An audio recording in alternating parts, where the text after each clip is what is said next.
你没事吧？还不错，这样颠簸了一下，竟然没吓得尖叫，也没掉下去。不是说24岁吗？难道埋岁数了？不止24，或者是个大胖子，所以声音才这么粗感。早知道应该先偷偷看一眼这个人再答应的，他就是太相信爷爷了。哎，并且在心里把他想象成了一个大老粗、大胖子，还大大咧咧不细心的那种男人。走了走了，去沈六爷家吃喜酒喽！哎，走走走！你们不打算去陆家吗？毕竟去了陆家，才能看到新娘子，还能闹洞房呢。哎，不去不去，要去你去啊！我听说，沈家今天可是摆了20张桌子的喜宴，招待上门祝贺的村民。陆家能给你摆20桌？我看摆2桌都够呛。那倒也是。走，去沈家。平时打猎，你们都认得我，此时倒是不认识，还在自己面前说自己的闲话。几位兄弟，今儿个陆某成亲，家里已经备下了薄酒，几位过去一起喝几杯吧。没想到这人还挺好面子。那几个说话的年轻人一听陆南这样说了，干笑了2声，说了一句好啊，就不好意思的往沈家去了。家大门口，2哥、3哥、4哥，快，大哥娶了大嫂回来了，来了。哎，来了！哎呀，2哥你快点儿，大哥已经带着大嫂过来了。马上好，马上好。弯弯，你后退。陆北生火把大圈的一边点了一下，就见大圈上缠绕的秸秆瞬间起了火。祝大哥大嫂白头到老，以后的日子过得红红火火。谢谢，那是个什么意思啊？人家说新娘子进门要跨火盆，以后的日子才能过得红红火火。娘说咱们家的传统就是进门要闯火山，只有敢陪着大哥闯火山的新娘子，才配得上做我们家的长家夫人。周围看热闹的人听了都想笑，就你家这破烂样还长家夫人？藏在屋内后门看热闹的陆母周氏无奈无额。这个臭小子，让他别提我，他还提。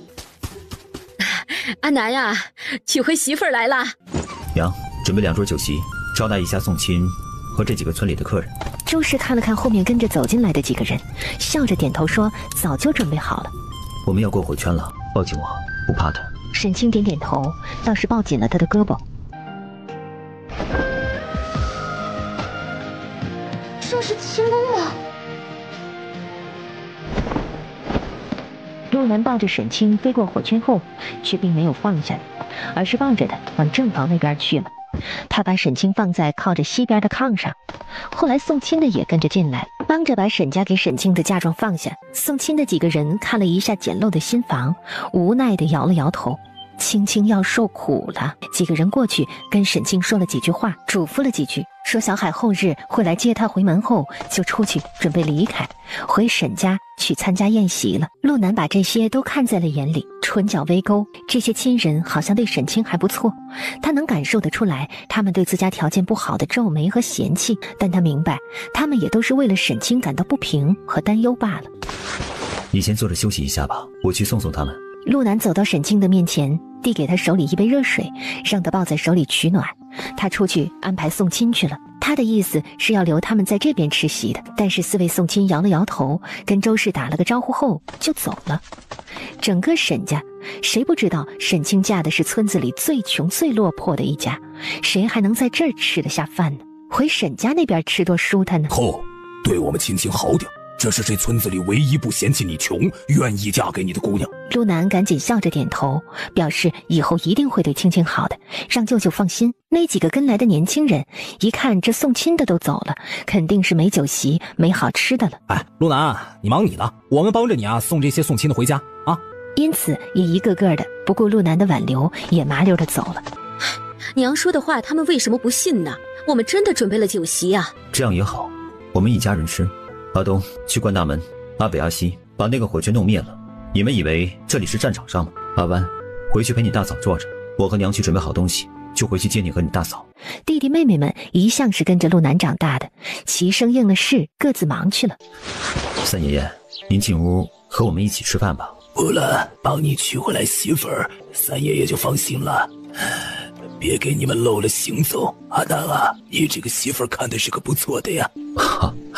我知道，我以前见过她。娘，给人家30文钱吧，说不吃饭了要钱。周氏点头，麻利地从袖兜里掏出一个小钱袋子，递给了陆南。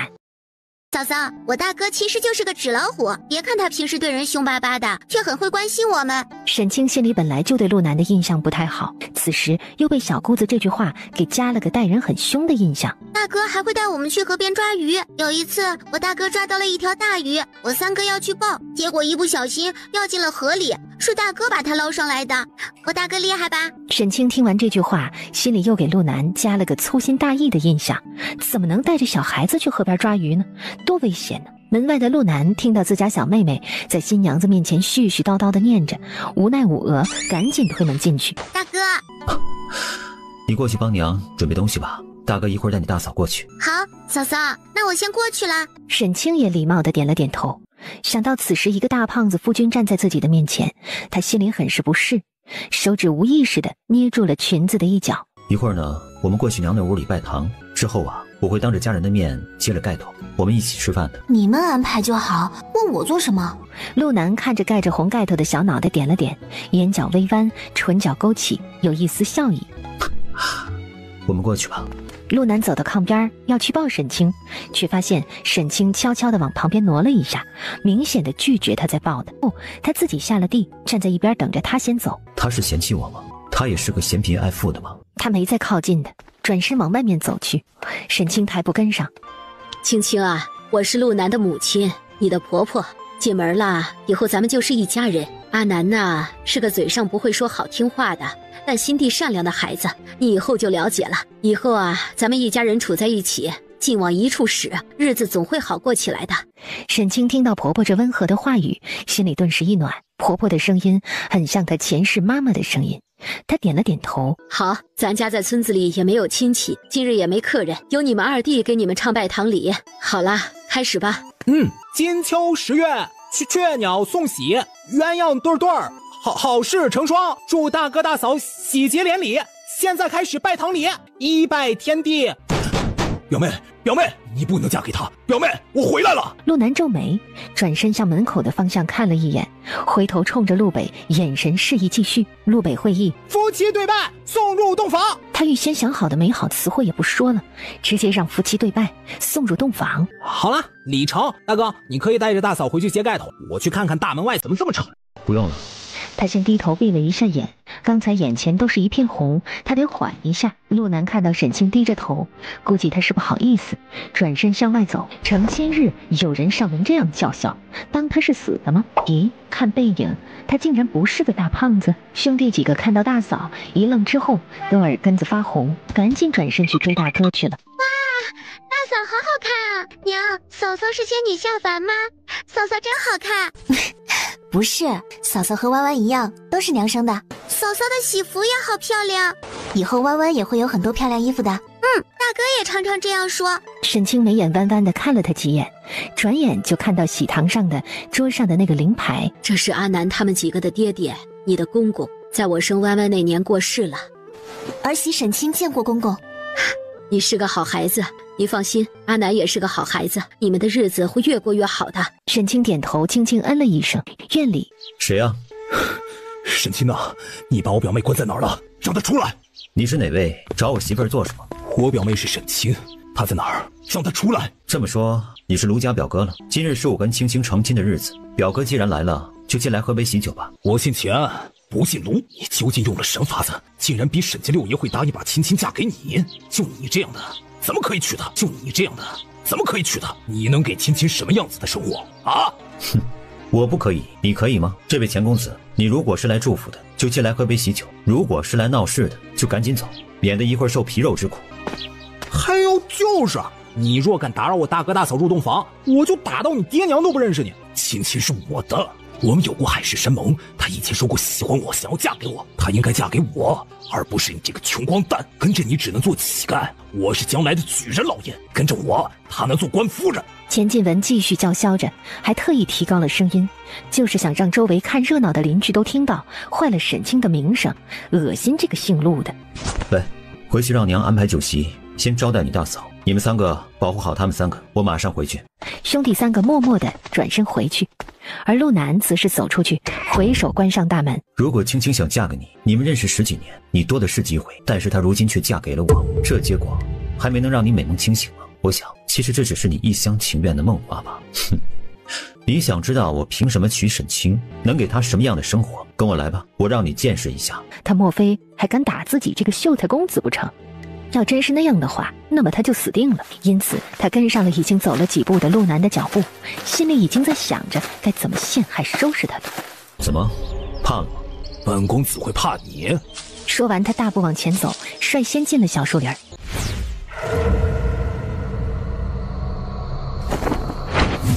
什么呢？不是要打我吗？藏哪儿去了？忽然就看到路边一棵树上靠着一个一身红衣的女子，树林里竟然有美人儿，他想也不想扑上前去搭讪。陆南蹲在树杈上，就听到小树林外面传来了嘈杂的人声，看到了最前的沈清二叔和三叔，还有沈清的爹，看来是有人去沈家送消息了。他飞身离去，离去前，陆南又悄悄地把从小树林外进入树林中的幻象阵法解了，而他从小树林的另一边直接回自家去了，绕开了沈家人。他可不想跟沈家人碰上，让岳父对自己有了成见。当沈家人和身后的钱家人冲到树林里时，就看到钱进文正抱着一棵树，忘情地亲着。钱家二老一看，觉得好丢人，赶紧上前把儿子从树上拉开。妹夫，静文没事，这就放心了。兴许啊，他是有点喝多了，你们赶紧回去吧，我们陪着静文在后面回去啊。沈父和沈家二叔两人赶紧回家去安排亲戚们。陆家门口时，他们看到陆南正端着2盘子东西从西房回正房，两个人对视了一眼，不动声色的快速闪过去，回家安排客人去了。陆家，沈清眉头皱起，这个钱进文真是个不要脸的东西，这是想要破坏自己这桩婚事吗？被他这样大吼大叫了一通，肯定会有流言蜚语传出去的，不知道这个婆婆和家里这些人会怎么看待自己呢？别管外面的事了，有阿南他们几个去处理，你不用操心。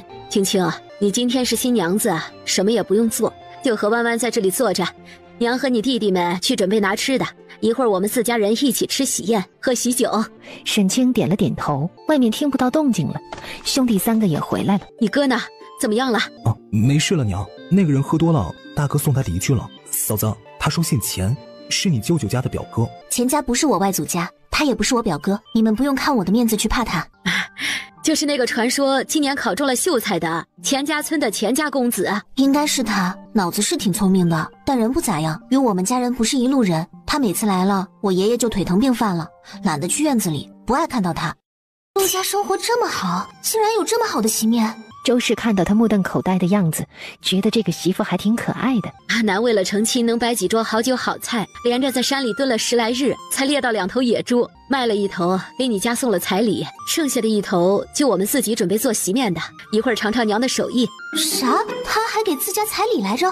原本他以为陆家穷，爷爷和爹都是不看那些东西的，原来陆家还给了彩礼的。就在他脑子里正在胡思乱想时，突然脑中传来了熟悉的叮的一声，他知道他空间里的辣椒熟了。默默地望着门口发呆的沈清，正用意念去欣赏他种的几种辣椒的品种。而就在这时，陆南回来了，一眼就看到了自己的新娘子正望着门口发呆。他一顿，他是在等自己吗？阿南，站在门口做什么？进去啊！沈清赶紧抽回了意识，愣愣地看着站在面前的陆南。陆南看到沈清望着自己那诧异和吃惊的表情，怎么了？我的长相让你很意外吗？就是之前盖着盖头时，听你的声音，以为你是个粗人大胖子，没想到不是那样。我小时候胖一些，后来习武之后就瘦下来了。哦。沈清应了一下，本就不熟的2个人真的没有什么话题聊。去喊娘他们回来吃饭，5时正了。沈清点点头，嗯了一声，站在炕沿边等着。门外排排蹲着偷听的几个人赶紧站起来，若无其事的在院子里转悠着。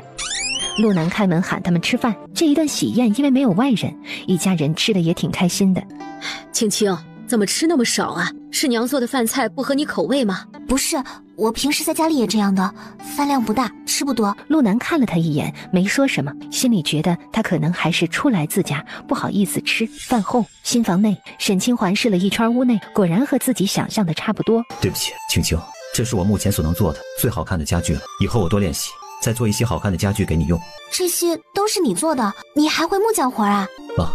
搬来这里之后啊，自己学的，只是手边没有好的工具，就一把砍刀，能做出来的柜子没漆，也不太光滑。你放东西的时候小心手，别扎上木刺了。学了1年做了这些，咱们吃饭坐的凳子和桌子也是你做的？沈清觉得自己好像遇到了个宝，陆南羞涩一笑，点了点头，嗯了一声。挺好，你很厉害了。陆南被沈清这话夸的，脸上顿时露出一抹开心的笑容来。你过来一下，你识字吗？识的。到什么程度？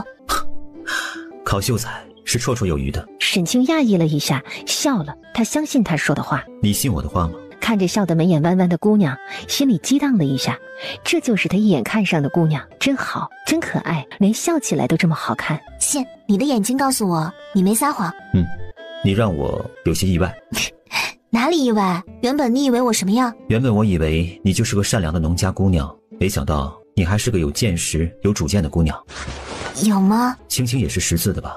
考秀才绰绰有余。陆南一愣，闷笑起来。这丫头还是个调皮的呀。陆南，我能问你一个问题吗？你问吧。你和我爷爷以前是不是见过？青青问这个话是什么意思呢？莫非他也怀疑我娶她其实是为了他家的钱吗？他渐渐地让自己冷静了下来。以前在村子里的路上碰到过。那我能知道你为何会向我提亲吗？按说我的名声在村子里并不好，人们都说我是嫁不出去的老姑娘，这个你应该听说了吧？而且我以前还与别人有过婚约。你是村里的大龄姑娘，而我是村子里的大龄小子，我们不是很相配的吗？你是村里的大龄姑娘，而我是村子里的大龄小子，我们不是很相配的吗？看来他根本就不记得以前见过自己的事儿。不知怎么的，沈南的心里又有些闷闷的了。他不开心了，为什么？有人说你向我家提亲是因为想在村子里给你家找个靠山，是这样吗？陆南听到沈清这个问题，望着他的眼神里有了一丝失望的表情。不是，你先休息一会儿吧，我去喂喂马。望着关上的屋门，沈清有那么一瞬间的呆愣。他真的生气了，是心底的目的被拆穿的恼羞成怒生气了，还是觉得被我怀疑了他的人格所以生气了？可是他总不可能是因为喜欢我所以才上自家门提亲的吧？以前他们都不认识，喜欢这种事情根本就不可能的。想来想去有些烦躁，沈清干脆不想了，一个意念进了空间，去查看自己的辣椒去了。美人椒、红灯笼、牛角椒、小米辣、朝天椒、二荆条、五彩甜椒。看着这一个个的成熟了的辣椒，沈清的心情好极了。回头看了看这空间内的一片片试验田，眼前突然浮现出陆湾可可爱爱么么哒的小脸蛋。沈清顿时想出来要种什么了，种草莓，小孩子肯定爱吃草莓。确定了之后，他一个意念出了空间。就在这时，门被推开，陆南进来了。怎么了？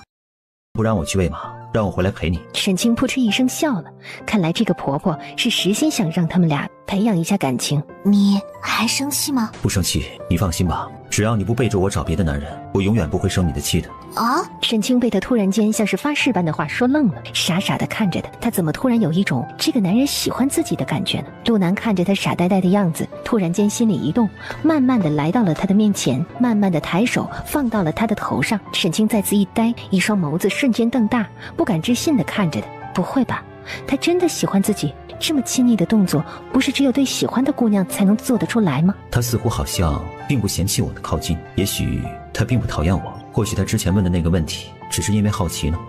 陆南的喉结滚动了几下，慢慢的收回了手，忍下了心里翻滚着的想亲近他的念想。你现在想做什么？我陪你吧。你平时除了做木匠活还做什么？打猎、遛马、放马。马，他想起了那匹娶自己回来的马了，那应该是一匹彪悍的马，甚至他觉得就像是一匹战马似的。能带我去骑马吗？现在吗？大婚的日子，他带新娘子去骑马吗？自己会不会被自家娘打死？婚的日子，他带新娘子去骑马吗？自己会不会被自家娘打死？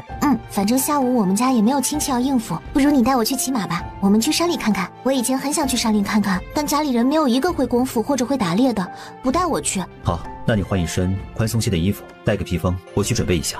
说完，他就转身出去了。沈清低笑了一下，他赶紧去打开自己带来的那2个箱子和布包，挑出一套宽松些的裙子来，在衬裤的外边又套了2条厚一些的裤子。最后，他拿出了后娘昨日给他的一个2棉的披风，说是亲手为他做的。青青，好了吗？好了，你进来吧。沈清发现陆南这样披上黑色披风，竟然像个大将军似的，英伟不凡，气质硬朗。这样的男人竟然真的是我的夫君了吗？陆南听不到沈清心里的尖叫，他望着沈清的目光也再次炽热了起来。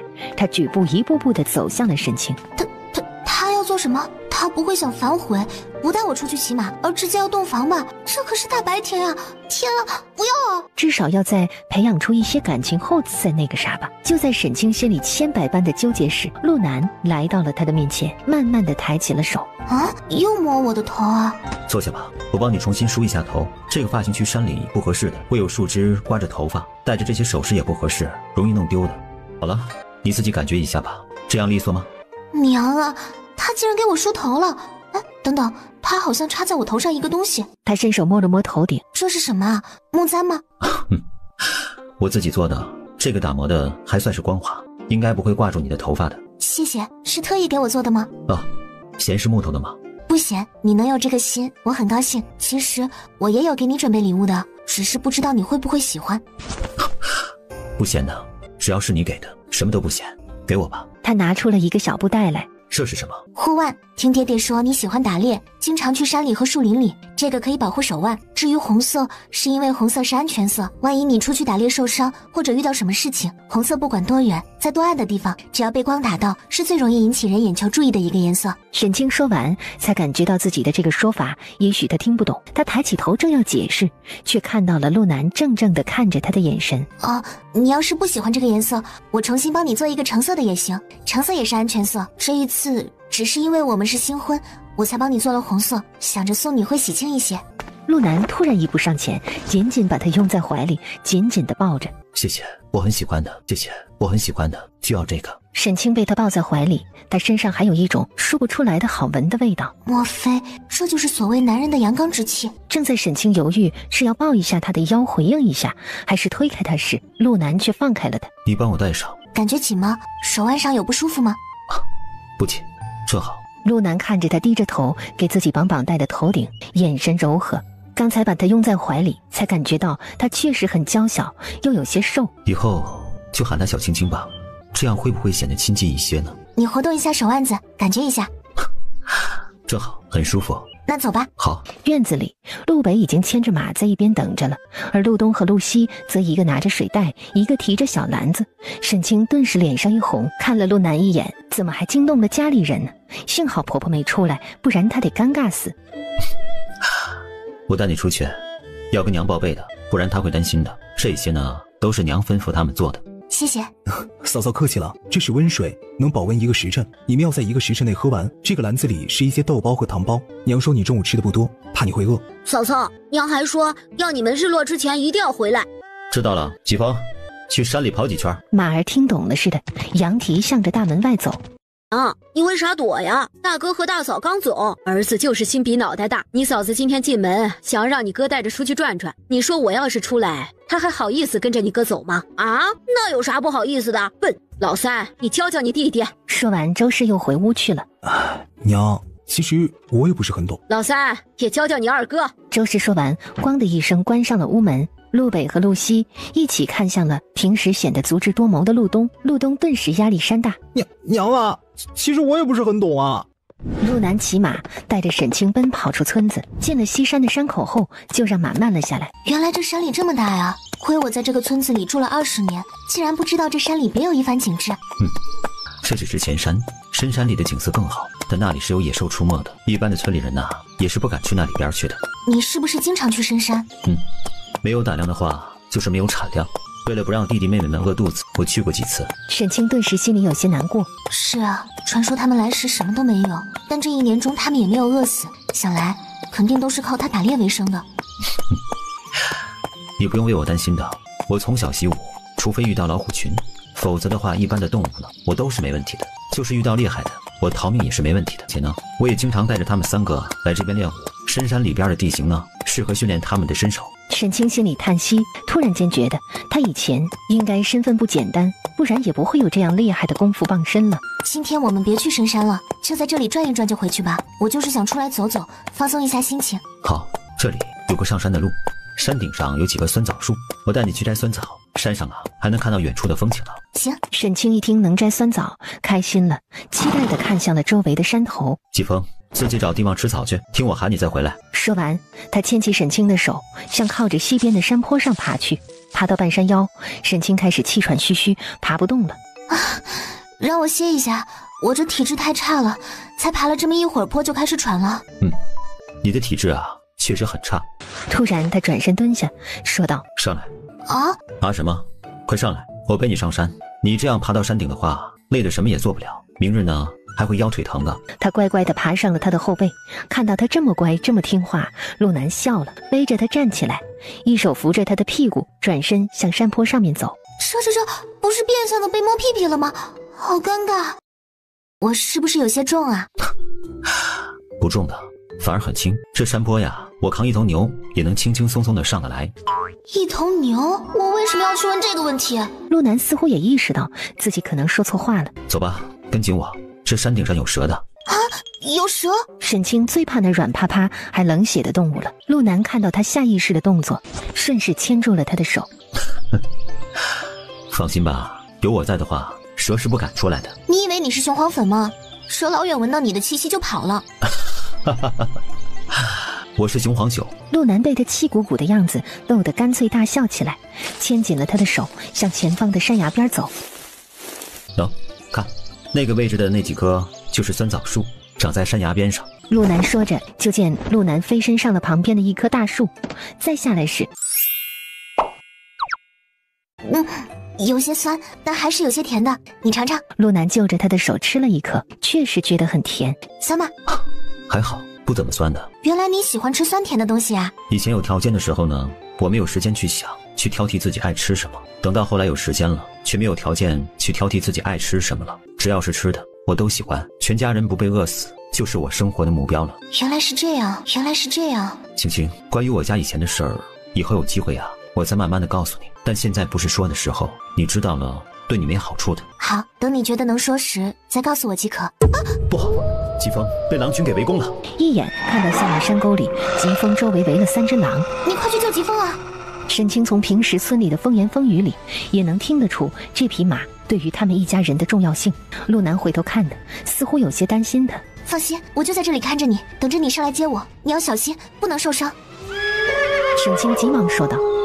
陆南从怀里掏出一个小瓷瓶来，在沈清的周围撒了一圈，说了一句：“你不要出这个圈，蛇来了呢，也是不敢靠近这里的。”好。陆南看了他一眼，直接飞身而起，从山崖上飞落下去。看着他潇洒的身姿，沈清的小脸顿时红扑扑的。这么厉害的男人，以后就是自己的了吗？他甚至还低低的嘿嘿笑了2声。他就蹲在山崖边，看着他直接飞落在疾风的背上，与疾风配合着作战，对付围攻他们的3只狼。好厉害！而为陆南叫好激动的沈清丝毫没有发现，他身后不远处的山头上也出现了一只狼。这只狼正迈着优雅的步子，向着背对着他的沈清一步一步的靠近。沈清只注意着下面，根本没有回头看过山头上。下面的陆南收拾了3只狼后，就向着沈清所在的山上爬去。沈清冲着他挥了挥手，笑眯眯地看着他。突然他感觉到背后有风声，快速地回头，他就发现有一只白色的大狗向自己扑过来。妈呀，不对，这不是狗，是狼！沈清根本来不及考虑，下意识的就往后退。这一退，他一步踩空，掉出了悬崖。陆南正对着上面的沈清笑，突然就发现沈清快速回身看了一眼，就掉下山崖了。他被吓了个半死，大喊一声青青，赶紧飞身而起。就在他飞身而起的瞬间，他也看清了山崖边上站着一只白色的狼。畜生！陆南飞起的同时，在小腿上一摸，随着他手腕抬起一甩，一把匕首向着那只白狼的咽喉飞过去。噗的一声，白狼中匕首掉落山崖，落入了深沟里。而陆南也接住了沈清，抱着他在山崖上借力踹了几下，几个纵跃又上去了山崖上。沈清都被吓呆了，根本忘记了思考，忘记了看周围，他就那么愣愣地看着陆南。对不起，是我大意了。狼这东西是最有智慧、最鬼点子多的野兽，是我大意了。对不起，让你受到惊吓了。对不起，青青。他知道他被吓坏了，今日这事儿回去，要是让娘知道，非打死自己不可。但依自己那时候离青青还远，没有接住的，那后果他不敢想象。对不起，青青，他颤着声音一遍一遍地说着对不起。其实刚才的事情，他才是那个被吓坏了的人。沈清只是静静地靠在他的怀里，他确实也被吓到了，但这会儿他的情绪已经稳定下来，只是浑身有些无力，腿有些软，他只能靠着的借力站着，感觉到了他的颤抖和害怕。他慢慢地抬手环住了他的腰，轻声道：没事，我不怕了，我知道你会接住我的。听他说这话，陆南瞬间觉得很窝心，也放心了些，放下了手，伸手拦腰揽住的，直接就向山下飞身而去。别怕，抱紧我，不会有事的。沈清没有时间说话，眼睛忙着四处看，感受着这种被人带飞的感觉。等他们回到疾风的身边，沈清也回过神来，一脸的兴奋地看着陆南。我不怕，原来这就是被人带着飞的感觉吗？陆南，你的轻功好厉害。你是真的胆子大呀。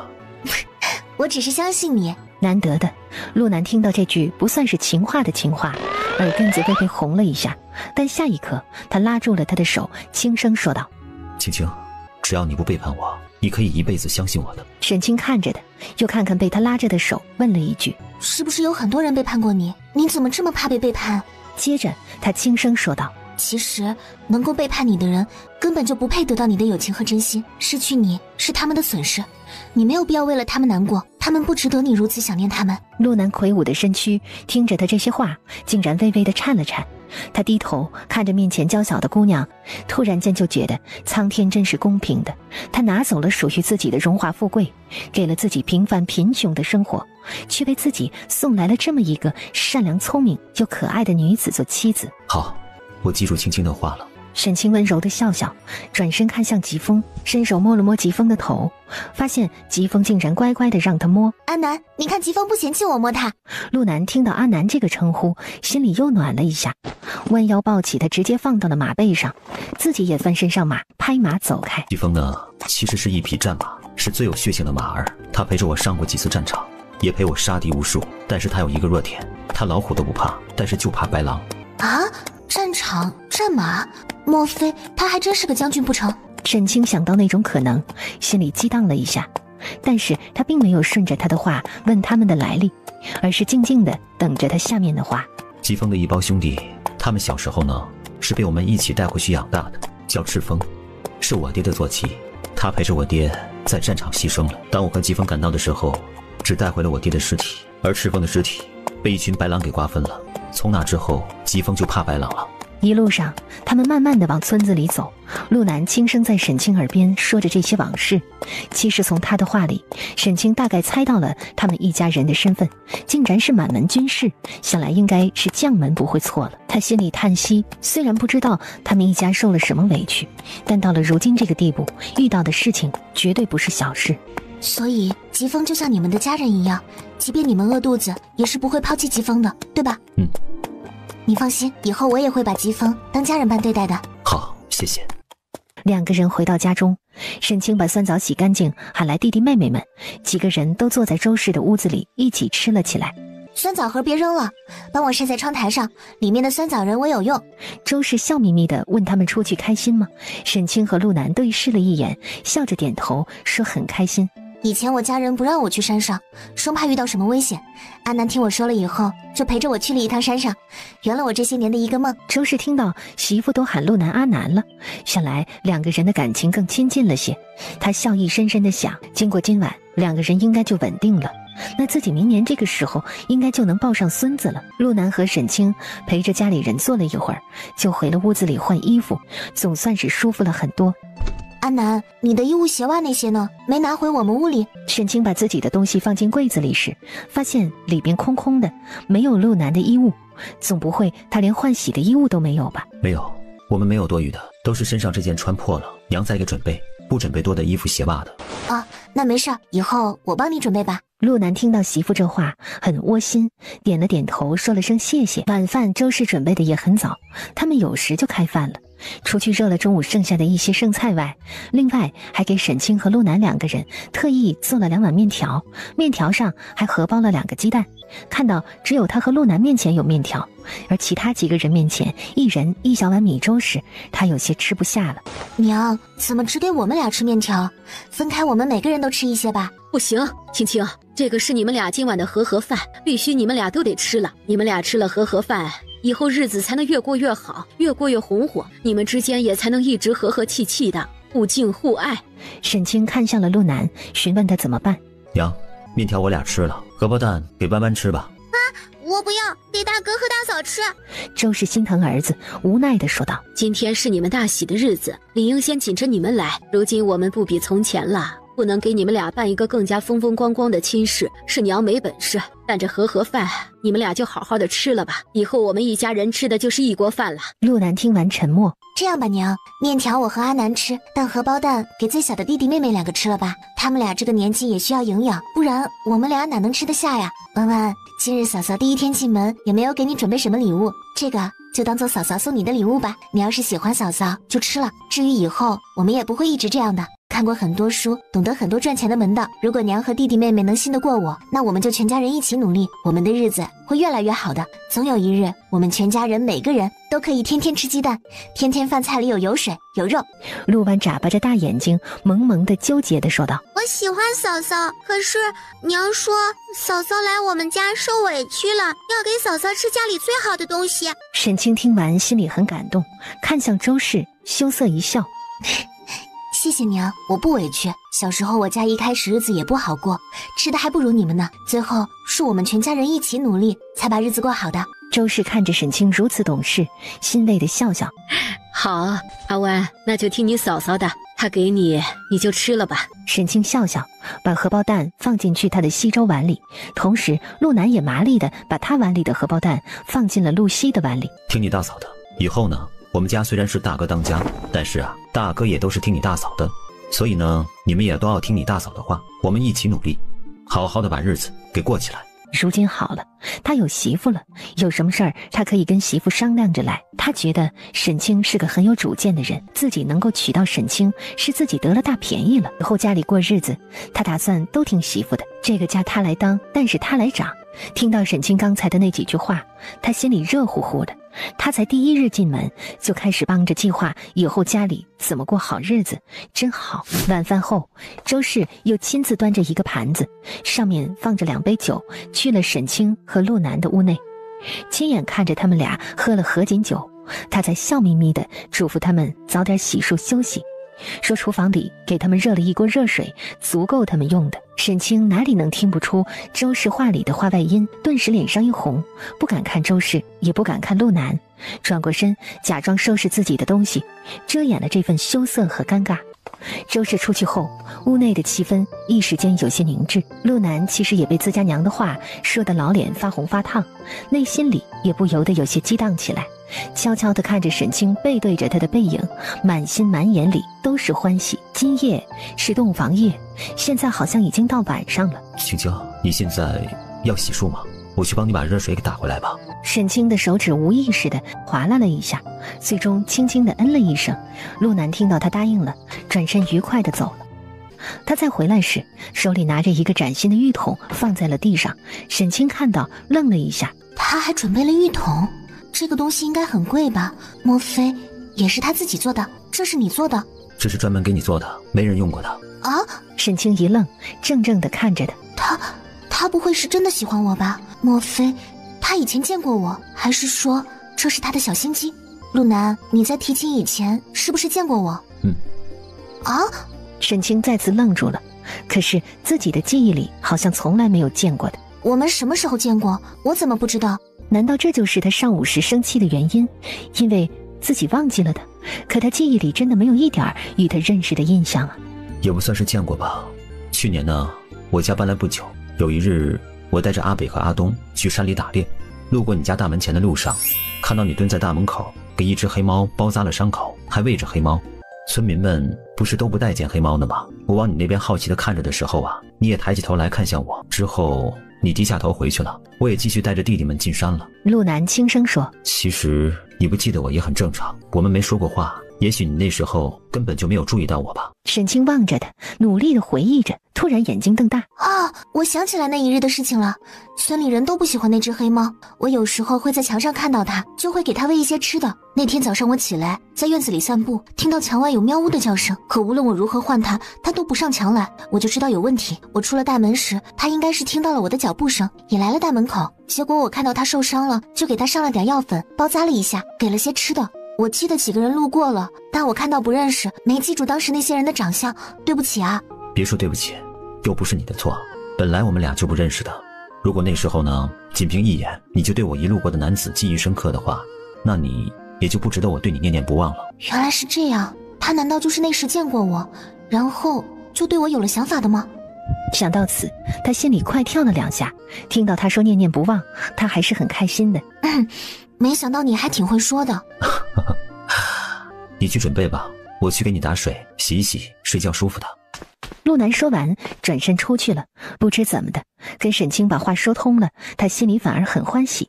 即便知道当时他其实根本没有注意到的，他也是很开心的。屋内的沈清看着他新做的木桶发呆，怪不得自己上午那样怀疑他会生气。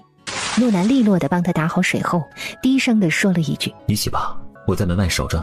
就出去外边给沈清守门去了。听着屋内传来了哗哗的水声，好像那水撩到了他的心尖上一样，弄得他的心里痒痒的。陆南的脸上露出了一丝羞赧的笑意，抬头望着漆黑的天空发起呆来。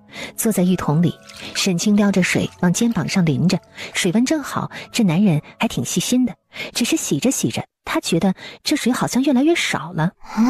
难道这木盆还吸水？突然间他心里一动，赶紧站起来看地上。陆南，浴桶漏水了！啊，漏水了！2个人的视线对上，才想起来现在是个什么状况。而陆南一进门，入眼就是一幅活色生香的画面，2个鼻孔没兜住，鼻血流了出来。陆南也感觉到自己鲁莽了，赶紧要转头出去，结果因为速度太快，就听咣当一声，他撞在了已经关上的门上。沈清赶紧抬头看过去，这一看他是又羞又失笑。算了，你别出去了，就那样站一会儿，我穿上出去你再转身。好。他心里懊恼，这回丢人丢大了。不止他亲手给媳妇做的浴桶漏水，还行事如此鲁莽，会不会给媳妇留下不好的印象呢？只是这浴桶当初他做好时是不漏水的，这怎么会漏水呢？阿南，我出不去了。他也很尴尬，但是现在地上都是水，他的鞋也在水里泡着，已经湿了。陆南悄悄地试了试鼻子，觉得不再流血了，才转身看过来，赶紧走过来，弯腰把沈清一把抱起来，走向炕边。陆南此时脑子里都是麻的，抱着媳妇的手都感觉是烫的。他几步到了炕边，把沈清放在炕上。先去被子里，别着凉了。说完，他麻木地转身，赶紧去处理地上的浴盆和水。他收拾间，看到沈清的绣花鞋也被水泡湿了，回头看到沈清钻在被子里，露着一个小脑袋，偷偷地看他。他冲着他笑了笑：你先睡吧，我去看看浴桶哪里漏水了，修补一下。你要不先洗洗脸？好。应完，看到沈清钻进被子里，陆南拿起沈清的绣花鞋，转身出去了。听到关上门，沈清又悄悄地露出头来，脑子里都是刚才他被陆南从浴桶里捞出来的画面，和陆南当时面无表情的脸。大哥，怎么了？你怎么出来了？现在大哥不应该是在美滋滋的洞房吗？没事，你嫂子洗澡的时候，这个盆漏水了，我看看哪里的问题。你去睡吧，明天再看吧。回去睡觉，明早照样得晨练。知道了，大哥。陆北默默地回去了，看着眼前的浴盆，眼里都是懊恼之色，有些丢人啊。等陆南找到哪里漏水，把那个小缝隙糊好后，让浴桶在院子里晾着，这才回屋里去了。回去屋内，看到沈清背对着门口这边一动不动，呼吸清浅，应该是睡着了。以前他上了炕需要自己铺被褥摆枕头，如今有了媳妇了就是不一样，有人给铺被褥了。他轻声轻脚的在地上脱去鞋裤，赤身钻进了被窝里，美滋滋的看了媳妇的后脑勺一眼，也不敢惊动她，悄悄的闭上眼睛睡觉去了。洞房什么的就别想，出了浴盆漏水这个意外，他此时都不好意思再面对沈清那双望向他时满是信任的眸子了。等明日好好给他解释一下再说吧。沈清的新婚洞房夜平平静静的度过了，他一觉睡到大天亮。他一睁眼，满屋的明亮，转眼看了一圈，炕上就自己睡着，哪里还有陆南的身影？赶紧起床，下了地，他寻找了一圈，却没有找到自己昨晚那双湿了的鞋。鞋呢？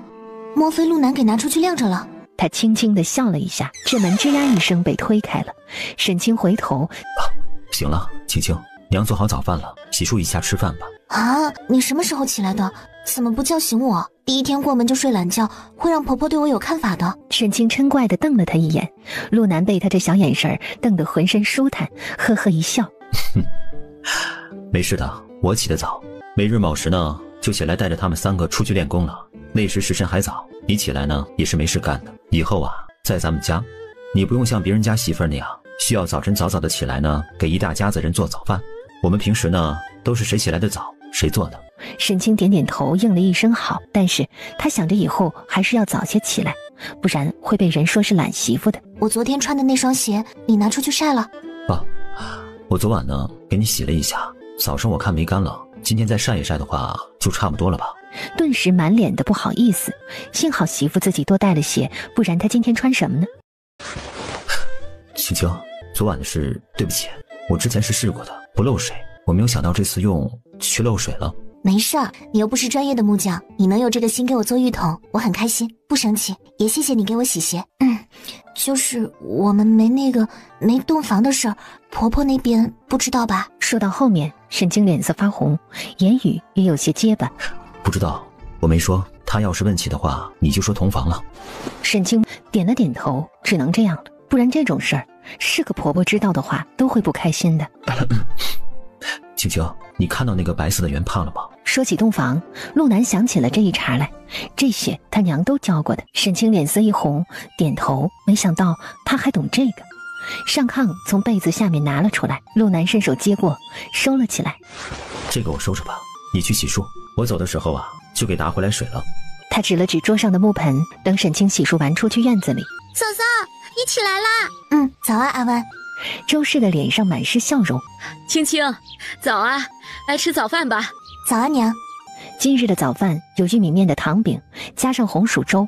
周氏不好意思地说道：青青，抱歉啊，咱家的日子不如你家的，这饭菜以后可能也会不如你家的，还希望你不要嫌弃。阿北和阿东过几日要去镇上找活干了，多几个人赚钱，咱家的日子往后会好起来的。娘，这就很好吃，我家平时也就是家常便饭，您不用考虑太多。不知道阿北和阿东要去做什么差事啊？还不知道，阿南说帮他们看了几个差事，到时候带着他们去看看人家哪家愿意要他们。陆南轻声说：有一家米坊内要2个伙计，要力气大一些的，有客人买米或者来米的时候呢，可以帮着搬的。还有一家19坊要2个粗工，至于具体是做什么的还不知道。二弟和三弟今年是19和15岁吧？大哥告诉您的吧，我15，二哥19。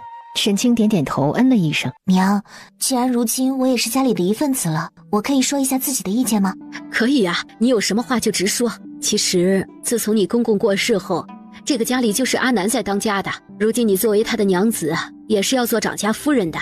娘要给大家做饭，要喂养这个最小的，这些年管的事儿少，阿南操心多一些，以后也一样。咱们家你们俩当家，有什么事儿啊，你们俩做主。原本是想着等你回门回来再给你说这些，把家里的一些情况和目前的所有东西给你交代一下的。既然现在说起了，那我们一会儿吃完饭，娘把家底儿给你交代一下，也方便你帮着阿南管好我们这一大家子。又看向陆南，阿南，你看这样行吗？不知道明日回门被亲家知道后会不会说你？没事的，早晚都是一样的。我昨日呢就跟青青说了，以后我当家，他掌家的。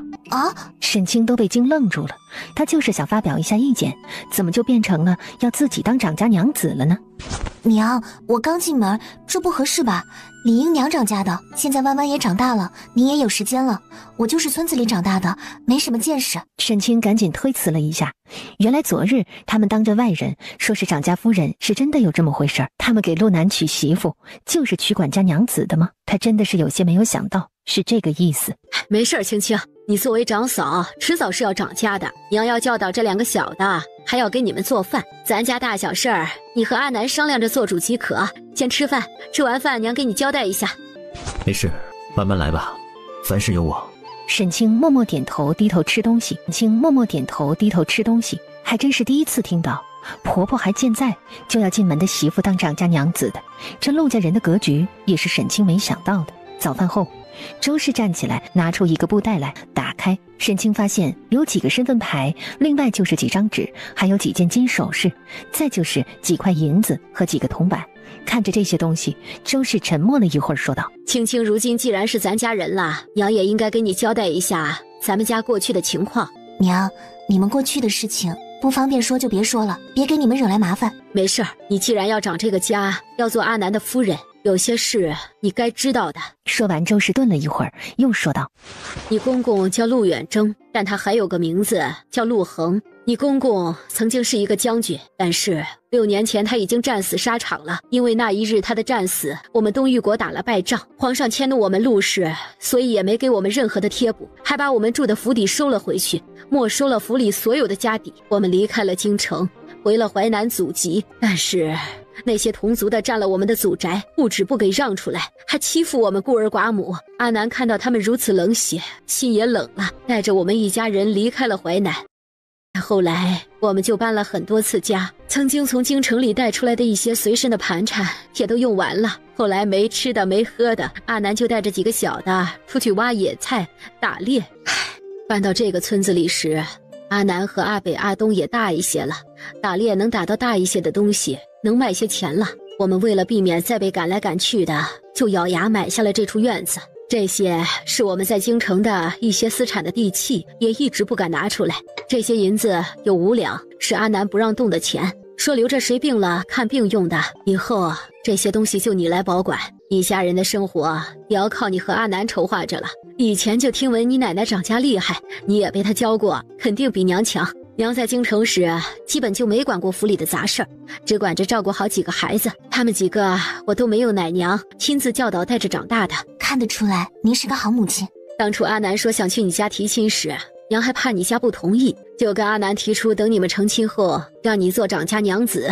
所以你说动我爷爷同意亲事，其实是说了成亲后让我掌家，他们才同意的。陆南一顿，沉默了一下，轻轻地嗯了一声。青青，这些东西你清点一下，收起来吧。这3件首饰是娘成亲时你公公送的，这些年即便再困难，阿南也不让卖那几件首饰。但如今不一样了，你回来了，咱们家总不能再像以前那样过日子，这些东西也都给你吧，你安排着看，需要用钱时就把这些去卖了吧。沈清看着眼前这些东西，心里也在思索，你的意思呢？听娘的，你都拿起来吧。至于娘的首饰，我们能不卖尽量不卖，留着将来给弯弯做嫁妆也成。娘，那我就接收了这些东西了。以后在家里您帮我们管理好家里，我和阿南负责赚钱养家，给3个弟弟娶媳妇儿，把咱们家的日子过起来。沈清这话听得全家人都精神一振。好，娘以后就听你们俩的。嫂嫂，我不要嫁妆，那些首饰你给娘留着。一个才6岁的孩子竟然如此懂事，真让人心疼。你放心，嫂嫂不会卖这么贵重的东西的。那我就把之前吃饭时我想说的话说一下。我的意见就是阿北和阿东不要出去给别人做苦力活赚钱了，那个既受气又赚不了几个钱。至于我们的生活也不会一直这样的。我这几日在家里时也在思索成亲后要怎么才能帮助咱们家把日子过起来。首先，我们家弟弟多，这是最好的条件。我们不管做什么事都不用另外花钱请人。俗话说人多力量大，众人拾柴火焰高，就是这个道理。至于我们做什么才能赚到钱，让我们的日子好起来，这个我也想了几条出路。好，青青你说，要是想做生意的话，就把娘给你的那些做本钱。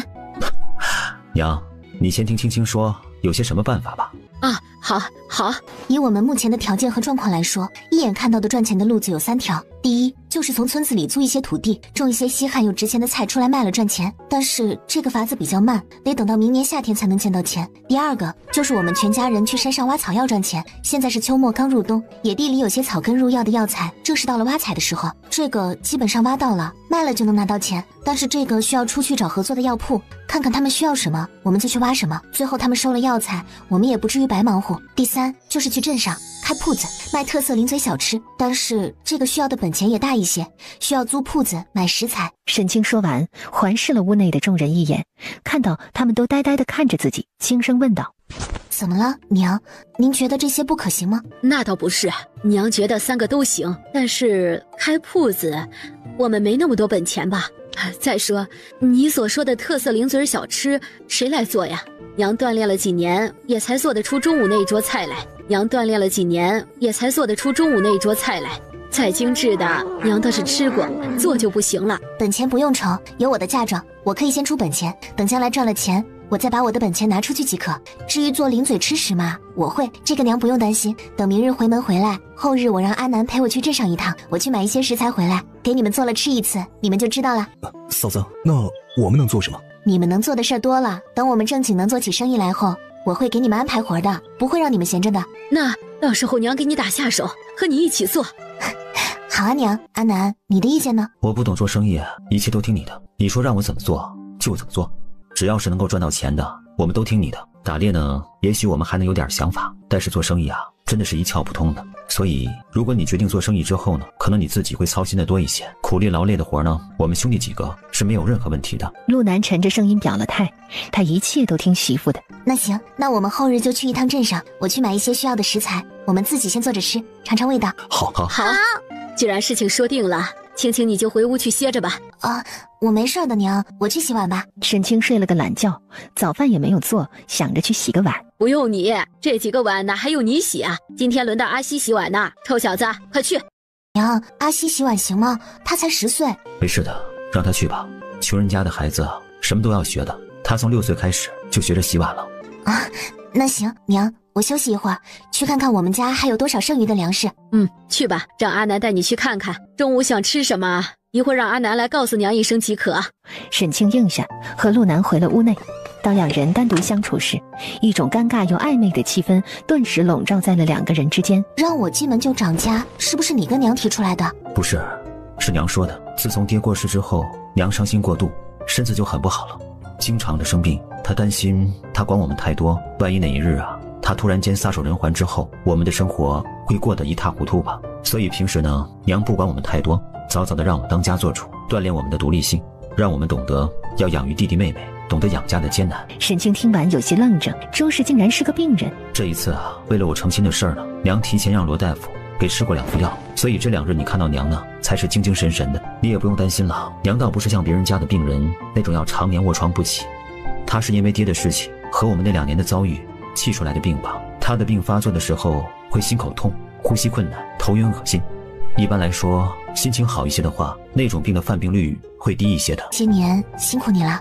我还好，弟弟妹妹懂事，不惹事，也都听我的话。这几年我们除了穷点儿，除了常搬家，其他的还好。一家人在一起，也一直是乐观生活，开开心心的度过了每一天的。抱歉，说着就忘记了时间。青青，你去休息一会儿吧，我出去看看你的鞋干了吗？我昨晚睡了一整晚，不累。你带我去看看我们家还有一些什么粮食吧。弟弟妹妹们正是长身体的时候，我们不能吃得太差了，缺什么后日我们去镇上时一起买回来。他们去了西房的厨房里，厨房里边除了灶台，就是地上放着的3个坛子。地上这几个坛子里啊，放着的就是米粮，这个是玉米面，这个是熬稀粥的小米，这个是做稠粥的粿米。这一看，他发现3个里边的米也不多了。看完这些，沈清基本上把他们的家底都摸清楚了，也知道自己现在当先要解决的是什么。不管什么时候，吃食是生活中的重中之重。2个人刚刚从西房出来，就见周氏匆匆从正房出来了。阿南，青青，快来看看，弯弯突然抱着肚子在地炕上打滚，说肚子疼。娘，我知道了，我们俩去看看，你别着急。好，我不急，你们去，快去看看你妹妹。我去看，你别急。沈清进了屋内，看到陆湾在炕上蜷缩成一团躺着。弯弯，怎么了？大嫂，我肚子疼。怎么这么疼啊？先告诉嫂嫂哪个位置疼。就肚子这里。你早饭后还吃了什么东西吗？就喝了半碗凉开水。好，知道了，你别担心，嫂嫂让你哥去请大夫，你躺平，嫂嫂一会儿给你揉揉肚子就好一些了。阿南，你去请一下罗大夫，就说弯弯肚子有些着凉，加上有些积食，让他来时带好药。好，娘，你别紧张，没事的。我觉得弯弯应该是平时吃的清淡，最近几日突然一下子吃的油腻了，加上她的肚子受了凉，又喝了凉水才会这样的。好，我也觉得是这样，可是她疼得厉害，我就有些害怕。没事儿，我现在先给她揉揉肚子，您去烧一些热水来。家里有汤婆子吗？灌点热水给我拿过来。家里没有汤婆子。我有，我奶奶给我带了一个，我也常会肚子不舒服，我奶让我带了，我去拿，您去烧点热水。沈清说完，回自己的屋内，关上门，一个意念进了空间，去自己的房间里，拿着汤婆子出了空间，过去了周氏那边。沈清给陆湾揉了一会儿肚子了，陆湾在放了几个臭屁后，肚子好像没那么疼了。对不起，嫂嫂，我放臭屁熏到你了。没事儿，你肚子舒服一些就好，记得这几日不可吃凉的东西，凉水也不能喝。好。陆南带着罗大夫进来，看到陆湾坐着和沈清说话，一直担心的神情顿时轻松了一些。罗大夫，他嫂嫂给他揉了一会儿肚子，放了2个臭屁，看孩子好像没那么疼了。躺下，我检查上一下，可能这只是暂时的。如果是受凉了，这凉气不彻底排出去，内里的问题不解决，用不了1个时辰，他又会疼的呀。那你赶紧给弯弯看看。来，弯弯，躺下，罗爷爷看看你的肚子啊。陆湾听话的再次躺下。别担心，就是吃坏了肚子了，这几日别吃凉的了啊，别喝凉水。一会儿啊，我给开2副药吃一吃，明天就好了。记得啊，最近几日别再吃油腻的东西了。罗大夫这才打量了沈清一眼，笑着说道：你就是沈老六家的那个孙女。沈清点了点头。不错，你很聪明啊。陆南跟我说了你嘱咐的话，你也懂病理啊，这还真是深事了不少啊。你知道我刚才那副药叫什么吗？抱歉，我不懂病理，但我记得我弟弟小时候也这样过，那时我奶就是给这样弄的。我记得那时也是你给看的病吧？我有些不记得了。不过呀，大多数村里的孩子在过节的时候最容易得这样的病，就是平时吃的清淡，突然一下子吃太多油腻的东西，小小的肠胃就会受不了，再加上吃了冷的东西，一下子呀就会犯出病来呀。刚才青青也是这么说的，还让弯弯抱着一个汤婆子暖肚子。也可以啊，孩子的肚子本来就有些受凉了，注意穿厚点，天气啊开始凉了。罗大夫又看向了周氏，我看你嘴唇脸色发白，我看看。我没事儿，就是看到弯弯肚子疼吓的，现在没事了，我也放心了。娘，还是让罗大夫把脉看看，我们也能放心，毕竟我们过几日要忙，你也不能病倒了不是？周氏一听，默默地点头，让罗大夫把脉。罗大夫坐下，开始给他把脉。你先去院子里的那个小炉子上生火，我看到厨房里好像有个药罐子是吧？我去泡药。我去弄吧，你陪着弯弯吧。这些呢，我以前常做的，都会的。记得一会儿呢，给罗大夫拿药钱。沈清应下，罗大夫把完脉，摇了摇头，说道：你自己要注意些，不能着急上火，听见没？也不能生气啊。来，我给你扎针缓一缓。罗大夫，我娘很严重吗？没事没事，她是老毛病了。今天可能是因为孩子的事情啊，又受了点急躁。我也给她看了快1年的病了，了解她这个病啊。沈清点点头，不再说话。罗大夫开始给周氏扎针，陆湾静静地坐在一边看着，眼睛里都是自责。沈清看到他那像个大人似的懂事的眼神，无奈地笑笑。陆南泡好药回来屋内，见到罗大夫给周氏扎针，低声询问沈清：娘的病是不是严重了？没事，今天受了点急躁，周大夫说扎针缓解一下，好一些。等罗大夫给周氏扎完针，果然见着周氏的面色红润了些，人也精神了些。罗大夫，您知道秋天镇上的药铺里收些什么药草吗？笑眯眯地问道，同时递上了1块碎银子。连弯弯的药带我娘扎针，一共多少钱？一共给我100文就行。这是1两，我没带这么多钱，不然就先记着账吧。以后咱一起算，怎么样？沈清想了一下，那您等一下。沈清说完，又回了自己屋内，直接一个意念进了空间，拿了一串铜钱出来，过来给了罗大夫，笑眯眯地说道：谢谢您了，这价钱应该是折过的价吧？这一家子呀，过日子不容易，药都是按半价收的，扎针就不算钱了啊。那就谢谢您了。至于你说的镇上药铺收药草的事，我也不清楚。如果你们想采药草卖的话，我建议你们采黄芪、当归和柴胡这3种。一般这3种哪个药铺都会要，也值钱一些。而且呢，这3种都是整株可以用药。采挖回来之后，要自己把根和叶茎分开，各自处理干净了，再晒干了卖，价格会更高一些啊。尤其是根部会更值钱一些，也要处理得干净一些。你们什么时候想去挖石，去我那儿一趟，我教你们一下啊。好，如此就太谢谢罗大夫了。您放心，你如此帮助我们家，我们一定会感激您的。哎，说什么感激呢？我们学医不就是为了救死扶伤吗？好了好了，你们赶紧给孩子先药吧，我先回去了。一会儿啊，还有个老病人去扎针呢。说完，罗大夫挥挥手就走了。青青，还是你的脑子活泛，你是怎么想到问罗大夫的？听到他要的那个药的价钱，我就知道罗大夫是个好人了，想着试着问一下，他不告诉就算了，等我们到时候去镇上问问药铺，看看给不给说。他告诉了，也省了我们的事儿了。在我们生意没做起来前，可以去山上挖一些药草来卖，过日子就是积少成多的积攒，等以后生意做好了，我们不去挖就是了，也不影响。陆南站在一边，静静地听着沈清和周氏的对话，望着沈清的眼眸都是欣慰的笑意，心里满满的感动。以前他们怎么就想不到这些呢？青青真是太聪明了。他正心里感动着，沈清突然回头看向了他。阿南，你每天早晨都会带着弟弟们去山里练功吗？某时去练一个时辰，辰时回来。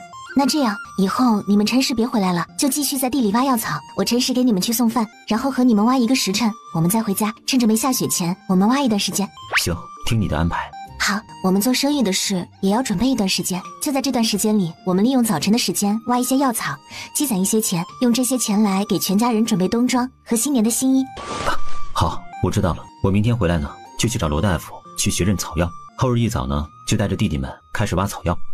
周氏听着小夫妻俩商量着赚钱做事的事情，心里也都是欣慰，感觉这个家从青青进门开始，就好像齐整了一样，也有了主心骨。等陆北带着2个弟弟砍柴回来，一进院子就闻到了药味儿，赶紧往屋内冲，是不是娘又病了？结果进屋后看到弯弯在炕上睡着了，娘正端着半碗药。娘，您怎么了？又发病了？不是我，是弯弯突然肚子疼，罗大夫说是吃坏了肚子，给开了药。你们3个也记着，这几日不能再喝凉水了，要喝热水。阿西，你上去把你妹妹喊醒，让她起来喝药。娘去厨房看看，你大嫂去做饭了。哎，娘放心吧，我们一定给妹妹喂进去。沈清回屋拿了东西，又去厨房做饭去了。只是在院子里听到了周氏和陆南在厨房里的对话。阿南，青青是个有大主意的，你以后凡事要多和她商量一下。陆南轻轻地嗯了一声。下午你骑马去镇上一趟吧，明日回门的回门礼，给沈家2老和青青的父亲买些合适的礼物。买什么好一些呢？听说沈家老爷子爱抽旱烟，买点好的烟叶，给老太太买盒点心。至于他爹，你看着买吧。沈清听了挑眉，轻咳一声，放重了脚步往厨房走去。青青，弯弯咋样？刚喝了药，和3个哥哥玩着呢。青青，你去歇着吧，娘做吧。沈清看向陆南，低声道：娘能行吗？要不我做吧，我也会的。不用的，你回去休息一下吧。陆南低声道，还拉了他的手往屋内走。厨房里，周氏探头看了2个人牵着手往屋内走去的背影，偷笑了一下，继续做饭。坐下，咱们俩商量一下。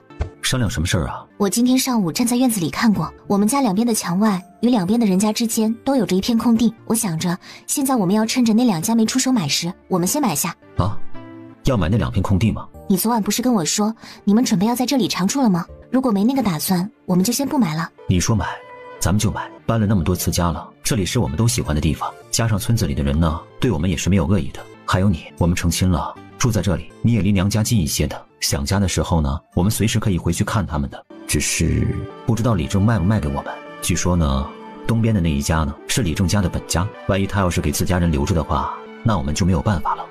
我知道，我就是询问你的意思。如果你决定了买，那我明日回门时跟我爹说一下，让他出面去找李正。我爹的话，他们还是要给几分面子的。行，那就买吧。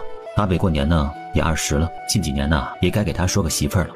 我就是这个意思。既然如今你们叫我长家，我总得为家里的未来打算。咱们家4个儿子呢，这个小院子暂居还行，要是住一辈子，肯定是太小了，不够的。好，你说的很有道理。那明日呢，我们就跟岳父说一下。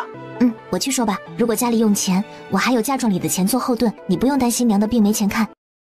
你安排就好。对了，青青，我下午呢去镇上一趟，买一些明日回门礼的礼物，你看看买什么合适呢？不用了吧，我们家日子不好过，他们都是知道的，爷奶爹爹不看这些的。那不行，你就告诉我他们喜欢什么就行了。陆南是求娶他看上眼的姑娘，是想结良缘，并不是想着巴结沈家这个村子里的首富人家，所以该有的礼他一样也不少。那你就买1包糖果，1包烟叶，2盒点心吧。说完，他转身去自己的箱子边，从里边拿出早上周氏给的钱袋子，准备给他拿钱。陆南赶紧过来阻止了他。不用你给我拿钱的，我早晨呢去把昨日我打死的那几只狼剥了皮，去镇上的时候呢，我去山里取了狼皮给卖了，就有钱了呀。再说了，早晨给刘大夫的钱呢，也是你贴你的钱的吧？那是你的嫁妆，你记着，我有钱了给你补上去的。你早上还去山沟里看那只掉下去的狼了吗？昨天我的匕首扎在了狼的喉咙上，我早上去拿了回来，那是我从小随身携带的东西，不能丢的。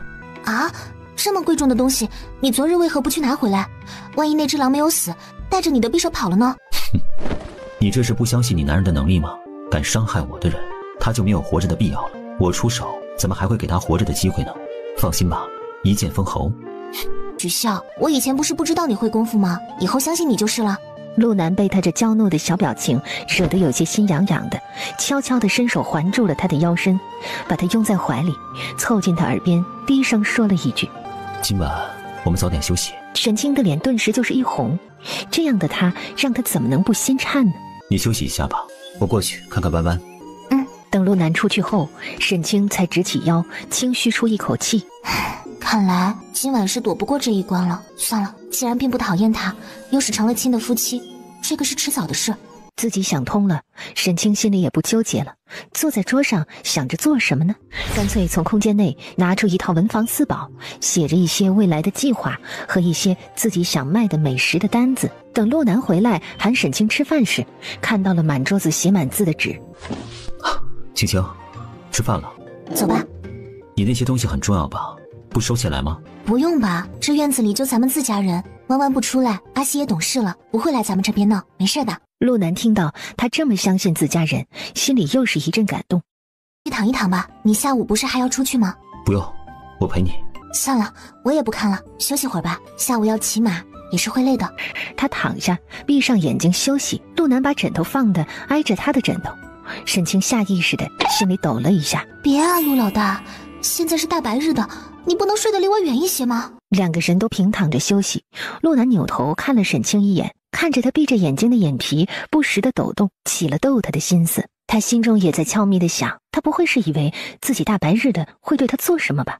想到此，他心中偷笑了一下，翻了个身，侧身对着沈清躺着，慢慢的抬手向他的脸上伸去。突然，他就看到沈清浑身僵硬的样子，顿时忍不住笑出声来，收回了手。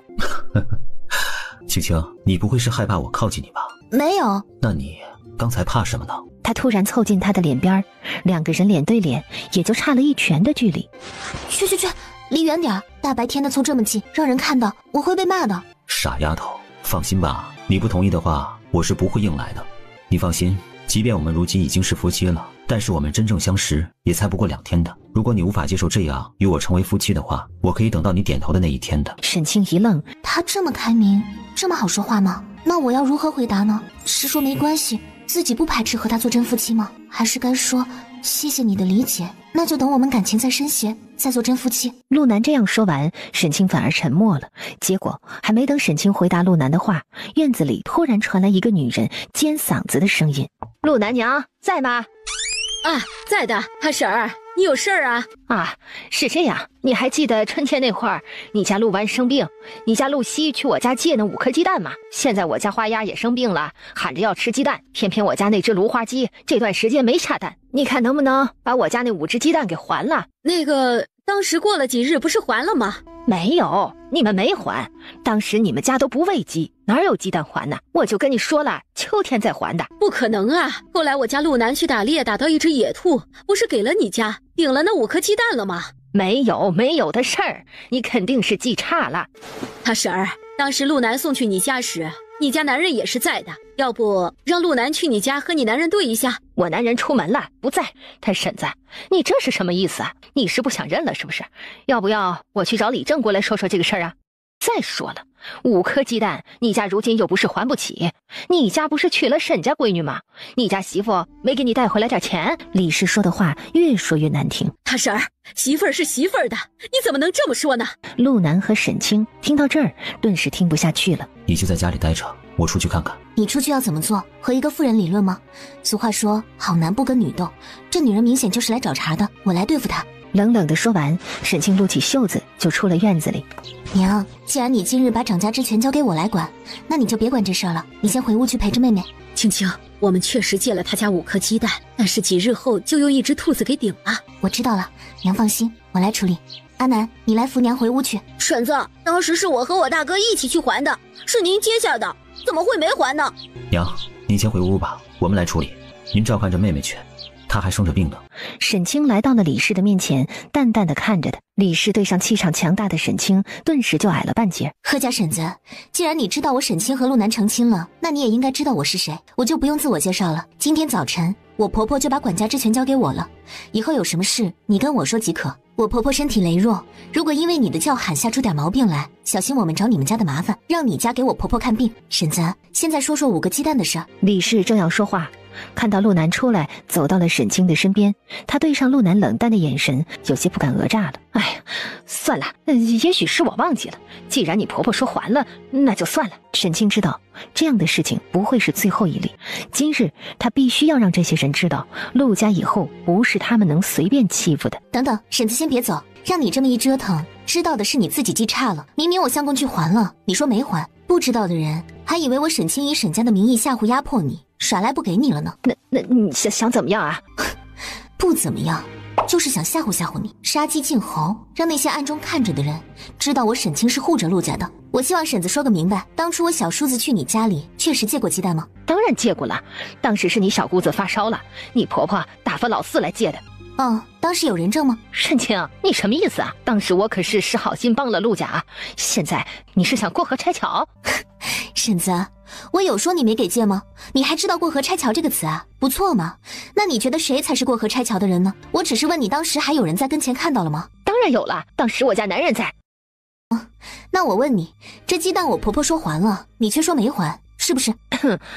是婶子记错了，还了。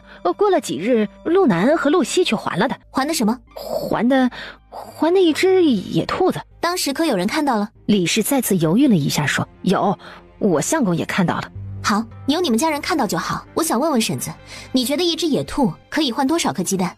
李氏的脸色有些难看起来，现在怎么办？这沈清如此说什么意思啊？不会还要自家倒给他们家东西来抵兔子的价值吧？陆南适时开口配合沈清。按现在镇上的价格，1颗鸡蛋1文钱，5颗5文钱，而我打到的兔子一只卖20至30文不等。沈清在心里给自家男人鼓掌，好样的，太聪明了，很会配合我呢。李氏听完心肝都在打颤，院墙外偷听的李氏的婆婆和小姑子男人和另外几个来偷听看热闹的村民们也顿时心肝颤了颤。没想到这沈家丫头这么厉害，这不才刚进门吗？竟然这样护着陆家人。他们也确实都忘记了，人家后来是还了1只兔子抵了那5颗鸡蛋的。现在李氏不知该如何下台了。婶子，听清了吗？即便那时候是春天物价便宜的时候，1只兔子卖20文也不是问题。那个时候我记得鸡蛋是2文3颗或者4颗的。这样吧，爱惜，你去厨房里拿10颗鸡蛋过来，我们还给婶子。另外5颗作为当时婶子帮了我们的恩情。但是婶子，我家的兔子呢，要不您给我们还回来吧？正好我们弯弯喜爱兔子，而且我想这大半年的时间，我们家的兔子应该也生了几只小兔子吧，就一并还给我们。沈清的话说得不紧不慢，一字一句的，让李氏和外面偷听的人听的是明明白白，一下子所有人都傻眼了。阿南，要不你跟着婶子去把咱家的兔子抱回来？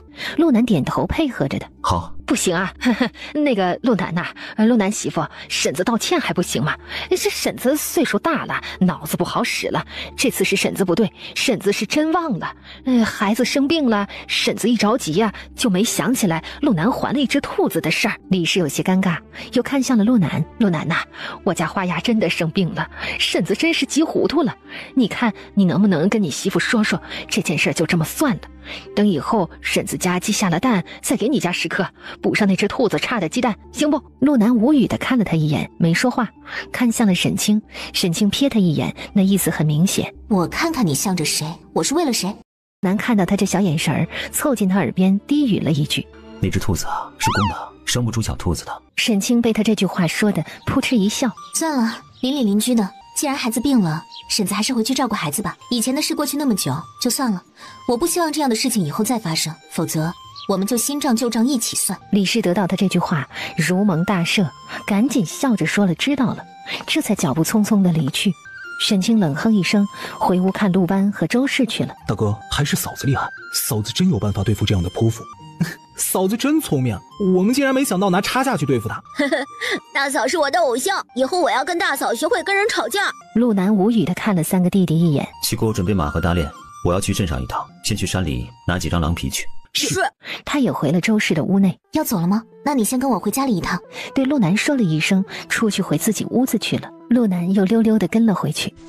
沈清从袖兜里拿出一张10两的银票来递给他，拿着，顺便买2斤棉花和1匹黑色的粗棉布，还有1匹白色的粗棉布回来。我和娘得开始给家里人做棉鞋了。娘说你们去年没棉鞋穿。不用你的。啰嗦，我说了，先用，等家里有了还我就是。你想想看，弟弟妹妹的脚冬天被冻了，也许半个月后下雪了怎么办？陆南张了张嘴，说不出话来了，最终轻轻地嗯了一声，点了点头。去吧，早去早回，不许跟人打架，不许受伤，等你回来吃晚饭。好。陆南脸上露出了一丝淡笑，冲着他弯了弯嘴角，转身离去。沈清没有出去送他，转身继续看他那些计划书去了。只是到了日落时分，晚饭做熟了，陆南还没有回来。沈清在院子里走来走去，等着他，心里竟然有些焦急了起来。就在沈清在院子里踱步到腿开始发酸时，一声马思明的声音在大门外响起。他一喜，赶紧往大门外走去。院子里，院墙上一直坐着的陆东也飘身落到了刚下马的陆南身边。嫂嫂担心你啊，在院子里来回走了1个时辰了。陆南听到陆东这句话，嘴角咧开，很是开心。把马牵进去吧，上面的东西取下来，送到我那屋去。说完，他就先快步进大门，正好迎上了疾步出来的沈清。你没事？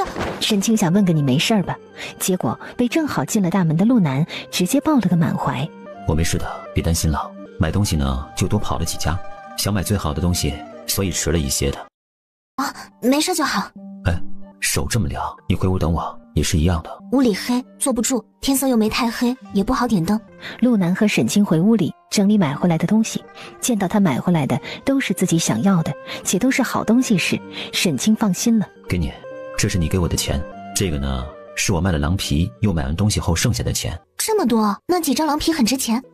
4张狼皮卖了6两，那些烟叶礼品呢，一共花了1两5，那些布和棉花花了1两3，一共用去了2两8，这是剩下的3两0 200文钱。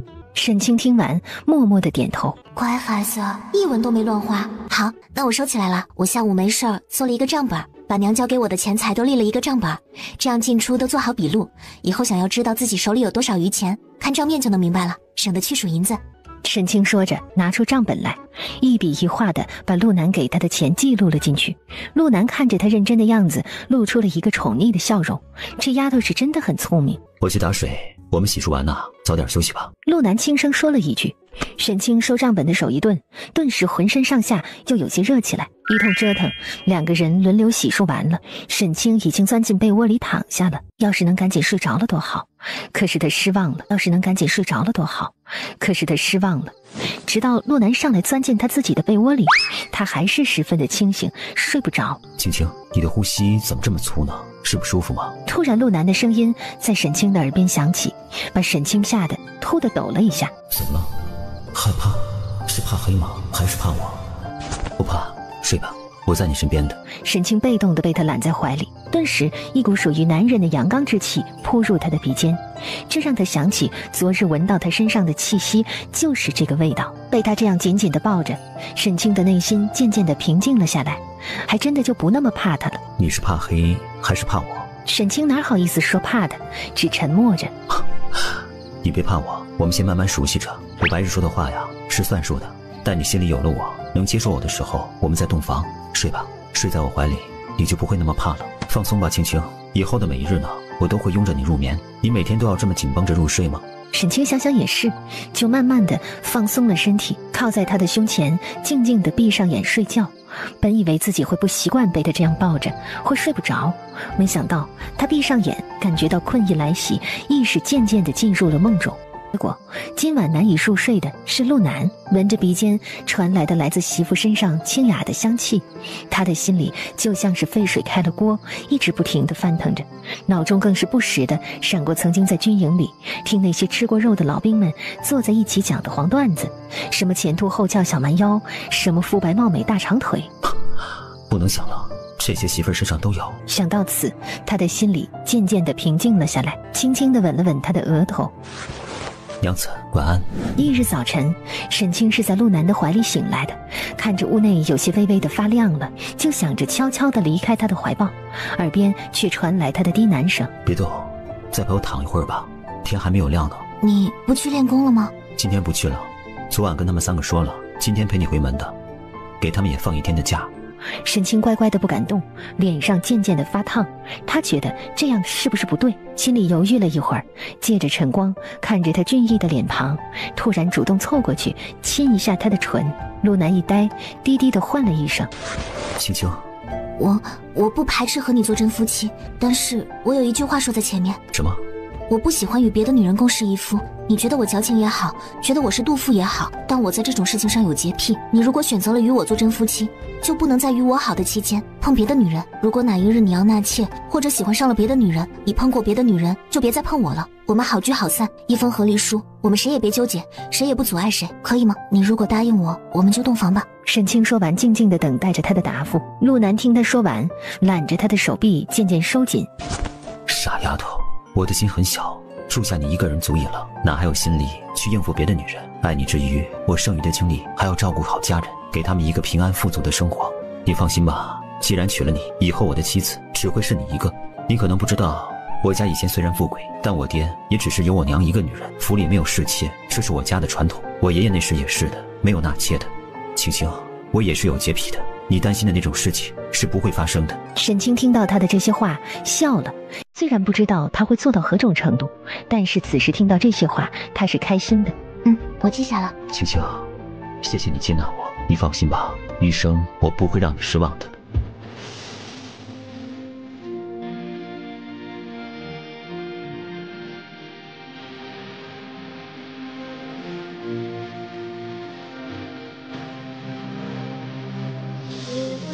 上什么？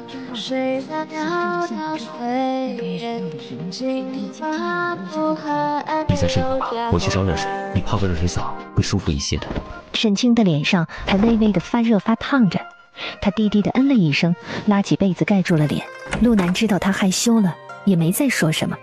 等听到门关上的声音，沈清才悄悄地从被子里钻出来。等陆南给他准备好洗澡水，就又出去了。青青，你先洗吧，我在院子里。虽然他们已经是夫妻了，但是他怕沈清会害羞会尴尬，沈清应下去洗了。等他洗漱完穿好衣服，开门喊陆南。陆南正好端了一碗红薯粥进来。你先喝粥吧，饿了吧？那你呢？沈清对上他淡笑的眼眸，脸不争气的又红了一下。他不愧是每日练武，身上没有一丝赘肉，还有腹肌，体力超强。只是想到他身上的那几道明显的剑伤疤痕，沈清的心绪平静了，又问道：你那些伤口是在战场上留下的？我12岁的时候就随着我父亲上了战场。你受伤时多大？15岁那年，那一仗打得艰苦，对方请了武林中人助阵。那一次呢，我和另外3个副将都是受了伤的。后来我父亲出战，为我们报了仇。我也是因为这个伤，在军营里面躺了半个多月，幸好有个军医会缝合伤口，不然我爹说我至少得躺上1至2个月吧。陆南此时已经脱去了衣服，进了浴桶里坐着泡着。沈清这才发现，他就用自己的洗澡水洗澡了。你怎么不换水啊？那是我洗过的。水还热着呢，我也不嫌你，不用换了。要是浴桶大一些的话，我们还可以一起洗的。说完，他冲着沈清挑眉笑了一下。沈清不自在地瞪了他一眼，端着碗换了个地方，背对着他继续喝粥。折腾了一早上，他真的有点饿了。陆南闷笑2声，就喜欢看媳妇害羞的表情。青青，还疼吗？沈清被他的问话问得呛了一下。闭嘴，好好洗你的澡。好。陆南真的不说话了，也快速的洗完，出来穿好衣服就去倒水去了。他倒水时，陆北也起来了。哦，你大清早的你洗热水澡啊？陆北疑惑地问道。周氏赶紧从厨房出来，拉了自家二憨憨就往厨房走。阿北啊，来帮娘烧火。哦，娘不是在洗碗吗？还用自己烧火啊？到了沈家，青青、河南回来了。沈清笑笑应了一声，陆南都客客气气的跟着他们一起行礼喊人，而沈清也被奶奶叫到内屋说话去了。当知道她婆婆成亲第2日就把掌家之权和家底全都交代给了沈清时，老太太诧异了一下后笑了。你这婆婆不简单，绝对是个拎得清的。青青啊，你以后凡事还是要多请教你婆婆。沈清点头说自己知道。老太太听完陆家对沈清的好，心里十分满意。就在一家人正其乐融融聊着天，等着厨房那边喊开席时，就见到沈梅带着她的相公和孩子仆妇们回来了。二姐，你怎么今日回来了？大姐出嫁那日不回来，今日回来做什么？原本欢声笑语的场面瞬间静了下来。前世皱眉问了一句：你回来做什么？你回来做什么？沈天琪也沉眸看向沈梅这个妓女。你们今日回来做什么？柳定言没想到这沈家丝毫不给自己面子，脸色有些难看，也冷淡地说道：好歹沈梅是沈家出嫁的女儿，沈家办喜事，岳父大人竟然不请小婿，这礼数是不是有些差了？没办法，我们俩被我爹娘挑礼了，既然已经错过了大姐成亲的日子，只能带着孩子回来参加大姐的回门礼了。柳定言说这句话时，一双眼放肆地打量着沈清，那个大姐2字也咬得很重。沈梅在屋内环视一圈，当看到陆南那俊逸的长相和坐着都能看出的挺拔身材时，内心里顿时嫉妒如狂。凭什么？沈清名声都毁了，还能遇到长得如此好看的男人？不过想到听来的消息说沈清嫁给的是村里的一户外来户，还很穷时，他心里的嫉妒之心又往下压了压，淡笑着询问道：这就是姐夫吗？沈梅，你男人还在这里呢，别惦记别人了。说完他走向了陆南。阿南，我带你去我的屋子里看看。陆南淡笑点头，伸手牵上他的手。奶奶，我带阿南去别处看看。二老点头。行，他们是回来搅局的吗？不知道，你跟我来，去我的屋内，我把之前的事情给你说一下。这2日我们一直忙着家里的事情，也忘记了告诉你一下我这边的事，免得你被他们利用了。陆南轻轻地嗯了一声，他自然能看得出来，那个人看青青的眼神不一般，他知道那是谁，沈清的继妹和妹夫，而且那个妹夫曾经还是沈清的未婚夫来着。关于他们之间的事情，他也听到过村子里的一些流言。看到陆南的好奇眼神，低声道：可能你也听说了一些流言，关于当年的事情，但是实际情况并不是外面传的那样，那只是我爷爷让人特意那样说的，真实的情况没办法让人知道，不然丢的是整个沈家的脸面。但你是我的夫君，关于当时的真相你有权知道，也希望你听了不要对任何人说起。如果不适合说的话就别说了，不管怎么样，我相信你，也相信自己的眼睛。没事，你可以知道。接着他就把当年的事情给他说了，他无语地说了一句：他可真是胆大包天呢。有人自甘下贱送上门，他又有什么不敢的？隔壁就是沈梅的屋子，他们选择了在沈梅的屋内苟且，为的不就是让我知道吗？陆南轻叹，心里疼惜自己的爱人，他紧紧地抱住他。别难过了，没有那个事儿的，你又怎么能看清那个男人的本质呢？是好事。今你不就是遇到更好的我吗？沈清被他的话说得扑哧一声笑出来，陆南看到他笑了，感叹了一句：幸好你坚强，幸好你聪明，我如今才能够遇到你。沈清靠在他怀里轻声道：那件事儿把爷奶气得大病了一场，爹爹也差点休了前世，好在沈海那时跪求了爷奶，爷奶拦住了爹爹，前世那时候也被气得不轻，他的女儿不争气，他也被气得病了一场。看得出来他倒是不算坏，对你也是可以的。好，具体什么情况我知道了，你放心吧，我会应对的。两个人又说了一会儿话，突然听到院子里传来了人声吵吵的声音。娘，我这么久不回来，我的屋子里怎么全部堆满了杂物？也不给我收拾一下，这让我们一家人怎么住啊？当年你爷奶警告过你们，别再回来来往的，你们回来做什么？当然是回娘家啦。娘，我也姓沈，我也是沈家的一份子，我也是沈家的姑娘，我怎么就不能回来了？娘，你赶紧让人给我收拾一下屋子，我家孩子快要午睡了，我得哄他睡觉，他可是柳家最被疼爱的小孙子。娘，你喜欢你的外孙吗？这可是你的亲外孙呐。不行，今天是青青回门的日子，你们不能住在这个院子里。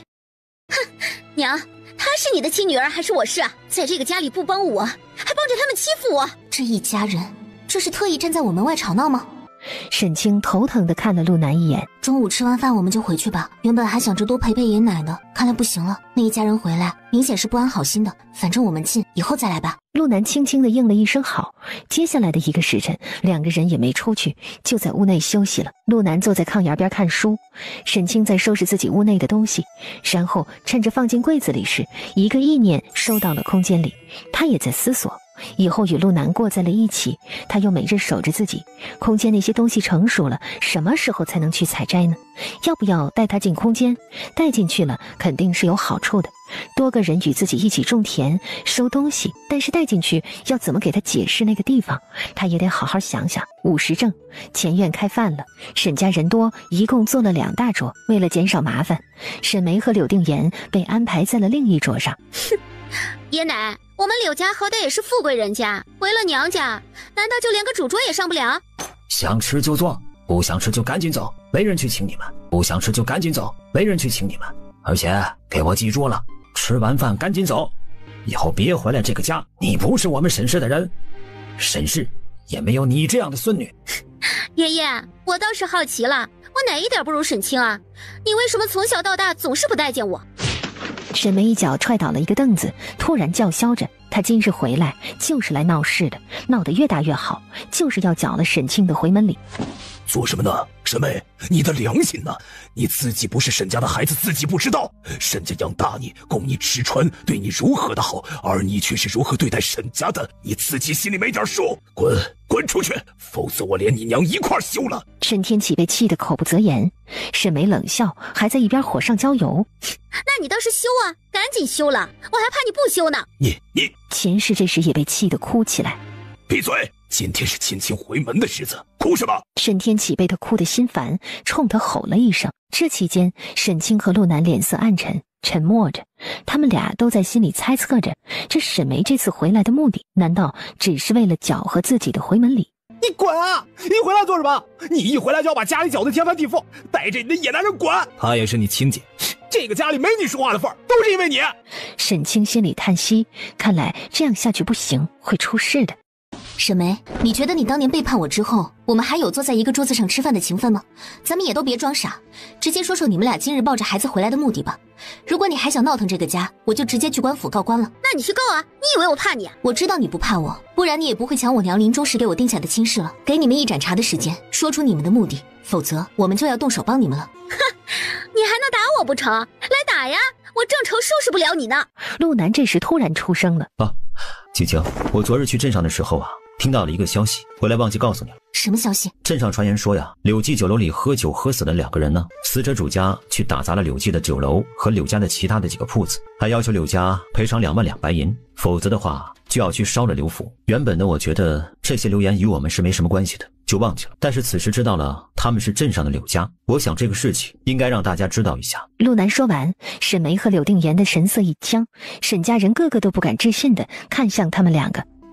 这么说，你们是没地方住了，来沈家避难来了？你们可真是自私啊！大难到来却自己飞，扔下自家府里的2老回娘家来避难。沈梅，你忘记了吗？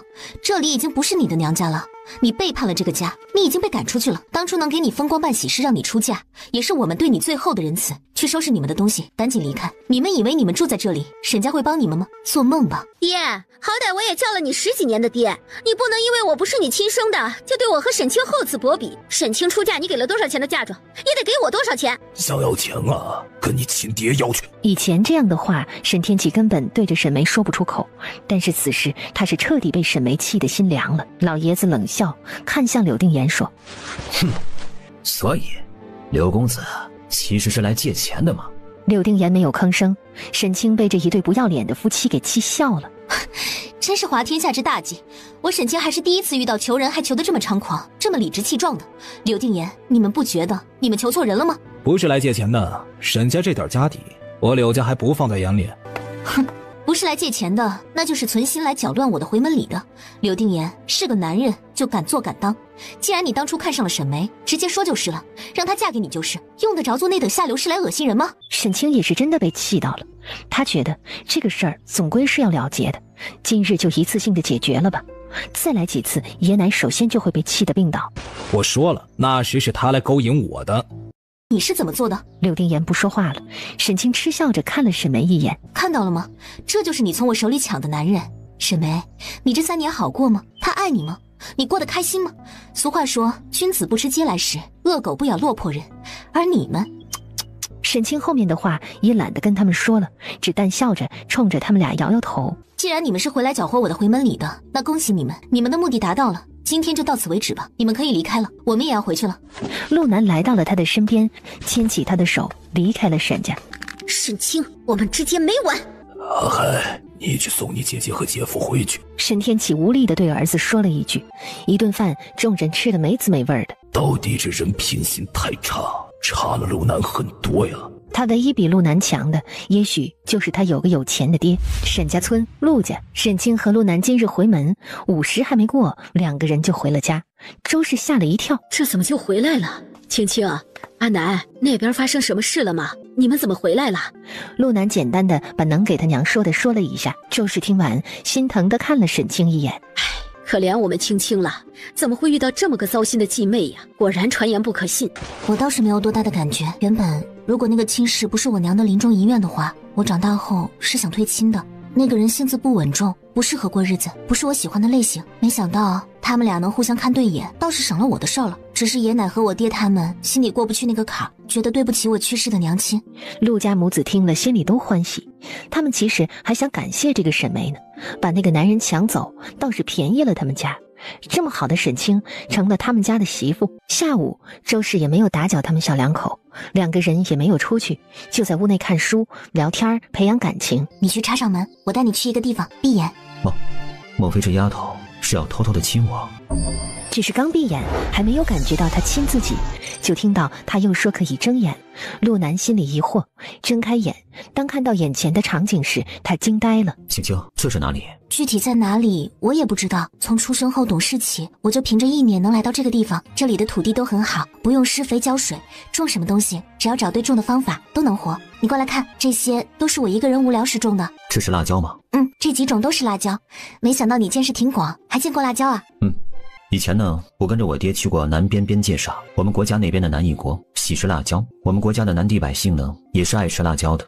南翼国，这倒是好奇了，以后有机会我们去一次。青青想去的话，以后我找机会带你去。喂，青青，这也是辣椒吗？陆南手里捏着一个2荆条，好奇地问道。这也是辣椒，你仔细看，其实我这每一块田里的辣椒都不一样。沈清过去带着他一一看过，给他解释着每一种辣椒适合做什么美食。陆南听完大开眼界，没想到一个辣椒还有这么多的品种。青青，那你除了种辣椒的话，还种过什么？多了，10几年呢，我种了很多东西，都在保险仓库里放着呢。走，带你去吃好吃的。沈清带着陆南去了保险仓库，陆南再次惊呆了。他觉得活这么大岁数，今天他算是跟着媳妇长见识了。这些是我种起来的玉米，过几日我想办法拿几个出去，让娘煮着给弟弟妹妹们吃，但你得帮着我想借口。这些是我种起来的胡萝卜，比咱们现在吃的那个颜色深一些。对了，这边有西瓜，你去拿1颗，咱们俩去屋里吃。这么小的西瓜呀？西瓜不是越大越甜越好吃吗？这些是迷你西瓜，应该是变种的。我在种子库里找到的籽，种起来才知道是这种西瓜，而且1颗里边的籽很少，我们吃时要把籽留好，这都挺珍贵的。好。陆南抱了2颗，跟着沈清出了保险仓库。当看到那处小院子时，他再次惊讶了。这是你的院子？这个地方从我发现后，一直以来就是我自己一个人，也没有任何动物和飞禽。2个人走进院子，当看到院子里放着几个非常眼熟的箱子时，他疑惑地看向沈清。这不是今日你在你那边屋里收拾的东西吗？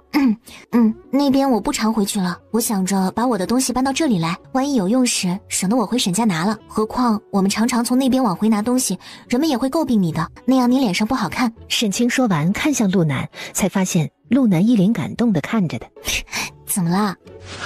青青，谢谢你凡事都为我着想，我陆南也不知道是几生有幸才能娶到你这么好的妻子。不用那么感动，最多也就是3声。3声有幸吗？陆南似乎也想到了，呵呵一笑，摸摸他的头，轻笑着过去切西瓜去了。等小西瓜切开，看到1颗是红色的，1颗是黄色的后，陆南不敢置信。西瓜还有黄色的。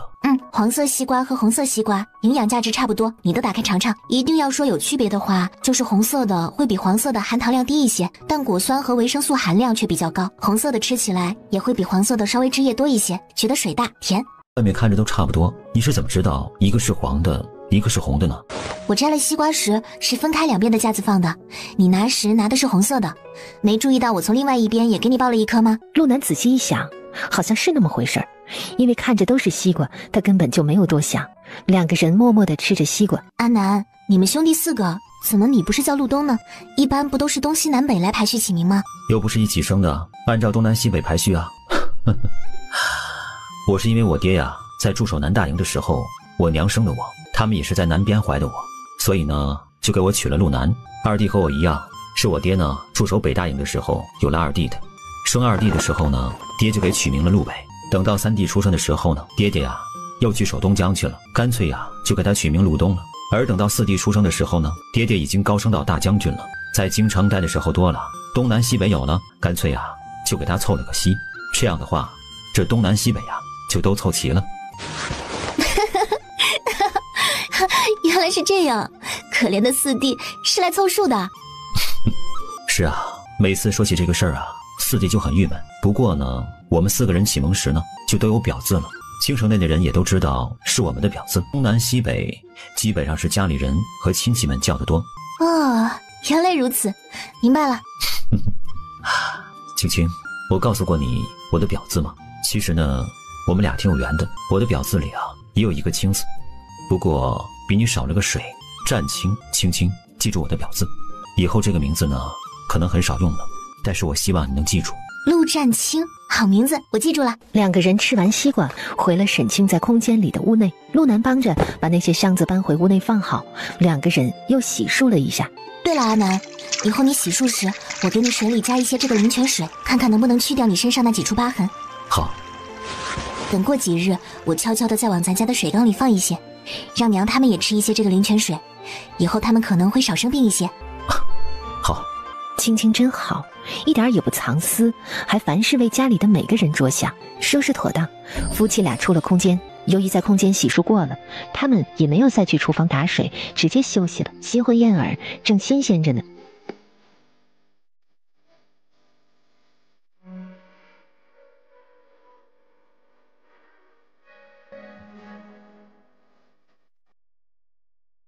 是清晨，天还未亮，陆南轻轻起床，他的胳膊刚从沈清脖子下抽出来，就发现沈清也迷迷瞪瞪的睁眼看向他。安南，老实了吗？不好意思啊，把你给吵醒了，你继续睡吧。我带弟弟们呢去练武了，回来吃了饭呢，带你去镇上。他轻声亲了一下他的额头，就翻身去一边穿衣服了。待他离去后，身边没了小火炉给暖被窝，顿时不暖和了。沈清也睡不着了，干脆起来洗漱一下，去厨房给一家人做早饭去了。等他开始烙饼时，周氏那边的屋门开了，他赶紧走了进来。青青，你多睡一会儿，怎么起来做饭了呀？娘起来做也能来得及的。没事儿，娘，您去照顾弯弯吧，他有没有好一点？好啦，昨天下午就在院子里玩开了。行，饭我做吧，娘去收拾屋内，一会儿阿南他们回来就可以吃饭了。辰时，陆南兄弟几个一身大汗的回来了。饭熟了，去吃饭吧。好。你做的饭吗？我烙了玉米葱花饼。好，辛苦你了。当一家人坐在桌前，看到桌上摆着一桌色香味俱全的早餐时，脸上都露出了笑容来。青青不愧是被沈家老夫人调教过的姑娘，看看这一桌早餐做的，哎呀，我们好久没吃过这么精致的早餐了。是啊，娘，大嫂做的早餐好香啊。沈清笑了笑，南瓜块一人一块，需要补充一家人一天所需要的营养，尤其弟弟妹妹们这么瘦的身体是严重的营养不良。今日开始，每日早晨一人要吃一块。好，鸡蛋汤也得一人一碗，足够。饼切成了小块，大家分着吃完，不然放到中午就不好吃了。开饭吧。好，吃饭。今天辛苦青青了。娘，嫂嫂烙的这个饼子好吃。周氏笑了笑，嗯了一声。沈清则是默默吃东西。陆南吃了几口就感觉到了，媳妇做的饭是真的好吃。沈清看到他吃饭间偷偷看了自己几次，冲着他也偷偷笑了笑。吃完饭后，准备跟陆南去镇上。从村子里到镇上，起码半个时辰就到了。沈清看着这熟悉的镇子，眼神往北边方向看了一眼，那边是外祖家的方向。陆南见沈清往那边看，轻声道：“怎么了，青青？想去游湖吗？”“不是，我外祖家住那边，我来镇上住过1年多。”“我们要不要去拜见一下外祖他们呢？”“先不去了，我们今日出来事多，先办我们的事儿。改日我专门带你去拜见一下外祖母和外祖父。”“好，我们先做什么？”“先去锦绣房。”等到了锦绣房时，铺子里似乎很热闹，人不少。“你在门口等着我，我进去一趟。”沈清也没让他进去，他进去了肯定不舍得让自己买那么多衣服。“青青，你个没良心的，怎么这么久不来看我？”“对不起啊，我后来回家了，再没出来。”“哼，你就是没良心。走，我们先上楼说话。”“哎，等等，我还想排队买软棉布呢。”“你家还缺那些吗？要多少？我明日安排人给你送去。”沈清失笑：“星儿，给我准备2匹，这是3两银子。”凤星儿不敢置信地看着他，像看怪物似的。“沈清，你是沈清吗？怎么突然间跟我这么客气啊？”“你没听说吗？我成亲了，嫁给了我们村的一户外来户，也是村子里最穷苦的一户。”“啊，我不知道啊，我昨日才从广陵城回来的。”“啊，我大前天成亲的。”“青青，那你是给婆家人准备的吗？我才不要你的钱呢！”“瞎说什么呢？既然这样，那你再帮我准备2匹细棉布吧，1匹深蓝色的，1匹枣红色的。”“青青，我不要你的钱。当初要不是你教我做生意，教我如何灵活做生意，锦绣房也很难度过那1年的难关了。我还一直没谢谢你呢。”“没事儿，这个是我买东西的钱，你要是心里过意不去啊，就送我几斤棉花。至于帮你的情分，那是看到我们姐妹投缘才交给你的，你不用在意。去一步步做生意的还是你自己。我婆婆家人都很好，我相公人也很好，看到他们日子清苦，我也想帮一把。今日我先出来看看，可能过几日我也要带着家里人做生意了。他们来了我们村子也没有田地，目前能快速摆脱穷苦日子的，也就是做生意了，所以我决定带着他们做生意。”“那肯定是没问题的，你脑子好，自己做生意肯定能做好的。那你做生意时需要我做什么？记得及时来找我。”沈清笑着应下，眼神示意他收钱。“你知道的，我并不缺钱的，但我直接给我婆家钱也不是那么回事儿。而且如今我婆婆把掌家之权给了我，所以我想着给他们买些料子，做些换洗的衣服。”“好吧，那我收了，我去安排一下东西。你要现在带走，还是我明日派马车给你送到村里去啊？”“我相公骑马来了，你给我打包好，让伙计交给门口马边站着的那个人就行。”“啊，那是你相公？家贫还有马？你家陪嫁的？”“不是，他家穷的财产只有1匹马。”虽然很搞笑，但这就是事实。他们甚至穷的连里边的换洗衣物都没有，但他们有1匹如家人般重要的马。“他对你好吗？”“他会舞，人也很善良。他爹过世的早，他帮着他娘养活了3个弟弟和1个妹妹，是个很坚强的人。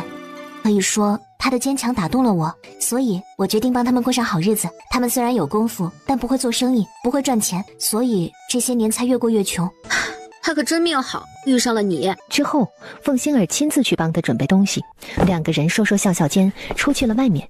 陆南看到脚边的这么多东西，有些不敢置信，目瞪口呆的。再抬头看到沈清被一个大眼睛的姑娘送了出来，2人还牵着手，笑眯眯地说着什么。“那个是他的好朋友吗？”2个人一起走到陆南的面前。“阿南，这是我的好朋友凤星儿，也是这锦绣房的东家大小姐，这里一直是她在打理。星儿，这是我夫君陆南，以后对我们青青好点，以后你会知道你遇到了一个多么好的姑娘。”“啊，多谢凤小姐，青青的好，我现在就知道了。”“好了，你们再说一会儿，我得找个地方去钻了。”他一句话说完，3个人一起笑起来。锦绣房对面一间茶楼的2楼，窗边有人招呼了一下，立刻凑过来4个人，从楼上的窗边往下看。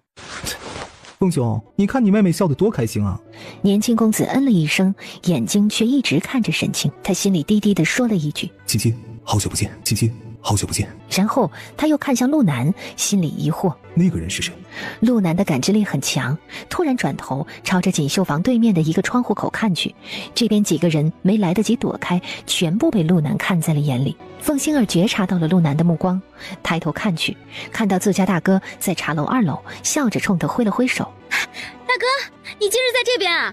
沈清也转过头去，对上了凤星辰看向自己的眼眸，他冲他笑了笑，喊了一句：“凤大哥。”凤星辰点头，消失在了窗口。星儿，那我们俩就先走了。这些东西有些多，我们俩需要去买个车厢来装了。结尾那里有个车行，可以配车厢。好，那我们俩先去买车厢，你让人给我看一下这些东西，我很快过来拉。两个人向着街尾走，等他们俩走远时，凤星辰几个人也下了楼来。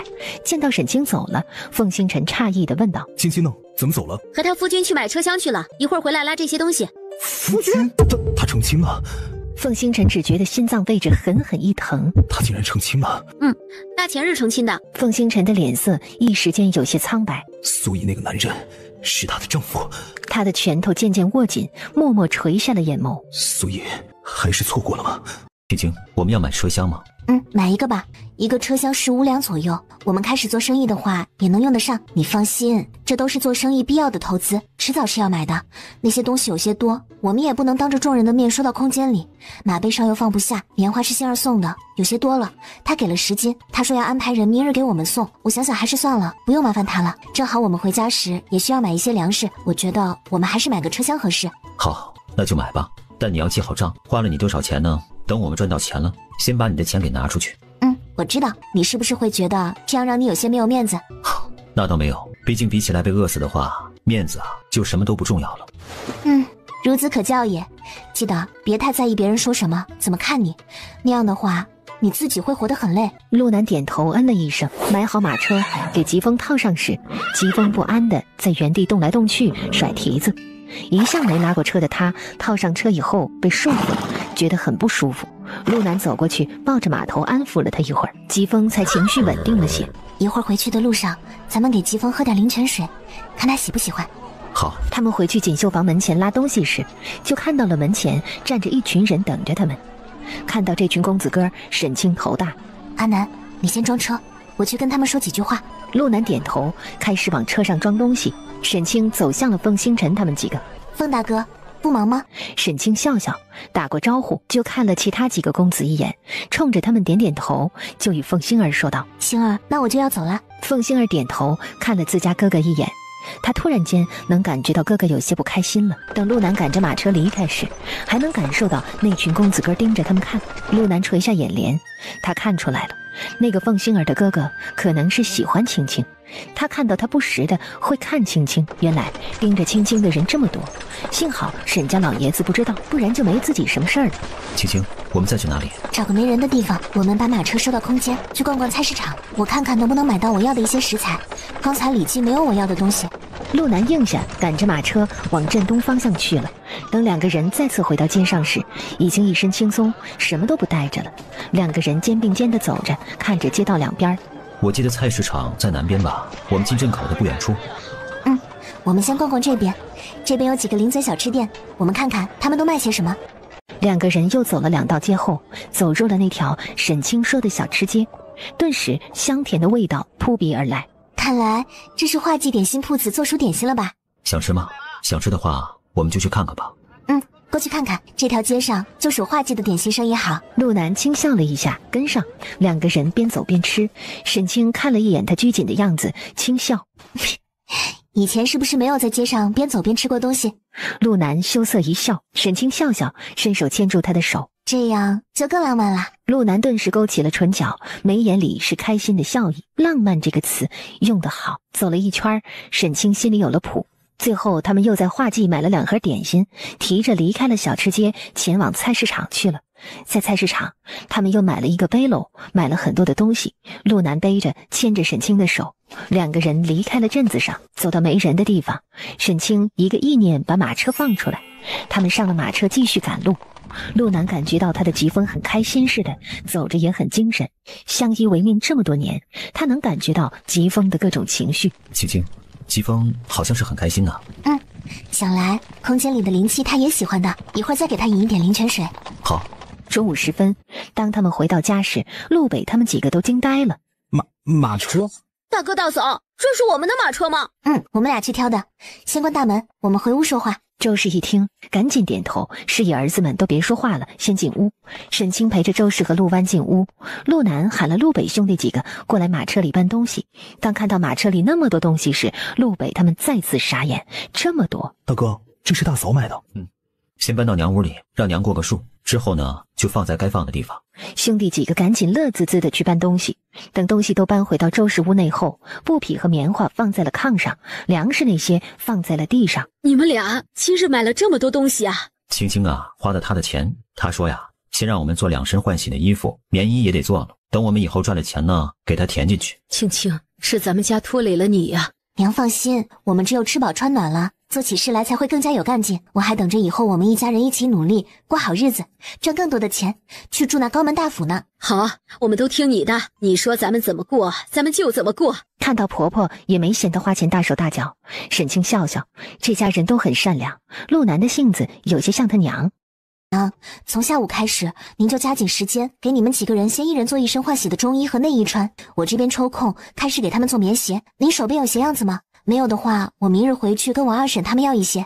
有的，有，一会儿娘找给你。大嫂，那我们做什么？你们3个下午跟你大哥去找一趟罗大夫，学习一下他那日说的几种草药的样子和晾晒处理方法。明日开始，早晨你们练功1个时辰后，挖草药1个时辰。我从明日开始练习做我要做的那些吃食，给你们尝试。等确定了我们卖什么后，我们就先做着，赶着马车去卖一卖，试试人们的接受程度。如果卖得好，我们就开始租铺子卖。从这一日下午开始，陆家人就都被沈清安排的忙碌了起来。他们晚饭后，沈清和陆南才回屋休息，因为忙了大半夜，2个人都有些累，只相拥而眠，也没再折腾，浪费体力了。翌日清晨，2个人早早一起起了床。陆南带着弟弟们背着背篓，拿着小锄头往山里去了。辰时，沈清已经和周氏、陆湾3个吃完了早饭。周氏洗碗，沈清则是用1个篮子装好他做的早饭往山里去了，给兄弟几个送饭。早上陆南嘱咐过的，他可以骑着疾风去。陆南相信疾风对沈清的友善，而且他也听沈清说了他会骑马的事儿。但沈清有些不敢独自骑疾风，怕他不配合。没想到疾风见到他，还主动用马脸在他胳膊上蹭了蹭。沈清笑了，这马怎么看着跟陆南一样的脾性？知道疾风不讨厌的，他放心了。出了院子，往山里去了。沈清骑着马去了西山山沟里，看到陆南突然从山坡上飞身而下来迎接他。他正要翻身下马，被陆南直接伸手抱下了马背。沈清脸色一红，悄悄地打了他一拳。大白天的抱什么抱？被弟弟们看到不好。他们敢看，我明天就狠狠地操练他们。你可别太过分了，你是哥哥，不是严父。知道了，娘子。来，先吃饭吧，别一会儿凉了。我来吧。阿北、阿东、阿西，吃饭了。是大嫂，大嫂。他们吃饭，沈清在一边看着，问道：“怎么样，挖到了吗？”还没呢，我们刚从这个山坡上找起，这边看过了，应该是没有。一会儿啊，我们得上山顶去看看。啊，不急，吃完我们慢慢找。青青，我们吃完呢，你就骑着疾风回去吧。找草药的事，我们来就好。山顶上冷，别把你给冻着了。既然这样，那自己就回去研究自己的特色小吃，尽快把生意做起来。陆南吃着饭，不时地看着媳妇几眼。沈清趁弟弟们不注意，悄悄用脚轻轻踢了一下他的后脚跟。好好吃你的包子，看我做什么？看媳妇好看呗。他俩在这低声说话不要紧，那边陆东突然咳嗽不止。慢点吃，阿东，这里有水。谢谢大嫂。陆南看了他一眼，他才不管弟弟们会不会听到呢。自家媳妇就是好看，他好不容易娶回来的媳妇，也不准他夸2句。他们吃完后，沈清收了篮子和水袋，准备牵着疾风走。结果陆南弯腰又抱起了他，直接放在了马背上。啊！我找个石头就可以上，竟然不能说一声吗？一言不合就抱人，吓了我一跳，又当着弟弟们的面抱。这样省事啊！走，我送你回去。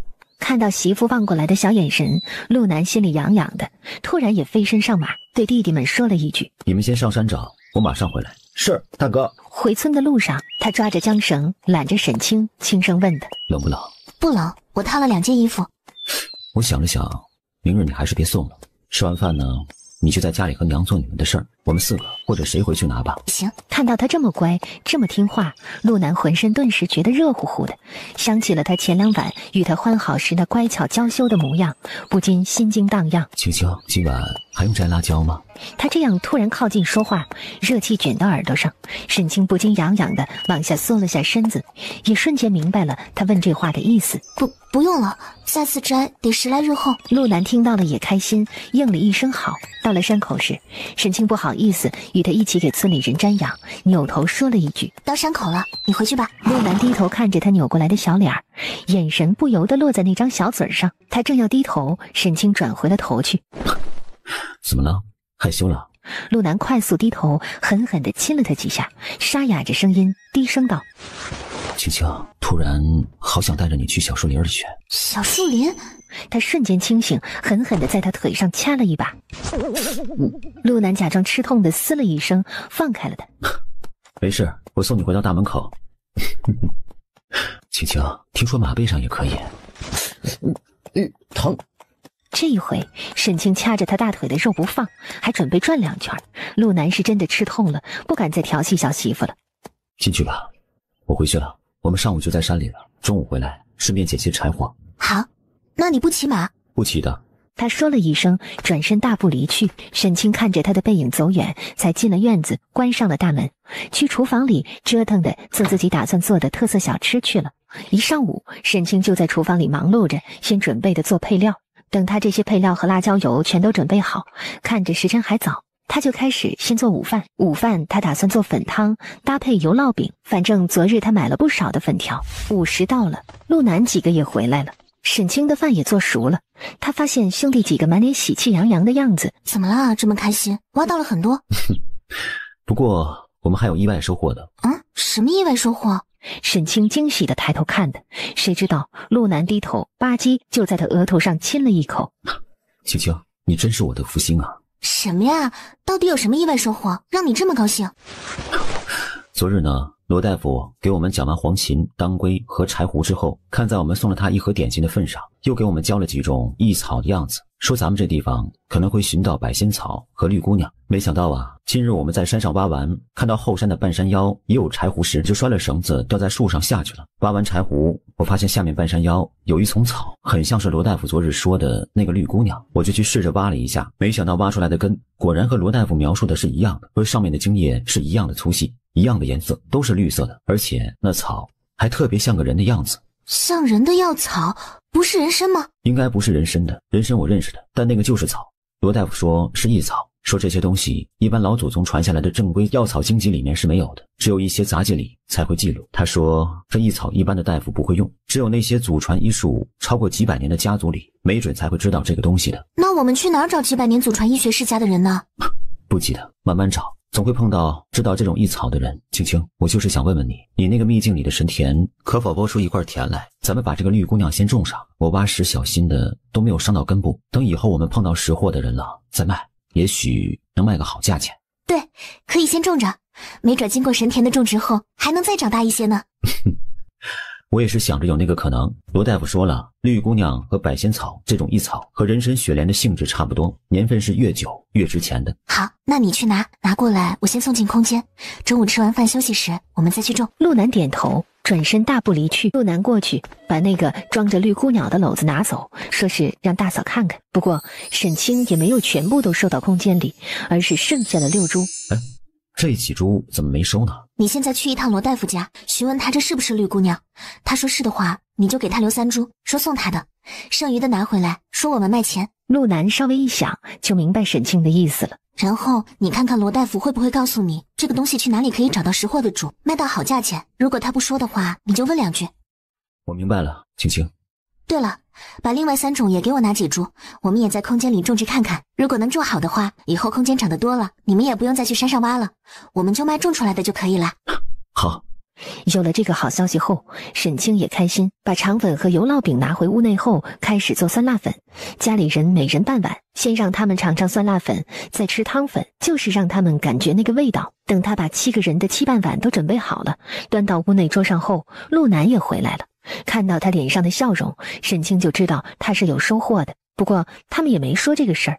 沈清招呼一家人吃饭，我打算做的第一个小吃零嘴就是酸辣粉，我没敢跟你们多做，一人半碗，吃完都要跟我说感受，我要一一记下来。青青，这味道闻着好香啊！青青，这味道闻着好香啊！嫂嫂，这个看着红红的，会不会很辣？怕你们吃不惯辣，我只做了微辣的，你尝尝，要是吃不惯，给你大哥吃。好。周氏和陆湾说完，兄弟4个已经不约而同的低头夹起，开始吃第一口了。好辣！好酸啊，又酸又辣，但是好像又很香。吃了几口，好像没那么辣了，好像越吃越香。哎，我吃的竟然出汗了，但是感觉越吃越香。嫂嫂，还有吗？听着兄弟几个的话，沈清笑了，转头看向了陆南，想听听他的意见。我以前吃过辣，对于我来说呢，还可以再辣一点，酸度差不多了。很好吃，很香。还有吗？没有了，我都只吃了2口，你要吗？吃。青青，这很好吃。你们喜欢吃就行。那我做一下准备，过几日先去镇上试着卖一卖。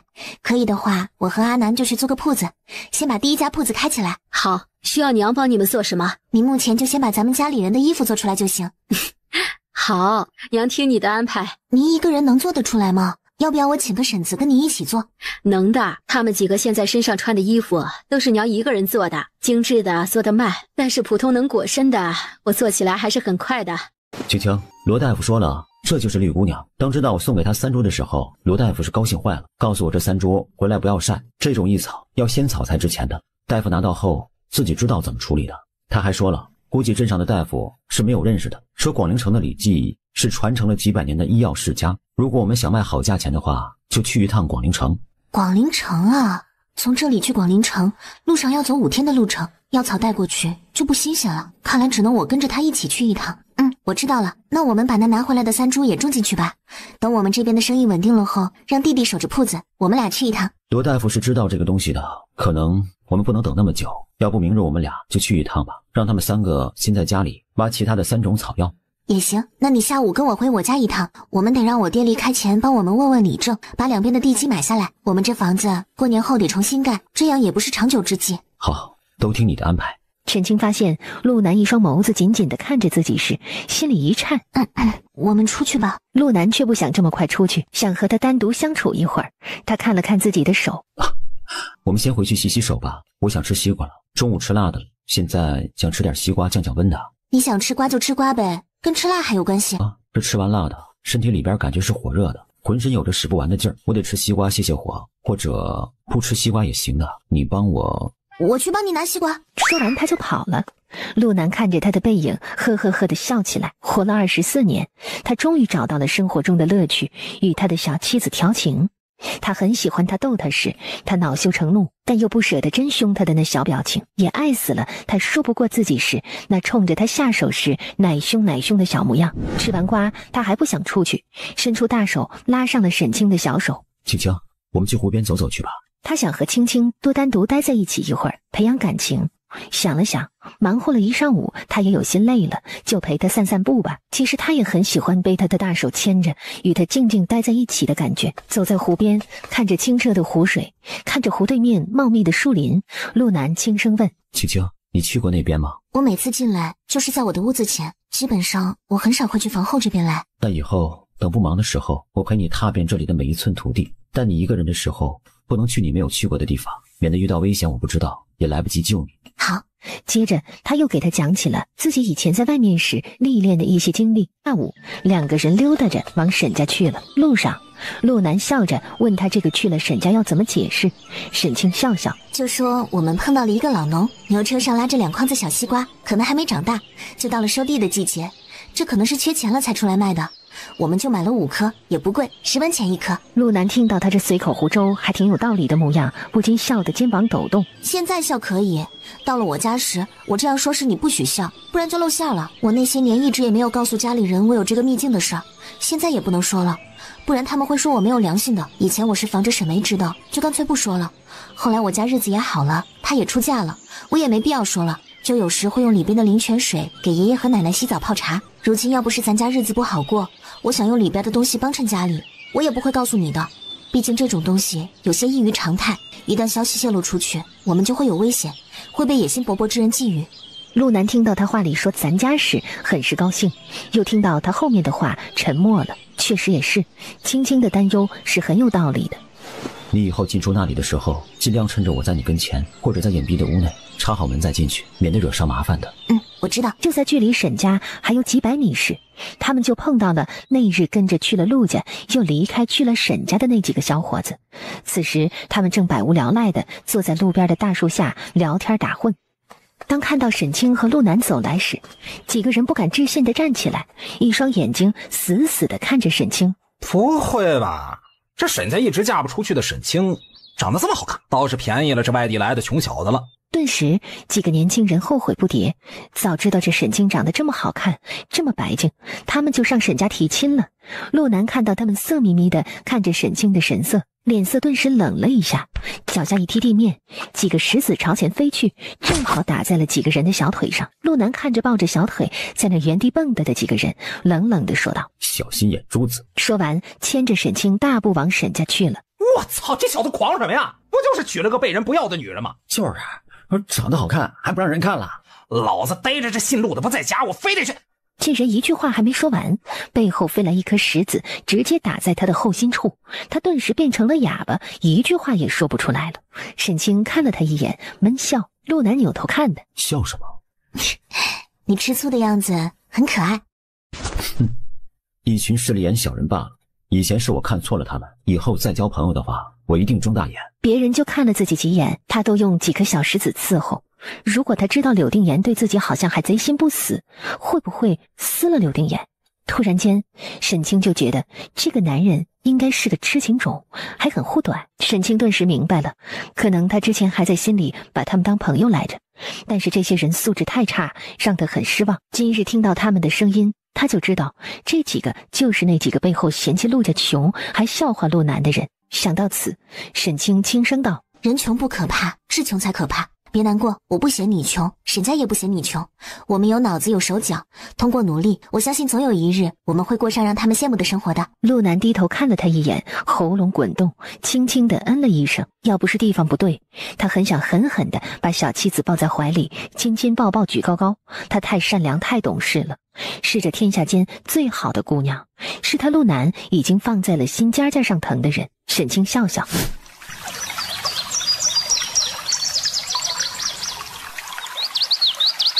到了。青青、陆南，你们怎么来了？青青、陆南，你们怎么来了？正好下午没事儿，我们俩过来看看家里人。那天走了，我怕爷奶和爹爹心里不痛快。哎呀，没事啊，他们吃完饭也走了。你爷奶今早还念叨着你们俩呢，说不知道你们今日忙什么呢，还想着让阿海晚上早点去叫你们过来吃个饭呢。陆南也恭敬地喊了一声：岳父大人。叫爹，叫什么岳父大人呢？沈天启觉得叫岳父大人有些见外了，陆南赶紧恭敬的又叫了个爹。这个爹字他已经很多年没叫过了。哎呀，青青回来了啊！奶奶想我没？沈天启客气的请陆南坐下。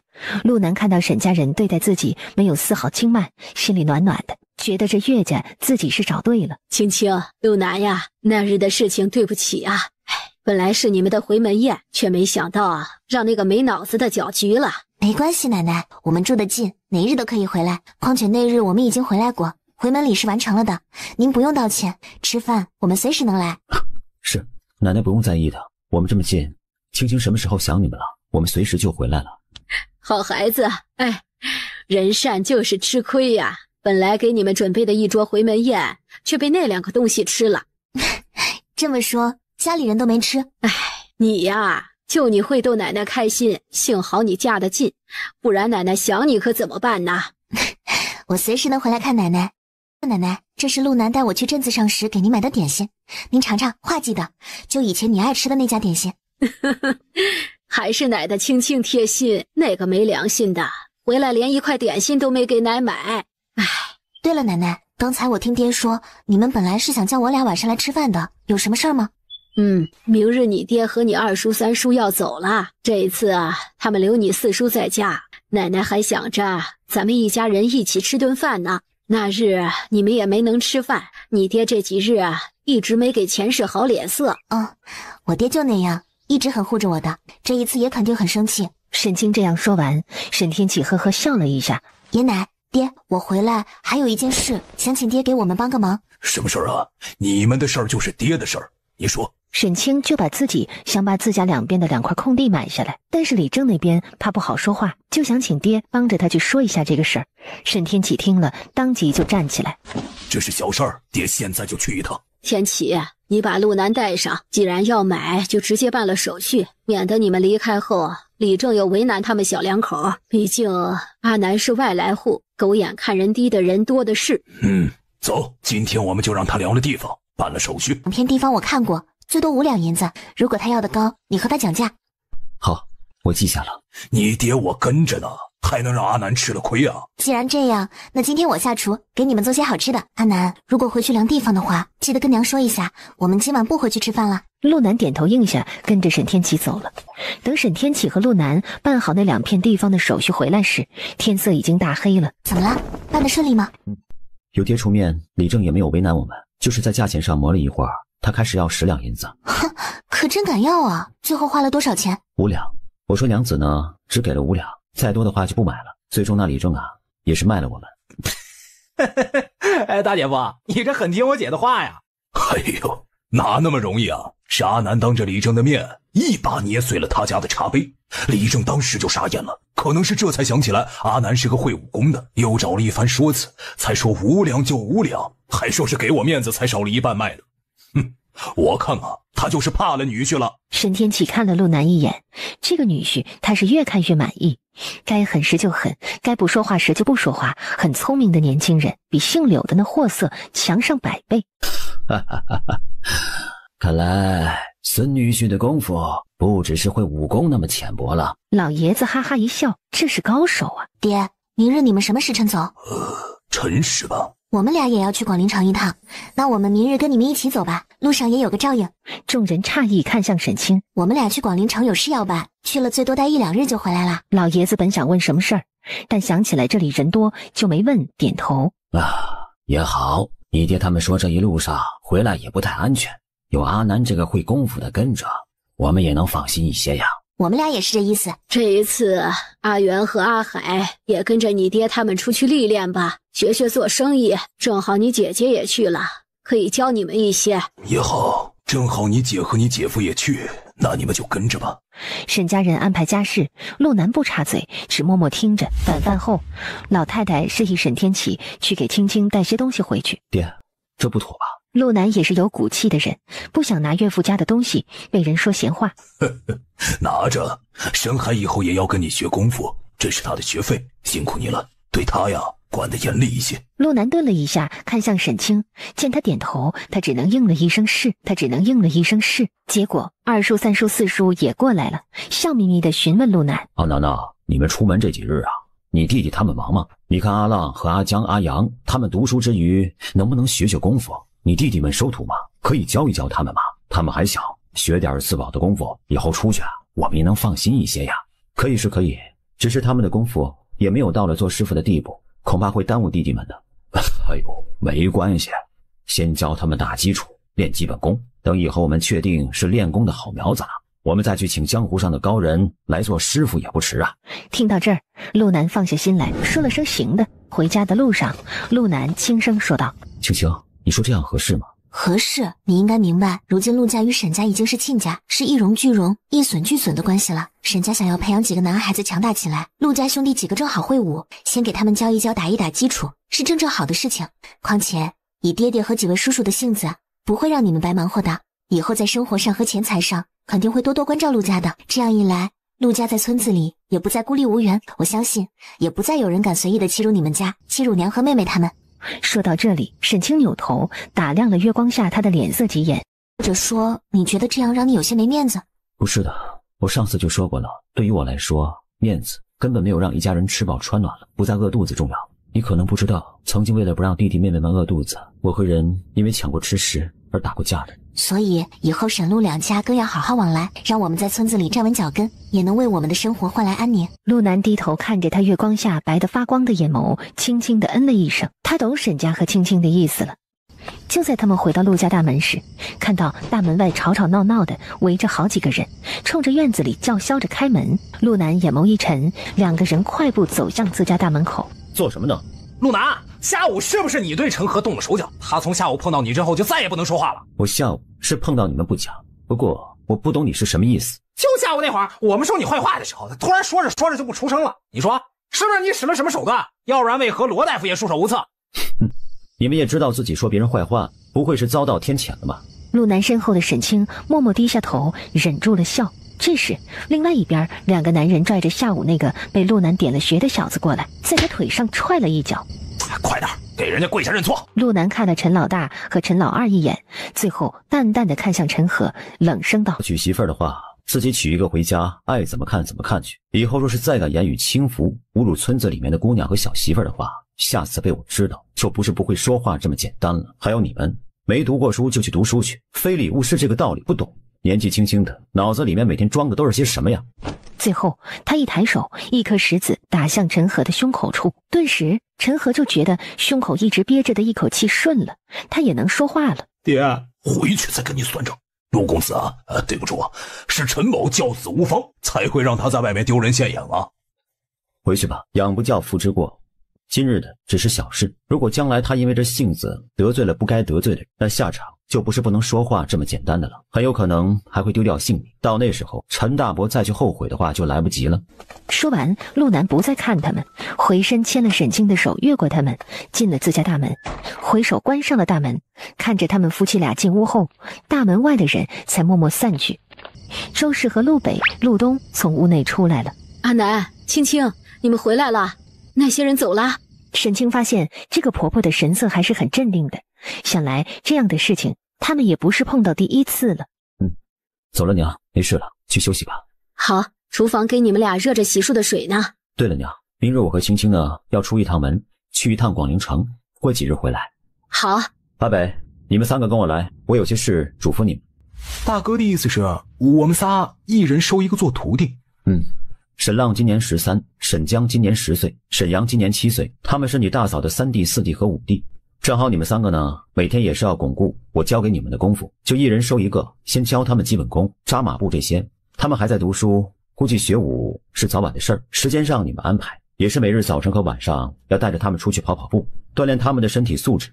不过我不在的这段时间呢，你们就别去山里了。如果谁没有听话的话，我回来有的是苦头让你们吃的。是，大哥，那挖草药的事先不用去了？暂时不用，你们就在附近捡些柴火供娘做饭的就行了。我这次去广陵城的目的你们也知道，那个如果卖得好的话，比我们挖上1个月的柴胡当归都是值钱的，但是这个事必须要保密。是，大哥放心。安顿好他们，陆南出去查看了一番，确定院子里没有问题之后，回了屋内。陆南回到屋内时，就看到小妻子已经睡下了。他看了一眼一边放着的木盆，问道：青青，你自己去打水洗漱了？沈清低低地嗯了一声。陆南笑笑，上床脱去衣服，只着内衣钻进了被子里。过来。他看着沈清给自己的后脑勺，失笑。他这意思很明显，拒绝亲热，但正新婚着呢，即便不能大战几百回合，他也想拥着小妻子入眠。离这么远哪行呢？沈清顿了一会儿，才转过身来：困了。我也困了，明日我们要赶路，我被里是暖和的，你不是怕冷吗？过来。一入他的怀抱，他就被紧紧地抱在这个温暖的怀抱里。沈清内心里不由得悄悄喟叹了一声：真暖和。睡吧。沈清确实有些困了，迷迷糊糊就睡着了。翌日清晨，沈清醒过来，周氏这时过来喊他：青青，洗完过来吃饭，娘已经给你们做好饭了。沈清应下，周氏有些欲言又止地看向陆南。陆南感觉到了，看向自家娘的眼神瞬间就明白了。娘放心吧，我尽量避着钱，不碰到他们。好，即便碰上了，也不要和他们起冲突，以后不再往来的亲戚，没必要跟他们生气。娘放心吧。青青，娘给烧了热水，你把汤婆子拿过来，娘给你去灌些热水，路上你抱着也暖和一些。午时后的傍晚，他们到了广陵城。到了这里后，他们就被老管家带着安置在西院居住。管家打量了陆南一眼，微微躬身退出去了。陆南在他们出去后，他先观察了一下西院的地形，看了一下周围有哪些可以藏身的地方，都去检查了一遍，确定这里安全后，回到了屋内。你去做了什么？我去检查了一下周围，要确定居住环境是否安全。我看过了，这府里连管家伺候的一共17个人，2个婆子，2个丫头，外加2个做杂役的，并没有防卫的侍卫。陆南说完，坐在了一边的凳子上。青青，你以前来过这里？没有。青青，有些事我跟你说一下。这广陵城是我们所在的青竹郡的郡府所在地，而我舅舅就是这广陵城的郡君。郡君就是相当于一省巡抚那样的官职吗？也差不多吧。巡抚也有几省巡抚的，但郡君只管一个郡，是一个郡的最高文职官员，武职最高的是郡府总督。如今我们已经和外祖家断绝关系了，是舅舅的意思。外祖他们怕我们连累了舅舅，就听了舅舅的安排，所以娘那人的意思就是让我们小心些，尽量别惹上他们。你们离开京城后，他派人追杀过你们吗？不知道啊，我们离开后的这几年，有过好几批人来暗杀我，但最终都是被我们给甩开了。近2年是再没有来过了。我也想过去查一下，究竟是谁要置我们于死地，但是担心家里人，就一直没能出去。那这几日我就在这里住着，你要不要借机出去查一下？明日呢，我们先去卖药草，明晚我出去打听一下，最多2天就回来，我们就回家。正好出来了，他觉得也是个机会，把外面的事了了，好好回去陪青青做生意，把家里的日子过好。如今家里人能安安全全的活下去，才是最重要的。饭后，沈天启喝了一杯茶，笑眯眯地看向了自家女儿。青青啊，既然你来了广陵城，要不要去咱家的几个铺子里看看呢？帮爹爹和你叔叔们看看咱们家的铺子里有没有可以再提升的空间啊？明日随爹爹和叔叔们去看看吧。经过这将近10年的时间，咱们家的生意根基也算是打稳固了，我觉得也是到了起飞的时候了。二叔激动地说道：青青，这次要不是你说要来，我们还真不敢这么想嘞，太好了。青青啊，你们有什么事儿要去办呢？需不需要三叔去帮忙啊？沈三叔是兄弟几个里外交手腕最强的一个，在这广陵城也是交友甚广。不用麻烦三叔了吧，我们的事儿也不大，就是去一趟礼记一堂。你们要去礼记一堂做什么呀？阿南和阿北他们在山里练功时遇到几株不常见的草药，问过罗大夫，他说可能只有这广陵城的礼记一堂才能识得，也会药，别的大夫即使识得也是不会用的，所以我们俩去试试。不是平常的药草？应该不是，罗大夫说是异草。沈天启看向三叔沈天亮，我知道了，三叔和李家二公子是有些交情，明日三叔啊陪你们去，会不会给三叔惹上什么麻烦呢？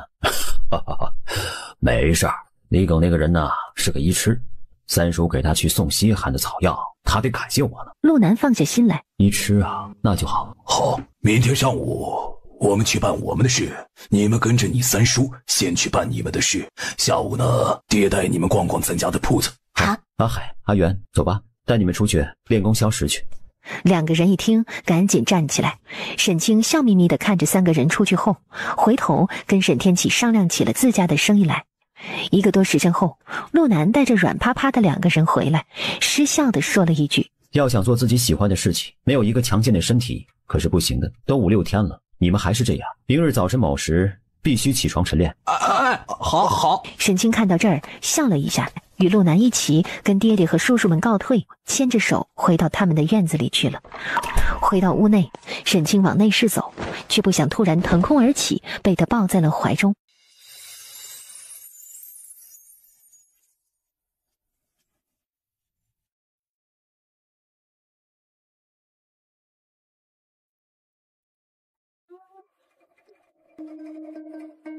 亲了一会儿，陆南才不舍得放开他。青青，你先去换衣服，送我去空间，我去洗漱一下，刚才出了不少汗的。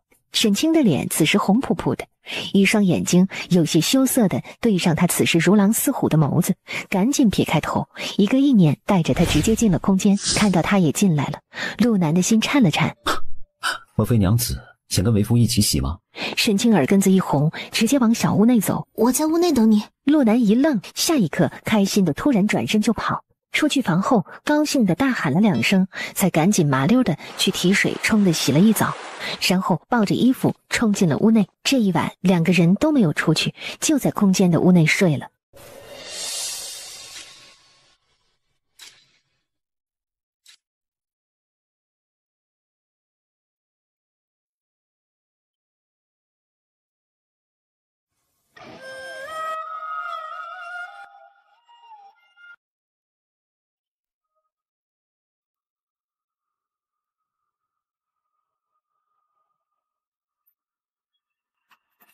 1日清晨，沈清是被陆南摇醒的。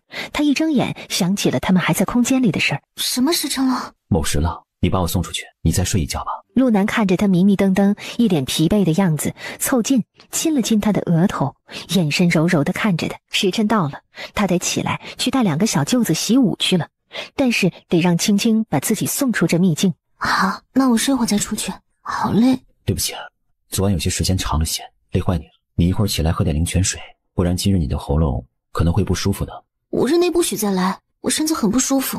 昨晚他有些过分了，折腾了将近1个时辰。好，对不起，你睡吧，我给打好水，你醒来之后用灵泉水泡一泡，应该会解乏的。他没忍住，看着媳妇这慵懒可爱的模样，凑过去又在他唇上啄了一下。对不起，你睡吧，我给打好水，你醒来之后用灵泉水泡一泡，应该会解乏的。他没忍住，看着媳妇这慵懒可爱的模样，凑过去又在他唇上啄了一下，才麻溜的起床。你快点儿，我好困。好了，送我出去，你睡吧，这水等我回来洗过再倒。沈清应了一声，一个意念把他送出到寝房外，他又迷迷糊糊的闭上了眼睡觉，但不久他又慢慢的睁开了眼。气人，睡不着了。身边没有了他的气息，没有了他温暖的怀抱，他竟然睡不着了。沈清看着房顶，想起昨晚自己放纵心情，跟着他那1个时辰的疯狂，他伸手捂上了眼睛。完了，我中了这个男人的毒了。睡不着，沈清只能起来去穿好衣服，又去喝了一杯灵泉水，出了空间。此时时辰还早，还没有到辰时，然后在府里溜达着，欣赏着府里的景色。大小姐好，你是？奴婢小红和李婶负责府里的膳食。今早我们吃什么？小笼包、馄饨，还有豆包、红豆稀粥，这些是大爷当初吩咐下来的菜单。走吧，我去给你们帮忙。不用的，小姐，我们2人能忙得过来。奴婢是去库里拿鸡蛋的。没事儿，走吧，我再教你们几个我爹他们爱吃的早餐，他们回家后我也经常给他们做的。是。小丫头一愣，随即跟在沈清身后，觉得这个大小姐很随和。当一家人坐在主院的厅堂内，围着桌子吃饭时，才发现今日的早餐不是原本该今日吃的。但是沈天启乐得笑开了眼，有女儿的人就是有福气啊，这一看就是我女儿做的饭菜。2叔3叔也笑呵呵地看了陆南一眼。阿楠楠啊，你可真是有福气啊，我们青青这做饭的手艺那是一绝呀，能够娶到青青是我3生有幸。你还没吃过青青做的这个早餐吗？尝尝，很好吃的。这个叫鸡蛋卷饼，这个叫肉饼，再搭配一碗胡辣汤，吃完舒服哟。沈家人以前吃过沈清做的胡辣汤，但今日的胡辣汤，他们好像吃出了一点不一样的东西来。哟，青青啊，这胡辣汤里加了肉啊！沈天启嘴刁，一下子就吃出来了。加了一点牛肉丁，是不是感觉味道不一样了？以前在家里没有牛肉，我就没有放过牛肉丁。如果是搭配肉饼的话，家里我一般就给你们做素的胡辣汤。如果汤里再加肉，可能早晨的肉食就会过量了，你们会胖。原来如此啊！陆南只是默默地埋头吃饭，他觉得这个胡辣汤不辣，不如那个酸辣粉吃得带劲。大姐啊，这个胡辣汤也不辣呀，为什么叫胡辣汤啊？沈海这时好奇地问道。那是因为你们不吃辣，我没多加胡椒粉，多加胡椒粉或者辣椒就会辣啦。早饭后，一家人准备完毕，3叔嘱咐他们带上他们的药草，自己带着他们出门。夫妻俩应下，回院子里去了。回去后，陆南插好门，沈清一个意念带着他进了空间。青青，我们今日卖几株呢？如今我们地里种着15株，我们这一次也算是先试试行情，不能拿得多了。如果价格好了，我们下次再来就是；如果价格不好，我们就再不来卖给他了。自己空间里先种着，总会遇到识货之人，就拿出5株吧。如果这个李家是个不错的，我们还可以跟他谈谈生意，以后找到异草可以再给他送来。好。陆南应了一声，拿着铲子去挖，很快5株挖了出来，把上面的土抖干净，回去放进我们准备好的木盒里。陆南点头照做，夫妻俩抱着一个黑色的木盒子出来。3叔诧异地看了一眼沈清手上的木盒子，倒也没有提出要看，只说了一声走吧。他们到了李记一堂时，3叔只是走向了一边柜台里的角落，询问李耿在不在，说他是沈记的3爷。掌柜的一听，赶紧客气地拱手一礼，亲自带着他们上了2楼。李耿见到沈3爷来了，眼神询问3叔：是我大哥的女儿和女婿，你放心吧，不是来找你走后门看病的。下面那个坐诊的是你家长老吧？你呀还是这么个直爽。听说你回家了一趟这侄女成亲回去了一段时间，这一次回来呀，正好带他们出来走走。闲聊时，我侄女婿说，前几日在山里练功时，发现了几株奇特的药草。问过我们那的大夫说呀，是异草，但一般的大夫啊是不会用啊。正好带他们来这边，让你来帮着孩子们看一看。我侄女婿冒着风险，还受了点小伤，挖出来的药草是不是那么不寻常的东西？异草？对，村里的大夫啊是这么说的，也不知道是不是啊。沈清把木盒递给了三叔，三叔帮着打开。李耿便看到里面还有个湿布巾包着，这包装的方法看来是得到过懂行人指点的，但看到里面绿油油的5株药草时，他一呆，下一刻就是满脸狂热，抬头看向了陆南和沈清，激动地说道：沈家侄女儿，我可以拿起来看看吗？可以，李叔随意看。李耿听了点头，拿起一株认真的看起来，从草药的顶部到每一片叶子的纹理、形状，再到草茎到根部，每一个地方都看得十分仔细。之后又去仔细的看了看其他4株，确定都是一样的后，一双眸子热切的看向三叔。哟，三爷这次算是帮了我们李氏大忙了呀！这药草确实是世间难寻的异草，叫绿姑娘，因为草药主体和根部联合起来看，像一个穿着一身绿色衣裙的姑娘而出名啊。而看这根部的须，这几株啊，应该至少有快100年的年份了。这绿姑娘，她的药性是治中风偏瘫，这世间异草并不常见，算是极稀罕的药草，所以也被称之为异草。在上个月啊，我祖父还对我说起过这个药草，说已经让李氏的弟子们在外行走的时候，帮着他留意着这绿姑娘。但这些年啊，我们一直想要，但都没见到过这个东西啊。要不是有老祖宗的药草典籍在，我也不敢这么确定。这真是太幸运了呀！不知道沈家侄女儿可愿卖这绿姑娘？你们俩是学医的吗？不是学医的，我比较喜欢做生意，对医术不通。我相公也是因为曾经经常出去打猎，对于这山林间的一草一木都比较熟悉。而那日也是因为意外去了半山崖时，看到这草药与别处的不同，才多了个心挖回来给我看看。哟，原来侄女婿是个武者。怎么样，这东西卖给我？既然李家2叔和我3叔是好朋友，说什么卖呢？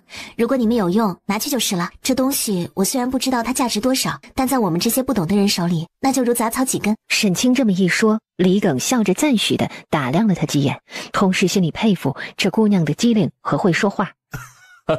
大侄女儿很会说话，这绿姑娘的价值可不低啊！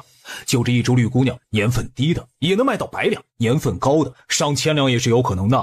这么值钱的东西，我如果白拿回去，也会被我爷爷打死的。白要肯定是不敢的。这样吧，5株，我给你们2000两，400两一株。大侄女，你看行吗？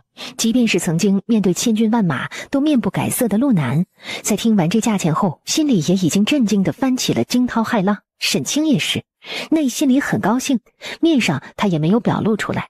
没想到这东西这么值钱。李二叔，值那么多钱吗？您这是对我们夫妻俩见外了吧？李二啊，你这是见到异草激动坏了，我就没有听说过有这么值钱的草药。这样吧，你们急吗？不急的话，我让人去把我爷爷请来，看看他怎么说。在那之前，我们先别说我给你们的价钱啊。好啊，我也好久没去拜见一下李老前辈了，今日啊，正好见见。我们不急的。来到这边时，老爷子看着那几棵药草，不敢置信。他看向陆南，眼神灼热。小伙子，你跟我说一说这药草的生长环境。陆南点头，就给他说了一下他找到这几株药草时的环境。当听到是背阴的半山腰生长的，老爷子点头。那就不会错了。书上记载，绿姑娘需要的正是那样的生长环境啊。说完，他看着陆南，挤眉弄眼。小伙子，你应该挖的不止这几株吧？书上记载，绿姑娘是丛生性异草，一般一丛最少也有10株，多的话能到20-30株。你是不是藏私了，没全部拿出来啊？大爷了，这老爷子果然是个人精啊，这是想要更多吗？的确还有几株，但是我不知道这东西这么值钱。当时就是挖了几株回去给媳妇儿看稀奇的，正好碰到我们那里的大夫，才说这东西不简单的。当时他因为意外去了半山崖，还不敢让我知道。后来看到他受伤，我问他，他才说实话，这东西是在半山腰挖到的。所以这东西即便再值钱，我也不想让他再去冒险了。适当的卖惨，渲染一下气氛，是营销的一种手段。何况去半山腰挖草药本就危险，沈清也绝不想让他再去第2次，才这么说的。可以理解啊。这样吧，这5株卖给我们怎么样啊？这样的异草啊，世间难寻，可遇而不可求。也挺值钱的。加上如今这东西确实只有我们李记有这个能力来用这个药草，你去了别处也买不到好价钱啊。我给你500两一株，你看怎么样？这价格虽然说不上是最高的，但是啊也不低了。而且啊，以后如果你再有机缘碰到稀奇的药草，都可以来送来给我们。好的，我们自然会给你个好价钱啊，不好的也会给你高于市场价，不会让你白跑一趟的。小伙子，怎么样？交个朋友吗？爷爷，不瞒您说，您来之前我说给他们2000两，看来还是我说低了。他们呢直说我是给的高了，说既然他三叔和我是朋友，就送给我们了，让我们用去，反正他们也不会用这东西。不错不错，现在的年轻人啊，已经很少有这么聪慧的了呀。咱们李家既然要用你们的药草，也不缺那点钱。阿庚，去准备一下银票，就按500两给。还是那句话，老朽想教你一个小朋友，虽然知道你们不是看重钱财物欲的人，但是在这个世界上，要想让家人过得好，没钱是万万不能的呀。老爷子一辈子活下来了，什么样的人没见过？他一眼就看出陆南应该属于那种有骨气、有傲气，但没什么钱的年轻人。不然，就以他对身边妻子的在乎，应该会让他穿得更好，装扮得更贵气。陆南听着老爷子的话，心里一动，老爷子说的很有道理，他竟然无法反驳，因此他冲着老爷子拱手一抱拳：晚辈陆南，如果李老前辈不嫌弃的话，教您做朋友是晚辈高攀了。不错不错，年轻人不骄不躁，能在山腰拿到这种草药，想来你的功夫也不是一般的功夫。老朽教你这样一个朋友啊，不亏不亏啊。老爷子乐滋滋地抱着盒子走了。李耿把2500两的银票亲自交给了陆南，陆南转手就给了媳妇。出去街上后，沈三爷不敢置信地看了2个人好几眼。哎，你们俩可真有财运呐！阿南出去练个功，就能碰到这么值钱的草药啊！沈清笑笑，把内置的事儿说了一下。哎呀，这可能就是好心有好报吧。阿南呐，还别说，咱们青青还真的是你的福星啊！是的，再说，从娶她过门的那一日起，我们家就不断的有好事情传来，这都是青青带给我的福气。沈清默默地看了他们一眼，当着我的面，你们是怎么能夸得出口的？回到府里，三叔去休息，夫妻俩回了他们的院子里休息，顺便聊聊今日的这个大惊喜。屋内，陆南紧紧地抓着沈清的手，有些激动。6年了，第一次赚到这么多钱。青青，我今天说的你是我福星的话，真的是打从内心里这么觉得的。这一生他何其有幸，遇到了这样一个能仅仅用几日的时间就走进他心里的女子。他说她是他的福星，没错。好，那我就当你一辈子的福星，让你以后的人生里都充满欢乐与幸福，让你以后无论做任何事都会一帆风顺，平平安安。青青，你永远是我的小青青，我这一辈子前半辈子一直把家国安危、百姓安宁担在肩上，但是我最终失去了曾经的一切，失去了父亲。下半辈子我只想好好的保护好家人，陪伴在你的身边，与你幸福安宁的度过余生的每一天。好。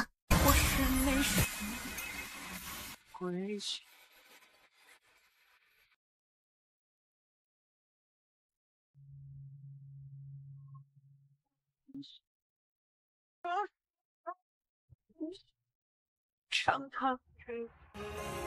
么了？青青他们的草药卖出去了吗？哈，卖出去了。大哥和二哥呀，可以猜猜卖了多少？青青他们有几株草药啊？5株。哦，5株的话，最多100两吧，那已经是好价钱了。没想到啊，女婿还有这样的财运，这对于他们如今的日子来说啊，倒是好事啊。我觉着老三这表情不像是卖100-200两，至少应该有个500两。2500两。多少？1株500两，5株是2500两。老三，咱青青和阿南这么好的运气，能碰到这么贵的药草？嗨，哪那么容易啊？那2个孩子怪不得不在家里面告诉我们，原来任何的运气都是伴随着风险的，也都是努力的必然结果呀。这时陆南也靠近门前，特意加重了脚步。阿南啊，这会儿我们正听你三叔说你们上午的事儿呢。今日也是多亏了三叔与李家2公子是熟识，我们才会得到信任，还要多谢三叔的。客气了，是你们俩运气好啊。青青呢？他说要教厨房那边做酸菜鱼和另外2个菜，我把他送到了厨房，他让我过来陪陪你们。哟，不错啊，中午青青又下厨了，太好了，我们又有口福了呀。能啊，你和青青商量过没有啊？以后你们是准备怎么规划的？要不要也来这广陵城做生意啊？来的话，我们还可以帮衬你们一下。好歹沈家也在这里打拼了10来年，关系网啊还是有一些的。不来这边离家太远了，况且呢，这边是地大人杂，小旭不想再碰到以前认识的人们徒惹麻烦。我只想安安静静的陪着家人度过余生的日子。至于做生意嘛，这个青青已经在计划了。他说想去咱们那边的苍原镇上做生意，离家也近。他目前先打算的是卖一些好吃的零嘴吃食。哦，那也行。芊芊一直就对做生意啊很有天赋，也很喜欢，再加上啊爱看书，什么书都看，学会了不少做生意的手段啊。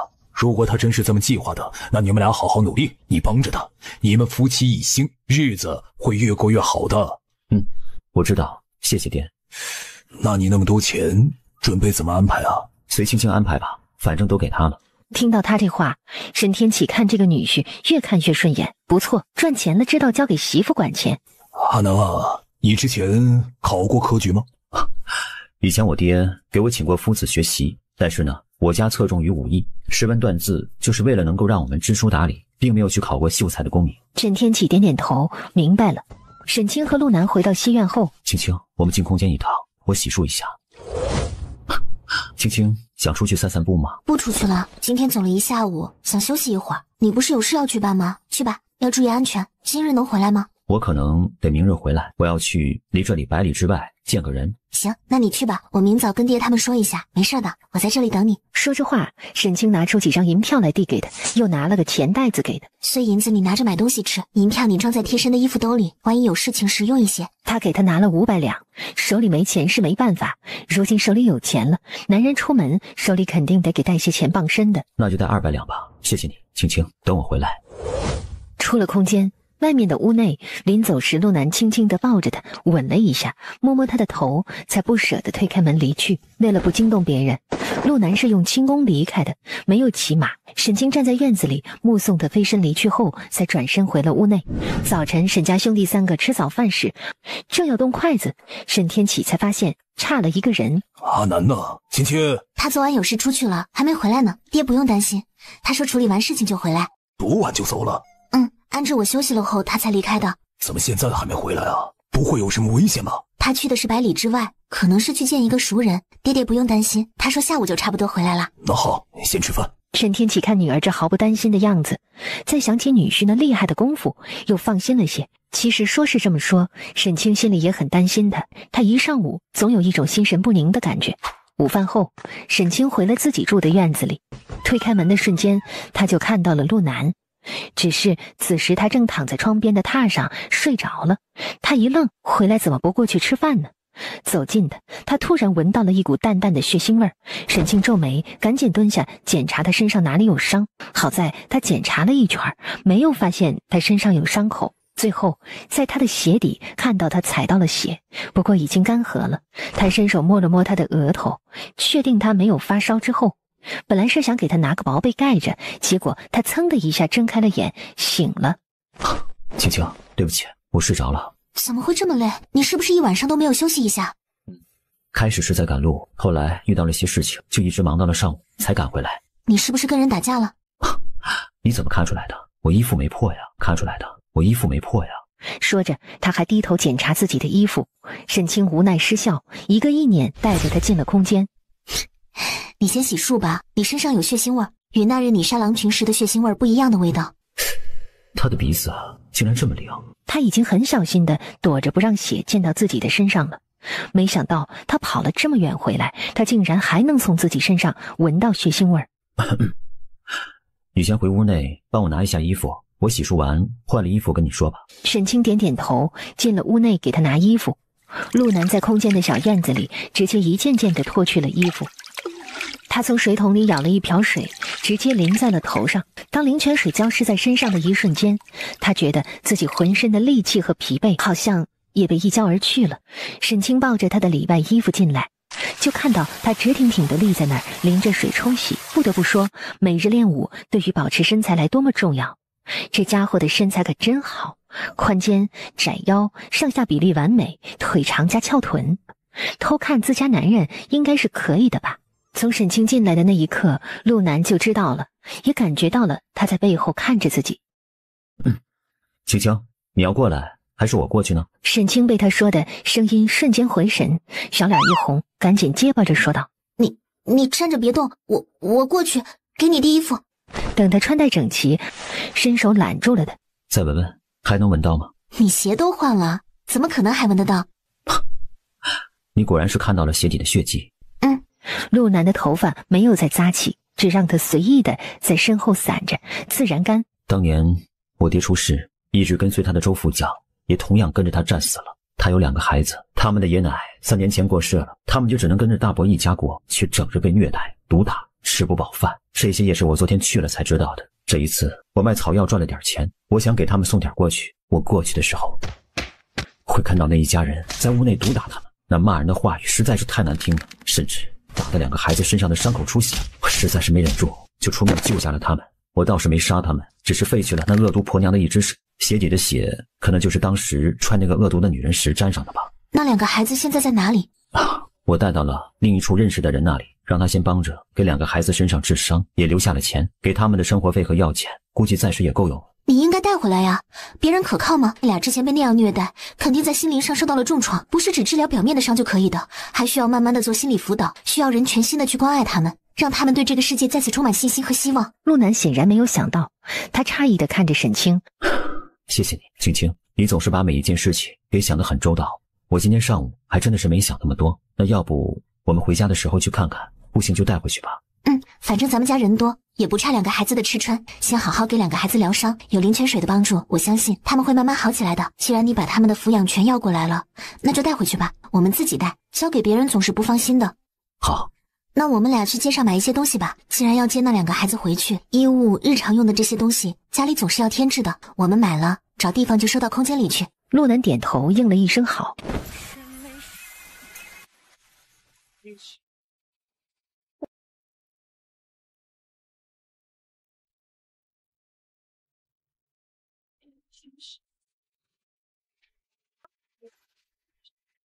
长躺着。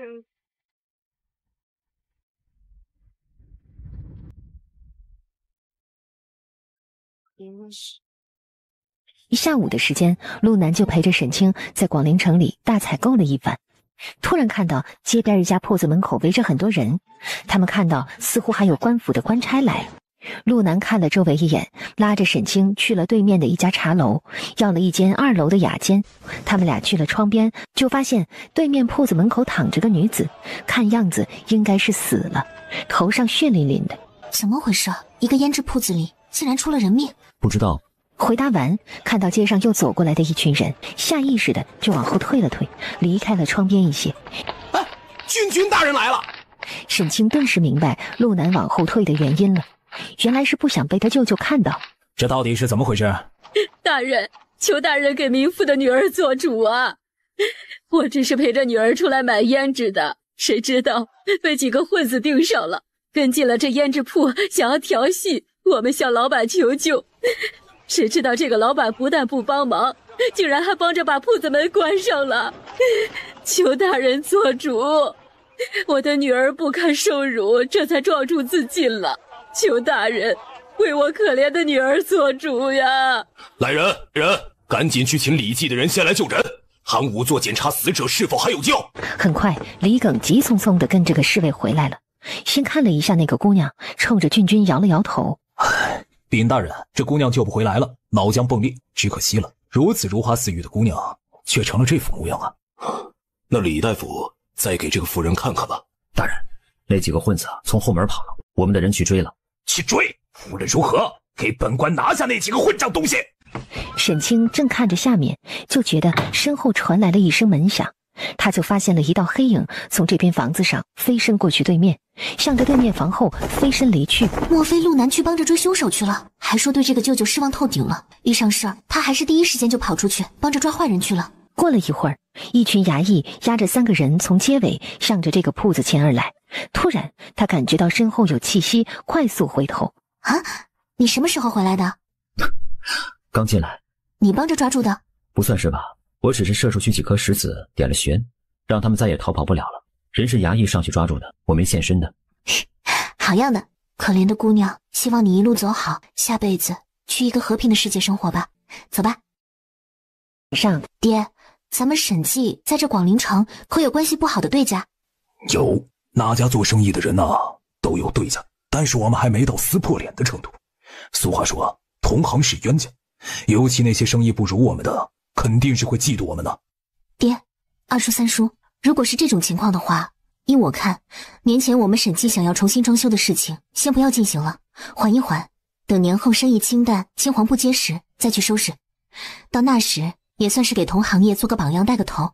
生意淡季时正是我们整顿内部练内功的好时候。你们俩的意思是？哈，那就按青青说的办吧。正好我们也可以用这个时间修身养性，学习一下那些我们想学的东西。我这几日拜访到了青山居士，他答应指点我作画，那我就好好的学习了。好啊，那我也就每天有更多的时间去找范老下棋了。如此最好，那我和阿南明日再陪你们一日，后日就要回家了。后天就要回去吗？不多住些日子吗？他有些不舍这个女儿了。爹爹和叔叔们有事业忙，我还没有呢。这次回去我就要开始筹备我的第一个生意去了。我还是决定年前把生意做起来，不然等到开春再做，开张就赶上春天的清淡之气，不太好。青青啊，爹和你两个叔叔商量了一下，经过这2日带着他们走铺子观察，觉得他们俩对于做生意好像还是开窍了，至少比读书要开窍一些。从明日起把他们俩安排到咱家铺子里，就从伙计做起，开始接触生意。你觉得这样可行吗？可以的，你们可以给他俩定下任务，做多久的伙计，要学会多少东西，掌握多少知识，这样他们在工作时才会有方向去努力。如此就和我们想的一样了，那咱就这么定下了。你们俩记得，进了铺子做了伙计，你们和其他伙计就是一样的身份，别拿少东家这样的身份来自我感觉良好的去找优越感，觉得你比他们都强，都高人一等。如果那样想，你们还不如别学着做生意。好，姐放心，我们不会那样的。还有，你们俩除了去学习你们进入的行业的所有专业知识和卖货知识外，还要学会如何做人，意思就是你们要学会如何与铺子的伙计之间相处，还要学会如何面对顾客来交流，既能把自己的东西卖出去，又能让顾客对我们的铺子留下好印象。好。对了，青青你们做生意需要买铺子的吧？你们那点钱应该不够，买完铺子还要收拾，还要准备东西。你回的时候爹爹再给你准备一些钱。不用的，爹，我是出嫁的女儿了，做生意的本钱我不会借沈家的，我有多少钱就做多大的生意。我相信通过我们俩的努力，总有一日我们的生意会遍布天下各国。青青，你给自己定下的目标这么大吗？没有目标我们如何去努力？总有一日我们会做到那个份上的。他这样一说，兄弟几个再次笑起来。夜深了，一家人才散开，各自回屋休息。陆南从出了主院的门后，就突然蹲下说道：上来，我背你回去。沈清一愣，下意识地看了一眼身边跟着的沈源和沈海，两个人也是一愣，随即快速地跑走了。姐，我们困了，先回去睡觉了。青青说的对，这2个确实是孺子可教育，那就明早训练的时候先教他们一套护身拳法吧，全练外力，掌练内功。他们身为生意人，外力强大一些还是有很多好处的。你快起来，我想散散力，现在我觉得浑身都是力气，怕一会儿难以入睡。你觉得是让我背你回去，还是我们走回去后背吧？后面的话不用他说，他也知道是什么。行，今晚我们用去种田吗？去吧。今天你去把另外几块田翻一下，等那些幼苗长出来，我们就能去栽种了。好，青青，从此以后那个少年将军陆战青没了，以后我只会是陆南，生意人陆南。我决定跟着你做生意，跟着你学习，陪着你把咱们的生意做到天下各国去。10月24，沈清和陆南告别了爹爹沈天启和叔叔弟弟们，与陆南离开广陵城回家。离开广陵城不久，陆南赶着马车改变了方向，往西北方向而去。他们是去接那2个孩子。上午进屋时，他们进了一个小山村。青青，你别下去了，我进去看看，顺便把那2个孩子带出来吧。沈清想了想刚才的事儿，点了点头。可能有自己在，陆南不好直接训话手下。婆婆，水抬回来了。行了，去劈柴吧，柴劈完中午就有饭吃。大门外的陆南渐渐地握紧了拳头。娘，他们还是孩子，我们将军走时给他们留了钱了，没水了我会去担的。怎么了？是老娘我做饭给他们吃。你有本事给老娘娶个媳妇儿回来伺候老娘。再说了，那些钱是他赔给我们的，你跟着他们打仗变残了，他们就不养活了，把人赶了回来，以为给10两8两的就可以把我们打发了？老娘告诉你，至少得200两才能赔上你这条腿。这200两跟他们2个小贱种没有关系，他们想吃饱饭就得给我干活换饭吃。行了娘，你别吓坏这2个孩子了。现如今你钱也拿了，媳妇儿的事儿就看你的了。你要是有本事，就给我娶个媳妇儿回来。却不想一回头看到大门口站着的陆南，顿时他的脸一片惨白。老婆子是背对着大门的，并没有看到陆南进来。我告诉你们2个小兔崽子，不劈柴，今天没饭吃，饿死你们正好省了我们的事儿了。娘！陆南冷笑了一声，走进了院子里，向着2个孩子伸出了手。周胜、周丽，过来。兄妹俩看到陆南的那一刻，瞬间哭了，跑向了陆南。对不起，哥哥去处理了一些别的事情，今天是来接你们离开的。好，我们以后就想跟着哥哥，别人都不想要我们。哥哥，我和妹妹会做很多事，你以后可不可以不要把我们俩再送给别人？陆南听到这话，心里一疼，暗骂自己是笨蛋，那日竟然做了这样的一个决定。要不是青青回去点醒自己，可能自己又会把这2个孩子填入火坑了。对不起，哥哥不是不要你们，只是想让你们先在这里疗伤一段时间。我去处理了一些别的事情，以后不会了。哥哥带你们回哥哥的家，哥哥带你们回哥哥的家。好。少将军，既然你娘不愿意帮着看孩子几日，你应当当时就告诉我。对不起啊。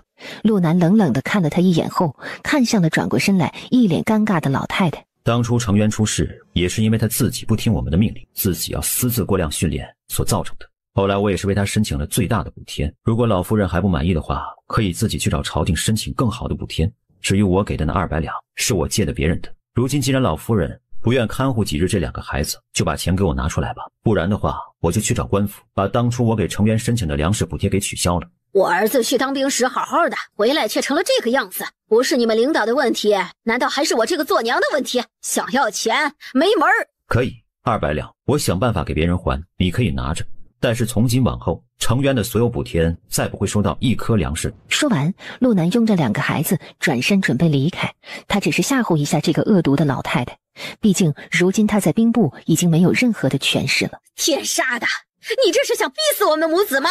娘，你把少将军的银票给人家，以后没了粮食我们吃什么？这些钱迟早也有花完的一日啊。可是这2个小孩子在我们这里就可以白吃白喝好几天了。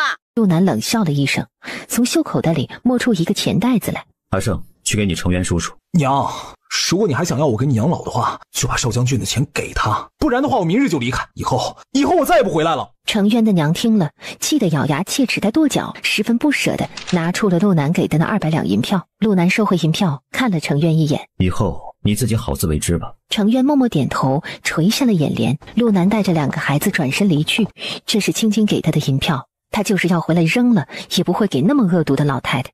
只是可怜了程渊，竟然遇到这么个娘。回到马车上，就见沈清手里已经抱着2套衣服了，旁边还放着2个篮子和水袋。青青，这是周副将的2个孩子，哥哥叫周胜，今年12，妹妹叫周丽，今年9岁。阿胜、阿丽，这是我的夫人，你们喊嫂子即可。嫂嫂好。青青，那你照顾他们俩一下，我先赶路，我们找个镇子住下，让2个孩子洗个热水澡。好。2个孩子只看了沈清一眼，没敢说话。这样的2个孩子已经懂得给自己竖起保护墙了。阿南，你去赶车吧，我跟他们俩聊聊天。陆南点头。马车上，沈清看了2个孩子一眼，微笑着问道：冷吗？2个孩子依旧没有说话。沈清把衣服给2个人递过去，这是你们阿南哥哥与我去专门给你们俩买的，不知道这个颜色你们俩喜不喜欢呢？好看，喜欢。好，那嫂嫂先帮你们套在现在的衣服外面，咱们先保暖，等到了客栈里洗了热水澡，再穿中衣，到时候你们就会舒服很多。会弄脏漂亮衣服。没关系，弄脏了可以洗一洗，但是你们如果冻生病了，会很不舒服的。2个孩子不说话了，显然那样的感觉是常事儿。现在我们来做一个游戏，谁赢了，嫂嫂就先给谁穿新衣服，好不好？沈清笑了一下，拿出了1颗煮鸡蛋。当看到煮鸡蛋时，2个孩子的眼前似乎亮了一下。沈清一边2只手来回地扔着鸡蛋，一边观察着他们俩，然后他突然2只手一起圈起来翻过去，2只手的手背向上，笑眯眯地问道：现在你们来猜一猜，鸡蛋在嫂嫂哪只手里呢？谁猜对了，谁就先来穿新衣服。其实沈清的速度并不快，只要是注意看的，就能猜到鸡蛋在哪个手里。周胜看了一眼沈清的右手，这个手他却指了一下沈清的左手。周丽看到哥哥猜错了，用手指快速地指了一下沈清的右手。这个，沈清笑着翻过手展开，鸡蛋就在右手的手心里。哇，阿丽猜对了，我们阿丽真聪明，和我们家弯弯一样聪明呢。周丽好奇地看了沈清一眼。弯弯是谁啊？周胜弯了弯嘴角，让妹妹先穿漂亮衣服，她就不冷了，这是他刚才故意选错的原因。现在阿丽赢了，那就阿丽先来穿新衣服，好不好？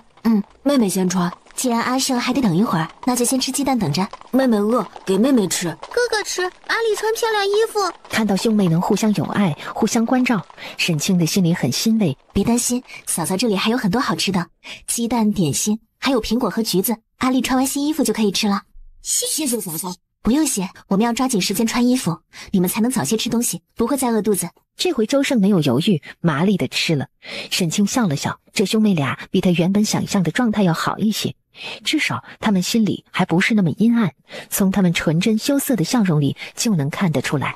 等兄妹俩穿好衣服，顿时觉得身上不冷了，就一人拿着一块点心，小口小口地吃着。这里有水袋，想喝水时说一声，嫂嫂给你们倒，只是可能会有些不太热了。好，谢谢嫂嫂。谢谢嫂嫂。两个孩子如今除了对沈清说谢谢嫂子，也不知道他们还能说什么。困吗？困的话可以先睡一会儿，到了客栈嫂嫂叫你们。妹俩一致摇头。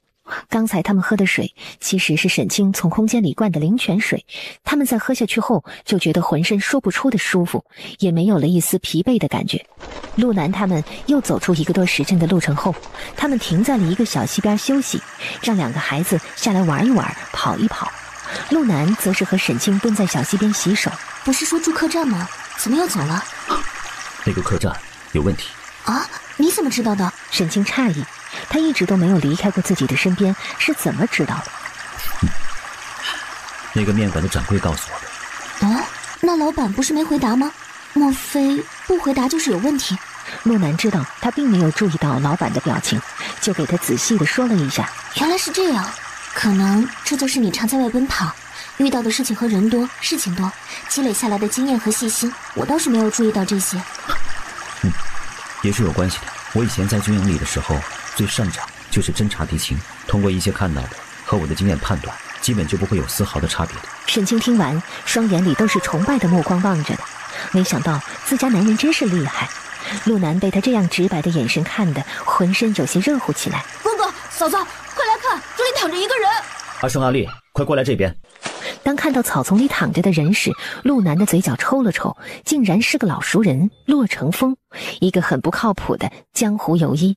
看他这发青的脸色，陆南甚至都猜到了他是为何晕倒在这儿的。这货肯定就是胡乱试药把自己毒晕了。阿南，你认识？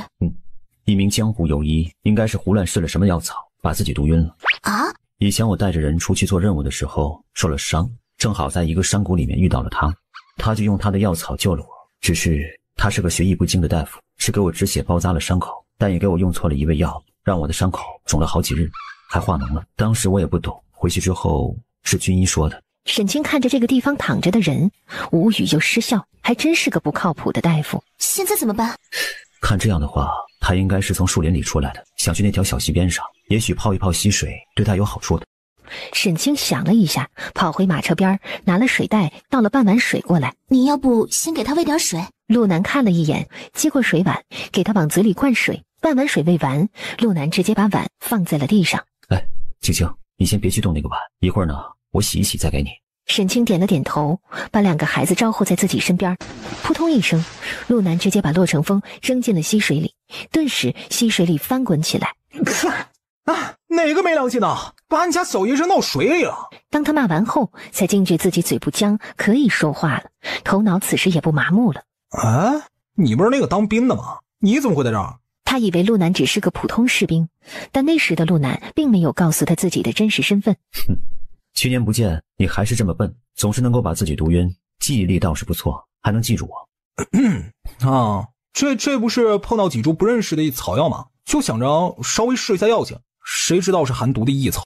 骆成风给自己把完脉，诧异的低喃了一句：怎么可能啊？就被扔到水里啊，那个药草的毒就解了。陆南听了挑眉没说话，心说当然不可能，你还喝了清清的灵泉水。但是那个事儿肯定是不能跟他说的。哎，对了，刚才那是谁啊？你夫人和你孩子？是我夫人，孩子不是，是以前战友的，战友没了，我把这2个孩子接回去养。他们娘个人跑了，爷奶过世了，被大伯一家虐待呢。洛成风听完，理解的点了点头。我看那2个孩子的面子就像是2个长期吃不饱饭的。啊，你家是哪儿啊？怎么在这儿？你不是已经退伍了吗？沧源镇，你要去哪里？哎，我就去哪儿，你载我一程。行，你还有什么东西去拿？我在马车边上等你。好。说完，向着树林那边的方向飞身离去。陆南走回马车边，跟沈清说了一下，一会儿要带着洛成风的事儿。沈清应下，既然碰到了他的朋友，自然是要帮这个忙的。嫂嫂，那我抱着妹妹就好。不用，你哥哥不会让她进车厢来的。我们2个大男人坐什么车厢啊？我们就在外面车辕上坐着聊天就行。你们俩渴了吗？嫂嫂再给你们倒点水喝。这2个孩子喝着灵泉水，眼看着脸色比他上午刚见到时好多了，沈清也放心了，对他们的身体有用就行。喝，嫂嫂水袋里的水特别的好喝呀，我们阿丽还能喝得出来。管子里的水涩涩的，但嫂嫂的水有些甜甜的。是的呢，嫂嫂水袋里的水是你阿南哥哥之前专门给嫂嫂去山上的山石泉边灌的水，好喝一些。怪不得呢。沈清则是心里在想，回去后要好好的试试这孩子的味觉，也许真的天生是个天才，他可不能把一个天生优秀的孩子给养废了。如果确定是个可造之才，他一定会好好的培养他的。过了大概1盏茶的时间，洛成风过来了，背上背着一个木箱子。陆南接过他的箱子，放进了车厢里的边上，对沈清说道：这里边应该是药草，你们别去动。沈清应了一声，洛成风也很自觉，直接跳上右边车辕坐好。夜晚，他们到了一个比较大一些的镇子，在那里住下。为了2个孩子的安全起见，他们要了3个房间。沈清和周丽睡一屋，陆南带着周胜去住另一屋，洛成风自己住一个屋。是吧？谢谢嫂嫂，好香好舒服啊！我第一次洗这么香的热水澡。不用洗，你们娘以前在家时没有给你洗过热水澡吗？娘在家时有着做不完的活，做得慢了奶奶会骂。你爹在军营里不是有些地位吗？你们在家里怎么过得那么不好？大伯他们常说爹在外，家里什么都不管，种田做家务都是大伯家，我们想要吃饭就得干活，还对娘也很不好。怎么会这样呢？那你爹不给家里送钱回去吗？周丽不明白的摇头，他不懂这些。沈清默默的不说话了。这是一个有问题的家庭，怪不得他们的娘卷了钱跑，估计也是知道周副将死了，看不到一点希望了。晚想我没有？沈清悄悄伸手掐了一下他的胳膊，瞪了他一眼。正经点儿。陆南呵呵一笑，就喜欢看媳妇这个表情。洛成风带着2个孩子出来。我给他们俩把过脉了啊，需要好好的调理一下身体。在回去之后，切记不要一下子给吃大鱼大肉，对他们肠胃不好，要循序渐进。谢谢成风。嗨，谢什么？用我给开药吗？不用了，回去呢，我家那边有大夫的。陆南赶紧拒绝，他这个不靠谱的大夫，他真不敢让他给2个孩子开药。几个人寒暄了几句，就上了马车继续赶路。又6日后才回到沧源镇。陆兄，一路上十分感谢，就此别过。就此别过。然后洛成风就背着他的东西往街道上走，陆南则是赶着马车出镇子回家去了。沈清他们回到家里时，日头渐落，天色暗了下来。大哥大嫂回来了！一下子陆家的院子里再次热闹起来。陆北关好大门，就见到先从马车上跳下来的2个孩子。咦，哪里来的2个孩子？先带2个孩子进屋吧，一会儿呢，我告诉你们怎么回事。好，周氏赶紧先招呼2个孩子进屋，陆北、陆东、陆西则是去帮着卸车。2个人规整了一下东西，就过去了周氏那边。看到周胜和周丽坐在了炕上，婶子说让我们上炕，说炕上暖和。炕上暖和，你们先暖和一下。今天的天气呢，确实是挺冷的。这是我娘，以后呢，你们就喊姑姑吧。我娘也姓周，这样啊，我也好给你们俩安排新的身份。兄妹俩看了周氏一眼，赶紧喊了一声姑姑。周氏茫茫然的应了一声，他怎么还多出一个侄儿一个侄女来了？娘，这是周副将的那2个孩子，我去广陵城去看他们的时候，才发现他们的遭遇不太好，一直被他大伯家虐待，他们娘也走了，我就把他们带回来了。以后就跟着我们过吧。对外面人呢，我们就说是您的远房侄子和侄女来我们家住2年。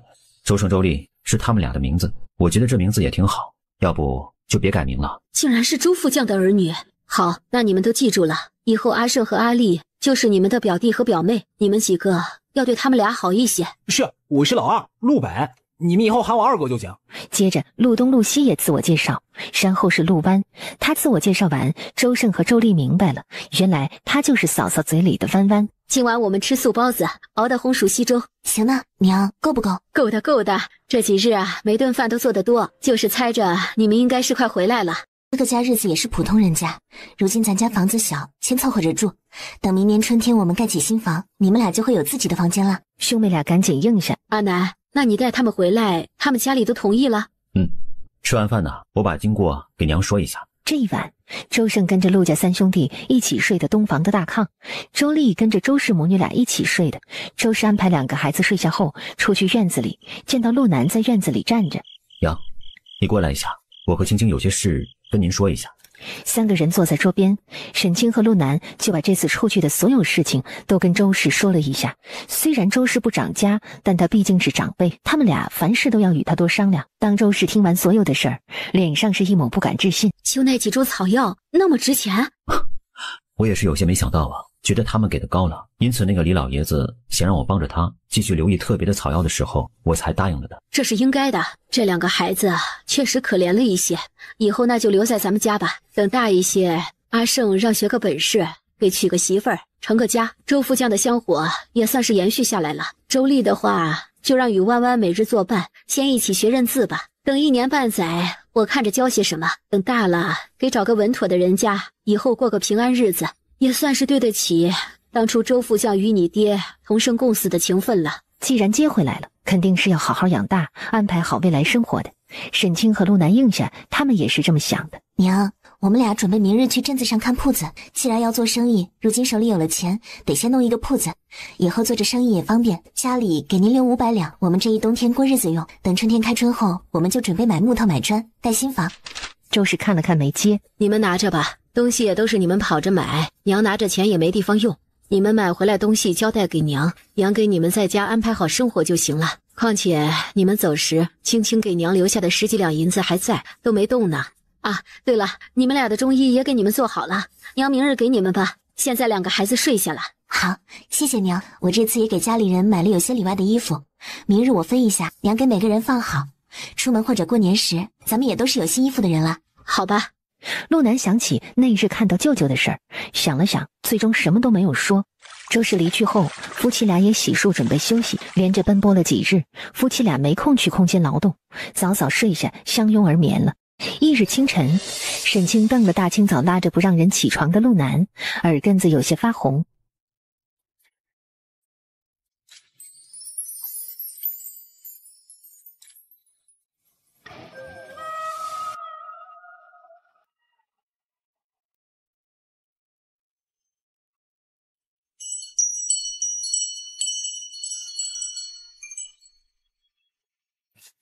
早饭后，夫妻俩赶着马车出了门。他们先去了一趟沈家，报了平安，顺便把沈天启兄弟3个给家里烧的一些地方特产送过来。路上，沈清坐在车门边与陆南聊天。你说钱是想说什么？猜也能猜到，大概也就是让你万一碰到沈梅的话，别跟她起冲突，或者别闹得太难看，这些话。再怎么说，那也是她自己生的女儿，和你在她心里的位置肯定是不一样的。其实你挺聪明的，为什么总要把自己表现成一个糙汉子的样子？我哪儿糙了？我白净着呢。你确实白净。小青青，你这话里听着是领话呀。我实话实说，成亲那日没揭盖头前，我确实以为你就是个粗人，又黑又丑又胖的，结果等看到了，没想到还挺白净。哎，我怎么会给你那样的感觉呢？也许6、7年前我还在军营的时候，也许会是你说的那样又黑又丑，但是这些年呢，不用再整日在外面行军或者训练，我早就把那一层黑皮给褪去了。2个人就这样一路慢悠悠地往镇上走，一路聊着天儿。青青，我们去外祖家需要买些什么东西呢？不用，我空间里都已经准备好了，在广陵城给爷奶买的那些，我给外祖家也准备了一份。我说怎么都买了2个，原来是这样的。回来我自己分开包装了一下，刚才我给爷奶那一箱子里都是各样一份，让他们都尝尝那边东西的味道。陆南点头，懂了。他们的马到了卢府门口时，请问公子是哪家府上的？来我们府上是访问哪一位爷啊？陆南看了那侍卫一眼，淡淡一笑，没说话，过去打开车门，伸手扶着沈清下了马车。当侍卫看到沈清时，愣了一下，随即大喜。是表小姐回来了。杨叔，外祖和舅舅他们今日在府里吗？在的，在的。昨日老太爷还念叨表小姐您呢。小姐、姑爷，进去吧，奴才帮你们把车赶进去。好，谢谢杨叔。阿南，那你去把箱子抱下来。陆南应下，过去从里边抱着一个挺精美的箱子来，抱着跟着沈清进去。他们刚进去，管家已经接到消息，匆匆出来了。青青啊，阿南，舅舅，表哥，这是我舅舅，那个是靖表哥，全名卢靖。卢靖24、5岁的年纪，看着和陆南年纪差不多。走，直接去你外祖那边的院子吧，他们可一直盼着你们来呢，还以为你们成亲完肯定会过来一趟呢。本来是计划着的，后来我爹他们走，我们俩也跟着去了一趟广陵城，昨日才回来。哦，怪不得呀。卢靖打量了陆南2眼，看外形倒是还能算配得上表妹。你是习武之人？陆南转头看他，有些诧异，他是怎么看出来的？表哥还是这么厉害，这都能被你看出来，你还不知道吧？表哥在商场上有个外号，叫做火眼镜，以眼光独到、观察入微而出名。陆南恍然，表妹，怎么你也来取笑表哥了？舅舅笑道：这一次来了，住几日再回家？不住了，这么近，如今我们又有马车了，往来也方便，说来就来了。你们买了马车？阿南有马，我们就买了个车厢。哦，那倒是啊，不过呀，阿南那匹马一看就不是什么普通马，对吧？是匹日行千里的良驹。确实是匹好马呀。这样的马愿意规规矩矩给你拉车，被束缚着？自然是不愿意的，刚开始闹情绪了。青青这个夫婿倒还挺有趣的，除了家里穷点，其实人挺好的。当二老看到他们来了时，顿时喜上眉梢。青青啊，你这个丫头，还以为你那几日就会来呢。哎呀，外公，我和相公出远门了嘛，这不一回来就来看您和外婆舅舅们来了。哦，你们去哪儿了？去了一趟广陵城送我爹他们去了，顺便阿南陪着我出去见识了一番，昨日才回来。外公，他叫陆南，是我相公。陆南赶紧恭恭敬敬地喊外公。阿南，这是外婆。陆南又过来喊了外婆。沈清和陆南就陪着卢家二老和舅舅表哥几个人一起聊了起来。舅舅询问了一下沈家在广陵城的生意，沈清大致说了一下。你的建议很好，遇到在那样的时候是一定要避避锋芒的，尤其是我们这些异地去那边做生意，更是得小心谨慎一些啊。你二舅如今在那边，看来我也得过去一趟喽。我们家的生意啊，也需要谨慎一些啊。爹，我去吧，天气渐冷，您就别跑了。舅舅想了想，点点头。也好。表嫂不在家。他在广陵城，他弟弟快要成亲了，他带着孩子们呢，回去帮忙去了。阿南啊，你对你们以后的生活有什么计划吗？我现在已经彻底的抛弃了过去的一切，来到这里就是想要重新开始另一种生活的。来这里的1年多，我一直都是以打猎为生，但青青计划做生意，我决定以后啊，跟着他一起做生意。舅舅挑眉问：你愿意凡事都听青青的？是的，不怕外公和舅舅笑话。我虽然空有一身武艺，但我能给全家人的生活最多就是饿不死，但要是想让家里过上好日子的话，我是做不到的。苍天有眼，我有幸娶到了青青，青青很聪明，也懂得如何做生意赚钱，能让全家人的日子好过起来。我肯定是要听青青的，而且不只是我这样想，我娘和我弟弟妹妹们也都是愿意听青青的安排。其实我娘在我们成亲的第2日就把我们家的掌家之权都交给青青了，她只在家里帮我们做饭收拾家里，而青青也仅用了几日的时间让我们有了很好的收入，这是我们以前想都不敢想的。什么？你娘把掌家之权都交给了青青？这个掌家之人一般都是当婆婆的，哪有婆婆会愿意交给儿媳的？没想到阿南这娘真是个通透的，只有表哥卢靖的关注点和3位长辈不一样。表妹，你是怎么在几日之内赚到这么多银子的？表妹，你是怎么在几日之内赚到这么多银子的？沈清笑笑，就把他们去广陵城卖草药的事儿说了一下。你们俩这还真是互相成就啊！还别说，阿南啊，你也许是真的磨难受尽了，遇到青青啊，开始享福了。那山上你去打了多少次猎都没有注意到，没想到这样一下子真的运气就来了啊！是，我也很奇怪，以前呢，我去过那个山崖很多次，就真的没有注意到那半山腰的药草。所以说，青青就是我的福星，以后我凡事都听她的，她说做什么我就做什么。你倒是乖。经过这一番谈话，二老也放心了，看向了舅舅。舅舅会意出去了。过了一会儿，舅舅回来，怀里抱着一个木盒子，递给了沈清。打开看看。沈清疑惑，打开一张纸，竟然是一张地契。这是你外婆手里的私产，说是等你成亲之后要送给你的。当年啊，本来是想给你娘的，但你娘没要，说她自己管不了那些，让留给你表哥的。但你表哥也不要，他手里的私产也不少，让留给你。外婆，这个我也不要，我们自己会赚钱，我需要铺子自己会去买的。你们一个个的是嫌我老太婆的铺子太小吗？不是的，外婆，其实我理解我娘和表哥的想法，这是您的东西，您留着收租啊。我们还年轻，我们想要什么可以凭着脑子去赚的。拿着吧，这当初本来是要给你娘的，你表哥说要留给你，是应该的。沈清沉默了一会儿，抬头看向陆南。外祖母给你，你就收了吧。还记得娘给你的那些东西吗？我记得在京城北大街上，我们是有个铺子的，你把那个给表哥吧，他们在京城有生意，也许能用得上的。反正我之前也跟你说过，此生呢，我们再也不想回京城去生活了。那个铺子我们留着也是没用的。这可以吗？可以啊，以前我们没吃的时候，娘就叫我回去把那间铺子给卖了，但我不想回去京城折腾，就没回去。我是宁愿在山里打猎，也不愿意回去面对那些人的。沈清点点头，不再犹豫，从空间里找出了那张地契，递向了陆南。就是这间了。外公外婆，舅舅，既然阿南这样说了，那我就收下了。正好我这里京城的那铺子我们也用不上，就给表哥吧。啊，这不行，表妹，爷奶给你的东西啊，那本来就是想给姑姑的。现如今正好你们要在镇上做生意，能够用得上。我们家在京城有自己的铺子，我不要你们的，你们留着啊。万一将来会去京城做生意呢？沈清笑笑看向陆南，低声问：可以说吗？可以说吗？沈清就低声把陆家的身份跟他们是怎么离开京城的事情说了一下。我知道你们家呀，但很多人说的是你爹通敌叛国，才导致那场战役失败。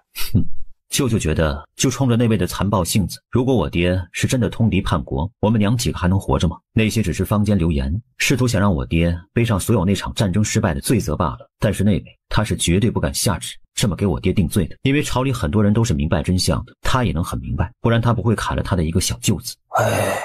这就能说得通了。舅舅，你们在那边做生意的话，也是要小心一些的，尽量别跟那些权贵有了牵扯。这个我晓得，我们家也就是钱庄和酒坊，这些还是入不了那些权贵的眼呢。我爹那边发生的战争其实是一场小的战役，我原本以为我爹应该是十拿九稳的，但不曾想那一次是内部出了内奸，本就是他们约好除去我爹的一个计谋，我也是被他们特意调走的。别想了，都过去了。放心，没事了。一番话之后，二老做主，又给沈清他们的小箱子里加了一处镇上的院子。卢静也收下了表妹给的那张地契。二老准备去午休，沈清和陆南也趁机告辞了卢家人，和陆南去了街上，按着地契的地址去看过2个铺子。看完后，青青，这里铺子大，我们卖酸辣粉是不是有些浪费了？两边的铺子都租着，先让他们租着吧。我们2年底再过来一趟。我们还是去画集那条街上看看，我还是想在那边开铺子。陆南点头应了一声。走出这条街时，陆南突然说道：青青，那里有个牙行，要不要去问问？牙行？这个是官衙吗？我记得这个是要通过官府文书认定的吧？我们先去看看，但凡敢挂上牙行牌子的，应该都是得到官府允许或者里边有人的。人口买卖和房屋买卖时是需要去官府盖大印的。那我们先去问问。公子和夫人有事？掌柜的，我们想问一问，这条街上有要出租的铺子吗？有，租的没有，有家要卖的，画记旁边那家胭脂铺。多少银子？卖是卖个600两。那家人在广陵城的生意出事了，这边的铺子要卖，1文不少，还要一次性的全部都付清。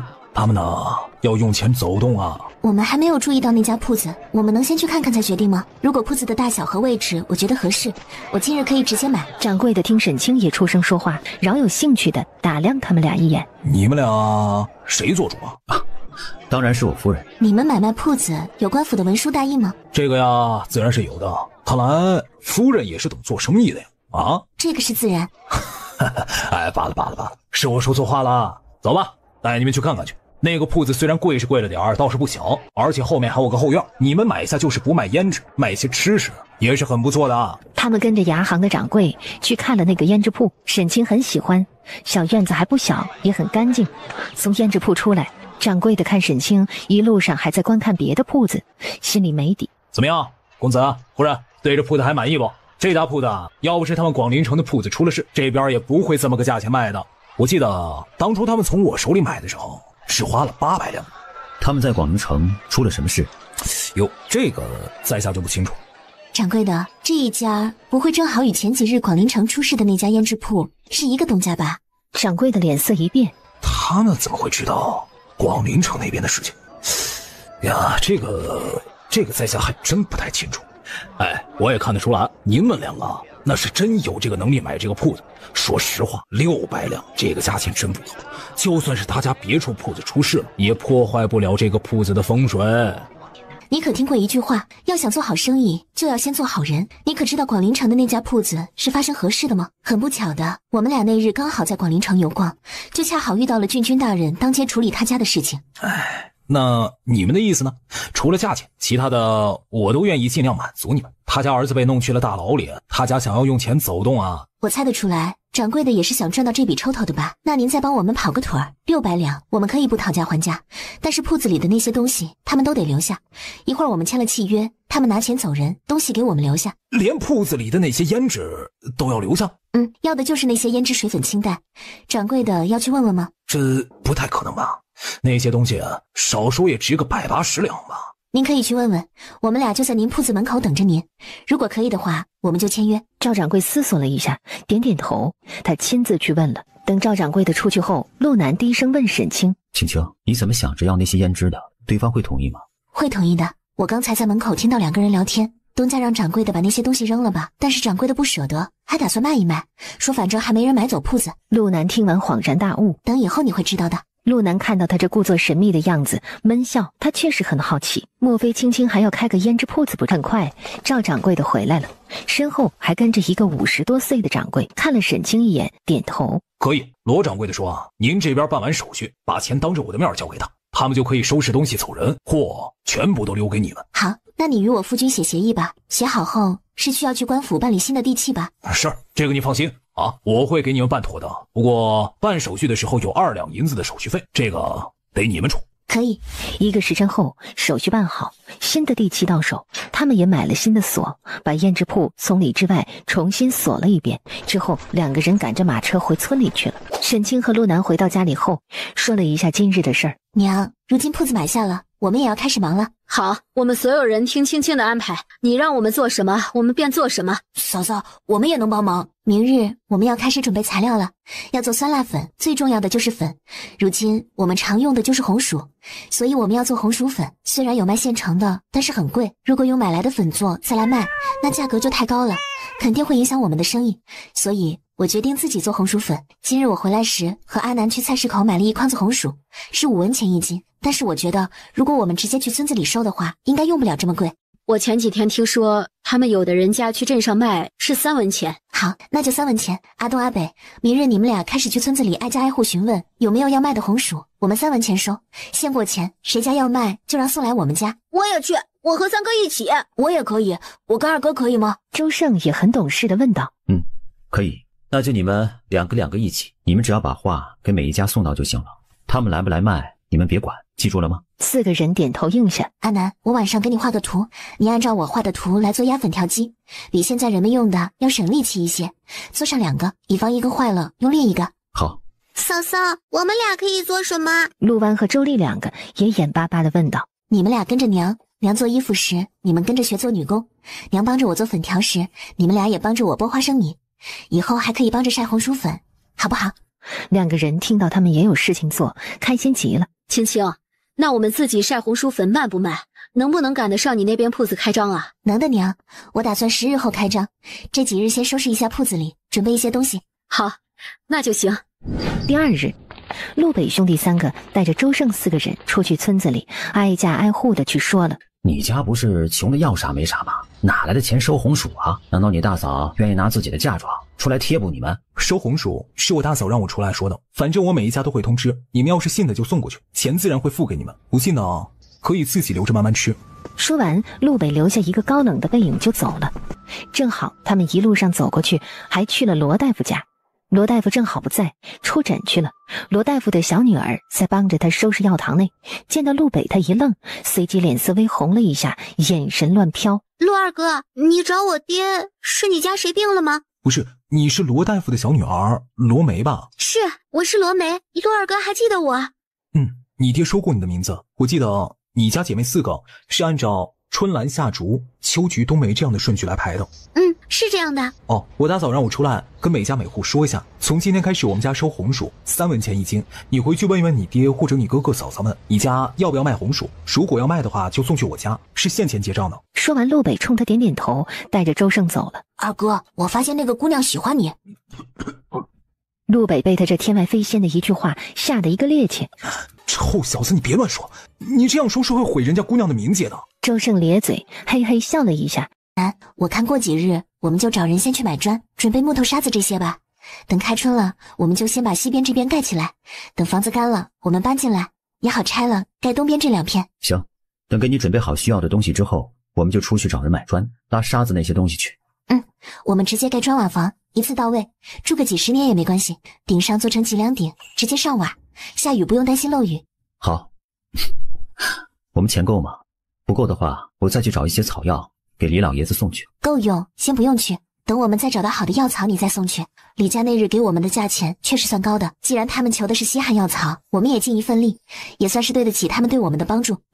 好，我听夫人的。到晚上时，沈清算了一下，一共收了3000多斤。计算完，沈清心里有数了，躺在炕上叹息。红薯有了，接下来就是我们一家人忙着磨粉、洗粉、晒粉的事情了。陆南端着一杯热茶过来给他。青青，起来喝杯热茶吧。接下来的事情我们也会做，大家一起动手的。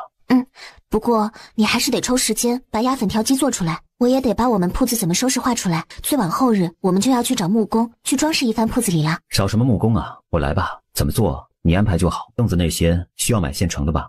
那些我们去家具铺买现成的。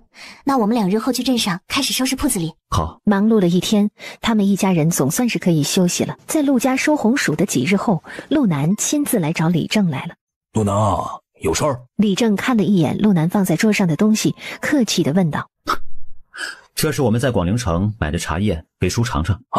你客气了。谢谢啊，有什么需要我帮忙的尽管开口。我和你岳父是从小玩到大的朋友，有事啊不会不管你们的。上次我买下的那2块地呢，我们准备开春盖房。我想着吧，正好这冬天村民们也不忙了，看看谁家有牛车愿意帮我去山里拉土、沙子和石头的，能麻烦李正叔给召集一下吗？每天呢先给结钱，送去1车结1车。但是平时村民们帮人拉的那些东西是什么价钱我也不知道，所以还是想要询问一下李正叔的。陆南说话客客气气的，是沈清教的。他来时，沈清还让他给李正家带了1罐茶叶。这你就问对人了。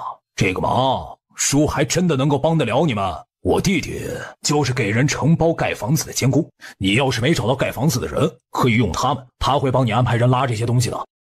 可以啊，这样一来的话，我们也省心了。要不您帮我约一下吧？他现在应该在家呢，他手上也有人手。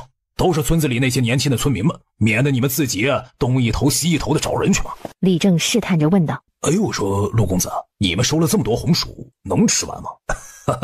这是如今村民都很好奇的事啊。并不是我们自己吃的，哪能吃得完那么多呀？我们收红薯是准备压粉条。青青说了，没什么不能说的。他们如果直接来问的话，告诉他们也没关系。你们准备卖粉条？青青的外祖家给青青陪嫁了2个铺子。青青说准备自己做点生意，想来想去吧，我们也没个什么会做的，就决定卖粉条了。这卢家确实是够意思啊，你小子还挺有福气。青青是个好姑娘，只可惜被第一桩亲事耽误了，也正好便宜了你小子呀。我也是这么觉得的。当初来村子里的时候，我也没想到我会在这里找到媳妇儿，是我祖上烧高香了，让我遇到青青这样好的姑娘。不错，你能知福就好。以后有沈家和卢家帮衬着你们家，你们的日子只会越过越好。这不，过起年了就要盖新房了。陆南点头应了一声。对了，陆公子，你们全家人的户籍现在在哪儿呢？什么时候转到咱们村子来啊？这个不影响我们新房办地契吧？应该是不影响。如果府衙那边要求得本村的户部的话，那你们就得办一下了。陆南沉默了一下，摇头。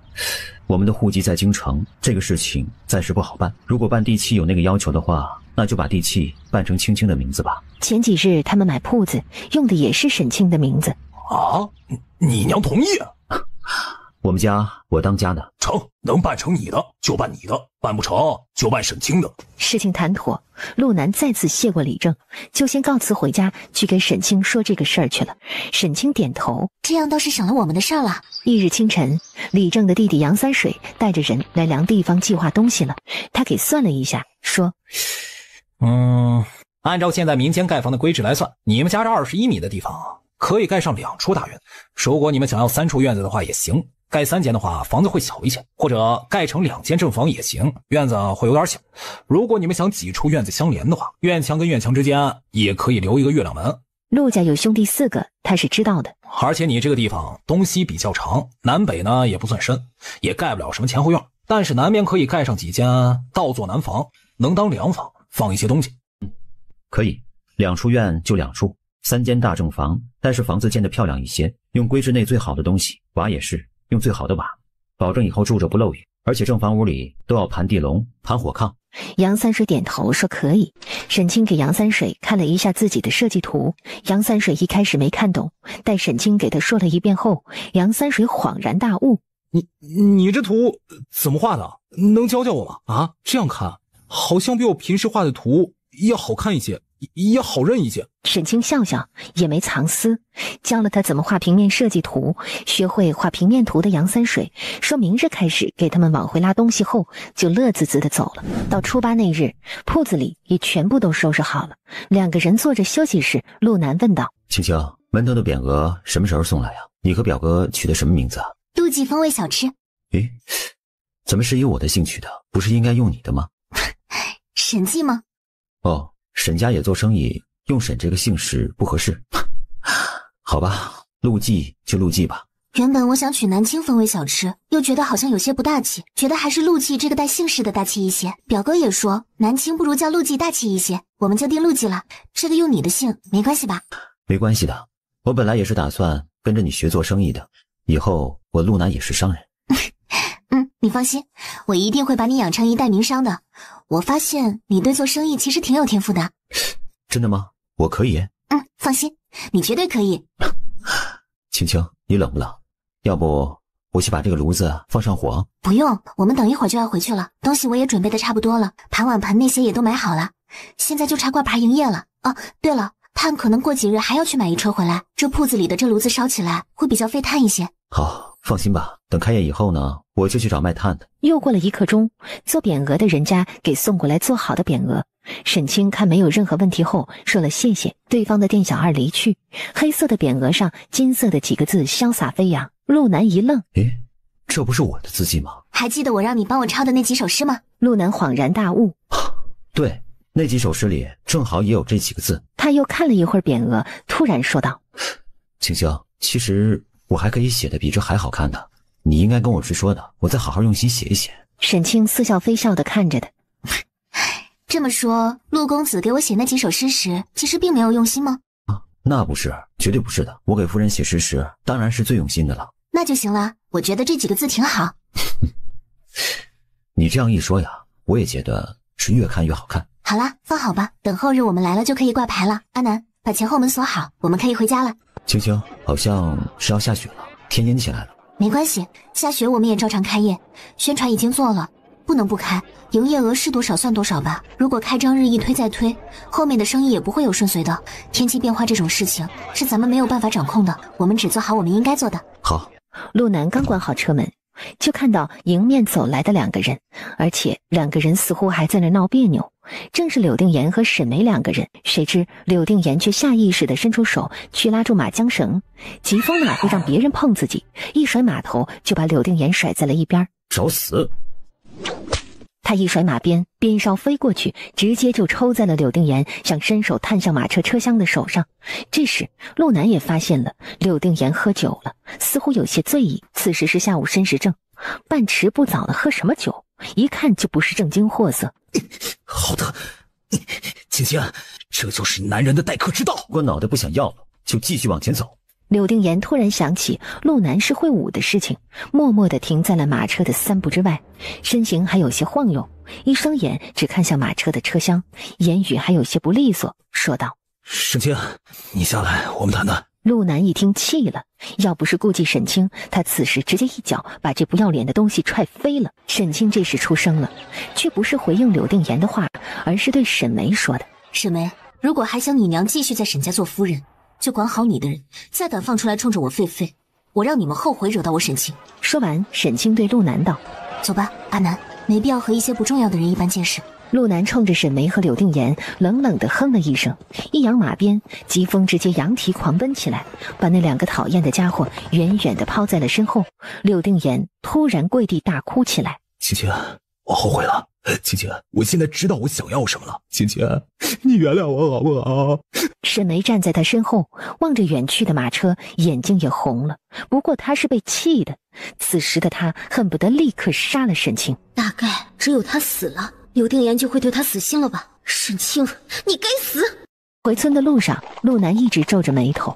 这个柳定言迟早是个祸害，要怎么让他彻底的对青青死心呢？这男人真不是个东西，既然那么喜欢青青，又为何要勾搭他的继妹呢？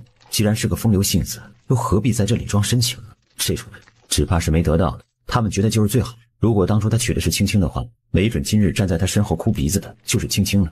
世界上怎么会有这样的男人？真给男人丢人呢。阿南，我去外边坐一会儿。陆南赶紧停下马车，打开车门，伸手把他接了出来，关心地问道：今天的天气有些冷，怎么想着出来呢？里边有些黑，让我有种喘不过气的感觉，我出来透透气。好，伸手把沈清抱过来，放在怀里，这样就不冷了。沈清被他这样抱得结结实实的，一点都感觉不到冷，甚至觉得有些发热起来。陆南低头看着他，喉结轻轻滑动了几下，快速低头在他唇上亲了一下，心里偷偷的开心。青青好甜呐，好想要更多呀。沈清愣了一下，看着他的笑颜，无奈的笑了笑。在我心里，他和你没法比，你们的人品天差地别，你不用为那样的人生气，他对于我来说，如今什么都不是。我知道，他如果在你心里有分量的话，也不会有我们这个亲事了。会吃醋吗？会的，想狠狠的揍那个狗东西一顿。狗东西形容的挺好，确实是挺狗的一个人。如果被他知道我们的铺子在那里的话，会不会去铺子里闹呢？肯定会。明日我们过来时，我去找一趟表哥吧。这个事情还得卢家出面。当年的事情柳家和卢家都知道，但镇上的人都不知道。如果柳家再不管好柳定言，那我一定会叫他身败名裂。这辈子他想考功名，做梦吧。以前没把那件事弄到人尽皆知，是因为我给柳家脸面，毕竟柳家夫人是我娘当年在闺中唯一的好友。如果他们不要脸面了，我又何必给他们这个脸面？好，我陆南长这么大，除了我爹还没有怕过谁。他们胆敢来闹事的话，那就要做好挨打的准备了。总觉得有些对不住你，让你白白跟着我生这种闷气。真的觉得有些对不住我吗？沈清正要回答突然一个机灵看向他的双眸，就看到他眼眸里的星星点点。陆南，你心里在想什么？陆南打死也不承认，挑眉反问。小青青以为我在想什么呢？听到他又叫自己小青青，还叫得那么缱绻柔情，他低吼了一声：大白天的，别叫我小青青。这个男人每次在最要紧的档口，总是会一边贴近他耳边缱绻温柔的喊小青青，一边更加卖力。这个男人是怎么能这样收放自如的？上一刻还在与他说着正经事儿，下一刻就能毫无违和的开车上高速。好。陆南看着沈清突然间炸毛的表情，忍不住闷笑起来。还是这样的青青比较可爱些，伤春悲秋的青青都不可爱了。回到家里，周氏正带着其他人在收晒干了的红薯粉。青青，今天我压了一锅粉条，挺白净的，多洗一遍，出来的粉果然就没那么黑了。那天我洗的一盆就是洗了3遍后，我感觉那一盆第2日沉淀出来的粉子就白一些，也细一些。是呢，那以后我们就洗3遍吧，洗2遍感觉粉条有些发黑。行，就是费水一些。我看要不让阿南去问问李正，哪里有人会打井，给我们院子里打一口井吧，这样也省得2弟3弟他们每天去外面担水了。行，我一会儿去问问杨三叔吧，他们盖房应该知道谁会打井。也行。晚饭时，沈清吃着自家的粉面压出来的粉条，笑意盈盈。娘，这粉条挺好的，筋道很好。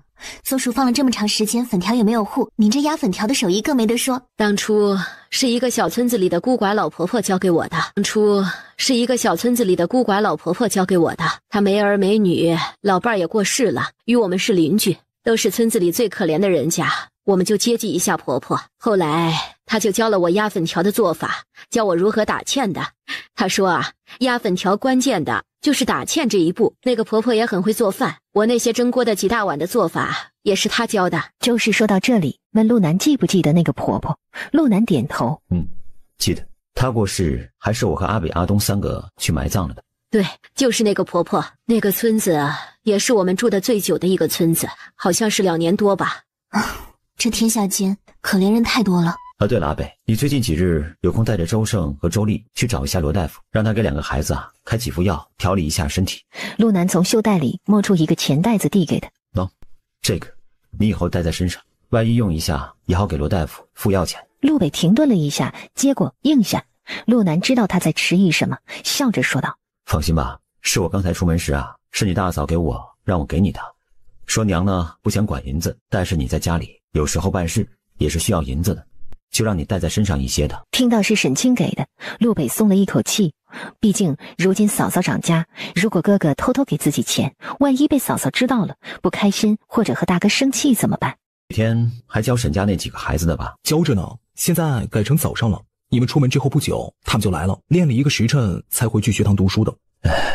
今年冬天先这样吧，明天开始呢，你把周胜也带着一起学武，让他养一冬天的身体。明年春天开始，让他和沈家的几个小的一起去村子里的学堂去读书识字吧。好，阿西不去吗？村子里的学堂，阿西去了也学不到什么了。他启蒙的那些呢，我们都教过了，等再大一点，直接送去镇上读书了。这2年，抓紧让他把武功再提高一些吧。陆北想想也是，就应了一声好。兄弟俩回到家里，陆南进屋后，见到沈清正在桌子上研究那些胭脂水粉。说好了。梁三叔的小舅子就是打井的，明日他会让儿子去喊人来看看咱们院子里的地方，哪个位置适合打井，我想着东西院各打1口水井。可以的。打1口井多少钱？说是一般给人们打1口井是20两，我们这一次打2口井，他说帮咱们问看看能不能少一些钱的，毕竟是少了一回折腾嘛。沈清点头应下，冲着桌子上一挥手，把东西都收到了空间里的桌子上，他们俩也直接跟着进去了。这些你准备怎么做呢？做开业礼品，我让你帮我做的货架做好了吧？做好了，晚上再打磨一下就可以了。这段时间事比较多，他们都比较累，他不敢每日闹腾沈清，也怕他身体吃不消，就改成了5日一次。这几日他可是都盼着今日大发神威呢。想到此，他浑身充满了力气。青青，你先研究着，我去做货架去了。沈清应了一声，低头继续研究那些胭脂水粉。他那日要下这些东西，就是打算在开业日做赠品，给开业的业绩助力的。陆南麻利地把剩余的活干完，提着水桶去屋后洗漱去了。等他洗漱完回来，一身的水汽，只腰间围着一块浴巾。沈清正好准备好东西，抬头就看到了这样一幅养眼的画面，扑哧一声就笑了。如果不是与他是夫妻，估计绝对不会有人见识到他私下里如此奔放热情的一面。如果不是那头顶的发髻整整齐齐的，他还以为见到野人现身了呢。这一刻的陆南就给他一种很狂野的感觉，说他是糙汉子也不为过。再配上他此时那副猎食者的迫人眼神，沈清的心里不禁狂跳起来。他嘴角轻勾，走近的一个弯腰就把他抱起来。这小女人实在是太娇小了。陆南低头灼灼地看着他，低声问：忙完了吗？沈清抿着唇笑，摇摇头不说话。还要做什么？我帮你做鞋。明日再做吧。我还没洗澡呢。你10天不洗澡，我也不嫌弃你的。我不想在这间屋里，不舒服。嘴角一勾，抱起他转身往外边走去。你要去哪儿？这男人不会想玩点狂野的吧？在湖边呢，有一处地方我盯上很久了。沈清的脸唰一下红了。这个男人湖边怎么可以？不行不行。沈清挣扎了一下。那个小屋里我也不喜欢，床太小了，过几日我做个大床。他抱着他一边往屋后的湖边走，一边轻声道：床太大的话，那个屋子放不下，屋子太小了。也是，那个屋子确实小，看来自己得找空在湖边建一个大一些的房子。这里的树木这么多，就建个木房子。心里决定了之后，陆南唇角勾起，他已经想好怎么帮着沈清建这荒凉的空间了。青青，今天呢就依我一次，那个地方保准你也喜欢的。陆南一边走一边说道：哪里？这里。陆南抱着他坐在了一块大青石上，沈清不敢置信。这里虽然很平整，我也会被磨去一层皮啊。这么硬的石头上，他还让不让自己活了？陆南轻笑，抱着他一个翻身，正好他身上的布巾就铺在了青石上，而他则躺在了下面。他一伸手把他抱过来，亲了他一下，低声道：我在下面。轰的一声，沈清的脸再次红了，连脖子都红了。臭小子，从哪儿学的这些？他伸手狠狠地在他腰间掐了一把，不敢置信，他怎么知道这么多花样的？以前在军营里啊，那些老兵训练之余休息的时候凑在一起，会说一些荤段子，我听来的，就是觉得很好奇，不知道他们说的那是什么样的感觉。如今我们成亲了，不如试试。说着话，陆南伸手想要帮他解腰带，沈清满脸黑线。果然啊，电视剧承不起我。那些军营里的老兵凑在一起，果然是什么都敢说呀。他可不想把这块大青石也搞污了，以后他心情不好时还怎么来这里坐着静心呢？因此沈清一个意念带着陆南出了空间，回到了他们屋内的大炕上。陆南躺倒在一边闷笑，这丫头还是这么害羞，成亲做夫妻都快1个月了，她在这个事儿上还是很羞涩的。我去洗漱一下。说完，沈清一个意念又进了空间的屋内洗漱去了。只是洗漱完，他看着西裤上的一点红，兀额来月事了。偏偏这是5日之期，那家伙又该郁闷了。洗漱完，绑好月事带，穿好衣服，他出了空间，一脸抱歉地看着陆南。陆南看到他出来时，这穿戴整齐的样子，一顿。怎么了？还以为能看到青青出浴图呢。有点不巧，来月事了。陆南一呆，不会吧，青青？真的假的？真的，因为成亲前几日我才来了月事，我估摸着就该是这几日了。只是以前每次来月事前都会肚子疼，但这几日没疼，我以为还得几日呢，没想到今日突然来了。陆南叹息了一声，伸手把他揽在了怀里。那算了，睡吧，你的身体最要紧，没有肚子疼是好事儿还是不好啊？要不要明日让罗大夫看看？肚子不疼应该是好事儿，不用看了吧？好，睡吧，我24年都忍了，这几日没什么的，晚安，小青青。黑暗中，沈清看着他闭上的眼，也默默地闭上了眼。翌日清晨，陆南和沈清带着一些店里用的红薯粉和昨天压好晾干的粉条，早早离开了家，往镇上去了。我们去了镇上，先去一趟外祖家。我把昨日的事情给舅舅和表哥说一下，让他们心里有个准备。万一柳家还来找我们麻烦，我就会不管不顾的撕破脸了。如今他也得顾着陆家的脸面和陆南的尊严。他是个好男人，不能让他被人戳起两股，嘲笑捡了别人不要的女人。当年做错事的是沈梅、柳定言他们，而不是自己。他们到了卢府，沈清就把昨日在街上碰到柳定言和沈梅的事儿说了一下。卢家人不敢置信，表哥先怒了。我说柳家这个老三是不是有病啊？当初是他不要青青呢，现如今又是什么意思啊？哼，这孩子怎么说话呢？对不起啊。陆南笑笑，当初的事情青青都告诉我了，我知道外婆不用担心的。况且我们回门那日，这柳家公子就带着沈梅回去闹了一场。怎么回事？沈清叹息了一声，仔细地把那日的事情说了一下。柳家欺人太甚，青青放心，舅舅这就去找刘老爷臭骂一顿去。不可！卢老爷子一声大喝，喊住了舅舅。先看看青青什么意思。如果是她们姐妹之间的事情啊，那就是女人们之间的事，你一出去那像什么话呀？舅母也赶紧点头。对，爹说的对，我们先看看青青的意思。不行，就我去柳家找柳夫人一起喝个茶，把这事说一下，希望他们知道事情的轻重。舅舅您先别急，我的意思是，我如今在镇上开铺子了，如果他们以后不去找我的麻烦，大家各自做自己的生意，井水不犯河水，那我就不再计较昨日的事情。但是如若柳定言或者沈梅敢去我的铺子里闹腾，或者给我背后使坏，那我沈清也不是吃素的。当年的事情我们一直忍着没宣扬，是给柳夫人面子，以全了她和我娘当年的好友之情。但是若他们再不仁，我也就不义了，黑锅总不能一直让我背。如今我也是有家室的人，我也有夫君，如果别人一直在背后对我指指点点，下的是我夫君的面子，别人也会顺便连他一起骂，我绝对不会让那样的事情发生。好，舅舅知道你的意思了，这件事确实是他们柳家不地道啊。你放心吧，就照你舅母说的，让他与柳家夫人约个茶，把你的意思传达一下。这样以后若是再有什么事，我们撕破脸也把当年的事情抖出来给你证明，他们也怪不到你头上。是，那就麻烦舅母了。青青跟舅母还客气啊，你放心吧，舅母会把你的意思明明白白的告诉柳夫人的。好。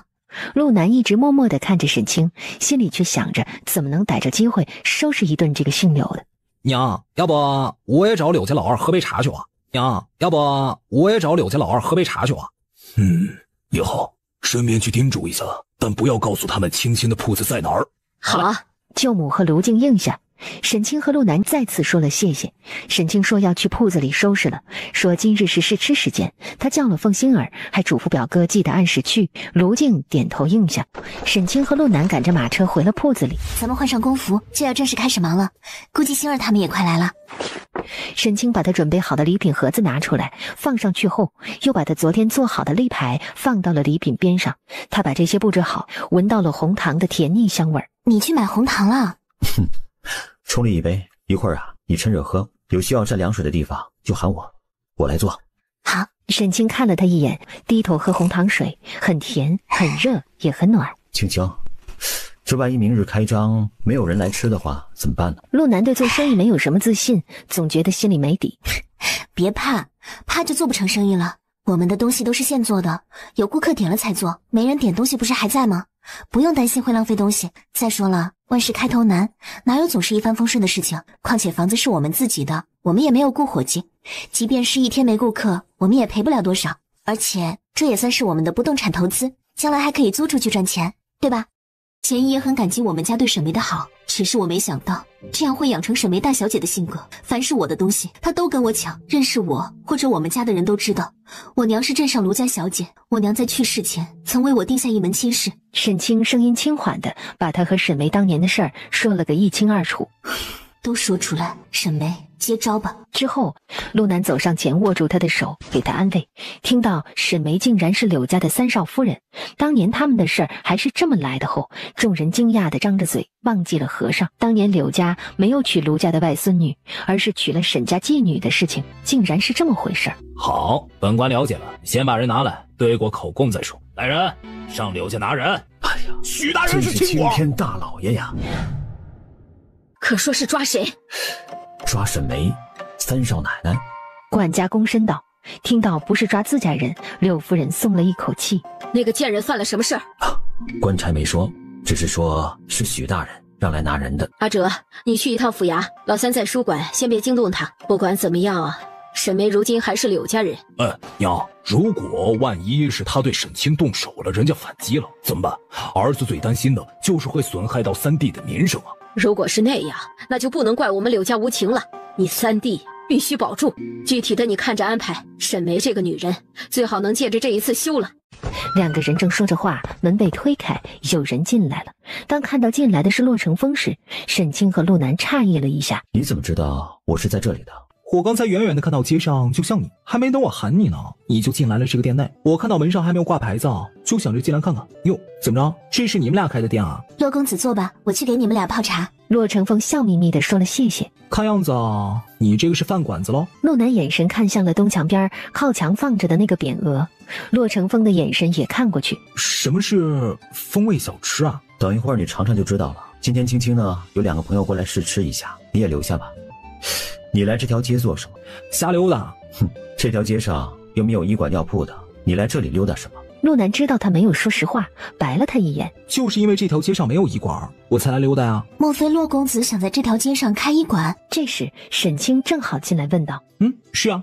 陆南的嘴角抽了抽，嘴毒地说道。我觉得还是算了吧，万一整日被人上门找麻烦多不好。我只是敢去尝试一些未知的药草，才会中毒，又不是不会医术，治病救人我还是很有经验的好吧。沈清听到他俩的对话，闷笑了一下。阿南，你们俩聊着，我去做一些主食。用我帮忙吗？不用，就蒸一些小饼。当陆南和骆成风有一句没一句的聊着时，门再次被推开，凤馨儿来了。接着就见有哗啦啦的进来了好几个人，有男也有女。都进来呀，这是我好朋友开的店，明天开张，今天带着你们来试吃。陆公子，青青呢？陆南回神，冲着众人一拱手。欢迎各位，青青在后面准备东西，你们先坐，我去喊她。阿峰，帮我招待一下大家，先坐吧。陆南回头看骆成风，才发现他正和凤馨儿对视着。凤馨儿也不敢置信会在这里遇到的。你怎么在这里啊？这么巧，陆南是我朋友，我来看他的。真的假的？青青是我的好朋友呢。星儿，你你认识这位公子？他是个游医，以前在广陵城的时候见过。洛成风规矩的冲着凤星辰拱手一礼。凤公子。凤星辰冲着他点点头，看了他一眼。他总觉得这个人和妹妹的关系似乎没有那么简单。洛成风招呼着众人：“都坐吧，你们都是阿南媳妇儿的朋友啊，随便坐啊。在今日啊，不接待顾客，他们说只给朋友试吃。”这时，沈清和陆南一人端着一壶茶从后面走进来。青青，你可算来了，谢谢你给我带了这么多姐妹们过来。哎呀，没事儿，大家以前都是在我家见过面的，他们常常说起你呢。听到你开了铺子，今日喊我过来试吃，大家也没事儿，就过来帮着你一起尝尝。青青，那个就是你夫婿吗？他叫陆南，一会儿给你们介绍认识一下。沈清笑笑：“你们几个都吃辣吗？我去给你们做酸辣粉去。以后我是准备卖酸辣粉的，今天你们都帮我尝尝味道。都是辣的吗？不是，有辣的和不辣的2种口味，只不过不辣的到底味道不如辣的好吃，也有素的和加鸡肉丝的，你们可以说一下自己想要的。辣的吧，我跟他们说了，大家都是来尝辣的。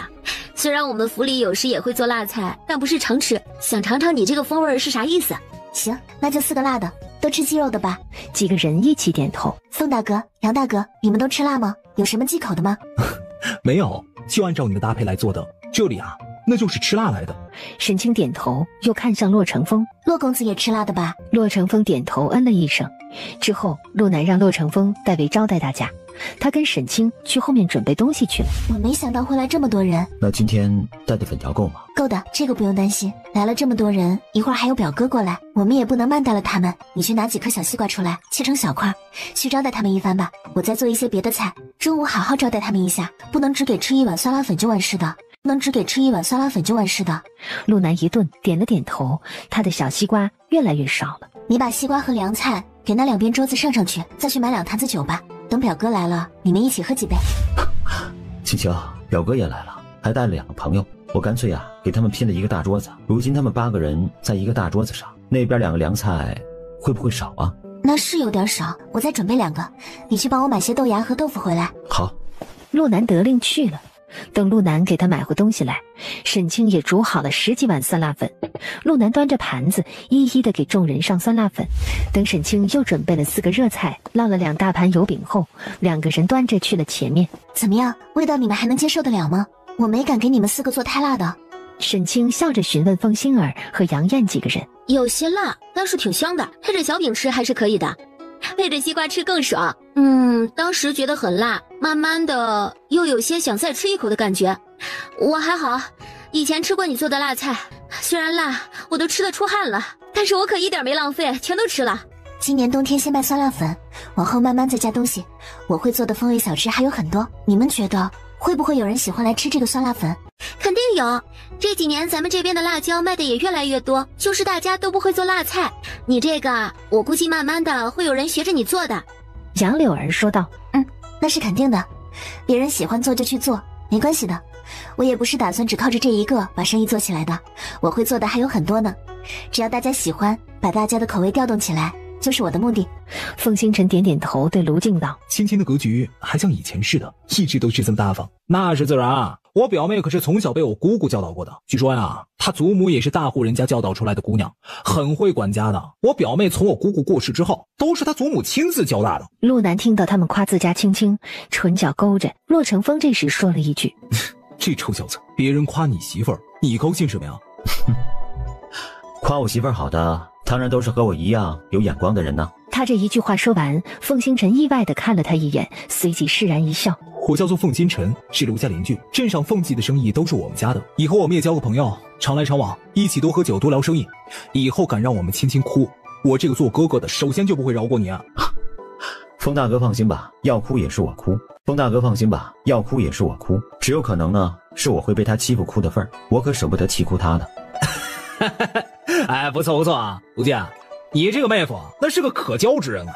来来来，啊，既然你们小两口也来镇上做生意了，那我们以后那也常来常往。说起来，我们在座的这些人之中，也就柳兄家里是开酒楼的，现如今啊，又多了陆兄一个呀。陆南看了柳定哲一眼，笑了笑：“我们这呀，只是小吃店，不成大气候。我们夫妻两个，也就是找个事情做的，和柳家的大酒楼可是没法子比的。”他说完，柳定哲摆了摆手，赶紧说道：“不管大小都是生意，但凡做了，那就好好经营即可。大酒楼有大酒楼的开销，小吃店有小吃店的美味。这个酸辣粉首先味道就很好，我也很喜欢。陆南听到他这样说，倒是意外了一下，没想到那个渣男竟然有个不错的二哥。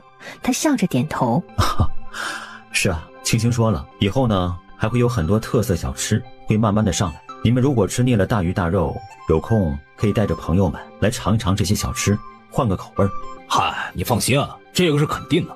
我们自己吃的喜欢，肯定会介绍朋友多来。不瞒你说，大家出来做生意，喝酒聚会那是常事。有时候啊，那些酒楼里的东西，那确实是腻了，点了也不见得能吃多少。但是这一碗酸辣粉，我就算是辣得满头冒汗，也没舍得剩下，全部都吃完了。老哥，是不是什么东西忘拿了？不是，你们俩坐，我给你们说件事儿啊。沈清和陆南对视了一眼，不再收拾了。青青啊，不用泡茶，有些话我现在才能说，刚才人太多了，实在没法说。柳定哲今日跟我说了一件事儿，说昨日你们碰到他弟弟的事情。其实啊，是昨日中午他没回家吃午饭，他娘就把沈梅又骂了一通。沈梅啊，那是气得哭了一场，也没吃饭啊，就带着人出去找柳定言去了。一直到未时，他才在春华苑一个叫青儿的房间里找到了喝得有些晕乎的柳定言。那个时候好像是柳定言正跟那女子衣衫不整的厮混，他就冲上去把那个女子给打了。在后来，柳定言回手也打了沈梅。不过柳定言对那青楼女子也就是玩乐的逢场作戏。后来啊，看到那女子被沈梅给打哭了，扔下了100两银票就离开青楼了。之后的这一路上，沈梅就那样跟着他啊，他也不回家，就那么在街上就这么一个劲儿溜达。没想到你们就这么倒霉的直接碰上他们。在这里边吧，有一个比较让人恶心的事儿。柳定哲说，那个叫青儿的姑娘是柳定言前段时间包下来的，买下了她的初夜，而且那姑娘吧，这长得跟亲亲有点相似啊。这话是柳定言亲自对他那些朋友们说的。琪琪啊，这事儿你决定怎么办？琪琪啊，这事儿你决定怎么办？你想怎么做，表哥都支持你啊，都帮你。沈清皱眉，心里还觉得真是让人膈应。狗东西，不收拾你一顿，真是太对不起老子这一身功夫了。那个青楼女子呢？是不是已经被柳家灭口了？没有，柳定哲去给赎了身，卖给了牙口，让卖到北疆去了。你想怎么做，我和表哥一样的想法，都支持你。那这样看来，今日表哥和舅母这一趟，怕是要白费口舌了。这件事既然被沈梅也知道，那么这件事不会完。以我对沈梅的了解，她会暗中报复我的。可能现在她恨不得我消失在这个世界上。她敢动你的话，我就废了她。这只是我的猜测，具体沈梅会怎么做，我还不知道。我们只能小心应对，等待着她先出手了。尤其明日的开张日，我们更是要小心一些。明天让阿北和阿东都来店里帮忙吧，人多也多盯着一些店里，小心别人来饭食里动手脚。好，没问题。明日我让阿西和周胜照应着杨散水的人，那边送东西就可以了。好啊，那表哥能帮你们什么忙啊？表哥暂时不用做什么，这种事儿我们现在处于明处，他们在暗处，我们不知道他要怎么来对付我们，只能防着一些。等万一明日发生了什么事，没准会用到表哥的人脉，只要他们出手了，我就不会轻易了结这件事。如果他们真的敢来我铺子里投毒或者闹事，我不会跟他们客气，直接送到官府。当然他们如果在路上对我们俩下手，那就更好，拖去小树林里打一顿的事儿，有阿南就够了。行，你既然想到了这么多，那我们也不妨准备一下就是。我认识镇城大人，要是实在到了惊动官府的地步，表哥给你跑这边的门路啊。好，谢谢表哥。卢静伸手揉揉他的头，笑笑。这几日啊，你多跟在青青身边啊，在回家的路上你们也小心一些啊。表哥放心吧。两个人再次送卢静离开后，才赶着马车回村。回到家里，陆南去给几个弟弟安排好明天的事情后，也回去陪沈清了。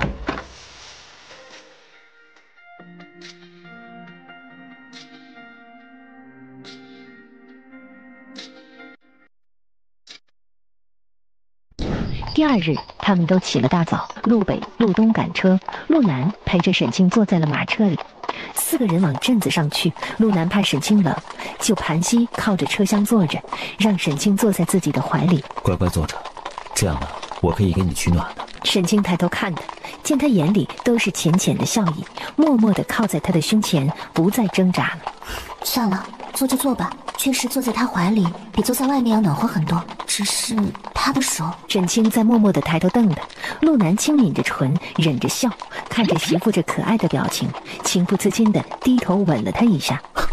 青青，我觉得以后我们还是带着一个弟弟出来吧，这样呢，我就可以坐在马车里给你当暖炉了。你是想趁机吃个小豆腐吧？对了，陆南，你可不许背着我去做什么事儿，否则让我知道你受伤或者出了什么事儿，不会原谅你的。沈清突然想起了昨日的事情来，警告了他一句：青青，你以为为夫会去做什么呢？虽然我不知道你要去做什么，但我了解你，你应该会想着背后帮我解决这件事，但我不希望你卷进来。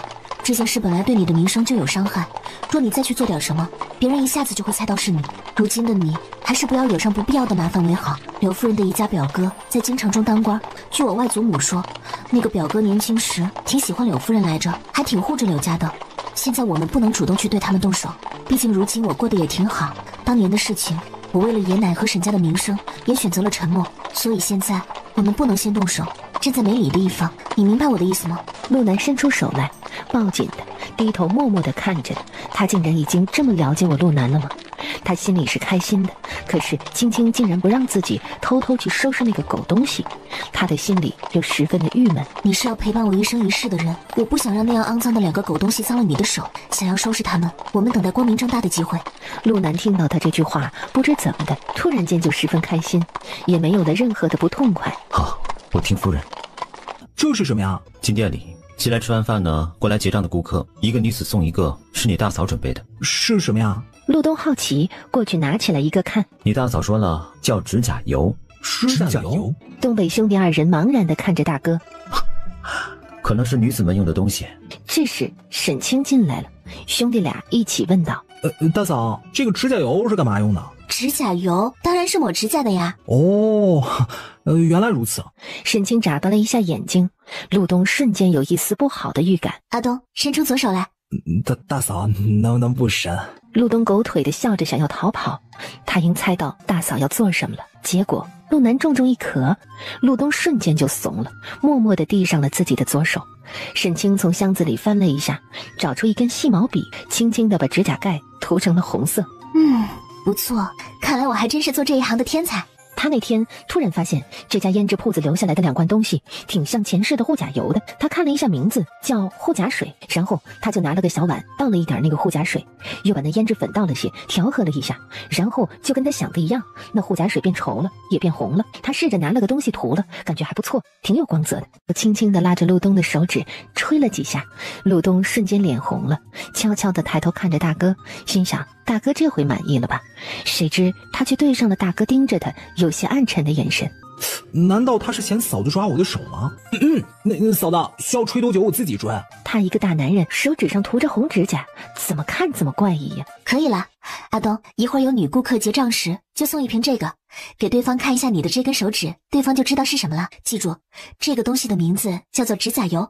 是，我记住了，大嫂。陆东应了一声，这才下意识的又看了一下大哥，见到这会儿他的脸色倒是不难看了，也放心了。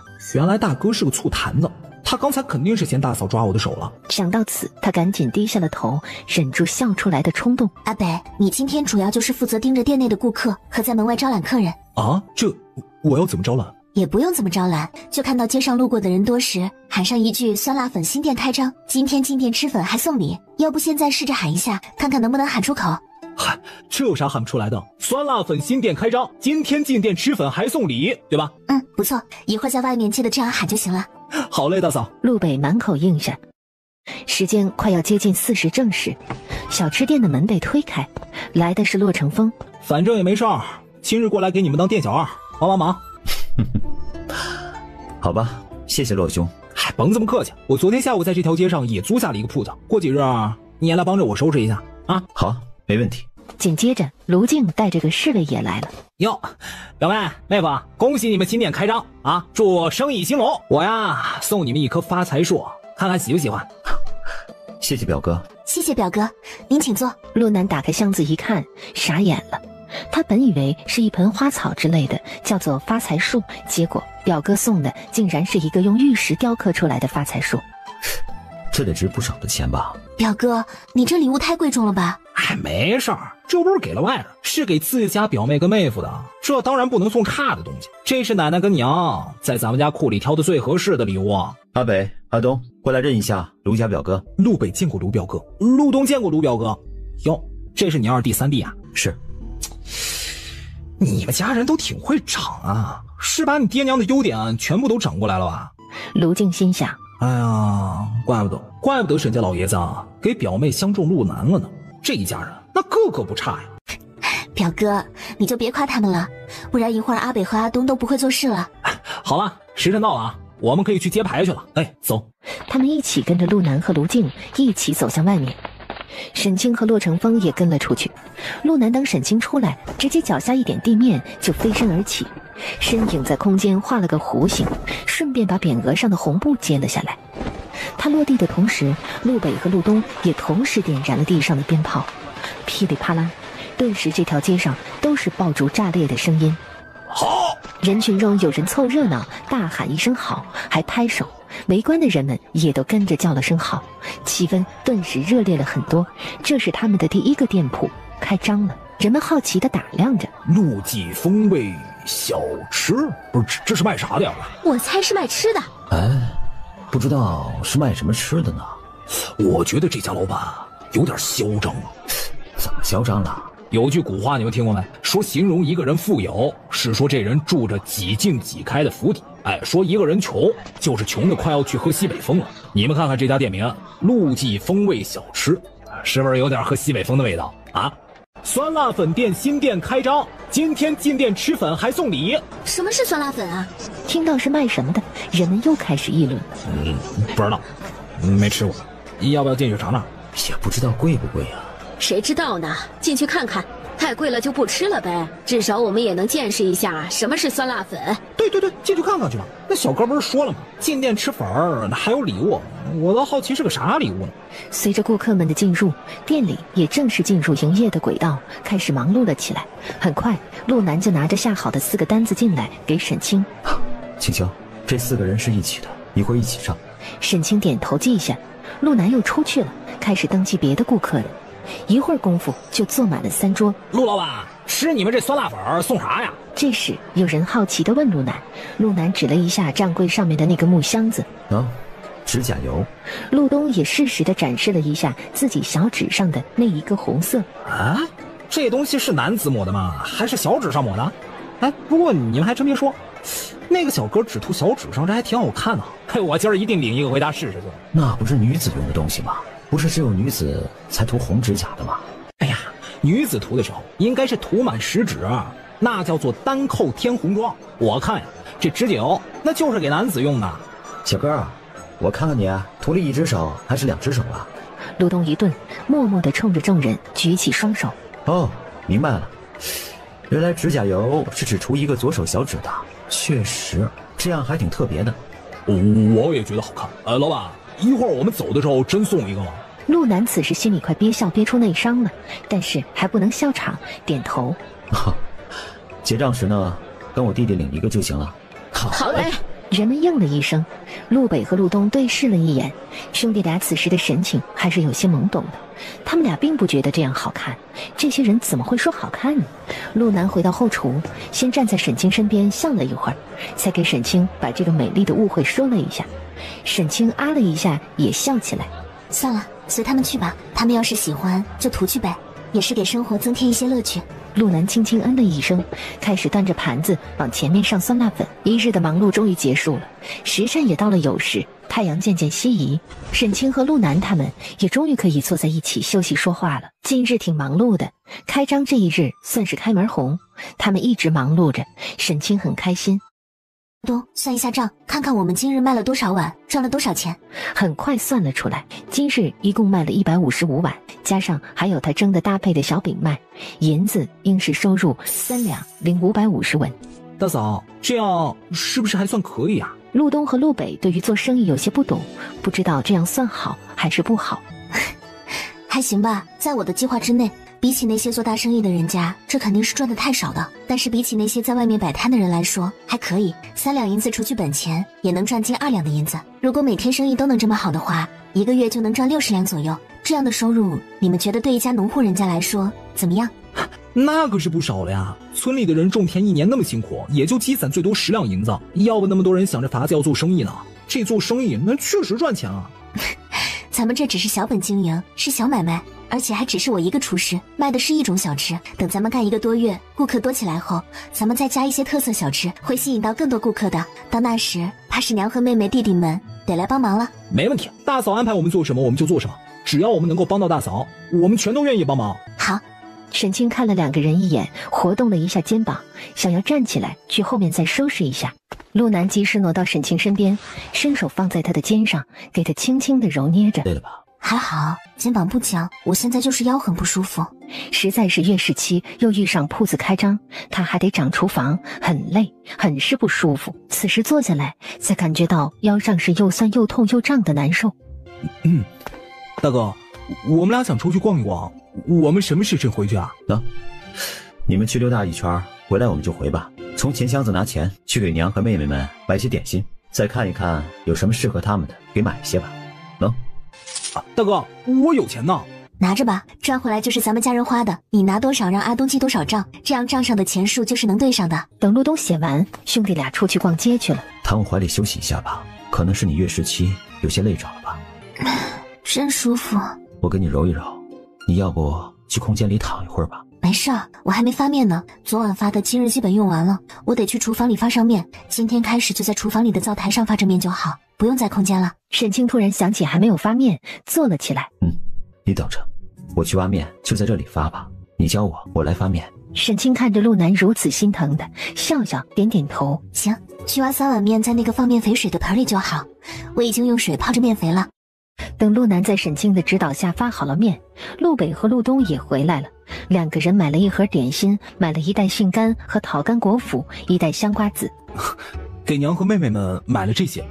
陆北放在桌上给哥嫂过目。可以啊，阿东和阿北还是很懂女人们喜欢吃什么的嘛。兄弟俩耳根一红，笑笑，这话不好意思接。好了，我们收拾铺子吧，我觉得基本上每天就是这个时间点就没人了，从阿东和阿北出去后再没人进来过了。行，收拾吧。终于可以下班了。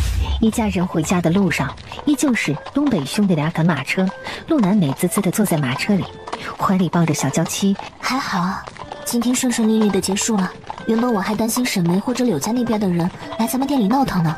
估计是昨日柳家二公子回去嘱咐过家里人了吧。你觉得柳定言和沈梅是那么听话的人吗？我觉得未来我们还是要提高警惕的。好，陆南应下，他会小心一些的。回家后，周氏知道他们生意不错，如今陆家的生活再不是以前那样。从沈清和陆南从广陵城回来后，家里喝水基本上都是喝茶了，吃饭的质量也提高了很多，真正的成了村里人说的日子过好了，陆家人翻身了。啊，对了，青青四叔今日来了一趟，给咱们家送了半扇猪肉过来，说是家里喂的几头猪啊，今日都杀了，还给咱家送了一盆杀猪菜，凉了，里边肉也多，娘晚上就没热着给你们吃，想着明早给你们吃。青青说过，晚上要吃的清淡一些。周氏继续说着，说完还看了沈清一眼。你四叔说，知道你们这几日忙，也没叫你们过去，直接把杀猪菜给我们送来了。我就把今日压的粉条给你四叔拿了1篮子，让他们回去冻起来，慢慢吃。行，谢谢娘。婆婆安排得很好。你们家人太照顾咱们家了，半扇猪肉可不少钱呢，说给咱们就给了。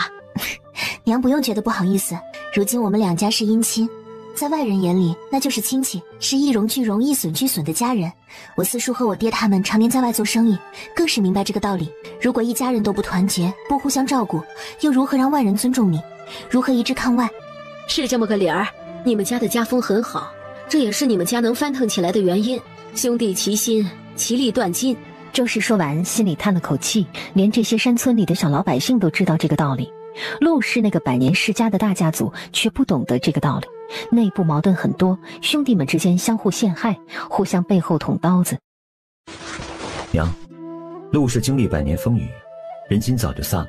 要不是我们这一门子一直坐镇将军府的话，估计陆氏也早就不复存在了。看看我们回去住了几个月，那里的情况就明白了。他们呢，坚持不了几年了。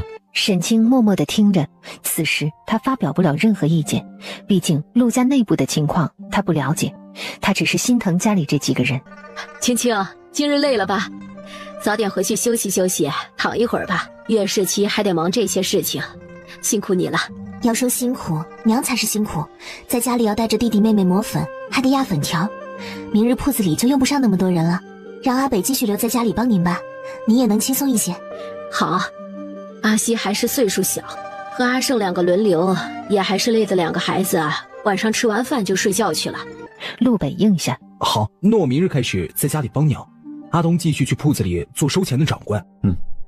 先跟着我们几天吧，我要前后抱着上酸辣粉，店里门口还真得需要一个人守着。陆东点头，回到屋内，陆南倒了水，快速上了炕，钻进了沈清的被子里。陆老大，山红还在。陆老大，山红还在。我知道，我不做别的，给你揉揉腰，你趴着，我揉一会儿呢，你再睡，这样的话会更加舒服一些的。这丫头把他想成色令智昏之人了吗？难道他就只记得那档子事儿？沈清想起了下午在铺子里，他给他揉了几下，他就感觉腰很舒服，赶紧乖乖翻身趴好，享受着自家男人的按摩服务。青青，我跟你说个事儿。陆南调动内力，一边给沈清按摩着腰部活血，一边跟他聊着天儿。那个杨柳儿，你熟悉吗？你打听人家一个姑娘做什么？你不会是想纳妾了吧？不会吧，这男人才跟他成亲几天。沈清脑子没跟上嘴的速度，就问出了口。啪的一下，沈清刚说完，屁股上狠狠地挨了一巴掌。沈清，我陆南在你眼里就是那种人吗？我跟你说呀，是想要与你恩恩爱爱过一辈子。你以为我说的是玩笑话吗？好疼，我开玩笑的，臭男人，打得好疼。沈清委屈巴巴的控诉，眼里有了泪花。谁让你乱说话了？我给你揉一揉。陆南说着又心疼了，赶紧给媳妇去揉小屁屁。他也不敢再卖关子了，怕他再说出什么豪言壮语来气的，赶紧一五一十的把今日他发现的跟沈清说了一遍。啊，柳儿偷看阿北？对呀，我还看到他刚进来的时候呢，还主动跟阿北说话来着。后来知道阿北是我的弟弟之后呢，就再也没与他说话，但是偷看了好几次。杨家在镇上是仅次于凤家的存在，整个苍原镇的商圈里，我外祖家如今排第一，凤家排第二，杨家第三。柳家还排不上前3吗？以前柳家还行，但是柳家这2年生意却没有多出色，反而让杨家赶超了。柳家3个儿子，柳家老大老二都是情种，在家里对媳妇儿很好，人也性格温和谦逊一些。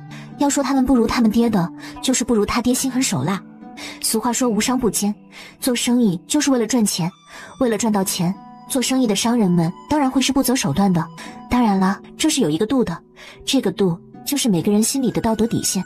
有的人做事果断，正好能把握住自己的道德底线，而有的人在线上，有的人则是在线下。像我们在广陵城见到的那个出事的胭脂铺，那家铺子掌柜所作所为的度就落到了道德底线之下，有点丧尽天良了。而柳家2位公子的度则是在道德底线之上，也可以说他们是一个温柔的商人，明白了吗？这么说的话，杨家就是那个把这个度掌握得很好的一家了。对，但柳儿今日为何会主动和阿北说话，或者为何偷偷看阿北，我不知道是为什么。莫非是柳儿看上了阿北吗？可好像依柳儿的性子，如果她看中一个公子，是绝对不敢主动上前去说话，或者做出偷看这种事情来的。所以我觉得柳儿应该不是喜欢上阿北了。陆南听完沈清的话，皱起了眉头。那会是什么呢？猜不透的事情，夫妻俩就不再猜了。沈清在陆南的温柔推拿中，就那样慢慢的睡着了。陆南看到他睡着，凑过去在他唇上亲了一下。躺在沈清身边，陆南却有些睡不着，朝着沈清侧颜睡着，看着黑暗中沈清的容颜，脑海中想着媳妇今晚教他的这些话，回味了几遍，牢牢地记在脑袋里。想清楚自己接下来需要了解什么，做什么后，陆南也慢慢地闭上了眼，睡着了。第2日开始，生意就不如第1日人多了，但是沈清很淡定，说生意就是要这样熬过去的。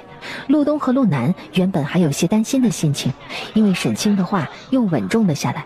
阿南，你去一趟市场，看看有没有人家是那种红辣椒的，买一些回来，我做一个辣椒串，我们挂在门口。陆南听话的出去了。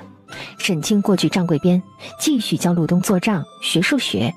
不过他没有教他太复杂的，只教了他出入流水、出入记账法。这样的记账是以日账来记录的，基本上发生一笔就会记一行，账目最后看时清清楚楚、明明白白。昨日我已经教过你一遍了，今日再仔细给你说明白，你就彻底的明白了。这是日明细的账，而另一本那个记了昨日总数的是月明细，这样不管什么时候我和你哥忙完看账时，就一目了然了。大嫂，这确实很简单，一看就看明白了。而且用这些数字替代那些数字，好像也看得很明白。对，昨日教的数字你已经熟悉了，我只教了你认会那些数字和记录数字的使用方法。今日我再给说一下10以内的加减法口诀表，把这些学会了，一般的加减找零钱，你口算就能算出来，根本不用去打算盘。陆东也不愧是兄弟4个中的学霸，沈清教了他几遍，他就会用了。2天的时间，已经掌握了这么多，这个东西也是个熟练的过程，时间长了就熟练了。是，谢谢大嫂，赎钱记账这个我已经会了，这个算账的规律我也知道了，我再记几日。陆东冲着自家大嫂笑笑，他心里十分崇拜大嫂，不愧是沈家的姑娘，大嫂懂得可真多。很快，陆南买回来半篮子红辣椒，沈清看了看，十分的满意，去厨房里进了空间，找针线把辣椒串起来，一共串了2串，出来让陆南出去挂在门两边的窗棂上。他刚收拾完，又进了一群年轻的少年来吃酸辣粉，他们有6个人。掌柜的，听说你家昨日送指甲油呢，今日还有吗？没有了，只是昨日呢新铺开张送了1整箱啊，都送完了。这样啊。虽然没有指甲油了，但是常来我们小店吃酸辣粉的话，积分够了的话呢，是可以领一件礼物的。虽然都是姑娘们用的胭脂水粉，你们可以领了送你们的娘亲或者姐姐妹妹们。啊，还能这样？那我们可以看看吗？陆南示意陆东给介绍，陆东就给几个人介绍了一下，消费够哪一档可以领哪一个。那我们这么多人只记一个人的名字，今日是不是可以领一个？可以的，你们6个人都要的肉丝酸辣粉120碗，你们最少呢也有120碗，可以拿这个的。七姐不是七哥，快让打开看看。可以看看吗？陆东点头，打开盒子里是一个蓝色的小瓶子，这是姑娘们用的眼霜，不过是粉蓝色的。好，那我们就要这个，记住我的名字，怎么记啊？你是第77号会员，说一下你的名字。那姑娘犹豫了一下，说道：你就写宁七。陆东点头，在77号后面写下宁七。好了，这一套等一会儿你们结账的时候可以拿，以后来了吃时说你的名字和号都对上了才能积分。不过既然你的东西你要是领了，那就不积分了。在以后啊，也是领了东西之后，积分就要减去了。好，等几个少年开始吃酸辣粉时，几个人真的是一边发出吸溜声，还一边往嘴里吃。如果觉得辣的话，可以喝着茶水吃的。陆南提醒了几个人一句。谢谢老板。沈清洗了一下手出来了，与陆南站在后边低声说话。就在这时，一个妇人带着2个孩子进来了，陆南和沈清一起看过去，直觉这是个来闹事的。妇人进来后，眼神滴溜溜的先环视了店内一眼，就把目光直接看向了正与陆南说话的沈清，而且眼睛里还有着一丝疑惑和探究的神情。陆南看了这个妇人2眼，就知道这个妇人有问题了。婶子要吃饭吗？你们这里有什么呀？她便是沈梅的姑姑陈春兰，她打听了2天了，终于打听到昨日镇上开的新铺子就是这一家了。有酸辣粉，而且还比较辣，这么小的孩子应该吃不得辣吧？我家孩子到现在还没吃饭，有些饿了，要不给来1碗？多少钱1碗呢？陈春兰似乎在估量，他们说吃不得，那如果他就给几个孩子吃了这个，假装被他们的饭菜吃坏了，能不能讹诈他们一通呢？梅梅说了，只要搞砸他们的铺子，让他们在镇上开不下去，自己的任务就算是完成了。20文1碗，不过对不起，我们不卖给孩子吃，担心孩子吃了会胃里不舒服。这妇人顿时就怒了，突然手叉腰骂了起来：你这话是什么意思啊？以为我没钱是不是？看不起我们穷人？看你们这穿戴，你们也不是有钱人吧？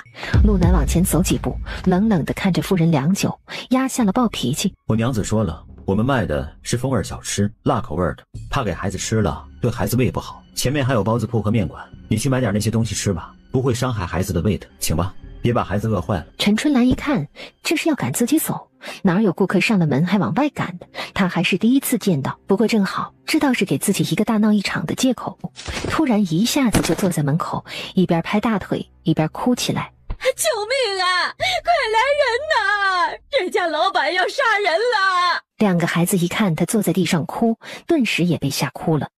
你们吃，我们去处理。然后夫妻俩站在一边不说话，就看着他表演，哭吧，演吧，吸引来的人越多越好。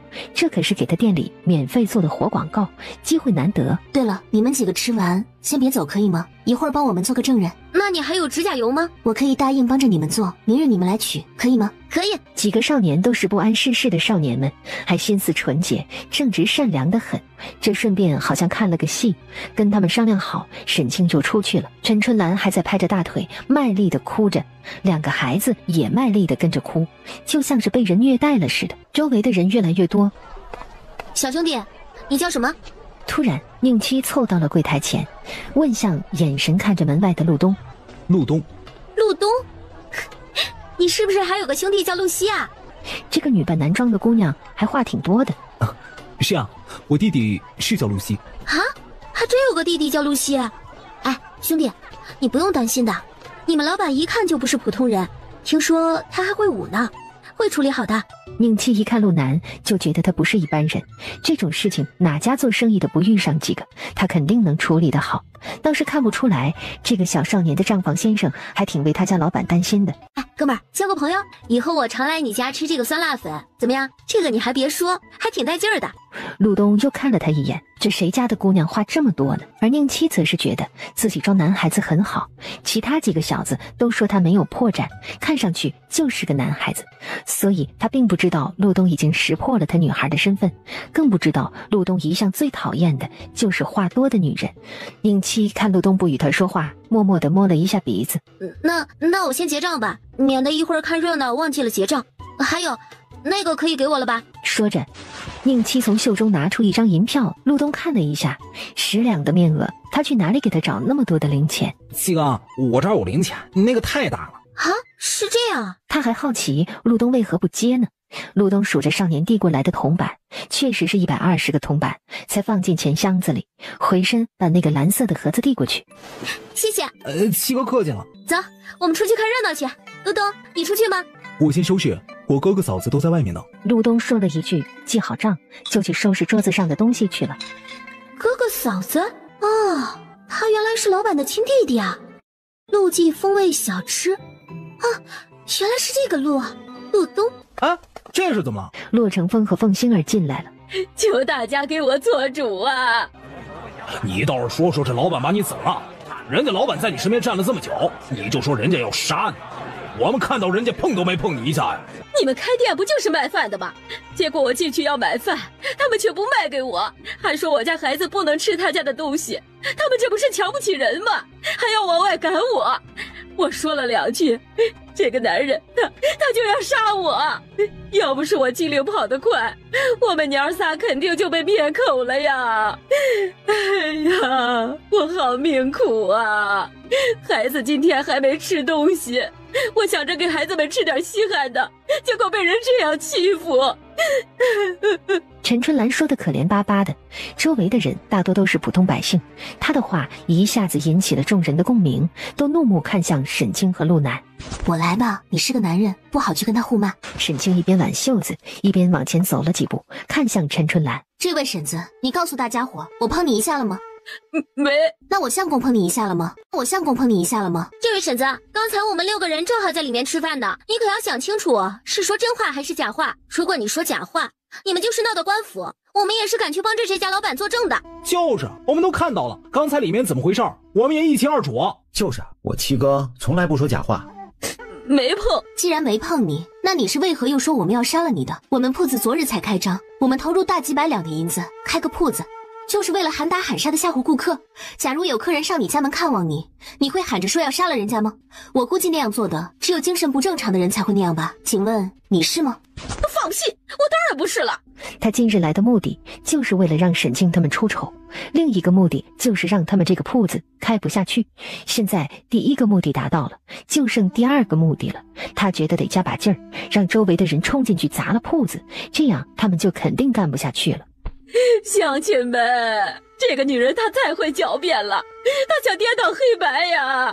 虽然他们2口子没碰我，但是他们骂我了，还让我滚出去。错了，这个滚字人家也没说。那可能是我听错了，可他们不给我的孩子吃那些东西是事实。我刚才虽然不在店内，但是我也能猜到人家老板说了什么。人家是不是告诉你啊，他们卖的那个酸辣粉是辣的，不适合孩子们吃，怕伤了他们的胃，怕他们不舒服。你又是什么人？你既然不在店里，你怎么会知道他们说了什么？老钱婆，你没想到吧？随便一个人都能猜到人家老板说什么。没错，刚才这位老板也是这样对他说的，谁知他突然就开始撒泼，说人家是看不起他什么的。对，老钱婆，你不会是来闹事的吧？是不是谁给你钱让你来的？沈清赞许地看了宁七一眼，这位小公子真是太上道了。他决定今晚给他多调一个其他颜色的指甲油。说是谁收买你来的？这是谁跟我们有仇呢？竟然收买人来我们铺子里闹事！我这门口挂着这么大2串辣椒，看不到吗？这很明显呀，我家就是卖辣菜的。反而是你这个做娘的，带着这么小的2个孩子，却那么粗心，竟然带着他们来辣菜馆吃辣菜。现在我明白了，原来你来我们铺子的目的不是来吃饭，而是来闹事的。你主子让你这么做的目的是什么？让我们夫妻俩丢人，还是让我们的铺子开不下去？你这女人也太歹毒了！我们才第1天开张，你就想害得我们关门？相公，我看还是报官吧。好，几位小兄弟，麻烦能帮我们去府衙做个证人吗？好啊，走啊，走。其他几个少年也跟着起哄道，他们是出来玩的，自然是愿意跟着看热闹的。陈春兰一看这结果，不干了，他哪敢去府衙？你们是不是都是他家的亲戚啊？为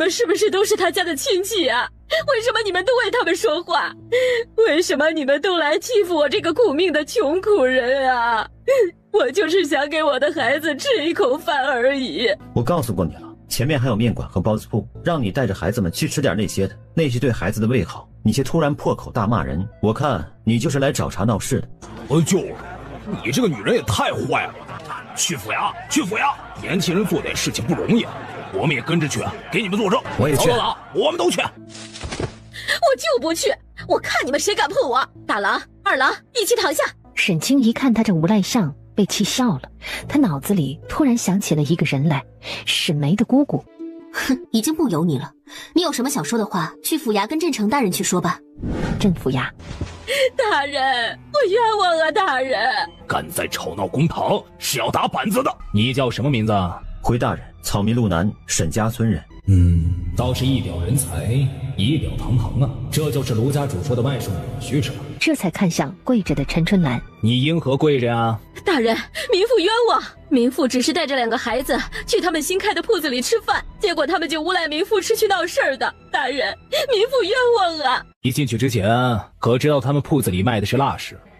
不知。这里是公堂，知道本官头顶上那个牌额写的是什么吗？民妇不知。公正无私。在这里，若本官问你们的话，谁敢说一句假话，待本官查实了，一律按双倍的罪来惩罚。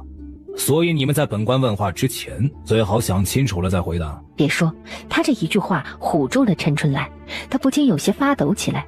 下跪之人，你叫什么名字？家住哪里？民妇叫陈春兰，家住城东东8巷。你想好了再说。你今日去他们的小吃店里，只是去吃饭，还是去闹事的？回大人，民妇真的是去吃饭的。陈春兰觉得沈清他们不可能认识自己。刚才这陆老板说的那些你认同吗？他说的可有歪曲的地方？大人，事发当时我们在那家店里正在吃饭，所有的事情经过都是亲眼所见。刚才那位老板说的都是真的，我们6个人可以作证。对，我们也可以作证，我们都可以作证。在人家店门口坐着撒泼，不让人家做生意，还一直哭嚎，听到人家说来报官，还直接躺在地上。放肆！本官没有问话，你们吵吵什么？是这老板花钱让你们来的。大人太看得起这对小夫妻俩了吧？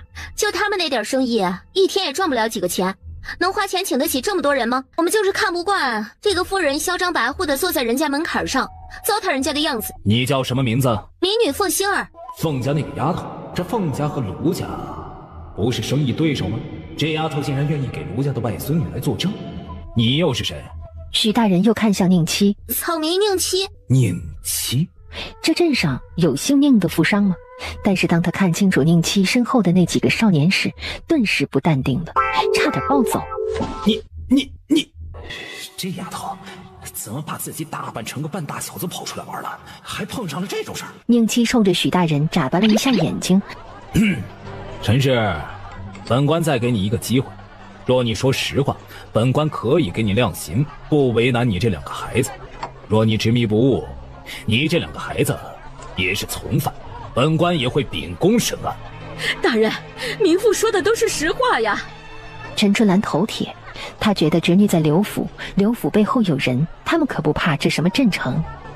好，既然这样，本官就要开始调查取证了。你要知道，你与他们说的并不符，他们这边能够找到3个以上的证人，本官是可以给你定罪的。你若不认，本官是可以用刑逼供的。来啊，开始取证，录口供。堂下跪着的是何人？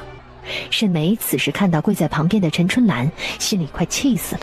回大人，民女名叫沈眉，镇上刘府3少夫人。在说自己的身份时，他还有些傲娇。沈眉，你可认识旁边跪着的妇人？回大人，民妇不认识。哼，陈春兰，这沈眉说不认识，你有何证据证明她是你的侄女？又有何证据证明她指使你去破坏陆家夫妇的铺子？陈春兰此时也决定了，不把沈眉拖下水，今日就没个好。回大人，我侄女儿是前日下午申时来找我的，有她的丫鬟秀儿跟着，她还给我买了紧急的点心，你们可以去查。来人去查。他吩咐你去陆家夫妻的铺子里闹事的时候，可有旁人在旁边？有人为证吗？或者有什么物件为证？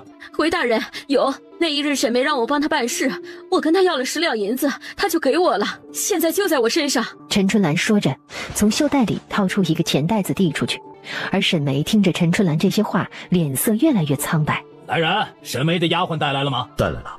衙役押着秀儿过来，让她跪在了沈眉的旁边。堂下何人？奴婢是刘府3少夫人身边的大丫鬟秀儿。刚才陈春兰说的可属实？大人，我说迟了，本官刚才给过你机会。大人，求大人给民妇一个机会，民妇一定把什么都说了。一把把2个孩子拉过来，陪着自己跪着磕头，还拧着2个孩子的胳膊，还咬牙切齿的低声骂道：快哭啊！快求大人放过咱们母子3个。许大人看他这样，就觉得这个女人真是个疯子。说，是民妇的侄女沈眉让民妇这么做的。她不想让沈清在这镇上开铺子，想让他们生意做不下去，关了铺子滚出镇子上，这是第一步。她说她的目的是要沈清去死。陈春兰要不就不出卖，要出卖就出卖个彻底。你姓陈，你的侄女姓沈。说到这里，他看了沈清一眼。大人，这个沈眉是何人？还是民女来给您解释一下吧。没想到当年我放过她，成全她，如今她竟然容不得我来这个镇子上做生意，想要取了我的性命。沈眉是我的继妹，我5岁时娘亲因病过世，6岁时爹爹竟然介绍纳了沈眉的娘亲进门，为的是有个孩子陪伴我成长，有人照顾我。她以前应该是叫陈眉，进了我们家，她娘就求着我爹给沈眉改成沈姓，她自己也要求改姓，才从了我们家的姓的。沈眉在我们家和亲生女儿一样，我有什么爷奶爹爹也会给沈眉准备。人，这位夫人说的都对，奴婢还知道一些别的事情。秀儿跪着，把沈眉和陈春兰相识的所有过程，和沈眉还收买了柳夫人身边的丫鬟的事儿也都说了。陈春兰也承认了秀儿说的是实情，这些事情抖落出来，沈眉一句话也说不出了，整个人只跪着抖作了一团。柳定哲脑子急速地转着，看着身边的卢家舅舅，又看了那边的沈清和陆南一眼。柳定哲突然有了主意。柳定哲来到沈清和陆南的身边。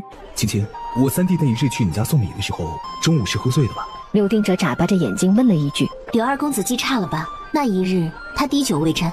青青，你改个口，我弟弟喝醉了，被沈眉占了便宜，柳家会休了沈眉，也会努力让他在大牢里多住几年。至于我弟弟，他从此不会在镇上出现，我决定把他送到京城去读书，在以后也绝对不会再回来谋害你们。只要他以后对你做出不利的事情，柳氏名下所有商铺拱手送上。那你是想置我们沈家于不义之地？当然不是，我说话的时候会摘除沈家的。如果青青和陆兄这一次放过我弟弟这一条命，广陵城东西区那2个布庄赔给青青面首玩。沈清本意是不想要的，但是柳定言最多就是人品上有了污点，被人诟病，但并没有到犯罪的地步。当年放过他，成全他，我看的是白姨的面子，毕竟白姨给了我娘未嫁时光很多快乐和陪伴。那么这一次就给柳二公子一个面子吧，或者说给我表哥一个面子。我想我表哥带你去我的铺子里，可能就是为了这一天吧。没想到他人不咋地，家人却是一个比一个好。只是广陵城的铺子就算了，我不要。我听说柳家在镇西2里地有座荒山。你要那座荒山，不要广陵城的铺子？据说那2间铺子可是柳家2成收入的来源，我拿了会气死白姨的。不要了，就那座荒山吧。好，谢谢青青妹妹，谢谢陆兄。等这件事情结束之后，二哥请你们好好聚一聚，给你们赔个礼。只希望以后白姨不恨我就好。而且你刚才说的这些事，也希望我们有个书面协议。我相信柳二公子相信白蚁，却不相信柳定言那个人的人品。哎，好，应该的。一炷香的时间后，柳定言被带来了，一脸迷茫地看向周围的人。二哥，出了什么事了？柳定哲气归气，自家的弟弟还是得护着，因此他把这所有的事情都给他说了一下，也说了一下为他安排的以后的路。往哪儿看的你？如果你脑袋还想要，给我规矩点，配合我，承认自己那天贪杯喝多了，那个是以为是自己做了个梦，也得把沈家摘干净了，连累了沈家，别怪二哥没有帮你。好，我会配合二哥的。衙役进去禀报，所有的人都来了。许大人点点头，出来继续审案。柳家有一个恳求啊，你说，在3年前，我三弟去沈家送礼，却因为年少不懂事，贪杯多喝了2杯，不想趁着午休的时候，却被沈梅钻了空子。这件事，我三弟固然有错，但是沈梅的女也实在是不地道。发现做错了事，我三弟很是害怕，也让侍卫回来，请了我爹娘与沈家商量这事，这才出现了换亲一说。这也不是沈家的错，是那个女人她处心积虑。不管怎么样啊，沈家待我弟弟一向很好，看在沈家也是受害者的份上，我们也把沈梅娶回了家。本以为她是实心喜爱着我弟弟，会跟他好好的过日子的，却不知她在成亲之后，却对我的弟弟并不好，享受着柳家给他的富裕生活，却在背后做着有损柳家颜面的事情。刚才我爹跟三弟商量了一下，我们决定当堂休了沈梅，还望大人能给做个见证。你要休了我！你要休了我！沈梅突然尖叫了一声，站起来就要冲上前去掐柳定言的脖子。大胆！公堂之上竟然敢伤人，给我把沈梅绑了！衙役们快速上前，用绳子绑了沈梅。柳定言，你敢休了我，你这辈子不得好死！你们柳家人也都不得好死！最终的最终，案子结了，沈梅被判了5年牢狱监禁，同时也被柳家下了堂，被柳定言当堂写下了休书。沈清跟陆南送四叔和爷爷他们离开后，又送了舅舅离去，2个人才和星儿、骆成风4个人往自家铺子那边走。青青，心里还难受吗？也许今日如果没有你在身边，我会很难过，但是我有你在身边，我不难过。做坏事的人终究得到了报应，而我当年放过他们，成全了他们，我也算是做了好事。如今的我得到了善报。青青，你放心吧，我会让你幸福一辈子的。后面跟着的骆成风和凤星儿看到2个人这样，轻咳了一声。沈清跟陆南同时回头，才想起来后面还跟着2个人。对了，星儿，你今天陪了我一下午，会不会影响到你的生意？没事儿，我是把铺子里安排好才出来溜达的。没想到往这边走时，正好碰到了骆大哥，就一起过来了。我们本来是打算去你们店里吃酸辣粉的。他们回到店里，陆东见到他们回来，总算是松了一口气。大哥大嫂，怎么去了一下午啊？没事了，放心吧，这件事情彻底解决了。那女人和沈梅都被判了5、6年坐大牢，接下来几年我们就都能安心的做生意了，不用怕，没事了。陆东听到这样放心了，龇牙一笑。没事了就好。下午又进来过很多人，说想吃酸辣粉，我说了今天的事，让他们明天再来吃。那就行了，去收拾吧，我们准备回家了。回到村子里时，天色已经大黑，夜色黑沉沉的。回到家门口，就看到陆北正在大门口徘徊，见到他们回来了，他松了一口气。你们先进去暖一暖，我歇车吧。他们回到家里，周氏的脸色有些不好看，赶紧询问陆南和沈清今日到底是怎么回事。2个人就给周氏简单说了下，周氏听到已经解决了，就放心了。下午有官差来了村子里去沈家一趟的事情，很快就在村子里传开了。正好我让阿北带着周胜和周丽去罗大夫那看看，结果罗大夫不在。他们出来后啊，就听人们正在说这个事情。对不起娘，以前没告诉您实情。其实如果不是他还找我的麻烦，这些事情我本不想再提起的，与我爷奶他们脸上也无光。娘知道的，没事儿，委屈我们青青了。可怜的孩子，怪不得这几年一直没说亲事，是你不想说亲的吧？娘，这个事儿过去了，咱以后就别提了，免得青青啊心里难受。饭熟了吗？我俩吃完饭先过去看看爷爷奶奶。熟了，就等你们呢。饭后，陆南陪着沈清去了一趟沈家。爷爷奶奶，我回来了。是青青啊，你躺着，我让青青进来。青青啊，快进来！怎么大半夜的还过来呀？老爷子话虽如此说，声音还是有些开心的。回来吃完饭也没事干，担心爷奶，过来看看。我们没事儿，难过的是你。奶奶放心，我才不气，我有啥可气的？我还应该感谢沈梅呢，是她让我成功的避开了那个渣男。不然我当时没看清楚他的真面目，嫁过去，如今哭鼻子的不就是我了吗？感谢他们一对渣渣看对了眼，这才让我有机会碰到阿南呢。不知羞。沈清嘿嘿笑了2声。阿南，老四，来，你们俩也坐下。奶奶，罗大夫怎么说你的病？就说是有些着急了，没事儿，我喝几副补气血的汤药调理一下就好了。罗老头说我身子有些虚，我整日什么都不干，有什么虚的？我看啊，他就是想赚我几个药草钱。老太太傲娇地说。罗大夫听了您这话，估计得气哭了。奶奶，既然罗大夫这么说，您就听话，好好喝几副汤药。等您身子好些，我带您去看我的铺子。等您身子好些，我带您去看我的铺子。老太太一听，精神一振。行，那奶奶就好好把那难喝的药都喝了。青青啊，今天他们怎么说那一日柳定言是喝醉酒的呢？他们是为了救柳定言吗？四叔不明白地问了一句。你们没去前，柳家人找我和阿南说话了，他们也说了，为3年前柳定言做出这件事伤害到我的名誉，给我赔2个铺子，但是我没要，我把柳家买下镇子外2里地的那座荒山要回来了。你要一座荒山做什么？沈清笑得神秘。有用，等明年爷奶就会知道的，到时候带你们去看。也好吧，你喜欢就好。小夫妻俩又陪着二老说了一会儿生意上的趣事，逗得二老笑了一会儿，沈清就和陆南2个告辞回家了。四叔送他们出去。四叔进去吧，我们俩回去了。好，你们做生意的时候还是要多加注意，尤其是卖吃食，大意不得，免得被人钻了空子呀。四叔嘱咐沈清，沈清点头应下。回家的路上，陆南一直紧紧地牵着沈清的手。走了一会儿，他突然站住，蹲下说道：上来，我背你回家。就几步路，不用背，你也累了一天了。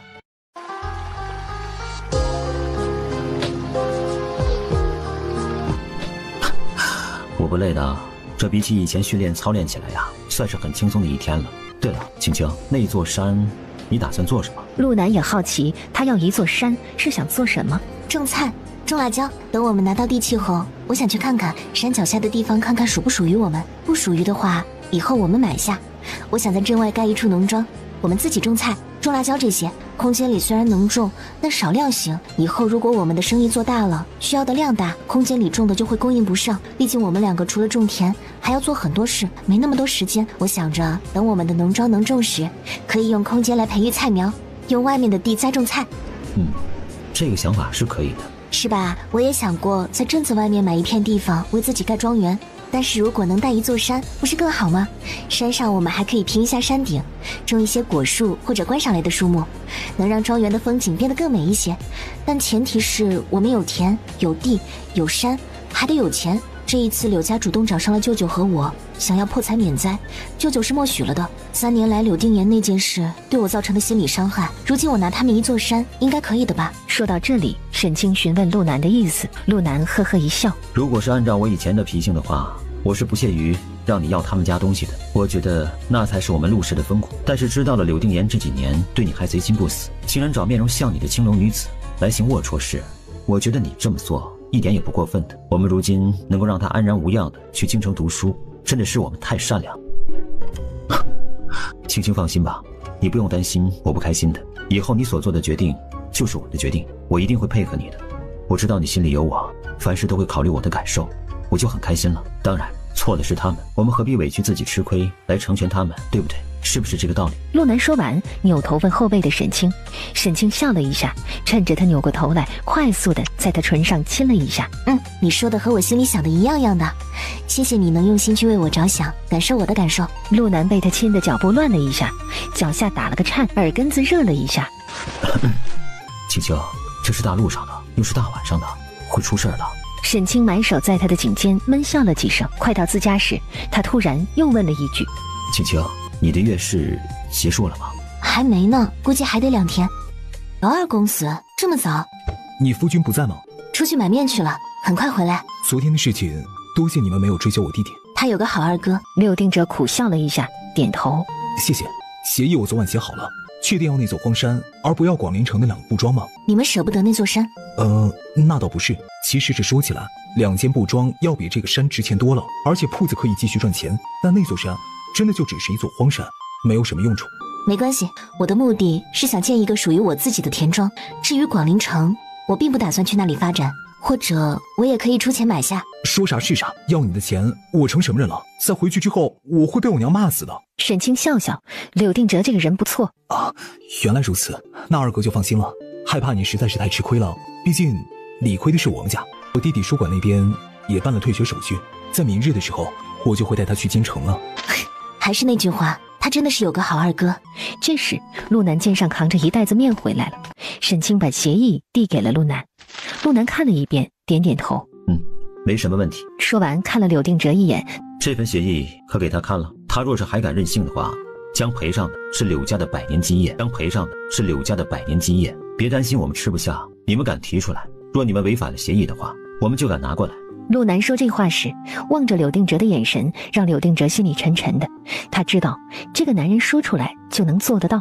很快手续办完，沈清跟陆南在2张协议上签了字，按了手印。刘二哥要不要吃碗酸辣粉？我请客。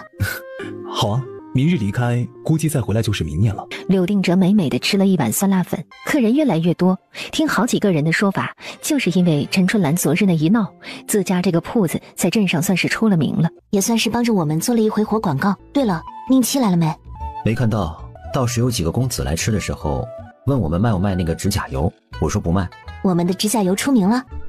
可能是吧，我看到跟他们一起的有一个公子左手小指上染着红色，其他人呢还好像很羡慕的样子。宁七是下午申时来的，一进来他先往账柜里看，当没有看到陆东时，他的眼里还有一丝失望之色。姐姐，我的指甲油带了吗？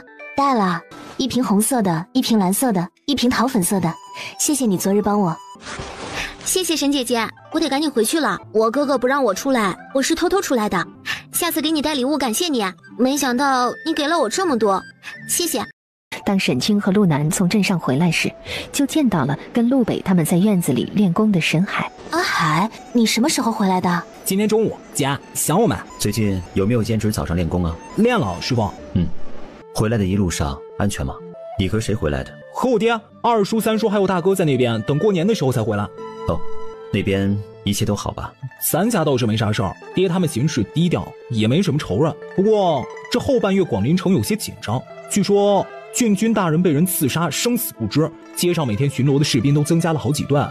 我每天去铺子里，爹都是要亲自送我，生怕我闯祸。这一次就把我带回来了。沈清默默地看着陆南，心里就是一个咯噔。那不是阿南的舅舅吗？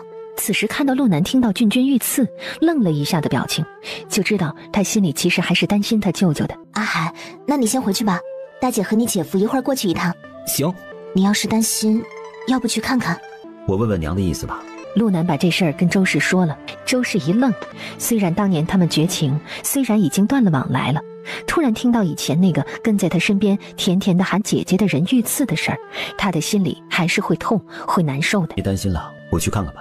我不露面，就暗中看看，确定他没事呢，我就回来。算了，别去了，我们现在跟他们没有关系了。饭后，沈清陪着周氏说话，商量压粉条的事情。这几日卖的量大，光周氏和陆北2个人压的粉条磨粉的量，供不上沈清铺子里卖的。那怎么办啊，青青？娘您别急，咱们村子里有没有与您关系不错，而且您觉得对方人也可以的？明日我们雇2个人回来跟您一起做吧，这样您也能轻松一些。可是要是雇人，我们还有赚头吗？有赚头，娘放心吧，如果有这样的人手，您让阿北一会儿陪您去走一趟，定下2个人，或者3个4个都可以。快要过年了，我们多积攒一些也是可以的。人是有，这后来看咱家日子好过起来了，也有很多邻居来串门的，其实也有人不错的。以前他们只是怕与我们关系处好了，我们去跟他们借粮食。对于那些村民们的想法，周氏一眼就能看得明白。那我们给人家多少工钱啊？1天40文，不管中午饭，1个时辰的回去吃饭休息时间。早晨从陈时正开始，中午5时正回去，下午魏时正来上工，下午有时正下工。行，那娘一会儿出去问问那几个。娘，记得跟他们说10日一节钱，目前我们先顾10日。好，娘知道了。那娘去看看。周氏出去，看到陆南和陆北站在一起，低声说着什么。阿北，跟娘走。好，去哪？先去你杨婶子家，你嫂子让雇几个人跟咱们磨粉子、压粉条。行。青青，回屋吧，我跟你说点事儿。沈清点头。青青，明日呢，我去一趟广陵城。陆南和陆北商量了一下，决定还是要去看看。好，我知道了。既然明日陆南要出门，沈清晚上就帮着他整理了一套换洗的衣服，试试看得不得劲儿。可以的，谢谢夫人。天气冷，你自己要多注意，一来一回怎么也得10几天，太冷了就住店。好。陆南再应，望向沈清的目光热烈而深沉，还有一丝离别的惆怅。要好多天见不到青青了，他伸手拉起他。青青，我不在的这几天呢，让阿北和阿东都跟着你去帮你，我也能放心一些的。好，青青，我们洗漱睡觉吧。沈清轻咳了一声，倒是没有拒绝的，点头嗯了一声。这晚陆南格外的慢热，格外的黏着沈清，此时的时候今天事后两个人入睡时，他还是紧紧地望着才安心地进入梦乡。但是他们离开家出门时，陆南并没有告诉周氏他要去广陵城，等晚上回来他就知道了。最近苍原镇上有一股新潮越传越热烈，那就是男子们涂左手小指甲的热潮。很多人跟风，觉得这样做很时髦，因此就有很多人来小吃店里找沈清买指甲油。沈清苦笑：我们家是卖酸辣粉的，不卖指甲油。可是你之前有的呀，要多少钱你说啊？公子，这不是钱的问题。沈清无奈失笑，跑来小吃店买指甲油，怎么想都不对吧？那我买酸辣粉，你也送我一个，买也行啊。酸辣粉你们喜欢吃就吃，不喜欢不用勉强。但指甲油今日是真的没有。先给我们一人来一碗酸辣粉，指甲油什么时候有您说，我们再过来买，行吧？3天后听消息。听到他有这个准话，他们也放心了，等着吃粉。阿北，你去一趟正大街的锦绣房，帮我约一下凤馨儿，就说大嫂跟她有事谈，让她下午来一趟。陆伟应了一声，回店里嘱咐陆东和陆西照看好店里，他去办事去了。哈哈，公子啊，需要些什么呀？凤馨二小姐在吗？金掌柜一顿，难道又是一个想追求自家小姐的穷小子？我们小姐不在，公子如果想找她的话，可以去凤府。就凤府的门楣他去了，那些守卫的侍卫不把他打出去才怪。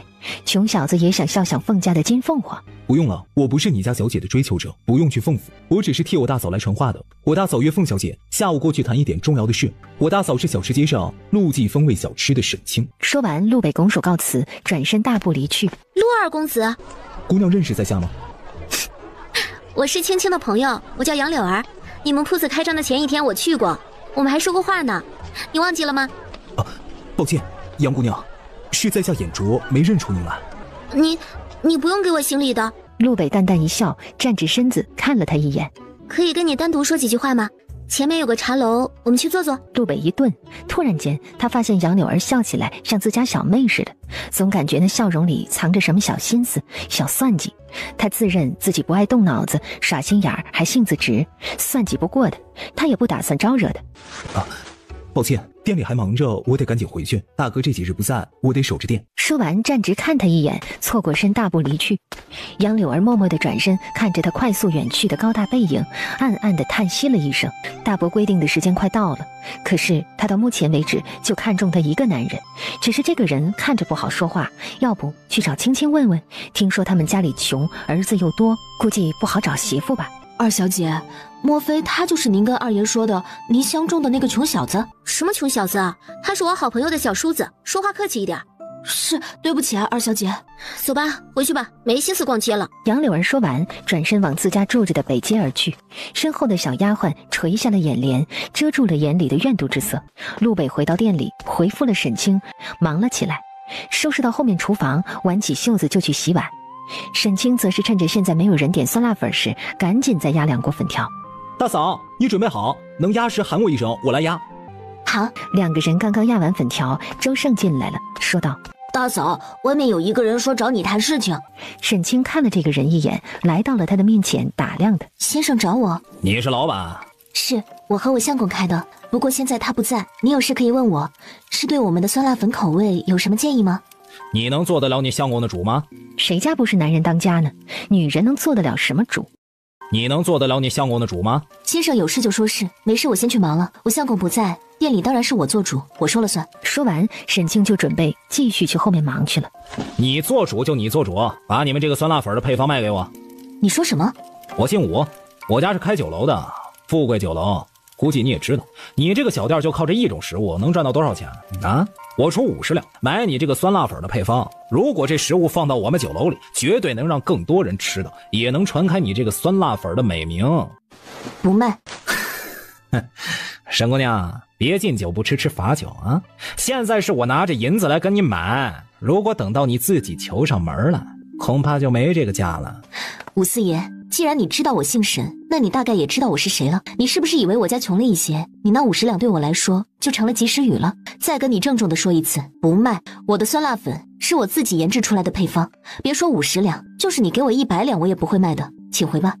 100两不能再多了，一个酸辣粉给你100两算抬举你了。吴四爷，原来你们武家抬举人就是这样抬举的，请慢走吧。我只是开个小吃店，影响不到你家大酒楼的生意。你也看到了，我这里的生意就是这样。配方我不会卖，你们要是想卖酸辣粉，我也不拦着，但你们自己研究配方，别顶着一副为我好的嘴脸来我这里强买强卖。当真不卖？我店里就这么一道菜，我卖了店还怎么开？谁来了，钱再多我都不会卖，不只是不卖给武家。希望武四爷能明白这个道理。好，你给我等着，我会让你有后悔的那天。这时陆北从后门进来了，手里把玩着一把菜刀。啊，大嫂，怎么了？有人闹事儿？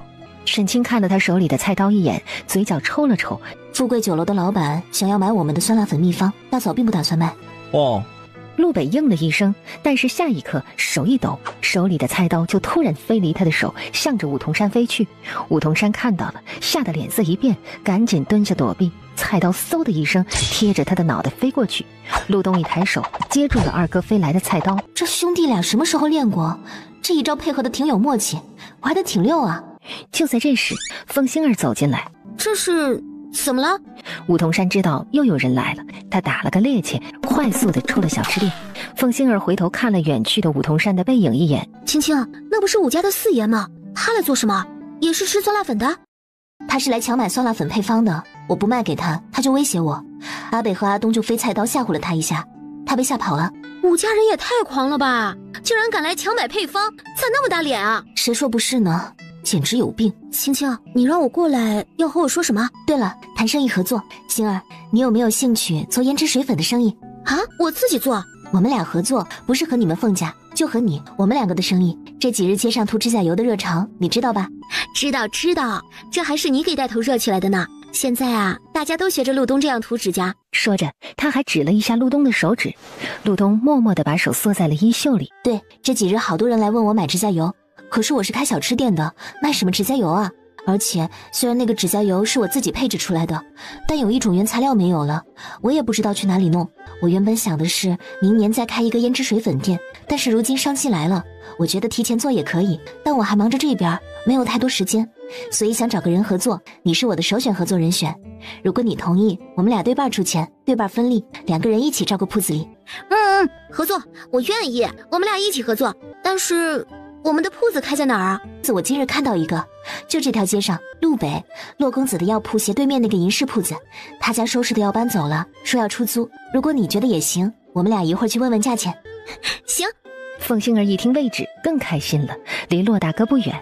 但是星儿，有件事你得帮着我去打听一下，沧源镇附近哪里有做胭脂水粉的家族或者作坊，我们得去谈生意，谈好供货协议，我们才能有货卖。我之前的那些也是原来这一家留下的余货，但这家的货我打听过，是从广陵城那边他家的作坊带过来的。这个我倒是知道2家，一个在离沧源镇不远的白家镇上，去的话2个时辰就到了；另一个在百元镇上，去那边需要半天的路程。那我们俩明日上午去一趟，明日我的铺子不开了，我们俩把那边的事情确定下来，我们的胭脂铺子要赶在5、6日内开起来。既然决定了要做，沈清觉得就要抓住这个热潮正盛的时候。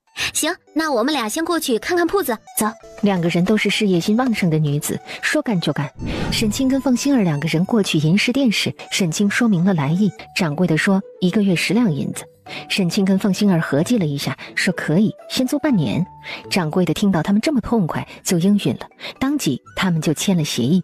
接下来就是明日出去订货，2个人约好明日上午在镇口集合，前往白家镇。沈清回到店里，看到有顾客等着，就赶紧去忙了。凤星儿也回家去准备，等忙完之后，时间差不多到酉时了。沈清说可以收拾回家了。阿北、阿东，明日我们铺子休沐1日，你们俩跟大嫂去一趟白家镇。是，大嫂。你们不问问我去干什么？我大概猜得到，今天你跟凤姑娘说话的时候，我们都听到了。好，不愧是你大哥教出来的。我和星儿今日把铺子已经租下了，先租了半年，1个月10两银子。明日我们去白家镇看货，行的话，我打算腊月初8那日就开张。这么快？今天是初3，再有20多天就过年了，赚钱就要趁着大年年前这段时间，街上人多势赚。大嫂，那我们能帮你做什么？阿北继续和我在这边开我们的酸辣粉店，我想让阿东过去那边帮我看铺子，星儿也会安排一个年轻人过来，到时候你们2个人守铺子。等明日回来，星儿带过来他的人后，我会给你们突击训练一下，认识胭脂水粉里的那些东西和种类，到时候要怎么给顾客推荐，要怎么卖，这些我都会教你们。阿东，你愿意吗？嫌不嫌那些都是女人们用的东西？不会啊，我觉得做生意挺有意思的，不分男女，能买走我们的东西就是顾客。以前跟着大哥除了练功就是打猎，基本上不怎么跟外界的人打交道。现如今我们做生意了，跟外面的人打交道了，我觉得还是挺有意思的，既能赚钱，又能够见到形形色色的人。有些时候看着那些人说着那些话，我就会猜测他们这么说的目的，会猜测他们的身份还有过往。说到这里，陆东不好意思地挠挠额头。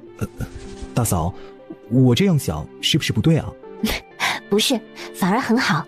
作为一个生意人，作为一个售卖人员，我们就是要多去观察顾客，多去猜测揣摩，猜测他们会喜欢便宜的还是贵的，喜欢哪一种。这些东西有的人愿意告诉你，有的人就不会说。所以身为一个合格的生意人，揣摩顾客的心理想法是必须要有的技能。阿东，大嫂觉得你在做生意这一方面和你大哥一样很有天分，以后如果你愿意，大嫂尽全力的去培养你，教你，带着你在商场上成长起来。好，我也是这1个多月来，感觉很喜欢来铺子里跟着大嫂做生意。那就好。他们回到家，周氏那边也是刚刚收拾完，沈清跟上的，询问今天村里的婶子们来了几个，干活怎么样。2个人一边走，他一边给沈清说了一下大致的情况。沈清听了，点头。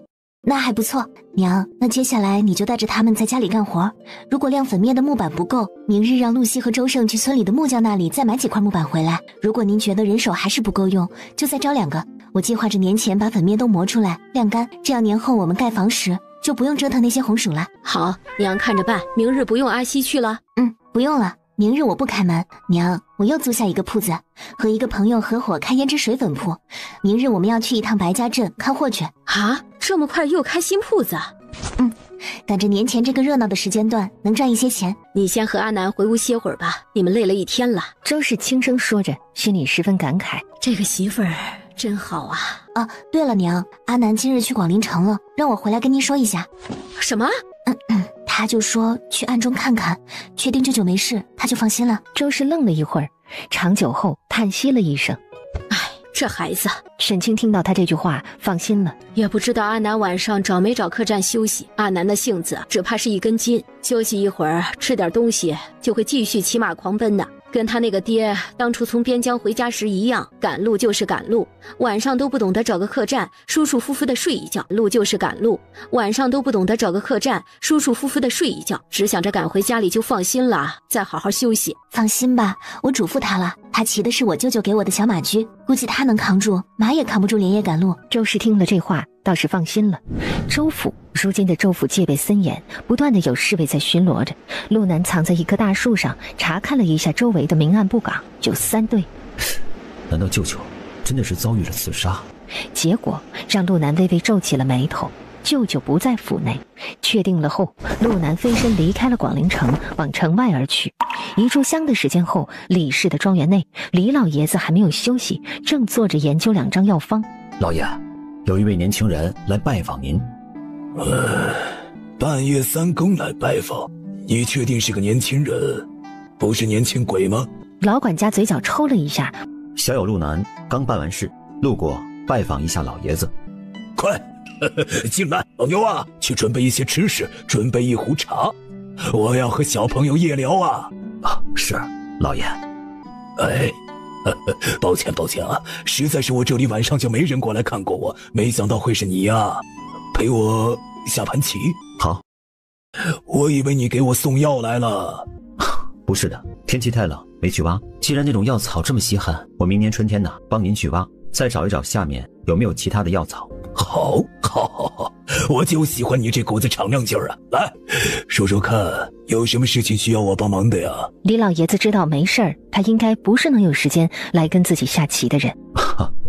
关于郡君被刺杀的事，您老多少知道，跟我说说最近广陵城的事情吧。你当我是长舌妇，爱出去打听别人家的事情啊？啊？曾经10年前吧，大概有一个孩子在叶州的一家农庄门口晕倒，被一个老伯相救。老伯就是那个庄子的主人，而那个庄子是个情报集中分散地。那个庄子叫老牛庄。也许所有人都以为老牛就是老牛庄的主子，但我知道老牛其实不是老牛。陆南说的有些绕口，但李老爷子听懂了。原来你就是那个孩子呀！没想到你长这么大了，我就说嘛，那日一见到你我就觉得亲切，想要做你的朋友呢。啊，原来我们早就有了交集啊！对不起，李伯，上次见面我没认出来您，是今晚一个人在茶楼喝茶的时候，想着来拜访您一下，突然想起来，刚才听到您喊管家老牛，算是确定了的。您的容貌与那时还是有些相似之处的。那2年我是易容了的，你本来就不是个精于算计别人的人，想来我那次让你离开，就忘了老牛庄的事，你真忘了吧？我只是个保卫边疆的，我与你那种生意也是没有瓜葛，就不再记起了。周文生是你什么人啊？一个长辈。哦，你想知道什么呀？他上次是真遇刺杀了吗？是啊。那他怎么样？深藏不露，好得很啊。刺杀他的是谁？城王杨渊。如今他在不在府中呢？周大人人还不错，你不是要对他不利吧？不是的，五珠绿姑娘，换今天所有关于周文生的问题答案。好嘞，小友就是个痛快人，你这朋友老朽交定了，不在府中，也不在广陵城。好，谢谢。他心里想，大概舅舅是去京城了吧？他往北去了。老爷子说完不再说了。六珠绿姑娘，感谢李伯今日的帮助。第2日上午，他去了一趟卢家在广陵城的府邸。这个回去啊，交给青青，就说他上次跟我说的那个自动笔，我让人做出来了，不知道和他描述的一样不？让他试试好用不好用，有问题啊，下次见了我跟我说啊。陆南接过，替沈清说了谢谢。苍元镇，青青，星儿，你早晨吃了吗？我带了一些蒸饺。谢谢青青，正好今日我大哥也要去白家镇那边巡视我们家的铺子，我就厚着脸皮跟他坐了一辆马车。他的马车宽敞暖和。青青，我与白家少主是好友，星儿说你们想做胭脂水粉的生意，我正好也要来巡铺子，就一起出来了。在一块儿，我给你们引荐一下白少主，你们跟着他看东西的时候，我去巡铺子，巡完了以后我过来找你们。是，谢谢风大哥。不用谢不用谢，难得你们俩想做点事情，我自然是会全力支持你们的。说完，凤星辰向着白记胭脂行而去。阿东，你跟着我；阿北，你看着马车。哟，凤兄，你怎么过来了？今日我来巡铺子，带着我的2个妹妹过来见一见你啊。他们要开一个胭脂水粉的铺子，我就自作主张的帮你揽下这个生意了。呀，那真是太好了，实在是太感谢凤兄了。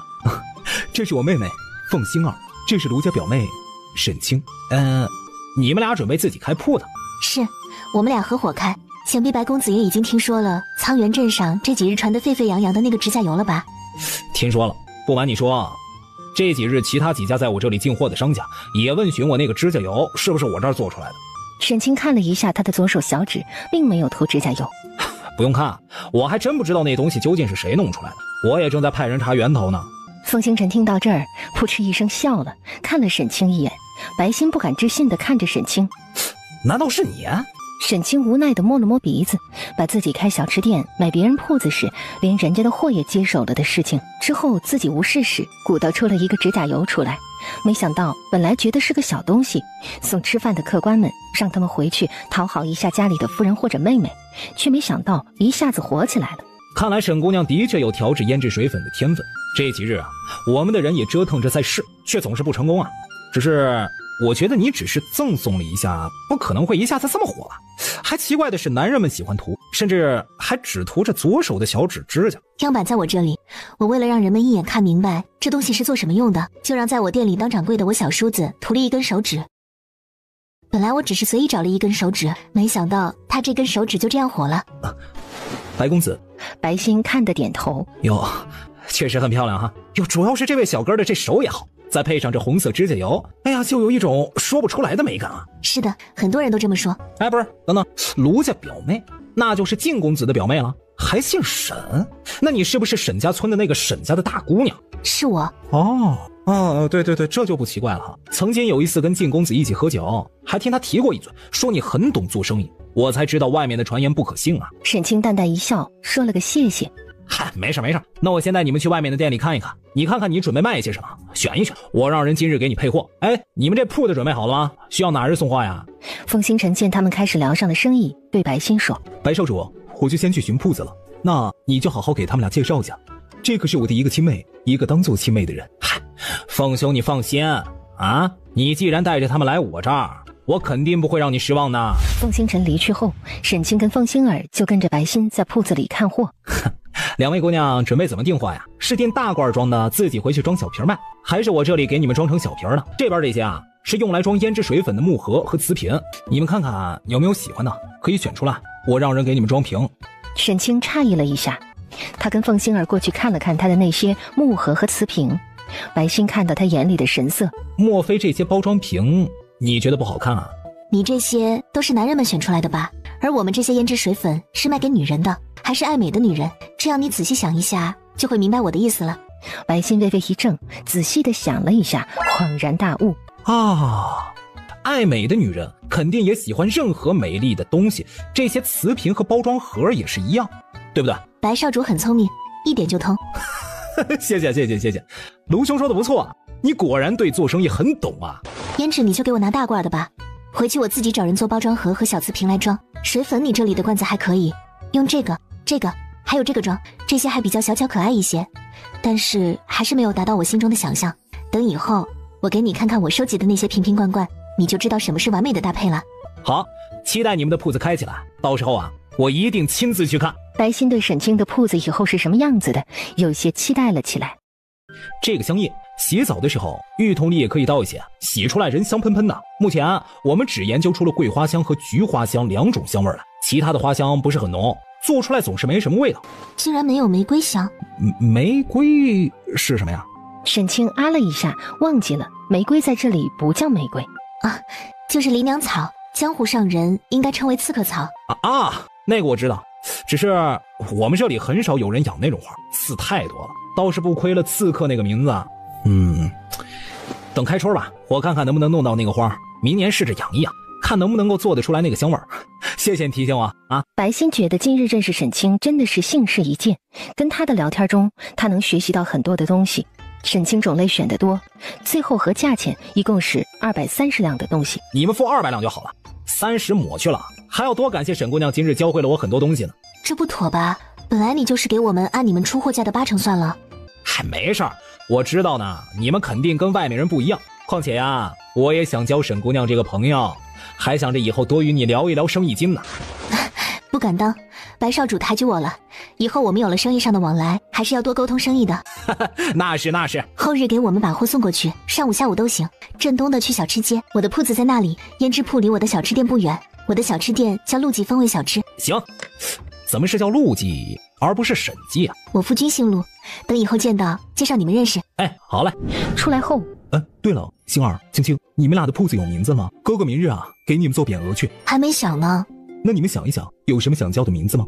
沈清跟凤星儿对视一眼，两个人又凑在一起嘀嘀咕咕地说着什么。过了一会儿，大哥，我们商量好了，叫红妆胭脂阁。这就是你们两个人商量出来的？铺子的名字其实越是简单朗朗上口，越容易让人们看过一眼后就记住，想忘也忘不掉。红妆这个词很好，就这个。大哥，相信我们俩一定能把红妆做到天下人尽皆知的那一天。好，只要你们喜欢就好，那就定下这个了啊。哥哥明日给你们去安排，你们过来只忙着收拾铺子里就行，我再给你们派4个人过去，听你们指挥。沈清正想说不用，凤星儿已经开心地说谢谢哥哥，他也不好再说什么了。青青，既然今天要开始那边忙铺子里的事情，要不让阿胜和阿西都跟着你去吧。他担心沈清那边人手不够用。不用，娘，有阿北和阿东就行了。阿西和阿胜还按照以前的，今天轮到谁就跟我去。家里也得有个男孩子陪着你，家里还有2个女孩子呢，怕您招呼不过来。那行吧。能忙得过来。而且我打算从今日开始，阿东就从如何经营新铺子学起，所以阿东以后也是必须要跟着我的了。那是他的造化，你看着安排就好。娘没意见，他能学好吗？能的，阿东很聪明，而且他也有做生意的资质，有什么东西我教他一教就会，有时候不用我细说，他都能懂。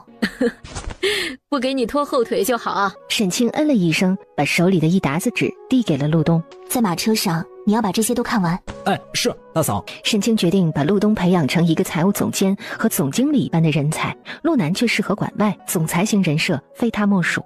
而陆北让他做陆氏生意的安保总监，这样兄弟三个配合，基本上一个集团性的商业雏形就出来了。如今咱们家你掌家，怎么安排每一个人的路，你考虑，娘可以给你参考意见。但我觉得啊，你做出的决定都是很好的。都是为了他们好。当然，陆家能娶到的真的是走了狗屎运了。接下来的3天，沈清跟陆北、陆东3个人忙得脚不沾地。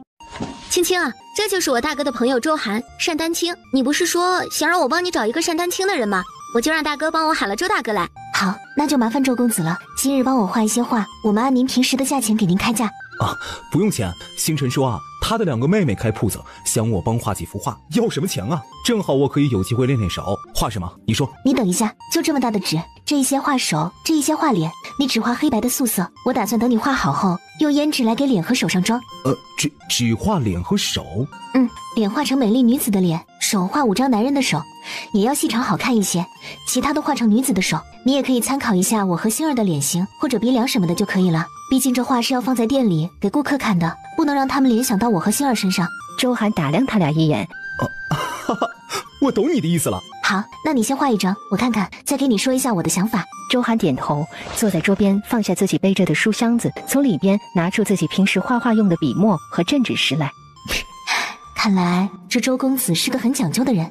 很快，一张朴素的脸出现在了纸上。青青啊，周大哥真会画，这美人脸也太好看了吧。好看到让我有些不忍心给这张画上妆了。你要怎么上妆啊？要不拿来东西我帮你。沈清过去拿出一套桃粉色的胭脂水粉和唇脂来。那我说你来画，这个美人这么好看，就来画一个桃花妆。这套妆的名字叫做桃花仙姬入凡尘。你这名字倒是挺雅致的，别有一番味道啊。沈清笑笑，就给他说起了这个是什么，那个是什么，要怎么用。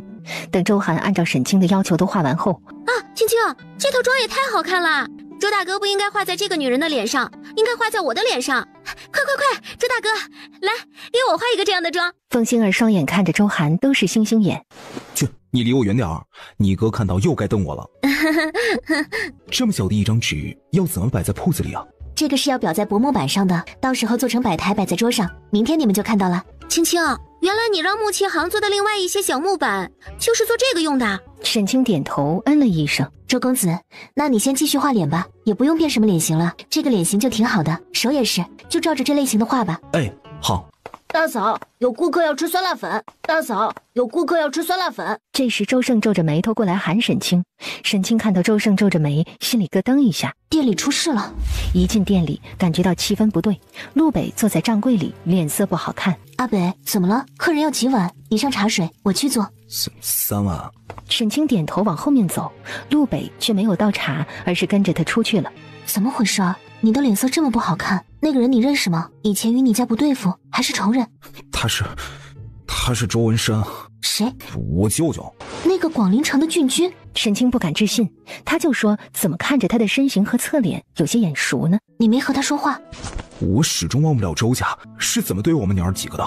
你不妨这样想一想，当时如果你们娘几个依旧留在京城，你们活下来或者依旧如从前那般好的几率有多大？当军府因为将军的战死而没了，皇帝怪罪将军府打了败仗，让东域国丢失了一座城池，收回皇家所有的赏赐物件和封号，还要杀了大哥陆南平民院，是外祖和舅舅顶着压力出面保下大哥的。想到此，我明白了，大嫂的意思是说，也许他们当初是为了保护我们，才让我们与周家断了联系。看到他如今来了这里，我是这么猜测的，具体是什么，我们跟他聊过不就知道了。别被仇恨蒙蔽了双眼，你其实很聪明的，你看看大嫂稍微提点你一下，你不就想明白了吗？可是他们与我们断绝关系之后，我们这些年受了很多苦，娘也哭过很多次，大哥也吃过很多苦。那你觉得你们之所以受这些苦，是你外祖家或者你舅舅造成的吗？当然不是，是因为我们将军府打了败仗，有人设计陷害我爹通敌叛国，趁机要了他的命，才会这样的。这就是了，又不是你舅舅你外祖家害得你们成为那样的，你们有什么理由怨他们呢？对不对？去吧，既然舅舅来了，就说明他也一直在找你们，只不过是最近才找到你们。啊，坏了，阿北，你舅舅来了这里，那你哥去了那边，就是白跑一趟，和你舅舅正好错开了。对不起，大嫂，我刚才只顾着生气，我忘记了我大哥正好去了那边的事情。算了，你哥去了，看到他不在，可能很快就会回来了，你先去招呼一下舅舅吧，大嫂给他们做酸辣粉。好，对了，舅舅不爱吃鸡肉，别放鸡肉丝。还说恨舅舅，明明还记得他不爱吃鸡肉的。大嫂，我先出去了。沈清点头，开始加火煮粉。明明惦记着，还嘴硬恨人家。这兄弟俩呀，还真是和婆婆的性子很像呢。等沈清煮完3碗酸辣粉，用托盘端着去了前面的店里，亲自给客人放在了桌上，冲着他们点点头，就转身又出去了。你大嫂这厨艺不错呀。陆北沉默着点点头，转身回了账柜里。周文生昨日还在暗处看了一眼自家大姐，那是周氏出去外面倒水时他看到的，只不过他们藏得隐蔽，并没有被周氏发现。看到姐姐老了很多，脸上都有皱纹了，周文生很心酸。当初姐夫出事，有人趁机陷害陆家，想斩草除根，他们为了能保下姐姐和几个外甥，才会和他们在明面上断绝关系。毕竟周家还在那个漩涡中心，如果有人能拿捏住周家来收拾陆南兄弟几个，他们一点办法都没有。阿北，过来坐一会儿。陆北一顿，默默地走出来，过去坐在他的对面。你娘现在还好吗？挺好的。你大哥呢？怎么是你陪着你大嫂开铺子？正好这时沈清再次进来。现在我们家是大嫂在掌家，你有什么事可以问我大嫂。周文生回头看了沈清一眼，又看了陆北一眼，失笑。小北啊，你们当初悄悄离开，是因为你们发现了舅舅派去保护你们的人吗？大哥说，直到目前为止，我们一共遇到了6批人的追杀或者追踪，至于哪批是您的人，我想只有大哥知道了。你和阿南什么时候成亲的呀？10月初8。你们家也是做生意的？我家在广陵城有生意。占清呢？如果他能连这个名字也知道的话，他大概就知道沈清在陆家人心里的位置了。这刚成亲的媳妇儿，大姐就让她掌家呀？有些巧，她去广陵城了。什么情况？我爹月初回来说您被刺了，婆婆有些担心您，阿南就说暗中去看看，确定您没事，我们也就放心了。我还以为那小子会恨我们一辈子。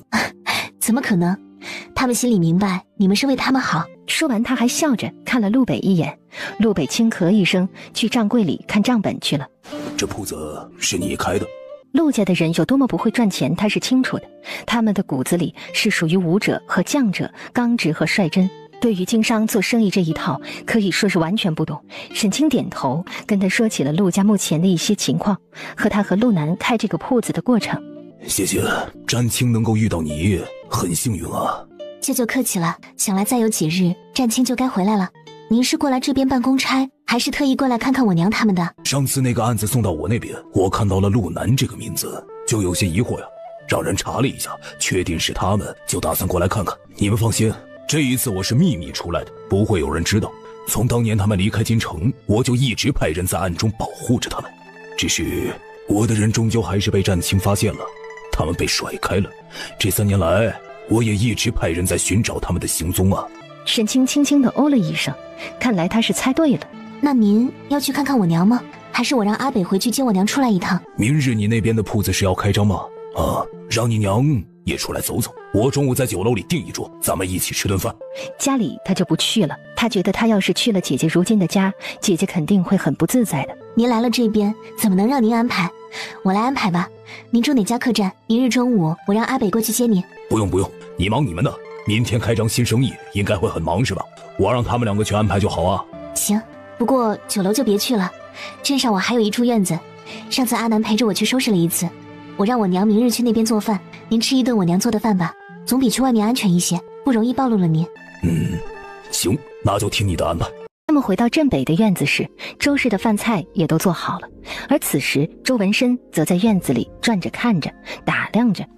见到沈清进来，周文深冲着他点点头，温声问道：怎么样啊？上午的生意还过得去吗？还不错。和我一起合伙的星儿带了一帮富家小姐们去买东西。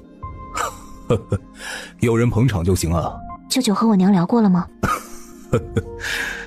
开始还生我的气呢，不过后来就说开了。这次啊，我可能见不到阿南，我明日就得回去，路上能碰到的更好。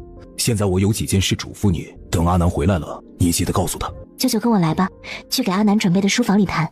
周文深点头跟着他过去，两个侍卫站在门口等着。周文深手背在身后，站在窗边看着窗户上的剪纸，沉默了一会儿才开口说话。当年陆家出事，背后的人不是皇上，而是成王。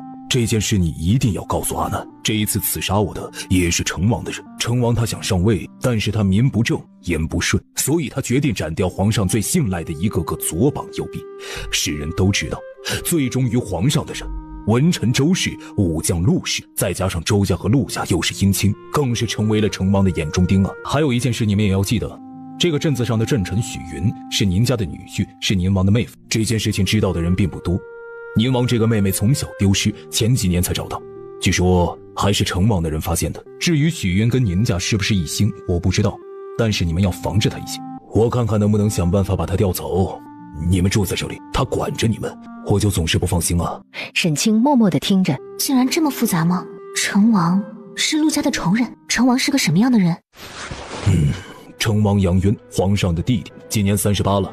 原本兄弟之间的关系应该是很不错的，但是从18年前皇上继位，当年成王的母妃玉贵妃自尽在自己的宫殿之后开始，成王就对皇上恨之入骨，认为是皇上害死了他的母妃。从那时，成王就对皇帝生了2心，皇帝也因此并没有给他赐亲王的身份。这些年，成王暗中搞事，皇帝就在暗中对付他。当年陆家出事，我们都没想到啊。我们呢，之所以让姐姐带着他们离开，其实也是皇上暗中默许的。他得为姐夫保住这些儿子们，如果他们再往京城住下去，这几个孩子不见得都能够保住啊。这些话我跟姐姐说了，但我觉得她不会跟战青说，毕竟战青是姐夫的长子，不能不知道自家的仇人是谁。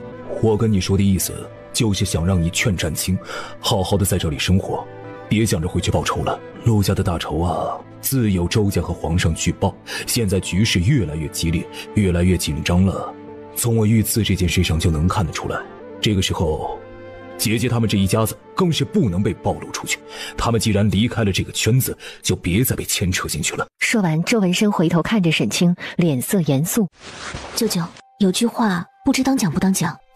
你说。有一句话你应该知道，覆巢之下岂有完卵，保家卫国人人有责。您的话我会给阿南带到，但是他是陆将军从小就按着武将的标准去培养的，每天在他耳边唠叨的就是保卫边疆，保护百姓，保护家人。虽然如今他们离开了，那些已不再是他的责任，但是我知道阿南的性子，既然知道了周家和皇上是为了保护他们才这样做的，那么我想作为一个东域国曾经的少将军，身为周家的外孙，他也不会看着周家涉险。至于他会怎么做我不知道，我只是表达一下我们的意愿。这些年他们兄弟4个一刻也没放松练功，我舅舅有需要，我想他们不会坐视周家出事而不管的。当然我的私心里也是不想他们再去搅和进朝堂里的事情里去的，只是亲人的安危我们肯定会去关注的。你很聪明，怪不得我姐在我面前多次夸你啊。沈清惊讶啊，我娘还在您面前夸我了？行了，我们先去吃饭吧，估计他们已经在等着了。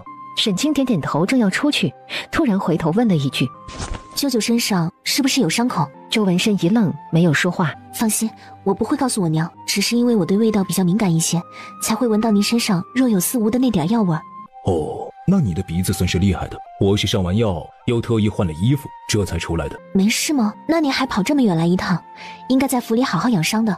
没事没事，不是什么要害处，我只能是这个时候才方便出来，过几日就得在那边露面了。沈清不好再说什么，他们回到了正屋的中间那间屋内，周氏他们已经都在屋内等着了。坐吧。主屋内都坐下后，周氏先把孩子们重新给周文深介绍了一下。没想到周副将的孩子也这么大了，你们既然来了这边，以后就好好跟着几个哥哥在这边生活，别管那边了。我知道的，叔叔。此时的陆南确实是在回来的路上，只是他此时遇到事情了。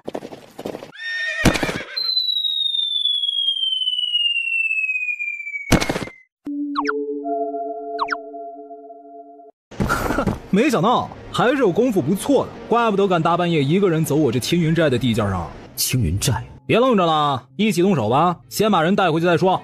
是，再说。手。顿时，陆南觉得眼前光景变化，呵，换阵，这做法也很熟悉。青云寨，陆战清、顾庭云，会不会是那小子？可是他不应该是在边疆当少将吗？怎么可能会落草不扣呢？没听说顾家出事儿。等回到青云寨，那老大是最后一个进来的。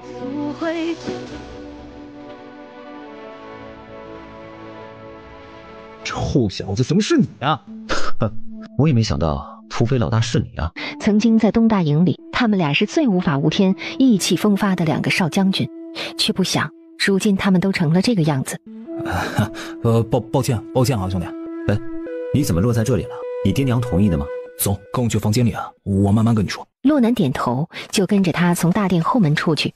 你这土匪老大的日子过得还不错吗？哈，究竟是怎么一回事？我们陆家离开之后，你们顾家不是应该趁机掌握了东大营的吗？哼，怎么可能？你爹当初离开东大营，本就是奸人的计谋。你们一离开，东大营就被城王的人占领了。我爹一气之下辞了职，退出了朝野。但是他们居然还不肯放过我们，暗中追杀我们。我爹娘、我弟妹都没能够幸免，我们顾家只活下来我一个。说这话时，顾庭云的眼睛都红了。又是城王，皇帝也不是什么好东西。他明知道城王暗中铲除他的势力，还不早做防范？我们这些人不都是为他卖命吗？他连我们都不保护，我们还护他个毛！老子迟早一日反了他！你节哀，我这些年也是东躲西藏的，竟然没有听说过你家出事的消息。我们家的消息被压得死死的，他们以为我们家都死绝了。我也在等机会把这个事爆出来。你家出事是在哪年？在4年前，我无路可去，想起了曾经我们俩带着人来这里训练过，这里的环境适合隐蔽，我就来这里落脚了，成立了这个青云寨。那为什么带上我？当时也想不到什么好听的名字，就想着我们俩带兵来这里训练过，就带了你的字，想着万一哪日我们能够找到你，拉你一起来，我们一起干一番事业，分了杨家的天下。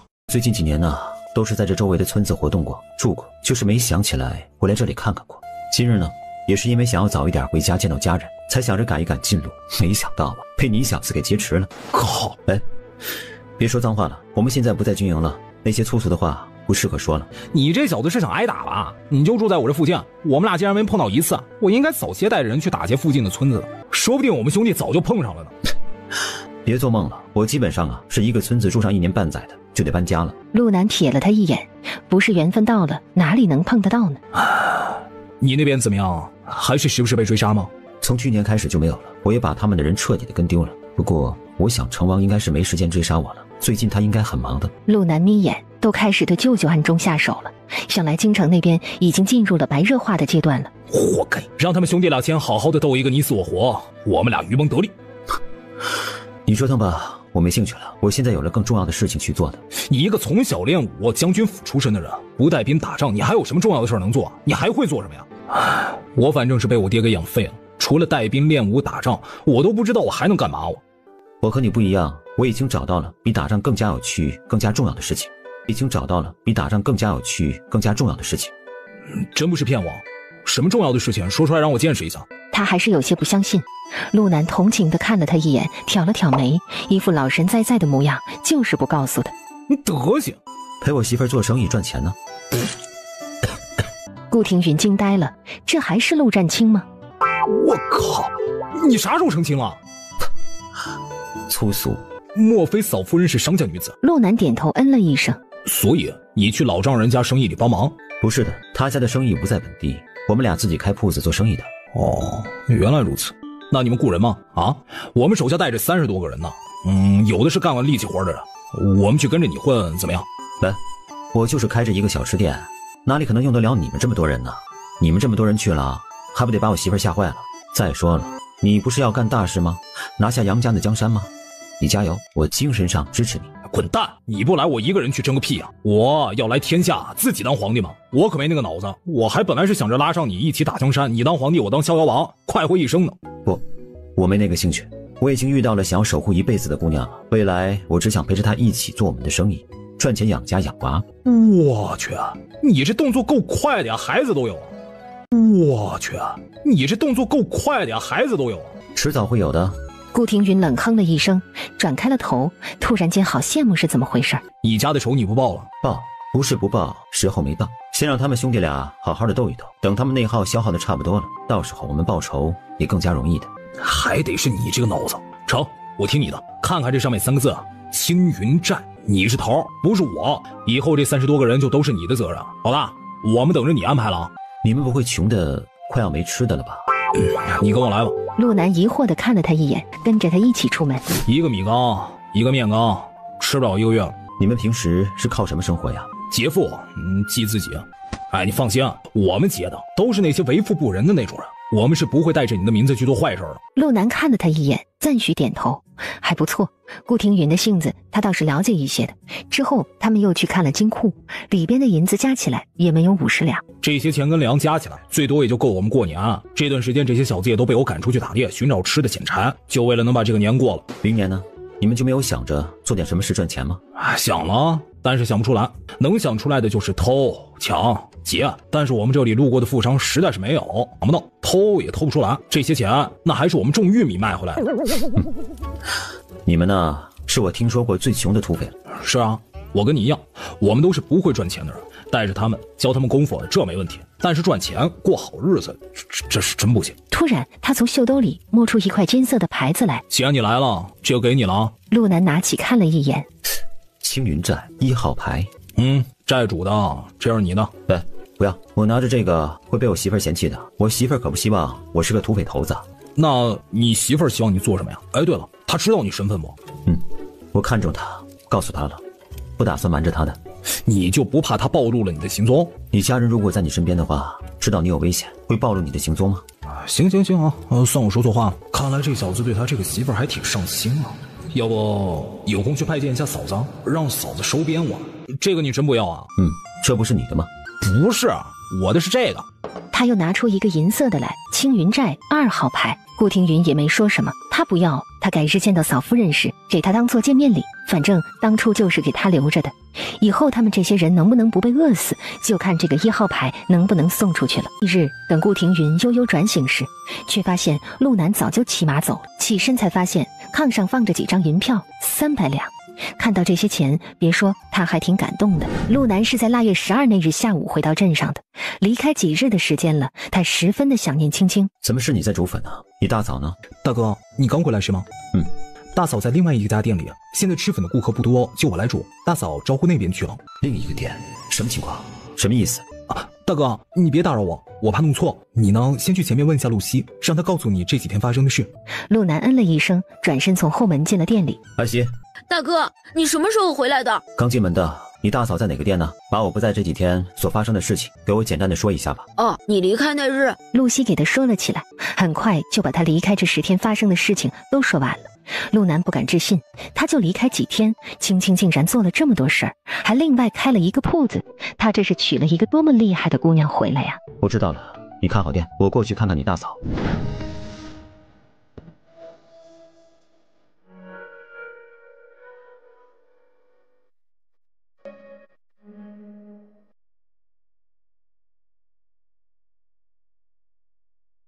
你什么时候回来的？陆南进门后，一双眸子就没有离开过他的脸上。此时见到他开心的神色，他眼眸里也都是欢喜，眸子里荡漾着一抹温柔，声音更是柔和。刚回来。他这样的外形配上这语气，让这铺子里的所有看客心里都有一个感觉：铁汉柔情。沈老板，这是你相公啊？是我相公，出门了几天，这刚回来。哎呦，那我们可得加快挑的速度了，这是小别胜新婚呀。不着急，你们慢慢挑。陆南也走过来，与他挨着站着，很想抱抱他亲亲他，但是这里人多，他不想轻轻被人看清了。那你先过去那边休息一下，吃点东西，让阿北他们早点收拾。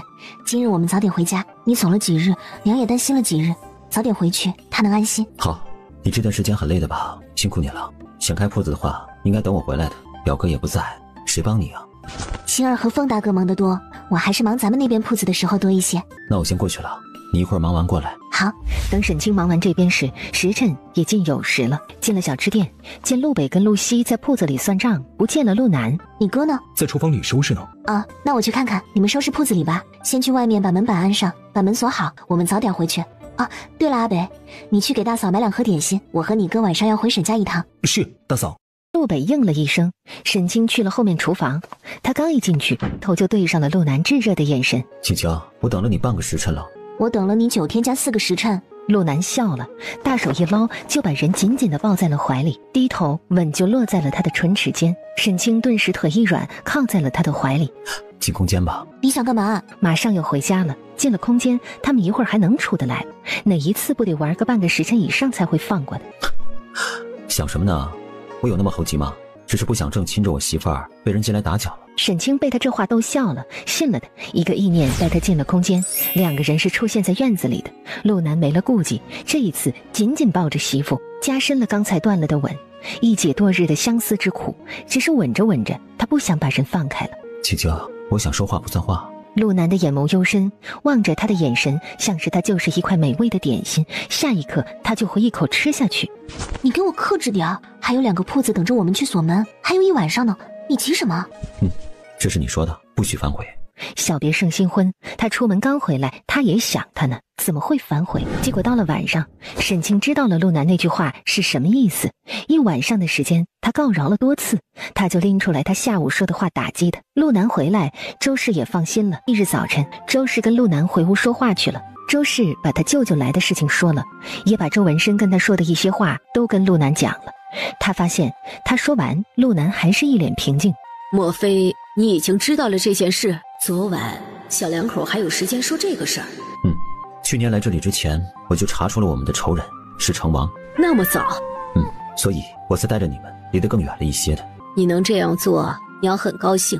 我们身为武将，上战场杀敌，杀了那么多人，其实想想，人家也是有父母，也是有儿女，爹确实是被敌军所杀，我们不能怨恨什么，所以我理智还在。但是成王的人背后搞鬼，耍阴谋，出卖我爹的军情，这就不对了。成王这边的仇，我迟早会报的，但是这个不是急于一时的，也不是冲动就可以报的，这个仇得用脑子报。所以娘不用担心的，不到恰好的时候，我是不会动手的，把我们一家人再置于危险当中的。好，你能这样想，娘就放心了。好了，去吧，这段时间你不在，青青很忙也很累，白日间多照顾着她一些。人家毕竟是没吃过太多苦的小姑娘，回来我们家却过得这么辛苦，你更要对她好一些。放心吧，她是我要陪伴一辈子的人，我比任何人都心疼她的。好。陆南跟自家娘说完，回到屋内，就见沈清趴在炕上又睡着了。他十分心疼他，这时候也有点后悔自己昨日的梦浪了。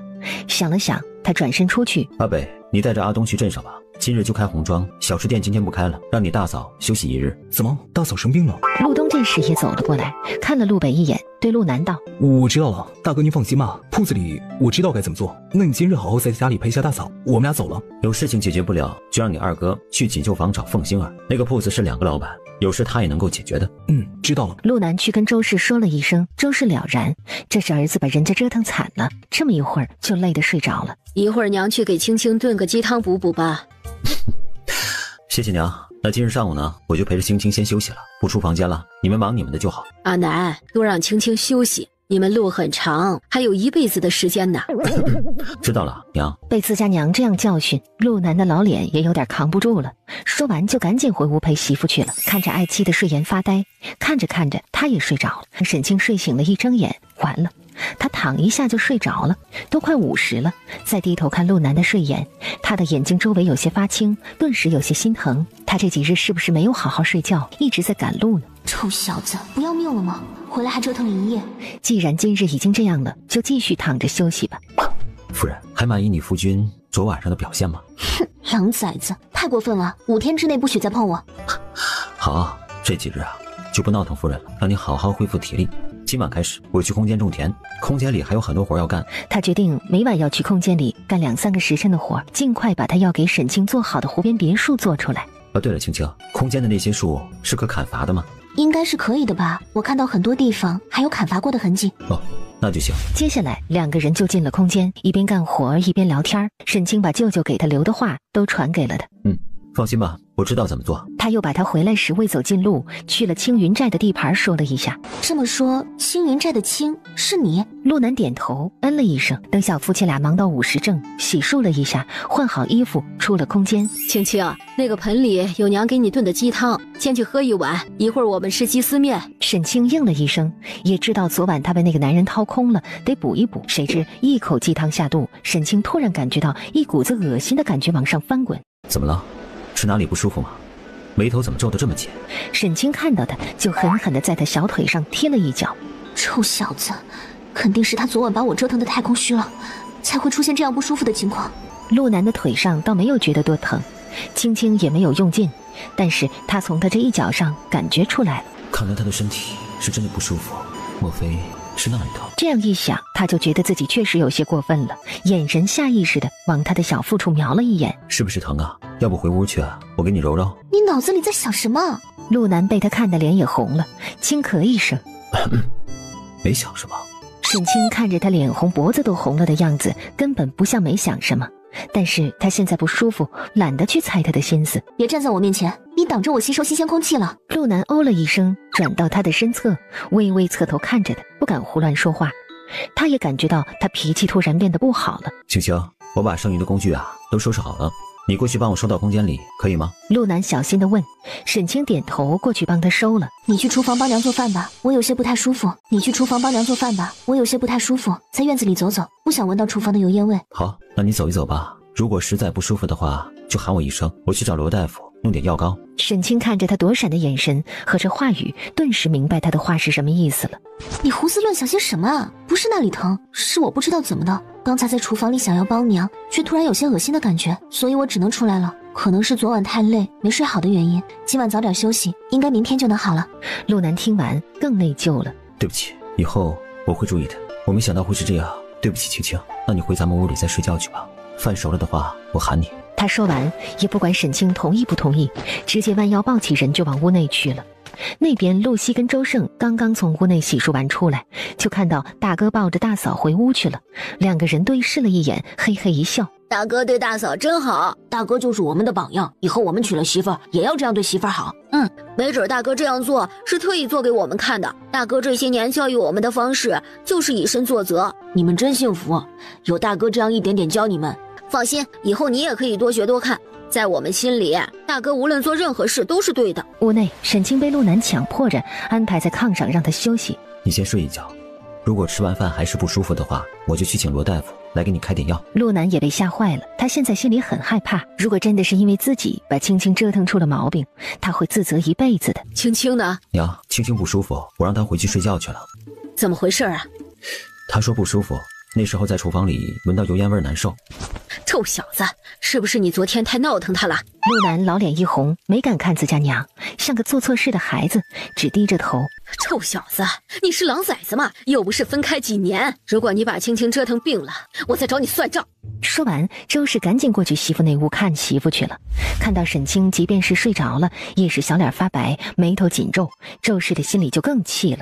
看着沈清睡得沉，周氏也没有喊他，转身出去厨房里又用煮过鸡汤的鸡肉给沈清熬了一个鸡肉粥。今日上午，沈父沈天启突然心血来潮，想去镇上看看女儿开的店铺生意怎么样。只是他们来到沈清的小吃店门前时，却见门是关着的，没开。青青呢？发生什么事儿了？沈天良也不知道沈清的胭脂铺在哪儿，兄弟俩一时间心里有些担心沈清。他们俩回到村子里时是午时了，沈天启回了自己院子。阿涵，你去看一下你大姐，就说晚上回来吃个饭，你爷奶想她了。阿涵，你去看一下你大姐，就说晚上回来吃个饭，你爷奶想她了。臭小子，谁还不出个门，回来就把我的闺女拘在家里折腾，要不是走了3、5年，真是。一路上他想到陆南是以私心留下沈清的，心里气就不顺。自家闺女的小胳膊小腿儿，那臭小子都不知道心疼一些。沈海得令屁颠屁颠的去陆家请姐姐跟姐夫去了。谁知他去了陆家，却看到他们一家人吃饭，不见了自己大姐。沈海一愣，姐姐呢？阿海，吃饭了吗？先过来吃饭吧。沈海点点头，脸色沉着。我姐姐呢？你姐在屋内睡着了，她今日有些不舒服，我就让她在家里休息了。刚才去看他还没醒呢，就没有喊他，让他多睡一会儿吧。陆南赶紧解释着，但是对着小舅子，他说这话时总是有一种心虚的感觉。我先去看一下我姐。陆南点头，带着他回去了他们屋内。正好开门声惊动了正悠悠醒来还有些迷糊的沈清。青青醒了。阿海，你怎么来了？爹和四叔上午去了镇上，去了你们铺子那边，结果看到你们没开门，担心你，让我过来看一看，顺便请你们晚上回去吃顿饭，爷奶想姐姐了。听到沈天启去了铺子里，还碰到他们没有开门，陆南跟沈清对视了一眼，脸色有些尴尬。就偷懒这么一次，还被岳父给抓住了。看到沈清没事儿，话也带到了，深海告辞回家吃饭去了。青青，你醒了，感觉怎么样啊？娘，我没事了。没事就好，我们吃的是烩菜，我给你熬着鸡肉粥呢，我去看看，应该差不多了，你先喝点热水。说完，周氏眼神悠悠地看了陆南一眼，给你媳妇儿倒点热水。陆南赶紧先把沈清安置着，坐在椅子上，再去给沈清倒了一杯水。你也坐着吃吧，我没事了。陆南点头，按着他坐下。对面4个小家伙也都担忧地看着沈清。沈清看了他们一眼，笑了笑：“快吃饭，大嫂没事了。”大嫂，你是不是太累了？不是，是昨晚没休息好。赶紧吃饭吧，吃完大嫂带你们俩串门子去。串门子可以吗？大嫂，去哪儿啊？去我娘家，带你们去见见我爷爷奶奶。我家也有很多小朋友，你们去了可以和他们一起玩。哦，是沈江、沈阳他们吧？家里还有2个比你们俩大一些的小姐姐，估计你们也没见过，带你们去认识一下。周氏给沈清端了一小盆鸡肉粥回来，沈清闻到味道香喷喷的，顿时感觉到肚子饿了。青青尝尝看，上次见你做过肉粥，娘就试着用鸡肉做了一下，看看味道怎么样。沈清吃了一口，点头，挺好吃的，清清淡淡，一点也不油腻。娘，你也尝尝。好。周氏笑了一下，沈清吃着舒服，就把周氏给他舀的一碗都吃了。吃完后，还要吗？我再给你盛点吧。我吃饱了。那你回去躺着吧，一会儿我洗碗。下午啊，我们早点回去陪着爷爷奶他们。好。他能为自己想得周到，沈清很欣慰，但是也没离桌子。周氏这个长辈还在吃饭呢，他不好离席。对了，弯弯、阿丽，你们俩可有想学的手艺或者想做的事情？大嫂，我们想读书认字。这个是最基本的，不是手艺。等我们盖起房子，你们都有了自己的房间后，都要有自己的书柜书桌，练字读书都会安排上的。大嫂说的手艺，就是除了读书之外，琴棋书画绣这些适合女孩子另外学习一技之长的技艺。你们有什么喜欢的吗？2个人都有些茫然地看着沈清，茫然地摇摇头。抱歉，是大嫂考虑不周，你们俩还没有见识过真正的技艺的境界呢。这样吧，等有机会，大嫂带你们去都见识过，你们到时候再告诉大嫂你们喜欢什么，大嫂按着你们的兴趣，给你们一人选一门你们喜欢的手艺，培养起来。现在你们的年龄正是学东西的时候，可不能浪费在一些家里的琐事上。谢谢大嫂。陆南洗完碗回来，发现沈清正蹲在地上帮他洗衣服。青青，快放下，水凉，我来洗吧。没事的，这水在屋里的水缸内放了几日了。我说凉就凉的，这大冬天的，你别沾凉水了。娘嘱咐过好几次了，别说冬天了，夏天你也尽量的别沾凉水，凉水对女人的身子不好。陆南一边蹲着洗自己来回路上骑马穿过的衣服，一边对沈清说道：“好，知道了，南哥。”小青青，我喜欢听你叫我南哥，来，再叫一个。沈清却不叫了，一听他叫小青青，他就腿软，哪儿还敢再撩逗的。青青，书包下面那2个东西都是给你的，你打开看看。陆南看沈清不搭理的，也不好再挑逗的，他想起了一上午的担忧来，赶紧转开了话题。沈清应了一声，把他的书包抱过来，从里边拿出那个布袋和木盒子来。这哪里来的酸枣呀？广陵城还有卖的？不是的，是去的路上碰到了一棵酸枣树，上去摘的。一会儿我去洗洗，给娘他们分一些。你喜欢吃这个的话，你就留着吃吧，娘不爱吃酸的，我明日从镇上给买些果脯瓜子就行。沈清想了想，好像确实是这样，因此笑着点点头。这是什么？是表哥让我给你的，说是你拜托他所做的，说什么是自动笔。他竟然给做出来了。沈清不敢置信，赶紧拿出一根来观察。呀，不错呀，表哥是怎么做到的？这个就是自动笔吗？应该叫便携笔，出门时带着方便，我们铺子里记账时用着也方便，就是没有笔盖，如果有笔盖就好了，这样就不怕碰断笔尖了。对了，表哥说这里是可以按的。是吗？试着按了一下，发现前面的笔尖果然长了一点。表哥太厉害了，在哪里找到的能工巧匠？竟然在这根很细的笔里还加了推动笔芯的机关。不知道具体的表哥没有说，只说呢让给你就行了，让你看看还有什么问题，等他回来的时候啊再告诉他。啊，我知道了。他们到了沈家时是下午申时，是青青回来了啊，听出来了。二老坐直身子时，沈清也已经推门进来了。爷爷奶奶最近好吗？好着呢，我们就在家里什么也不做，有什么不好的？倒是你，听说你这段时间很忙。老太太笑着打量着自家孙女，眉眼里都是慈祥的笑容。这一下午，沈清和陆南都是在后院屋内陪着老太太和老爷子的。屋内不时的就会发出一阵阵的笑声。院子里，三婶白氏静静地站了一会儿，就转身离开了。晚上吃饭时，老爷子和老太太看到有炖鱼和鱼汤，满意的看了钱氏一眼，还不错。姐，来尝尝。谢谢阿海，你也吃。正是长身体的时候，多吃点。这段时间每天早晚还在练功吗？练呢。沈海飞快地看了陆南一眼，赶紧说道：饭后呢，我去检查一下练的结果。是，姐夫。还真别说，这小子呀，挺听你的话的，每天早晚雷打不动，必须要练功1个时辰啊，还挺自觉的呀。是的，爹，练功呢，就是在于勤和熟练，功夫都是练出来的，招式是学来的。有道理啊。沈清听他们说了几句，低头开始吃饭。只是一口鱼肉吃进嘴里，他突然又感觉到了一股恶心感直往上涌。怎么了，青青？哪里不舒服吗？没事，奶奶。他强忍着难受，吃下了那一块鱼肉。不会是又难受了吧？是不是又恶心了呢？青青，是不是今天这鱼炖的不好吃啊？三婶白氏皮笑肉不笑地问了一句。她总觉得沈清之所以这么讨好二老，肯定是二老给了他很多的好处。人们都说商人是无利不起早的，而沈清连自家男人都夸他很懂做生意。这样懂做生意的沈清，沈三婶并不觉得他是一个凡事不图利的人。尤其陆家眼见着越过越好。陆南看了他一眼，没说话。刚才听到三婶端菜的脚步声，他就知道下午在窗外偷听的那个人是他了。不是的，很好吃，您赶紧吃吧，没事。钱氏看了沈清一眼，没有说话，继续低头吃饭。关心他的人很多，不少自己一个。姐，那你喝点鱼汤吧。沈清闻到这股味道，刚才压下去的恶心感再也控制不住，他站起来就向外面跑去。陆南一看，脸色一白，赶紧蹦起来就追出去，跑到他身边护着他。沈清跑到院子里的花田边，蹲下就是一阵干呕。陆南看着他难受，心里后悔不迭，恨不得揍自己一顿。青青啊，你这是怎么了？没事，奶奶，您别出来，小心着凉了。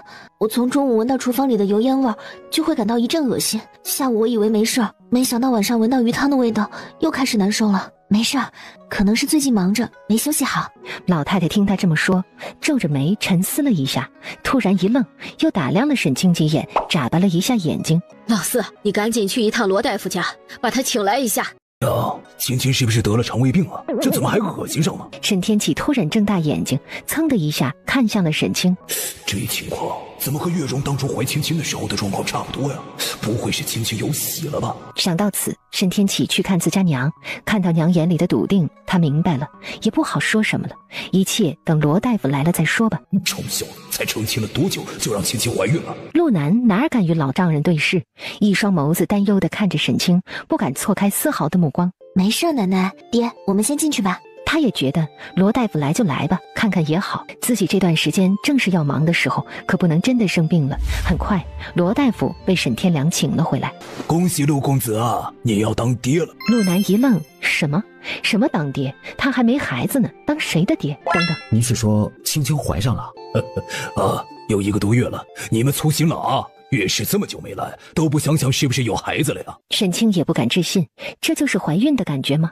他也直愣愣地瞅着罗大夫。哎呦，你们2口子瞪着我干什么呀？跟我有什么关系啊？好，太好了，罗大夫，来喝茶。沈天启因为有心理准备，倒是最淡定的一个。老太太听到这个消息开心呢。快，你们扶着奶奶，奶奶要回屋内上一炷香。赶紧扶着老太太往后院去了。老太太把这份喜悦留给了小夫妻俩，先独享一下。一下子，小屋子内只剩下陆南和沈清。陆南慢慢地蹲在他身边，与他的肚子平视着，怔怔地看着他的肚子。所以，这里有一个自己的孩子了吗？沈清被他这样看着，有点不好意思。快起来，被人看到不好。谁知道陆南突然趴在他的腿上，声音有些颤抖。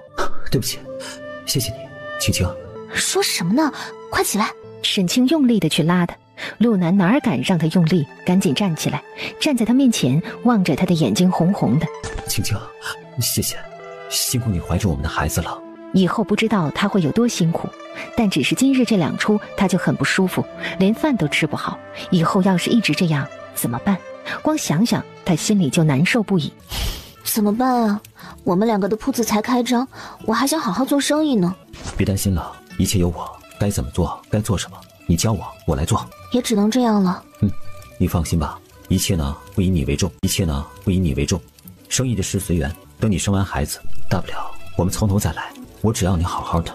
好，我看着安排着，也许过了这几日就没事了。2个人只是轻轻地拥抱着，2个人内心里也在慢慢地消化这个突然而来的消息。我们出去吧。陆南点头，放开他。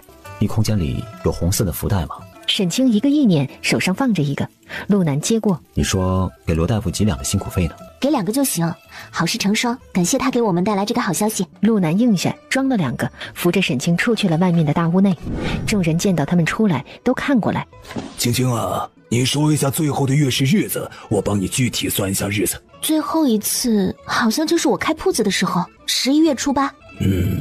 那就到正月初8是2个月，这样算的话，生的来年8月底或者是9月初。好日子，8、9月正好也不热了，青青坐月子也舒服一些。陆南把手中的福袋递向了罗大夫。罗大夫，谢谢您大半夜的出诊。好，这是喜事，我收了。罗大夫乐滋滋地收了2个喜包，又对沈清和陆南说了一些恭喜和嘱咐的话后就走了。青青啊，快来坐着，饭菜也凉了，让你三婶再去热一下吧。不用，奶奶，我不想吃了，你们谁还要吃再热一下吧。不吃了。青青啊。没事的，爷爷，我还和以前一样，只要不闻到那种腥味就不难受。皮实点好，你奶奶怀过你爹他们6个呢，怀着孩子时啊也是照样干活，还跟着我去田地里。老爷子说完就感觉到身边冷飕飕的，回头就对上老太太恶狠狠的目光，就不敢往下再说了。是，知道了，爷爷。爹，那是您不懂得心疼我娘，也幸亏我们命大，都没被我娘给累掉了。陆南也听明白了，赶紧表态。爷奶和爹放心吧，青青怀着我的孩子是我们家的大功臣，我不会让她累着。以后呢，我不再离开她身边，事情都是我来做。沈天启满意女婿有远见，点头轻声道：适当的活动还是要有的，只是不能干重活，还是要注意点，不然有点啥事儿，最后难受的还是你自己。是，爹，我晓得的。青青今天胃口不好，我就已经很难受了。你是个好孩子呀。沈清看着身边这些关心自己的家人，很开心，轻声道：爹，你别吓唬他了，我自己知道分寸，我不会让我的孩子有事的。沈天启默默地嗯了一声。回去的路上，陆南一直紧紧牵着沈清的手。安南，开心不？陆南轻轻地嗯了一声，他的开心已经不知道用什么语言去表达了，只握紧他的手，给他安全感。青青，要不把小吃店关了吧，只留着胭脂店开着，你也不用每天去的。没事儿，好不容易开起一个店铺来，怎么能随便就关了呢？这对我们以后开展生意影响不好。现在月份小，影响不大，等过完年我们也搬到镇上了，这边开始盖新房，我就不回来了，也不用来回跑了。那就再买一辆马车吧，我陪你住在镇上，这样呢来往也不远，路上也不用颠簸了。让阿北阿东他们每天呢跑着回家里带粉条到镇上。至于铺子里面厨房里的事情呢，你教我怎么做，我来做。阿北不是也学会了吗？我们俩呢谁有空谁做，这些啊都不是难事的。那也行，听你的。陆南听到他答应，松了一口气。2个人回到家里，把沈清怀孕的消息告诉了周氏。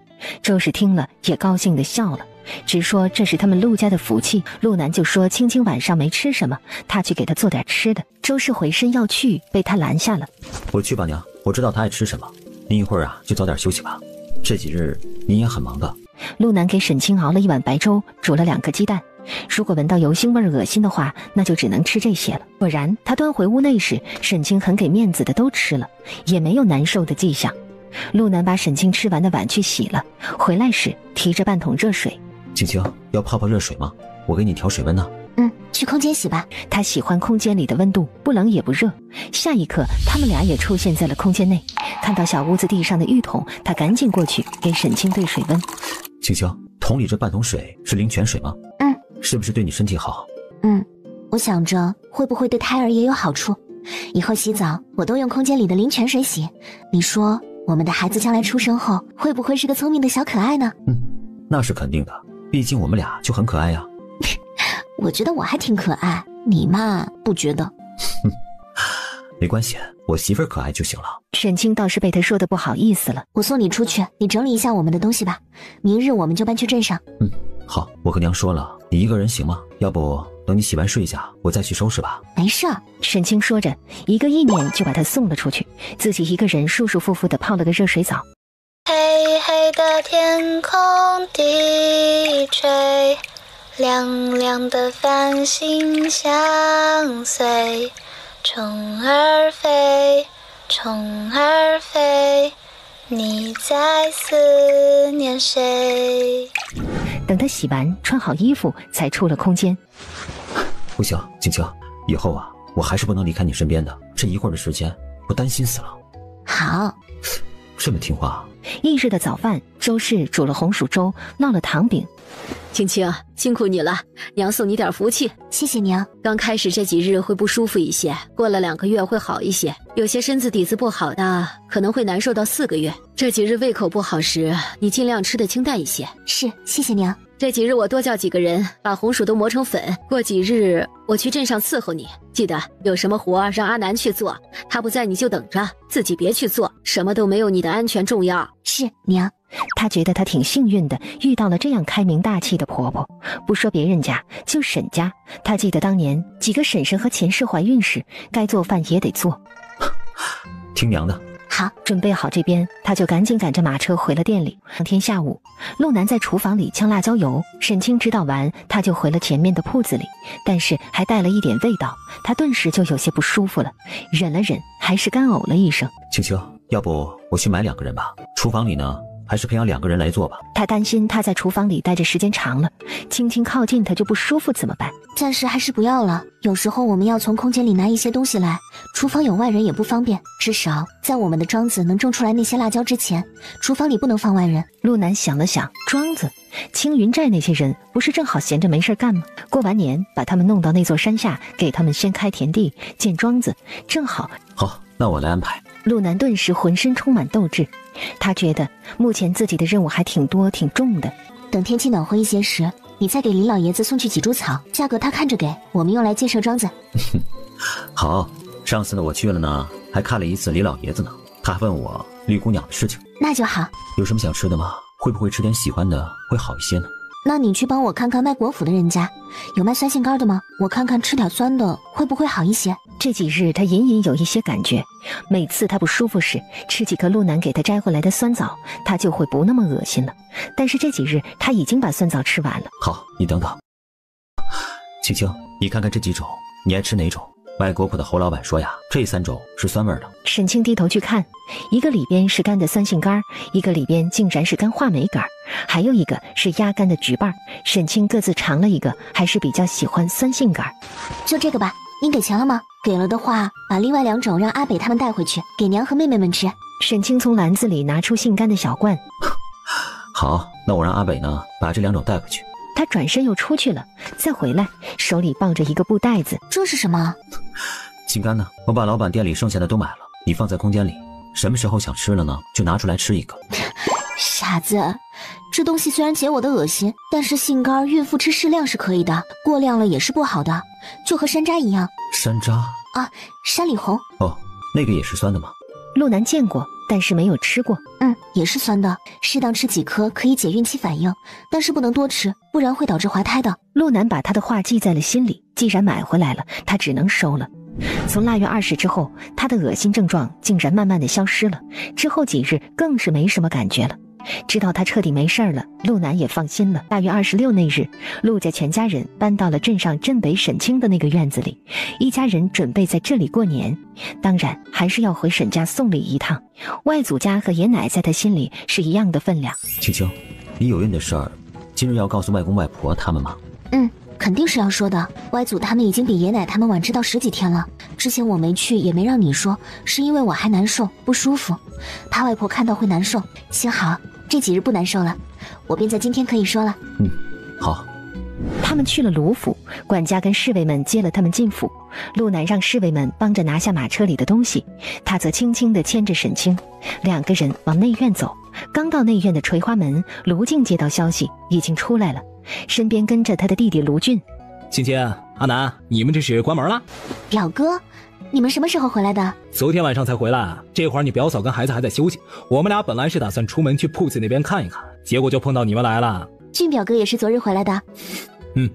我下午回来，比大哥他们早一些。卢俊笑笑，看了陆南一眼，冲着他笑了笑。陆南再次冲着卢俊一抱拳，卢俊也回了一礼。青青、阿南。他们刚坐下来，后面进来4个侍卫，各自抱着2个箱子就进来了。这是什么呀？这段时间一直因为忙，没能过来看望外公外婆和舅舅舅母一下。今日总算是忙完了，我和阿南倒是省事儿了，看望和年礼一起来了。你这孩子，舅舅舅母还年轻，你送什么年礼啊？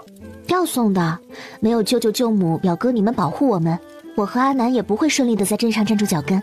二老听到外孙女来了，已经匆匆过来了。青青、阿南，你们俩可是好久没来了。外婆外公，你们慢点。他能感觉到老太太是匆匆过来的。青青，这段时间你们怎么了？外婆好几次梦到你娘哭鼻子，就担心你那边有事儿。可是你舅舅说侍卫们回来禀报你们的店铺还开着，想来又没事儿，外婆就没敢打扰你们。外婆竟然梦到娘在哭，突然间她明白过来，外婆是把对女儿的那种关爱全部用在了她的身上。我没事儿，外婆，就是前段时间查出来有了身孕，我反应大了一些，加上店里离不开我，前几天就一直有些不舒服，也不敢过来，怕你们看着我难受担忧。沈清说完这话，屋内的众人都愣住了。青青，你有身孕了？1个多月了，罗大夫说我可能反应几日就好了，果然我到前几天就好了点儿，这几日又忙着，就想着等收了铺子就过来看看你们。沈清放开老夫人，抓着她的手，轻声说着话。孕吐是有些难受的，那你这就很好啦。你舅母怀你大表哥时一直孕吐到4个多月，吃什么都要吐，当时把我们都吓坏了。没事的，阿南担心我，把你们给我那处院子收拾了一下，我们俩先住过来了，我也不用每日回村子里了。这就好。那过年在这里过，还是回村子里啊？在这里吧，昨日我婆婆把家里那边的事情也都做完了，也搬过来了，每天就伺候我。而且过完年后，家里那边也要拆了盖房子了，他们也得搬过来，倒不如这时候过来。那是，你们那边要盖房子了？铺子开了1个多月，盖房子的钱是赚回来了的，我们就先把房子盖了。来，青青先坐下，我们慢慢聊。对了，舅母，这2个最大的箱子里的是我给你们带的一些新鲜的瓜果，你安排一下，过年时你们吃吧。舅母过去打开一看，愣住了，不敢置信。这个季节，你们哪里来的这些新鲜瓜果呀？香瓜、西瓜、苹果、桃子、橘子5种水果，还都保持着这么新鲜。这个季节，你们哪里来的这些新鲜瓜果呀？之前应季时我们收藏起来的，就是打算过年时吃的。卢静内心好奇他们是用什么法子保鲜的，但是他也知道沈清是有很多稀奇古怪的点子，是他们都想不出来的，此时也不好当着这么多人问。你这孩子有心了，我那边还有2根百年老参，一会儿给青青拿过来。不用，外婆，我家里有的，阿南前段时间就给我买了参，婆婆嘱咐的，我不缺这些，您的那些您留着。开玩笑，百年老参是给外公外婆留着危急时用的。没事儿，青青啊，你外婆给你就拿着，我们还能继续给他们买，我们跑的地方多，能遇到更多的。舅舅笑着说道。就是芊芊，拿着就是。我们回来的时候不知道你有孕了，不然把广陵城的参都给你背回来。表哥，你可别这么夸张了。众人听了闷笑起来，陆南心里感动，卢家人是真的把青青当成自家人一般心疼着。午后，沈清跟陆南离开了卢家，回自家小院子了。回去时，马车上好东西自然被外祖家塞了不少。舅母觉得沈清送他们的礼物也很不一般，不说别的，就那几颗小西瓜也不是现在这个时候拿钱能买到的。陆南走在村里的路上，碰到了2个之前在他们家压粉条的妇人。阿南，你这是去哪儿啊？回镇上。你们不在家里过年吗？你们家还在镇上有房子啊？青青外婆给她的陪嫁。婶子，那我先走了，提前祝新年好。好，那你慢点阿南，媳妇儿娶得好，什么都可以有。这陆家真是走了狗屎运了，能碰到沈家这丫头，关键她还挺会挑，挑的是那镇上首富人家的外孙女。哎，时也，运也，命也呀。当天就把陆家搬去镇上住，房子是卢家送的嫁妆的事情传播给了与他交好的妇人们，一传十，十传百。到正月里，人们串门子拜年时，谈论的都是陆家的事情和沈家的事情。说什么早知道卢家对这个外孙女这么大方，他就给他家儿子把这沈家姑娘娶回来了。不管这些人们怎么酸，沈清和陆家人离得远远的，也不知道他们一家人在镇上的小院子里欢欢喜喜地过了一个幸福快乐的新年。一家人新年的年夜饭安排在了中午，亮亮堂堂地吃了一顿团圆饭。青青，你在做什么呢？做饮料，一会儿吃饭时给孩子们喝。西瓜？一会儿还要做个桃子的，我和娘喝。西瓜的你喜欢喝吗？沈清抬头冲着他笑笑，陆南眸色一暗，快速低头，在正好抬头看他的沈清唇上印下一吻。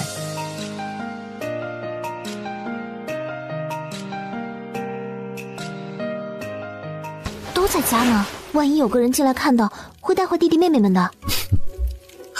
我确定你没有偷吃西瓜的。沈清默默地低头继续干活，这家伙简直是答非所问。要不我来挤吧，你就告诉我怎么做就行了。沈清突然抬头冲着他柔柔一笑，相公，新年快乐。新年快乐，夫人。陆南走到他身后，弯腰揽住了他的腰。青青，希望在新的一年里，你能快快乐乐，平平安安的。有你在我身边陪伴着我，我不会有什么危险的。好。中午吃饭时，陆湾和周丽还有陆东、陆西4个人喝到甜甜的西瓜汁，4个人美滋滋的。娘，大嫂做的这个很好喝。好，喜欢喝就好，辛苦你大嫂用心思给你们做这些了，跟你们大嫂说谢谢。 4个小家伙一起冲着沈清脆生生地说谢谢。喜欢喝就好，娘，我们一起干一杯，祝我们一家人在新的一年里事事如意，身体都健健康康的。好，谢谢青青，咱们这个家自从你回来就一日比一日好。这些年他们几个跟着娘吃了太多的苦，去年过年的我们绝对没想到，今年过年的我们会是这个样子的。娘，别说了，我们以后会越来越好的。好，娘不说了，青青，娘就是高兴。如今娘没有别的任何祈求，就是希望你们兄弟姐妹几个每天都开开心心的，娘就放心了。娘放心，我们都会开开心心的。好，一家人一起一饮而尽，都笑呵呵地坐下，开始吃起新年的丰盛饭菜来，无言的默契。翌日清晨，沈清悠悠转醒时，看到的又是陆南那深情宠溺的眼神。新年好啊，小青青，恭喜你又长了1岁。新年好，陆公子，恭喜你25岁了。正月初3那日上午，凤仙儿和杨柳儿、骆成风和凤星辰4个人来陆家拜年，其他3个人来拜年，沈清还能理解，杨柳儿怎么也跟着来了，他觉得十分的不可思议。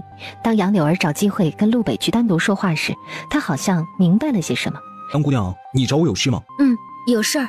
哦，请说，我能帮你的尽量帮。我知道你是我大嫂和星儿小姐的朋友。杨柳儿咬唇沉默了一下，实在是没有时间了。这件事自己不主动，等大伯出手，就不知道会给他安排一个什么样的婆家了。我有个忙想请你帮，可以吗？可以，只要我能帮，肯定就帮。你能假装和我成亲吗？如果能，我们可以定下一个约法3章的契约，你提出你的条件。杨柳儿不敢看陆北的表情，闭着眼睛，一咬牙还是说了出来。然后他没有听到一点动静，就悄悄地睁开了眼，发现眼前的陆北正一副看见鬼的表情，上下打量着他。我是打听过，知道你没定下亲事才来问你的。你是不是有什么隐疾啊？那倒是没有，我很好，也没什么隐疾。我是实在被逼得没办法了，只能自己出来找人了。还真是第一次听到撩男人用这样的借口。啊，谁逼你了？我是杨家的姑娘，想来你也知道吧？杨家家主是我大伯，大伯他们为了生意上的事情，给我看中的亲事是广陵城一门与他们有生意往来的人家，而且那个男人已经是40多岁的人了，死过2个夫人，还有5个孩子。而且那个男人已经是40多岁的人了，死过2个夫人，还有5个孩子。据说老三和我同岁，我爹不同意大伯给看中的这个亲事。我爹说，哪怕我找个穷的没爹娘的，他也不愿意让我进富贵人家给人做后娘。后来我爹就和他们讲了条件，如果我在今年3月之前不定下亲事，就要答应我大伯的要求，嫁去广陵城，给人家做后娘。说到这里，杨柳儿眼睛里有了眼泪，默默地看着他。陆北眨巴了几下眼睛，看到他流泪了，他不知道怎么的，就想到自家小妹骗他时那泪眼婆娑望着他的神情。所以你就盯上我了？我认识的男子不多，可这个事儿我又不能找大哥帮忙。他和燕燕也是不知道大伯这样的安排的，说了他们俩肯定会和大伯闹，我不想家里因为我发生吵闹的事情。他们都要卖你了，你倒还真是善良。杨柳儿咬着唇低下了头，等着他的回答。我对你可没兴趣，所以这个忙我帮不了，你找别人吧。陆北说完转身就要走。哎，你别走，听听我说的条件可以吗？哎，你说话就说话，别拉拉扯扯的可以吗？被人看到我就说不清了。但是已经迟了，后院的小门处传来了沈清和陆南的声音。阿北。陆北噌的扭头看过去，就见自家大哥大嫂正一脸诧异地看着他们俩。再回头去看，就见杨柳儿脸上还挂着泪痕，一副像是被他欺负了的样子。完了，说不清了。怎么回事？他有一事求我，但是我不答应给他帮忙，他就哭鼻子了。可不是我欺负他啊。陆南无语地看了他一眼，即便不想帮，也不能弄哭人家女孩子吧。什么忙需要来找你？杨元不是他哥哥吗？陆北摇摇头，这是人家的家事，他也不好说。沈清一看还是不能说的事儿，想了想说道：那你去跟柳儿好好说清楚，别让她哭鼻子。我们先去前面，你们俩尽快过来，快要吃饭了。沈清觉得这事他即便要问柳儿，也不是在陆北和陆南的面前问，因此他拉着陆南先走了。看着大哥大嫂就突然走了，陆北一时间不知该说些什么。杨柳儿看到他没有甩袖走人，赶紧几步来到他面前说道：只要你答应帮我，我们可以签一个契约，你跟我回家见我爹，我给你银子。这些年我自己也攒了一些私房钱，我可以给你100两，这样你们一家人以后的日子也能过得宽裕些。你大嫂那铺子里也赚不了几个钱吧，这100两肯定能帮到你们家，这些是作为我感谢你帮我的酬劳。我们签契约是可以写进去的，你要做的就是跟我回我们家一趟，见一下我爹，向他提亲，说你喜欢我。说到这里，杨柳儿飞快地看了陆北一眼，抱歉一笑，继续说道：当然这只是权宜之计，买礼物的钱我也会给你，只要让我爹相信了，为我们定下亲事，这件事就算是成了一半了。要是你爹还逼着让我尽快娶你呢？那我们就假成亲，后面我会再给你银钱的，成亲的一切钱财也都由我出。等成亲1年后，我们再以相处不来和离，到时候我会离开家里，但是我会对我爹说，我们俩去外地做生意，不常回来，怎么样，可以吗？陆北看了他好几眼，没有想到这个小姑娘倒是胆子不小，敢做出这样骗家人的事情来。果然和小妹骗人时的小眼神一样样的，女人呐，都是骗子。对不起，我没兴趣。你这计划漏洞百出，先不说你家人会不会相信我喜欢你的事，就说我要是敢这样做，我大哥就会直接打断我的腿，到那个时候就别说什么娶你过门了，你家人很快就会知道我不可靠，会尽快把你嫁去广陵城，给人去做后娘去的。小姑娘，我劝你，如果真的不想嫁给老头子，给人做后娘的话，还是尽快找个老实可靠的人嫁出去的好。像你这种骗人的小把戏，我是不会陪你去做的。说完，陆北转身往外走，却突然感觉后腰被人狠狠地抱住了。那我要说，我觉得你就是个老实可靠的人呢。陆二公子，你可以娶我吗？如果我说我喜欢你，我想嫁给你，你可以娶我吗？没有契约，也没有那些条件，就是把我从杨家娶回来，可以吗？我们成亲用到的钱我可以出。你为了让我帮忙，竟然连这样的话都能说得出口吗？你很讨厌我吗？不可以娶我吗？可是这镇上的年轻男子，我只看得上你一个，别人我不喜欢，即便是找人契约帮我，我也想找一个我喜欢的男子。陆北内心叹息，怎么就招惹上了这么个丫头呢？如果你有了喜欢的人，那我就不再麻烦你了。如果你没有喜欢的人，娶谁也是娶，对吧？而且我家家庭条件也不差的，娶了我，你们家的日子只会越来越好。哼，我们家的日子现在过得也挺好，杨姑娘，劝你还是要自爱一些。说完，陆北脚下一踹地面，直接飞身离去，还真怕那位姑娘冲上来抱住他的腰，太吓人了。等后院彻底清静下来后，陆南和沈清从外面的墙外慢慢的往自家院子里走。你怎么看杨柳儿这个姑娘？原来我发现她常常偷看阿北，是她盯上了阿北。我觉得她应该不只是想让阿北帮忙这么简单吧。那是肯定的，她如果不喜欢阿北，这事儿也不会来找阿北的。你觉得这姑娘人品行吗？能配得上咱们阿北吗？不知道啊，我一向是粗线条的，也不会去关注别人家的姑娘，不懂。凤星儿应该跟她熟一些吧？你可以询问一下凤星儿这个事情。那你有空跟娘小声的说一下这个事儿。看娘的意思，如果她一切让我们俩看，那我就好好打听一下这个事情的可能性。但我建议你问娘之前，先询问一下阿北的意思，毕竟我是个大嫂，问他这种事有些不好说。冷了吧？走吧，我们回去。说完牵着他的手走进了院子里。饭后众人又说笑了一会儿，才告辞离开。陆南和沈清送他们出去时，陆北有意的没有跟着出去。看来错不了，这姑娘喜欢陆北。等他们离去后，陆南喊了一声陆北。阿北，跟大哥过来一下，大哥嘱咐你一些事，明日早晨我要出门一趟的。陆北应了一声，跟着陆南去了外面的院子里说话去了。今天那个杨姑娘找你要帮什么忙？陆北对上他的目光，看到大哥眼神里的冷沉，心里一颤。他没有胆子骗大哥，把杨柳儿今日与他说的那些话说了。杨姑娘这做法欠妥帖的，她只想到了她自己，她就没有想过她走了之后你怎么办，我们家怎么办？到那时候杨家来报复我们，我们怎么办？到那时候杨家来报复我们，我们怎么办？我在当时就是这么觉得的，所以我拒绝了他。我感觉他就是在骗我，甚至是想要利用我。虽然我不知道他说话到底是真是假，但是我有做事的原则，像这样骗长辈的事，我是不会去助纣为虐的。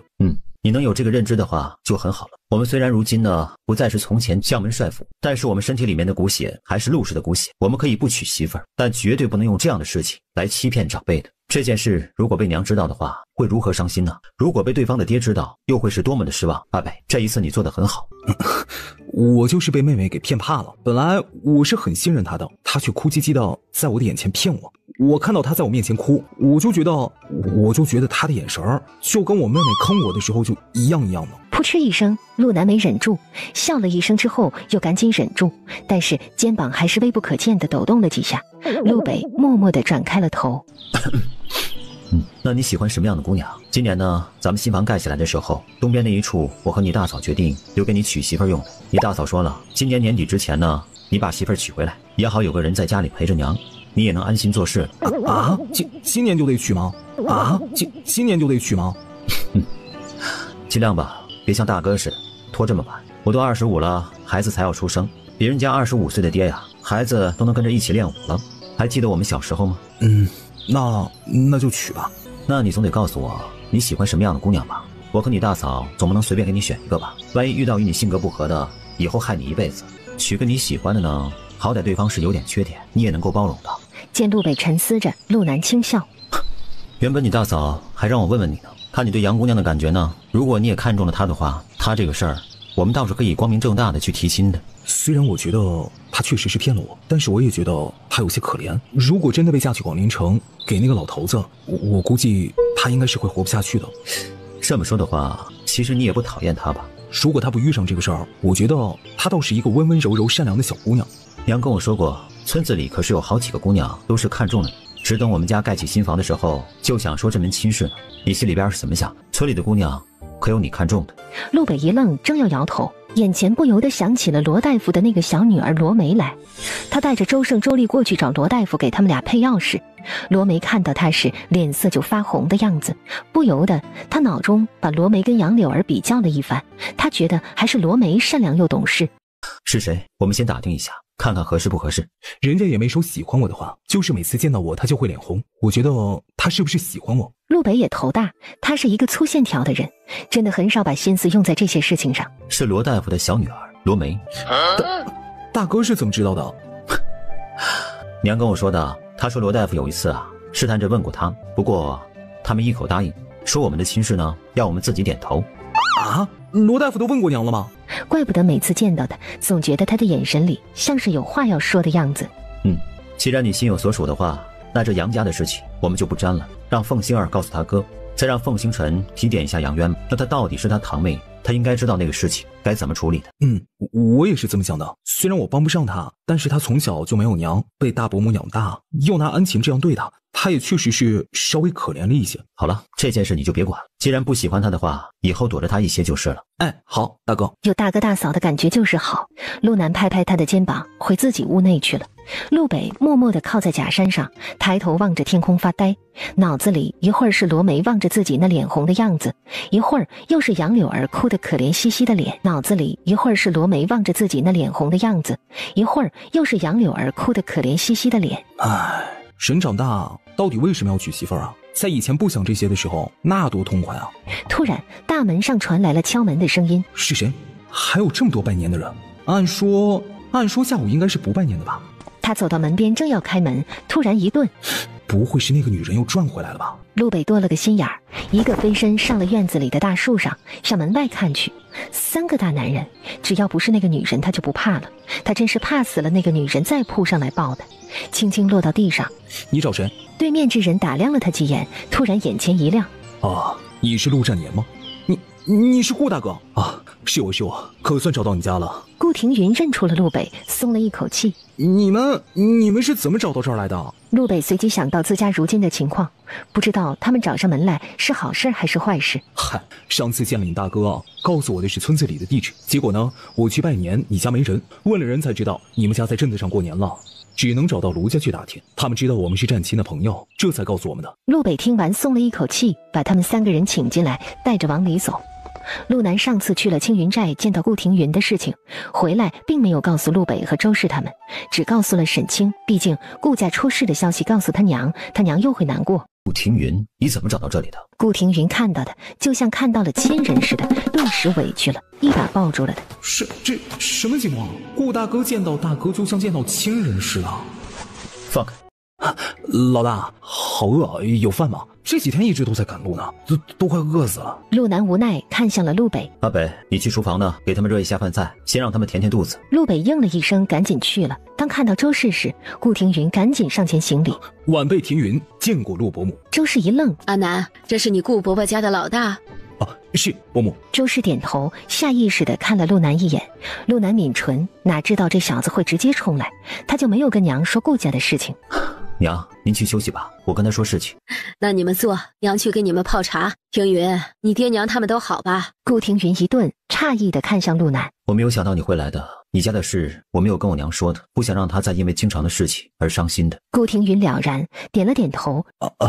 伯母，那过后让战青来跟您说吧。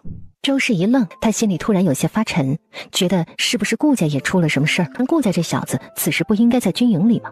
周氏茫然地去泡茶去了。厅堂内，何九、许强，你们2个什么时候跟了他的？这在当初寨主上山的时候，我们就跟着去了。顾家的事儿，我们也是无意之中才知道的。何九低声道。许强点头，也嗯了一声。好，你们俩呀，先坐着休息一会儿吧，饭菜马上就送来了。谢谢老大。哎，喊什么老大？他才是呢。我在来时就嘱咐过他们了，以后你才是我们老大，我是老二，他们也都开始喊我二哥了。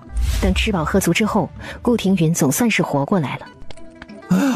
这种吃饱的感觉真舒服嘿。我不是给你们留钱了吗？但是我们人多呀，离我们最近的有2个村子，咱也一直照看着。村里有咱们兄弟的家，过年了，我也安排人给他们家里人送了一些粮食和银钱，让人家能够过一个吃饱饭的年嘛。还有村子里的几个孤寡老人，我们也给悄悄的送去了一些粮食。陆南听完沉默了，这是土匪寨吗？这小子怪不得银库跟粮仓里那么穷呢。阿北呢？你先带着他们俩去女屋内休息一下吧，我和你顾大哥再说会儿话。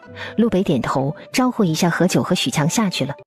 哟，老大，这院子也是你们家的啊？别说，那还挺大，布置的也挺雅致啊。不是我们家的，是我媳妇儿的，她外婆给她陪嫁的院子。过完年我家那边呢要拆了旧房盖新房，我们呢就搬到这边来了。你媳妇儿的，那不还是你们家的？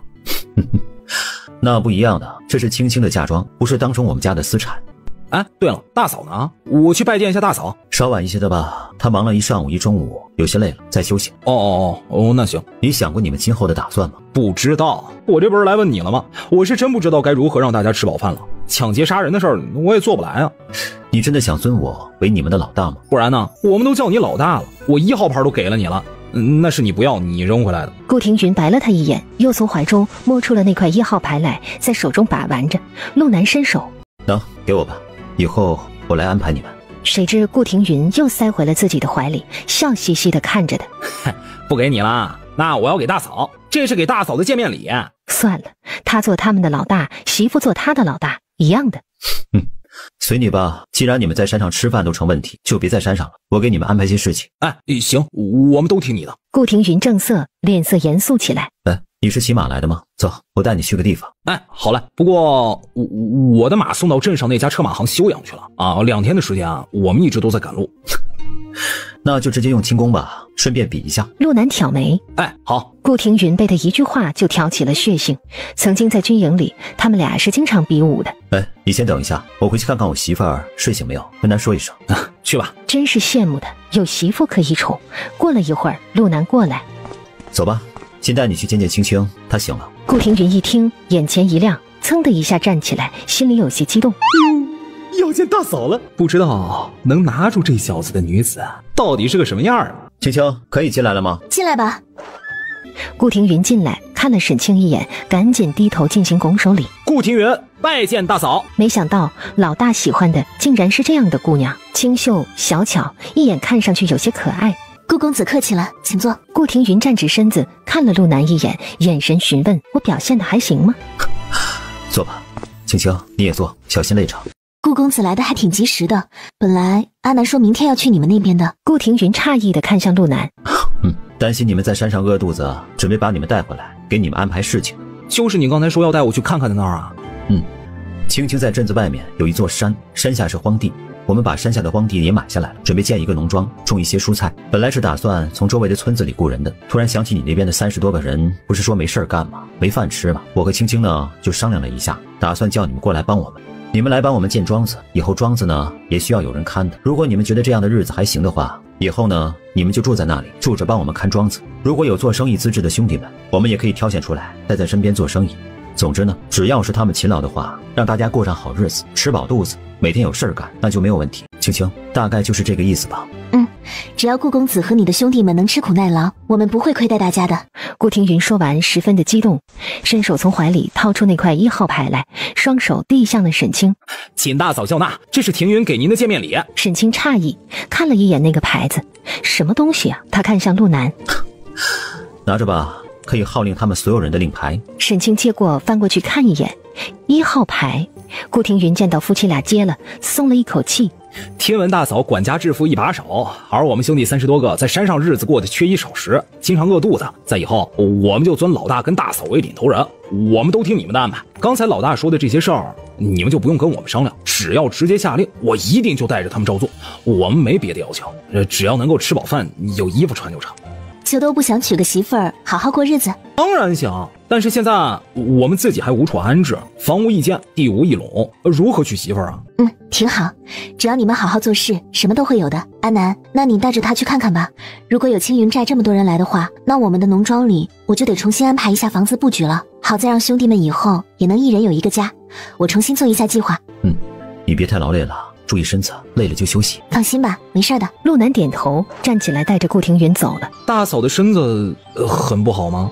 怎么感觉老大对大嫂这么小心翼翼呢？不是的，她有身孕了，前几天呢还孕吐难受，过年这2天才好了一些。我担心她再难受，不敢让她劳累了。哇，这么说你要当爹了？你要当爹了？8、9个月之后，我就是一个奶娃娃的爹了。那我们得努力吧，早些把这庄子弄好了。到时候啊，大嫂过来坐月子，那就直接来庄子上，那肯定要比镇上吵吵闹闹的，这要安静一些啊。好啊，那就靠你们了。土多的地方翻出地来，到时候呢，种花、种蔬菜、种树，让山头变得漂漂亮亮的。在下面的庄子里呢，看上一眼就让人有了一种想上来游览一番的想法啊。那得修上山的台阶吧？对呀，东西两边呢都是要修台阶的。台阶用青石板，护栏用木桩，再用竹竿连起来。这些事情做起来，够你们忙活1、2年的。还别说，这事儿确实不少。想要把一个野滩变成农庄，要做的事情还有很多的。是的，我们是计划在2年之内把庄子彻底的建好。不过你放心，等庄子建好了之后，我们也不会亏待大家的。1人1套房子，给办个喜事是必须要。行，就冲你这句话，我们会努力的。等他们回到镇上的家里时，沈清已经做好了计划书，画好了图。阿南，你看看这样可行？大嫂，这是整个庄子将来的布局啊。是，山在北，庄子在南，这样的布局对于整个庄园来说是最好的。采光好，大山也能挡住西北风带来的寒流。但是既然我们的势力一下子这么大了，我们有那么多人要养，10几亩的田地怎么够养活他们呢？怎么也得30多亩才能够养活吧。沈清一直细心地给他们把几个片区各自的图拿着说了一下，陆南和顾廷云也彻底地听懂了沈清的计划。青青，那你休息吧，我先带着他们去找个客栈。去凤记吧，那边的房间大一些。陆南点头，带着顾庭云出去了。他们出去后，沈清赶紧站起来，在地上走了一会儿，一边走一边思索自己目前手里钱够不够庄子上的折腾。这样一细算，他头大了，不够。晚上回到屋内后，陆南要去打热水，让沈清洗漱，沈清却一个意念带着他进了空间。青青，不洗漱吗？怎么进空间来了？我们从今日开始得继续种田了，那边还有一些没有翻过的地，我们要翻一翻，还要浇一浇水，把地弄得湿一些，弄成适合育苗的田地。过几日要育苗的。哦，对，等他们开出来土地了，我们就得在庄子里边开始栽种了。只是青青啊，你说那庄子上的田地刚开始适合我们种菜，万一今年没种好怎么办呢？等他们翻好土地后，我们还得上营养肥料，还得用空间的灵泉水浇一次地，改变一下土质。别急，慢慢来吧。30多亩的田地也不是1年内就能全部都种上的，他们又得帮助我们开田地，又得在山上也一点点布置，怎么也得几年的时间。我知道了，以前那么散漫，这突然一下子这么多事情需要做，我一下子也是有些紧张了。你是怕你做不好让我失望吗？有些不好意思的点头，轻轻的嗯了一声。傻瓜，我们有1辈子的时间来做好每一件我们想做的事情。我都说了，这个庄子5年内能建成我计划的样子就很好啦。好，我知道了，我会按部就班的去做事的，不会再急躁的。沈清为了让他安心，又带着他去了放营养肥料的仓库看过。看，我们还有这个，我每年才上1次肥料，这里有很多，我们到时候可以拿出去改善1次我们庄园里的土地。到时候我们在田间多打几口井，我把空间里的灵泉水注入到井里，改变一下水井里的水质，看看到时候有没有用。好，陆南点头应下。之后他们2个人不再聊天，去了田里干活。今天是正月14，明天是正月15。陆南安排完沈海的事情后，回到厅堂内时，就见到沈清跟凤馨儿正在招待一个年轻人。白少主请坐，这是我夫君陆南。阿南，这就是我跟你说过的白家镇上的白家少主。陆南和白歆互相拱手一礼，算是打了个招呼。如果白少主没意见，我们就这么定下了。那就这样吧。那今日我们就说到这里啊。既然陆公子回来了，我们也就不说公事了。改日你们去白家镇那边，我们具体仔细谈啊。陆南听到这话一顿，看向了沈清。没关系的，你们俩正好可以熟悉一下我们家的生意，以后我夫君也会参与的。白歆赶紧应了一声好。白少主看中了我的指甲油配方，提出了与我们合作，把这个东西由白氏做出来，推向全国各大胭脂铺。他提出了2个合作方案，我们提供配方，他们提供材料，负责做出来。将来卖了的利润28分，我们拿2成，有6成的成本，我们两边各赚2成。不过我和馨儿的意见一致，我们拿3成，因为指甲油的成本最多4成。还有一个合作方法，就是他们出钱买我们的配方，不过我拒绝了。你做主就好。他的声音里带着一丝凡事都听媳妇的语气。白少主挑眉，不禁多打量了他2眼。第一眼看到这个男人，给人的感觉就是一个很强势、很爷们儿的男人。他还以为他是那种大男子主义的男人，却没想到这男人在他媳妇面前竟然是这样。最近我们忙了点，你先管建庄子和家里盖房的事情。白少主这边我还能交涉几个月，等我行动不便时，你正好也腾开手了。陆南点头应下。哟，沈姑娘为什么行动不便啊？陆夫人。陆南突然说了一句，沈清一顿，噌的一下看向了陆南。凤馨儿愣怔了一下，突然手捂着嘴笑起来。抱歉，是在下口误了。没事，以后记得就行了，叫陆夫人，青青在外面行事也方便一些的。对，还是陆公子细心啊。说实话，这些年我打交道的女子不多，就忽略了这个称呼。白少主中午就在这里留饭吧，我们喝2杯。陆南觉得这个白少主人还不错，打算和他深交一下，以后和白家往来的事儿他多去跑，青青也可以少操些心。陆夫人方便吗？可以的，没什么不方便的。不过我们家里就是些粗茶淡饭，白少主若不嫌弃，欢迎留下。我们家里啊，也都是一些粗茶淡饭，我平时吃的也都是我妻子做的饭菜。听说白少主和白夫人很恩爱。她是一个很温柔的女子，以后有机会带她出来走一走，你们认识一下。沈清点点头。那你们俩喝茶聊天吧，我去帮娘做饭。沈清站了起来，招呼了一下凤馨儿，2个人出去了。对了，陆公子，你之前说你夫人不便是？白歆是打算和沈清长久合作的，他有什么问题还是要问清楚的。她有身孕了，年前得知的，不过现在我们还没有传出去，就是亲近的几个家人知道。今年呢，我们的事情是有些多的，我不可能时时在他身边，担心他会有什么危险，就决定3个月前不说了。我明白，我也是过来人，那我就多迁就陆夫人一些。过几日啊，我带了东西过来，跟他研究配方啊。麻烦白少主，你方便我们也不会让你吃亏的。我们是初入行的生意人没错，经验可能不多，但是我们对做生意的热情和诚意是绝对足够的。以前呢，我夫人并没有过与别人合作的想法。与凤小姐的这个合作的事呢，是因为凤小姐是她最好的姐妹，所以呢，您这边能得到她点头合作，您的人品肯定是经过我夫人认可的，她看人是从不会看错的。所以白少主，希望我们的合作也能够愉快。陆南一席话说的诚意十足，也警告意味十足。陆公子放心，这个合作那是我找上门的，我自然也是诚意十足啊。陆南点头，两个人又说起了别的事情来。白歆觉得这陆少甚至是有些谦虚了，就沈清那老练的手段哪像个新手，和他谈判时可是丝毫不相让的。对了，星儿，你知道杨柳儿是怎么回事吗？他说起杨柳儿，凤星儿双眼里冒出了八卦的火苗来。你也知道杨家的事情了？知道了一些。青青，你知道我娘为什么和杨家伯母一直不对付吗？为什么？因为我娘发现了杨家伯母的龌龊事，杨伯母怕我娘说出去，就在我家派了个卧底，抓了我娘的一个把柄，威胁我娘。两个人也从此翻脸了。其实这件事也关系到柳儿的身世，柳儿其实是柳儿的爹和他大伯母生的，你想不到吧？沈清一愣，不敢置信地看着凤星儿。是真的，我娘有一次跟我哥哥悄悄说，被我听到的，但我一直不敢告诉别人，就自己心里憋得难受。今日可算是告诉你了。凤星儿说完是舒坦了，但是沈清却难受了。对了，青青，你刚才说柳儿是什么事啊？看你的样子，应该是不知道这件事的吧？沈清点头，把正月初3那日他们来时带着杨柳儿来。杨柳儿在后院拦住陆北说的那些话，都跟凤星儿说了些。星儿，我觉得上一辈子人做错事，错的不是那个孩子，可他们如果是真的想报复在柳儿身上的话，那柳儿是不是太可怜了一些？可是虽然我们知道柳儿可怜，也不能真的拿阿北一辈子的幸福去淌杨家这洪水。况且我们阿北已经有看中的人了，自然是不愿意的，还得躲着他。你说作为柳儿的好姐妹，我们是不是得救救她呢？凤星儿吃惊地听着这个消息，愣怔地想了一会儿。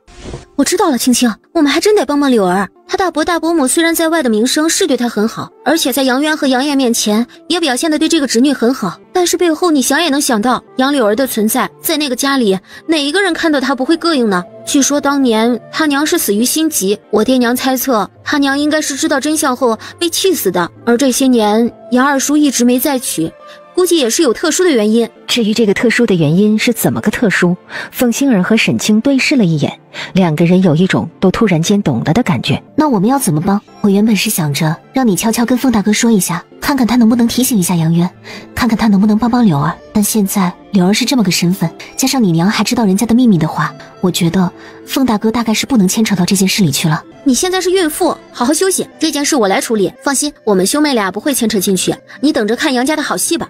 青青，我要回去了，我答应我娘中午回去吃饭的。不是说了在这吃饭吗？不了，白少主吃完让他自己回去就好，接下来的事情他估计还会来找你，我就不管了，只等跟着你赚钱就好。好，知道了。大哥，七妹，我们到了吗？到了，今晚都先好好休息一下，明日带你们去拜见姑姑。好，先说公事，再说私事。宁莹坐下，靠在椅背上，看了两个手下一眼。我们的人之前本来查到了一点顾庭云的行踪，但是我们的探子前几日去到那个破山头时，已经人去楼空了。是不是我们的人暴露了行踪？这个有些不确定。按说呢，我们派出去查探消息的暗卫隐匿功夫是绝对一流的。那看来这次的辛苦居然又白费了。罢了，再让人去查下。是，世子。去查周家跟陆家那边的还没消息吗？有，周文深今年过年竟然没有回京城，不知道是身上伤势严重的原因，还是其他的原因。而至于陆家，我们找到了他们曾经住过的一个村子，只是那村子里的人对他们的印象也只限于他们家几个人口，是男是女，我们也是从人数上判断应该是他们一家的。但是他们也搬走了，这个线索又断了。是，世子。知道了，你们去忙吧。是，世子。陆战清啊，陆战清，你跑的倒是快啊。当年陆家的事儿，他没有来得及出手挽救，就发生了。等他回去京里，哪儿还能找到陆战清呢？正月15元宵节，在昨天的时候，我们兄弟几个看到有几辆挺豪华的马车从镇子北镇口进了镇子，但是没进镇中间来，而是去了湖北边那几处庄园里。好几辆马车？是。说马车那倒是跟普通的差不多，但是一看那就是特意装扮成那样的，看着就要比一般的大一些，还要结实一些。陆南点点头，那肯定是远路而来的。镇北那3处庄园到如今也是没人知道那是谁家的庄园。以前我们在京城的时候也没有听说过哪位大人在这个地方是有庄子的，不然我也不会带着我娘他们来这附近住下来。要不今晚我去查下。来，先别打草惊蛇，既然他们昨日才来的，那这几日应该是守卫最森严的时候。如果是朝里有实力的人家的，很容易暴露了我，不让他们知道这镇子上还有对他们有想法的人，就会更加的严厉防范。只安排一个机灵点的兄弟远远的盯着那边，看看出入的马车会去哪里，我们慢慢的查。好在这里不是京城，我们没有急着要达成的目的，我们只是为了更好的保护自家人，对不对？哎，好，知道了。明天庄子上就要开工了，大家这2日都好好的休息了吧？那全部都在休息啊。我已经带着何九他们把锄头、铁锹、小推车那些东西全部都已经买好了。哎，明天你跟嫂子也是要去的吧？去的。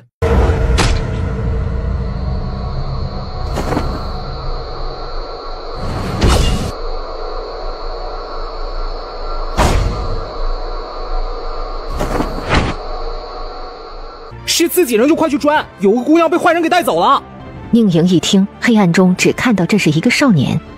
谢谢，你小心一些。说完，宁莹飞身向前追去，看到巷子口又跑进来几个人，这追来的是顾庭云带着的几个人。看到陆东跟人在打斗，他赶紧上来帮忙。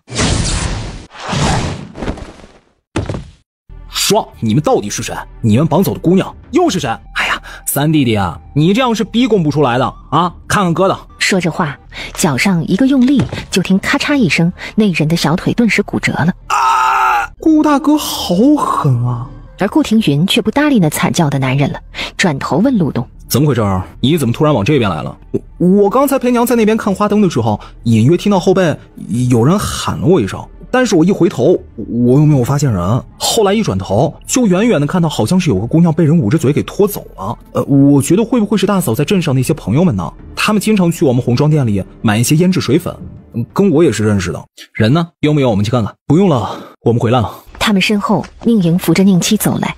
顾庭云听到这声音，顿时浑身一冷，竟然是宁莹。我们走吧。说完，他拉起陆东，转身就往巷子外面跑。陆东，你跑什么？哥哥跟他说，是一个少年追来了，才拖住了坏人的脚步，他才能及时来救的。宁七立刻就知道是陆东看到了他被拖走来救他了，他很开心。陆东一听宁七这一声大喊，顿时站住了脚步。他想起这个声音是谁了，那个假装成小公子的姑娘，他记得好像是叫宁七。既然人没事儿，咱们就先离开。顾庭云低头对陆东说了一句，招呼了一下自己的人，直接用轻功离开了。他们刚出巷子，碰到了用轻功在屋顶上从远处疾飞而来的陆南。先回去再说啊！顾庭云落在陆南身边，低声说了一句。回到院子里后，你们先进屋吧，我去周围看一下。老大，没事的，他没来追我们，估计是这带的人不多，你们去商量事儿，我带着弟兄们在附近警戒一下啊。陆南点点头，带着他们直接去了厅堂内。此时陆东的脸上还是一副茫然的样子。怎么回事？你刚才去做什么了？陆东就把刚才对顾庭云说的那番话说给自家大哥。所以你救下了人吗？我拖住他们的脚步，他们那边的人也追过来了，然后就去把人救回来了，人没事。假如今日这是一场别人针对我们家的阴谋，就是引你出去抓你，同时呢，也是一场调虎离山之计。趁着你离开，有人会对娘他们下手，你可想过后果？陆东一下子愣住了。我没想那么多，我以为被抓走的是大嫂的朋友。我听到那一声喊我的名字的时候，好像是像一个姑娘，我回头就看了一眼，看着也像是个姑娘在跟我求救。陆南瞪着他不说话了，提到青青，他瞬间没脾气了。哎，他也是好心嘛。而且也确实因为是他，那姑娘这才得救的嘛。只是有件事就有点麻烦。什么意思？你救的那个姑娘确定认识的吧？叫什么？我听到她喊你名字了啊。顾庭云扭头问陆东。刚才我听出声音来了，就是上次在府衙大堂上给我们作证过的那个宁七。宁七，那个假小子。陆南皱眉。她今日是姑娘打扮，她也认识我，这才会喊我的。宁七？哎呦，怪不得呢。战青，你知道我听到那个去救宁七的人是谁吗？谁？陆南心中突然有了一种很不好的预感。宁莹，宁王府世子啊！什么？他一说完，陆东怪叫了一声。宁七，宁莹，我早该想到的。宁王府的郡主叫宁婉容，排行第7，她家人私下也是喊小七的。也就是说，我们看到的那个去了湖北边院子里的是宁莹和她的妹妹。陆南看了他一眼没说话，这意思很明显了，就是宁莹。大哥，顾大哥，你们的意思是，以前帮助过我们的宁妻是宁王府的小郡主啊？以前在京城的时候，你也没跟他们打过交道，没见过他们，所以没有认出来是很正常的。而且那时候宁妻应该还没有被封，但是今后要注意一些，宁家是成王一派的，而成王是我们的仇人，宁家我们是不能往来的。是，我知道了，大哥。好在今天他也算是救了宁妻，上次他帮自家的恩情算是还了，不欠他的人情了。老东，你们先去休息吧，我和你顾大哥商量一会儿事儿。是，大哥。那明日我们的铺子还正常开吗？不开了，20后再开吧，不急。遇到这种事儿，自然先得把事情弄清楚，得知宁莹来这里的目的再说。是，大哥。厅堂内，在晚上的时候，我们去那处庄子探上一下去。探什么呀？他应该很快就找上门来了。陆南头疼的揉揉眉心，我带着阿东跑了，他应该是没有认出来我吧？你知道宁王府的儿女为什么能早早的就得到世子和郡主的封赏吗？外面不是都在传是成王促成的吗？那只是成王想让外界那么以为的，而实际上京城的4大异姓王和3位国公府其他几位的脑子加起来也没有宁家人好。老大，这话我就不爱听了，你这是在夸我们的敌人是吧？用我来夸吗？宁王的聪明，只要是有脑子的人都能够看得出来的。宁莹和宁妻的世子和郡主封号是宁王算计来的，而且在当年，我记得我爹跟我说过一句话：宁王是一个真正老谋深算的人，要防。宁莹如果没有几下子，怎么可能拿得下武举状元？你以前不是经常说是因为你没有参加武举，他才能够拿下武举状元的吗？陆南无语地看了他一眼。全国就一个陆战清，但是除去陆战清，学武的年轻人还有很多吧？他能够拿到武举状元，你能吗？我记得你也是参加了的吧？顾廷云顿时被对得无话可说了。沈清听到宁妻竟然是宁王府的小郡主后，惊讶地看着陆南，那个可爱的小姑娘竟然是这么贵重的身份，关键宁王府是他们陆家的仇家，一时间沈清倒是有些无语。那小郡主我看着也不坏，你不用把她想得那么坏，宁莹也不是十恶不赦的，宁家只是投诚成王，真正对我们陆家和顾家动手的是另有他人。沈清心里松了一口气，说了一会儿话，沈清就开始犯困了，陪着他睡着后，他才起身去了外面。以他对宁莹不算多的了解，也能猜到他很快就能查到自己住哪里。果然，临近子时，他在院子周围布下的阵法被人触动了，他噌的一下就上了一棵树，看向院子外面周围，很快锁定了院子后面。宁莹在靠近这处院子时，根本没想到一个普通百姓的院子还会布有阵法，总算是找到了。看来是陆战清那个变态在这里没错了。只是还没等他破阵，突然感觉到一股强大的气势逼近的，他赶紧转身飞身离去。到了山上，陆南停在了他的10步远处，淡淡的看着他。陆战清，你真会藏啊你！老子找了你整整6年。我不跟狗说话的。你是野狗，滚！不是狗的话，你投靠那个阴人吗？你倒是消息够灵通的，那你怎么就不知道我在找你啊？老子成亲了，老子只爱我媳妇儿。陆战清，这么多年过去了，个头都长了这么多了，你的脑子就一点没长是吧？放心，老子也只爱我媳妇儿。我头脑再简单，功课也比你好。你不止头脑简单，还四肢发达。你找死啊！你不止骂我狗，还骂我猪。我跟你说，今天这架是打定了。宁莹手腕一翻，提掌冲向了陆南。一边快速回招的陆南，一边在心里吐槽了一句：其实他就是想提醒的，小时候他比自己胖的事儿。荒凉的山头上，正月15月亮的月光照射下，2道身影翻飞，谁也不让谁的对战着。喂，真的不再回京了？你找我干什么？我们是仇敌吧？不是。证明皇上要动成王了，需要一个内应。所以你找了我6年，就是想让我回去做内应的。我又不傻，杀父之仇迟早我会报的。宁莹嘴角抽了抽，懒得搭理他。这小子有的时候确实比我都聪明，但在勾心斗角的事情上，他总是少根筋，就跟他爹一样，简直就是一帮莽夫，不可理喻。任务？什么任务？找到你跟顾廷云是我父王给我的一项任务。你们想把我陆家和顾家斩草除根，向成王投诚吗？投你个头！找你们俩结拜。结拜你个头啊！老子不跟狗结拜的。你媳妇儿知道你背着她原来是这样一个脏话连篇的莽夫吗？粗鄙不堪。宁莹嫌弃地瞪了陆南一眼，扑哧一声，2个人身后传来了一声笑声。2个人噌的一下回头，就看到顾廷云正手里提着一把剑，慢悠悠地走来。没想到啊，你们俩原来是在一起的，怪不得我的人分开找不到你们呢。老子问你一句话，顾家的事情不是我们宁家做的。宁莹知道他们要问什么，你告诉我是谁做的，我就信你。你们可知道，在成王的背后有一对暗龙卫，他们专门为成王去做见不得光的事。证据，暗龙卫的人使用的武器都是统一的黑刃龙纹剑。这么说，是先皇给他的。宁莹看了他一眼，点头。一时间三个人无言。为什么要和我们俩结拜呢？我们关系很好吗？我记得小时候我们还打过架的吧？我哪知道我父王的意思，让我暗中进行。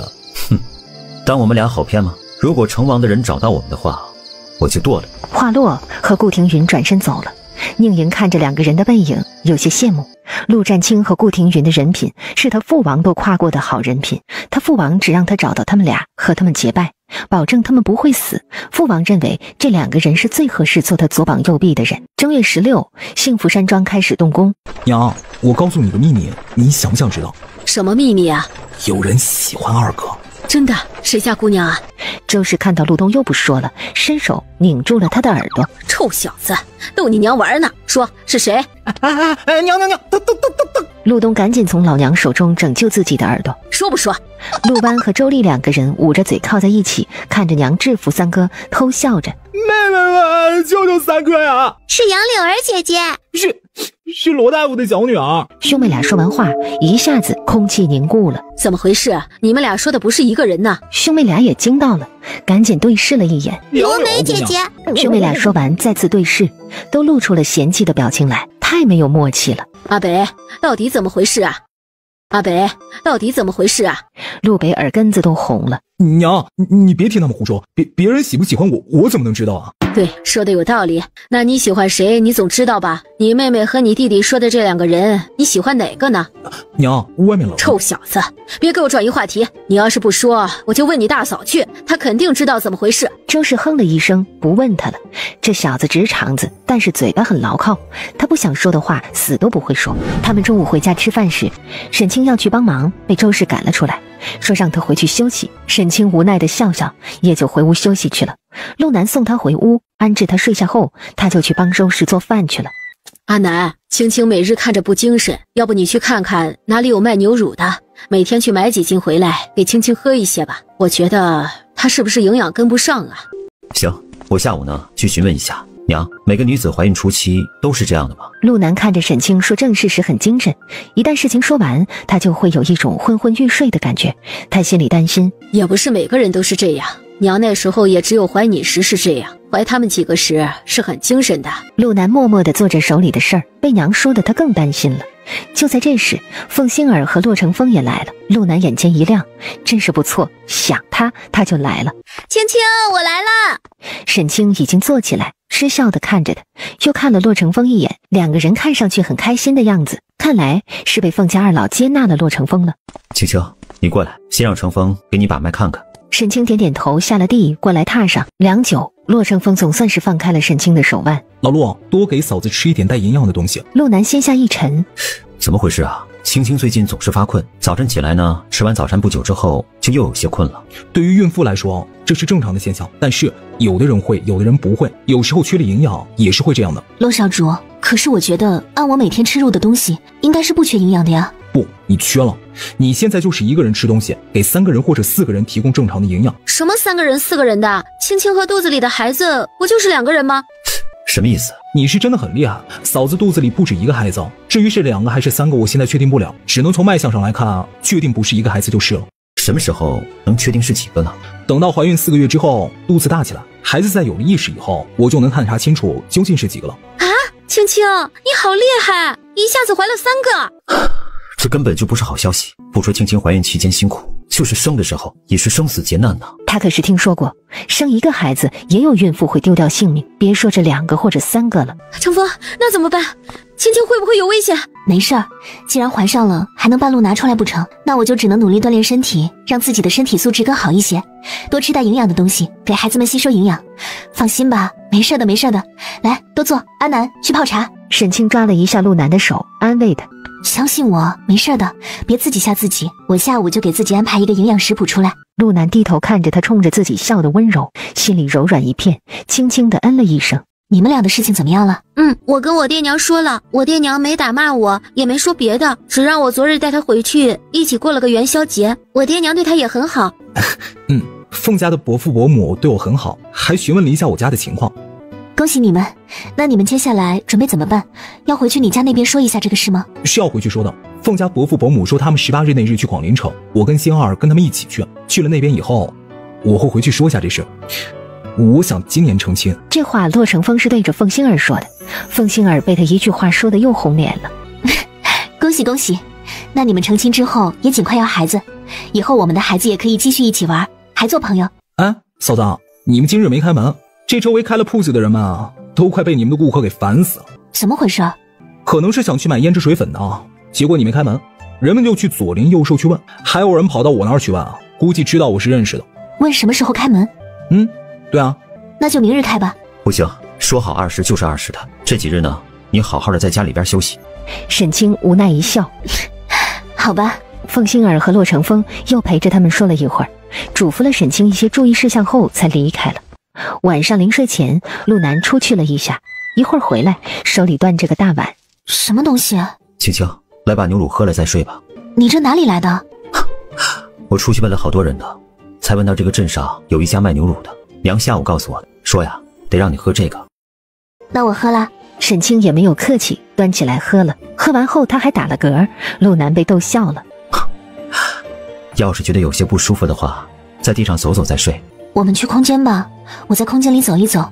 我现在得多吃蔬菜，尤其菠菜和芹菜这些得多吃。我们空间储存的蔬菜不多了，你再去种一些菠菜吧。行。陆南插好门，被沈清带着进了空间。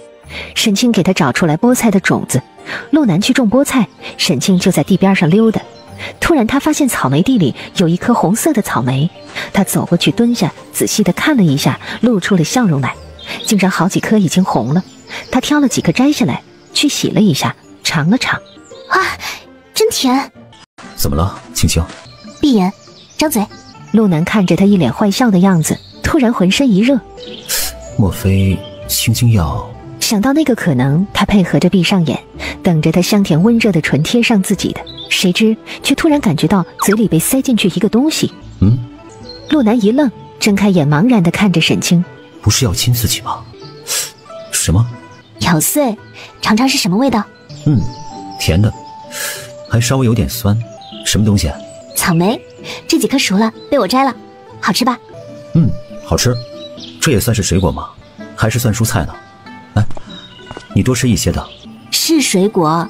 张嘴，放心吧，我今日已经吃够了需要吃的水果。沈清笑眯眯的又喂到他嘴边一颗让他吃。陆南顿了一下，看了一眼他纤细白净的小手，低头直接就着他的手吃了，还顺便亲了一下他的手心。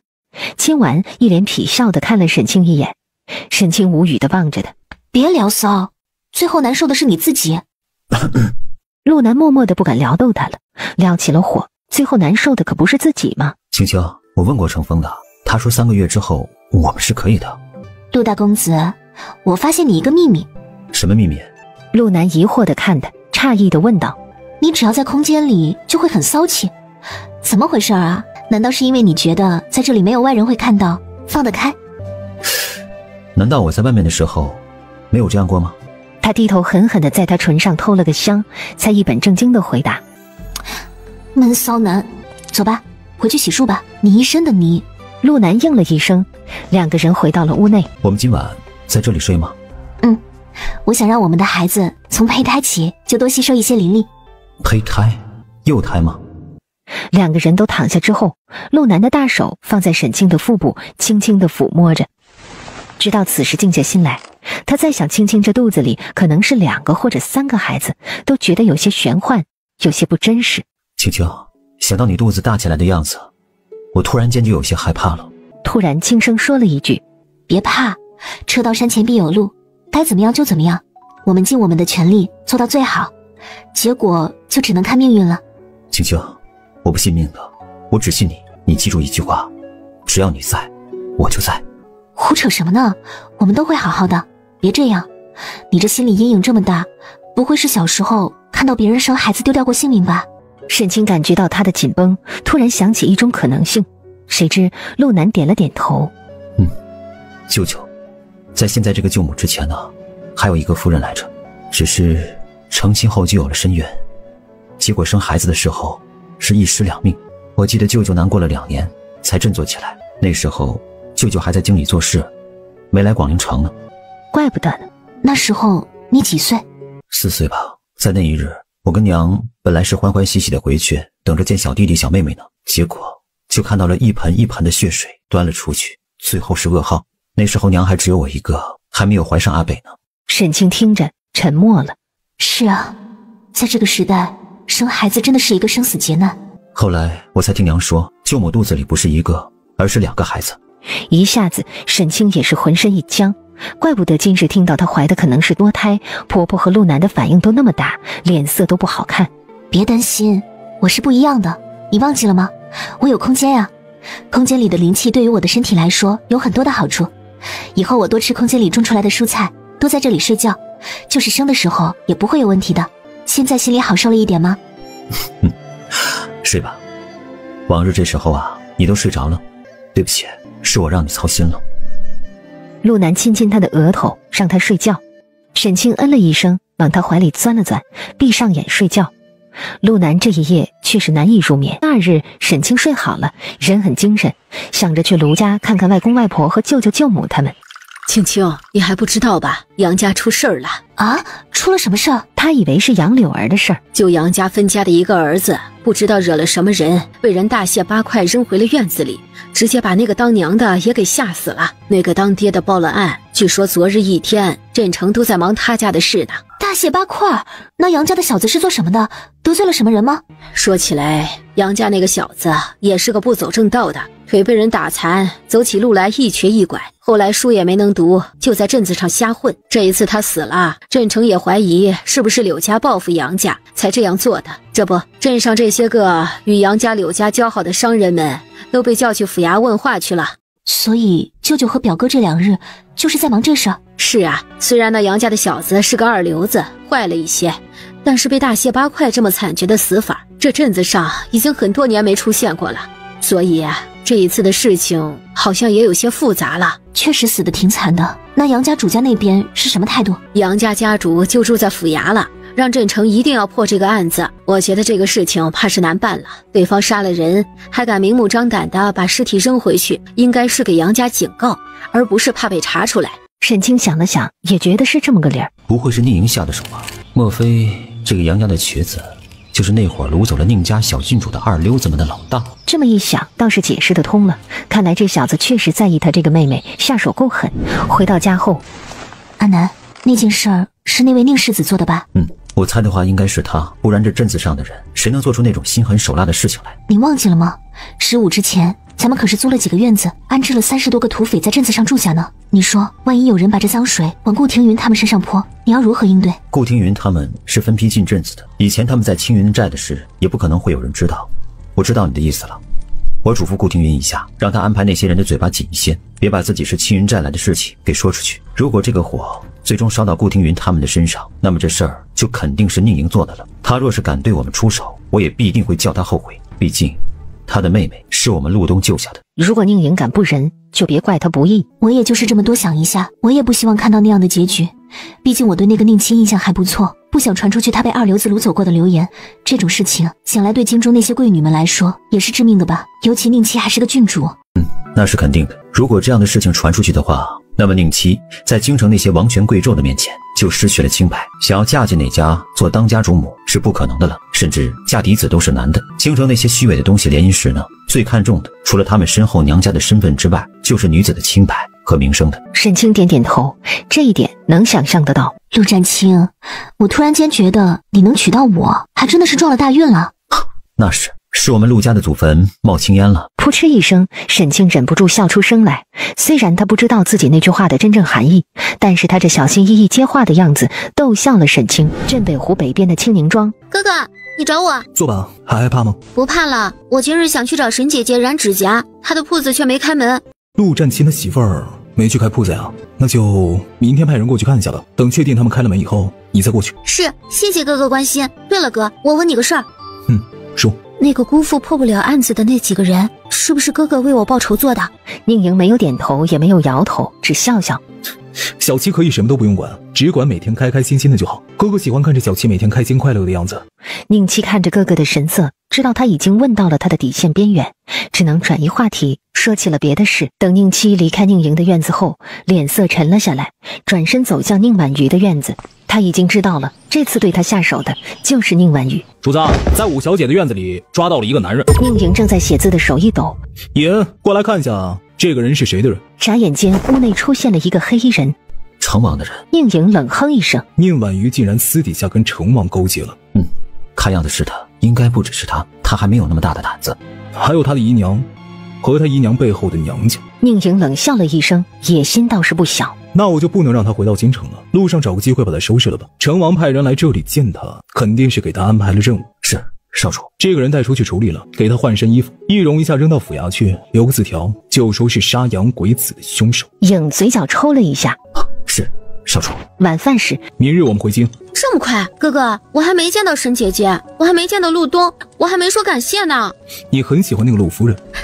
为什么？不知道，就是看到她就觉得亲切，想要和她说话，想要待在她身边。哥哥，你说我是不是上辈子是她的妹妹呢？宁莹嘴角抽了一下，低头吃饭，不想搭理他了。真的，哥哥，我不只喜欢沈姐姐，我还喜欢陆东呢。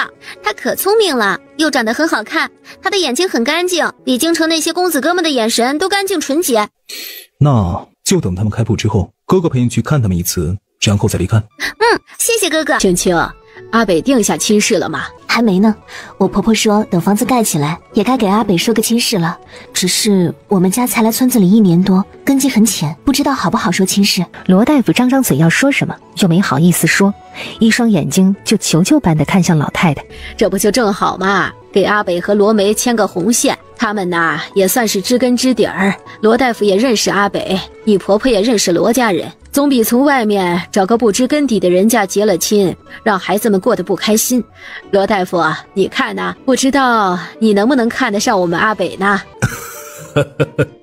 阿北啊，不错啊，是个好孩子呀。从他们来了以后，我就看得出这陆家的这几个小子都是不错的呀。没想到六爷也跟我一样有眼光。他既没一口答应，也没有不答应。是的呢，好小伙子可是不愁亲事的。青青，你说你铺子隔壁那家面馆的老板总去你那边跟阿北说话，是不是他家丫头看上阿北啦？可能是吧，我看到那姑娘见到阿北去吃面时，脸都红了呢。罗大夫一听，心里有些急了，但他不敢拿女儿一辈子的幸福冒险。他的女儿心里喜欢陆北的事儿，他早就看出来了。因此，罗大夫并没有立刻告辞，而是找老太太单独说话去了。罗大夫再拿巧，在老太太面前也得弃械投降，最后乖乖的都把自己的意思说了。有了老太太的做媒，陆北的亲事就这么开始提上了日程。正月20，主子，开了，那两个铺子都开了，走。宁莹都不知道自己为什么这么兴奋。咱们去秦小七。当宁莹带着宁七兄妹俩到小吃店，一进门就看到这屋子里坐满的人，都惊呆了。不是刚开吗？就这么多人来吃了？陆南从后面端一个长条木盘进来，一眼就看到地上站着正环视店内的宁莹和宁七。宁莹摸了摸鼻子，对宁七道：你去柜台那边等着吧，哥去跟他说几句话。好。宁莹跟在陆南身后去了小院子里。胡说，你还挺像个跑堂的呀，这几日怎么没开门啊？你怎么还没走？要不是我妹妹非要亲自跟你弟弟道谢，还要让你媳妇儿给他染指甲，我会留到现在吗？真是一直等着你开门呢，一直不开。哼，我可不像宁世子那么闲，我们的事情这几天多的都顾不上来开门了。宁莹跟着他走进了厨房，就看到厨房里干干净净的，一个身材娇小的女子正站在灶台前捞粉条。青青，宁世子和他妹妹来了。厨房不干净，宁世子还是去前面与詹青说话吧。他在宁世子的面前没有卑躬屈膝，更没有老百姓见到贵人的惊讶和惶恐。宁莹心里已经高看了沈清几眼，这姑娘是个人物。家妹小七就是之前帮助过陆夫人的宁七，本来我们3日之前就该回去的，但是她坚持要见你一面才走，没办法，这几日我们就一直在等着你们开门啊。也不知道陆夫人何时方便见一下我妹妹宁七，小郡主。你就当她还是你以前认识的那个小姑娘就好。我认识她时，她是个小公子。你们夫妻2个这么聪明，我就不相信你们没看出来她就是那个小姑娘。沈清听到他这话倒是笑了。我现在有些忙，等一会儿吧，店里人不多时，我会出去。说完，沈清继续煮粉。听明白了吗？他转身出去，宁莹也跟着去了铺子里，跟宁七坐在柜台里等着。陆南也懒得搭理他们俩，他这里忙着呢。沈清进来时，沈姐姐，我可算见到你了，我是宁七，你还认得我吗？我上次骗了你，其实我是女孩子。我知道，我上次就看出来了，谢谢小郡主上次帮忙。哎呀，沈姐姐，你干嘛给我行礼啊？上次那都是小事了。陆战清，给我来4碗酸辣粉，你也会做吧？陆南没搭理他，自顾自地收拾自己的东西。沈姐姐，我见到我表弟他们那种好看的指甲油了，我也想要，可以吗？沈清看到他手指上还是以前那种颜色单一的，没有上过图案，失笑。原来他是因为这个要见自己。好，我带你过去。阿南，我带着小郡主去那边铺子里。好，你小心些。陆南嘱咐了一句，看了一眼他的腹部。宁莹顺着他的视线看向沈清的腹部。哦，看来这使他的媳妇儿怀有身孕了。那我们也跟过去看一下吧，我正好也见一下你弟弟，跟他说一声感谢，在一会儿回来之后再吃酸辣粉。当沈清带着宁七进来时，见到的就是铺子里满满的大姑娘小媳妇，都在挑选东西。啊，大嫂，你可回来了？怎么着？那边不忙了吗？陆东问了一句，就看到大嫂身后闪出一个小姑娘，正笑盈盈地看着他。这夫妻俩开的铺子这么挣钱，顾客居然这么多。陆东抬头看到大哥，打了个招呼。这就是陆战清的三弟陆东，那个救了小七的少女。倒是长得比顾战清要好看顺眼的多。宁莹本来是想跟陆东说句谢谢的，但是看到陆东忙的连这边看都顾不上看一眼，就打住了这个念头。我本来想谢一下你弟弟，但是他忙，我就不跟他说了，跟你说也一样，你替我谢一下你弟弟。这次出来带着不多，这些算是我们兄妹俩的一点谢意。陆南瞥了一眼银票，看样子应该有1000两。拿回去。阿东救人又不是为了拿你的钱，只是因为小郡主曾经帮过我们，他才去的。我们也不过是还人情罢了。宁莹喝了一下，收起了银票。罢了，那就以后用人情还吧。你家还跟你舅舅来往过吗？都断绝关系了，有什么可往来的？如果我们宁家动周家，你会出手阻拦，跟我作对吗？我现在只是老百姓一个，正在努力的学习怎么样经商生存，朝里的那些事儿和我有什么关系呢？希望你说到做到。一个文臣与你有什么深仇大恨？喂，你不是说这跟你没什么关系吗？是没关系，好奇不能问吗？不该你知道的事情少打听，好好做你的商人。这就是你要找我对我说的话吗？这还不到你露面的时候，在回去以后，我不会跟我父王说见过你，你也少折腾一些。如果被那位知道了，我不会包庇你。陆南看了他一眼，没有说话。这2年安分点儿，让顾也是。知道了。宁莹看了陆南一眼，笑笑，看向宁七。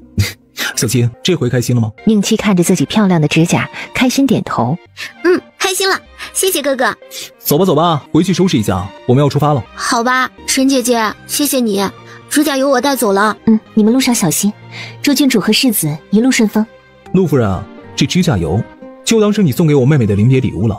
夫妻俩没有出去送他们，只是默默地看着兄妹俩离开。这一次见，他们都是和和气气的，不知道下一次见会是什么一个光景。等他们离开后，阿南，你说宁家究竟是皇帝的人呢，还是成王的人？不知道啊，也有可能谁的人也不是，是他们自己。以前小时候，我记得我听爷爷说过一件事，说宁家的祖上其实是宁国皇室的后代，而杨家的皇位是宁家人送给杨家的，原本所定下的是宁家世代摄政王，杨家做皇位，但是从前5代的杨家皇家开始，就对宁家不满了起来，找了宁家一个错处，取消了宁家的摄政王世袭制。从宁莹的爷爷辈开始，宁家好像是认命了一样，一直忠心于杨氏皇室。陆南说完，沈清脑子里灵光一闪，你说有没有可能宁家在憋着大招，准备抢回宁家的江山？也有可能。宁莹说过，他爹让他找到我和顾庭云，跟我们俩结拜，只是他目前还不知道他爹这样做的目的，所以先不敢跟我俩结拜，也不敢告诉他爹他找到了我们俩。这样看来，这个宁世子倒是不坏，不然宁妻怎么会那么可爱善良呢？你说是不是？可能吧。算了，我们暂时不说他了。他家的事情，如果真是那样目的的话，那么我觉得皇帝和成王之间的矛盾应该有宁家在背后推波助澜的手笔，我们等着看结果吧。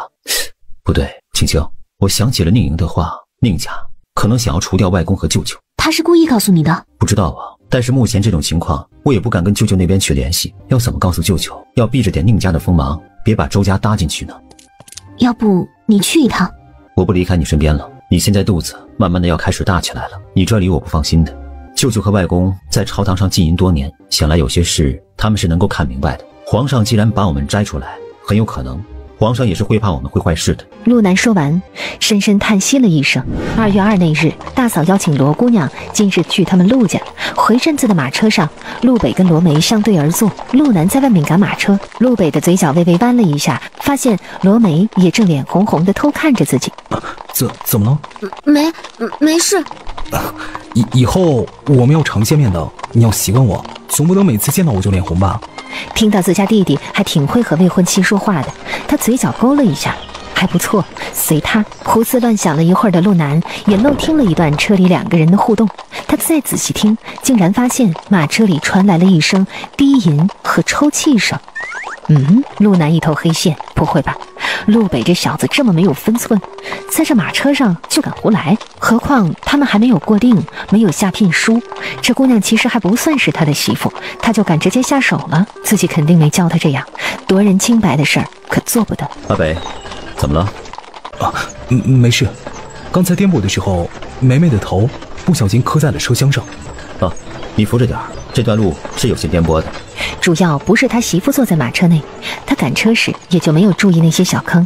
你靠在我胳膊上，再颠簸就不会碰到头了。罗梅的脸色唰的一下再次红了。陆北坐得离他这么近，他竟然闻到了他身上有一股隐约的香味儿。怎么了？你身上有香味儿？是吗？你的鼻子这么灵敏的吗？只有淡淡的一点味道。师娘在洗衣服的时候会在皂水之中加一点花草香粉，大嫂喜欢香一点的味道，所以在家里配置了很多香粉。外面陆南扳起唇角，不错，这小子会用他大嫂的话跟姑娘聊天了。他们回到家里时，时间正好也到了午时，只是陆南和陆北都没有想到家里会有客人，而这个客人有些让陆家人头疼。你就是陆北？是我。你这到底是什么意思啊？不是说喜欢我女儿吗？不是说非我女儿不娶吗？怎么会吵一架就转身跟别人定亲了？他说完，屋内的所有人都愣住了，一脸见鬼的表情看向了陆北。杨柳儿一脸震惊的看向自家爹，罗梅也被吓到了，噌的一下回头看陆北。杨伯父，我想你是误会什么了吧？我什么时候说过喜欢你女儿的话？什么时候说过非她不娶了？我和你女儿前后一共也没有见过5次面，第4次正月初3，她跟着凤姑娘来我家拜年，她在院子里拦住我说让我帮她一个忙，说假装去你家提个亲，提亲礼她会出钱让我买，但是我已经有喜欢的姑娘了，不可能会帮她这个忙，所以我拒绝了。之后我大哥喊我有事，我就走了。说完，陆北沉沉地看着杨柳儿。杨姑娘，我不知道哪一次我拒绝的不够彻底，让你竟然有了错觉，要那样跟你爹胡说八道，毁我亲密。你不要脸，我还要呢。现在你们父女俩这样找上门，让我的未婚妻误会了怎么办？杨姑娘，做人要讲良心的，我不想帮你这个忙，你也不用这样害我吧。杨柳儿被陆北的话气得一句话都说不出来，整个人抖了起来。终究他哭了，捂着脸跑了，想要跑出去，但是离门最近的陆北身法很快，飞身过去拦在了门前。杨柳儿一愣，呆呆地看着他。那边罗梅心里一紧，脸色也有些不好看，他以为陆北是担心杨柳儿。在离开之前，你把话说清楚，不能让梅梅误会我。众人差点没绷住笑出来。阿北，你可知道你拿个扫把对着杨柳儿的样子很滑稽。你把凶器放下。陆北看到他挡在杨柳儿的面前，想来杨柳儿是不会突然扑过来抱自己了吧，就放下了扫把。他刚才说的是不是真的？你们根本就不熟。杨柳儿此时又流泪了，抬起头，泪眼朦胧地看向陆北。你真的不喜欢我吗？不能娶我吗？当然不喜欢，我从去年冬天就开始喜欢罗梅了，现在我们2个都已经定亲了，我怎么可能喜欢你？他长得没我好看，也没我有钱。你觉得你有我好看吗？这点自信陆北也是有的。没有吧？既然你都没有我好看，我为什么不娶自己喜欢的姑娘，而要去娶一个我不喜欢的姑娘呢？那边沈清一个没忍住笑出了声来，发觉杨二叔回头瞪自己。抱歉，我家娃突然踢了我一脚，我被吓到了。陆南一听，赶紧紧张地问：青青，是不是坐着累了呀？要不回去躺一会儿吧？没事，等客人走了再去躺。柳儿，说话。杨二叔黑着脸叫了女儿一声，现在自己要怎么做就看女儿的意思了。如果他非这个陆北不嫁，那他只能放下身段，让自家女儿跟那个农村丫头做平妻，一起嫁给陆北。杨柳儿看向陆北，陆北吓得一个机灵，赶紧冲着罗梅伸手。梅梅，过来。他真怕杨柳儿当着这么多人的面扑上去抱的，那样他真的就彻底没有清白了。罗梅默默地站起来，走到陆北的身边，然后把他抱在自己胸前，这样那女人就是扑过来抱的也是梅梅了。杨柳儿被气到了，陆北竟然主动抱这个女人。那天他就碰了一下她的衣服，他就觉得自己像瘟疫似的，一下子躲得那么远，还不给自己好脸色。果然，不爱珍珠就是草，爱了狗屎也是宝。不知羞耻！这话送给你女儿，请吧，我们家不欢迎你们。杨二叔气得心肝颤，拉着默默抹眼泪的杨柳儿快速向着外面走去。看到杨家妇女终于是走了，陆北啊了一下，赶紧放开了罗梅的手。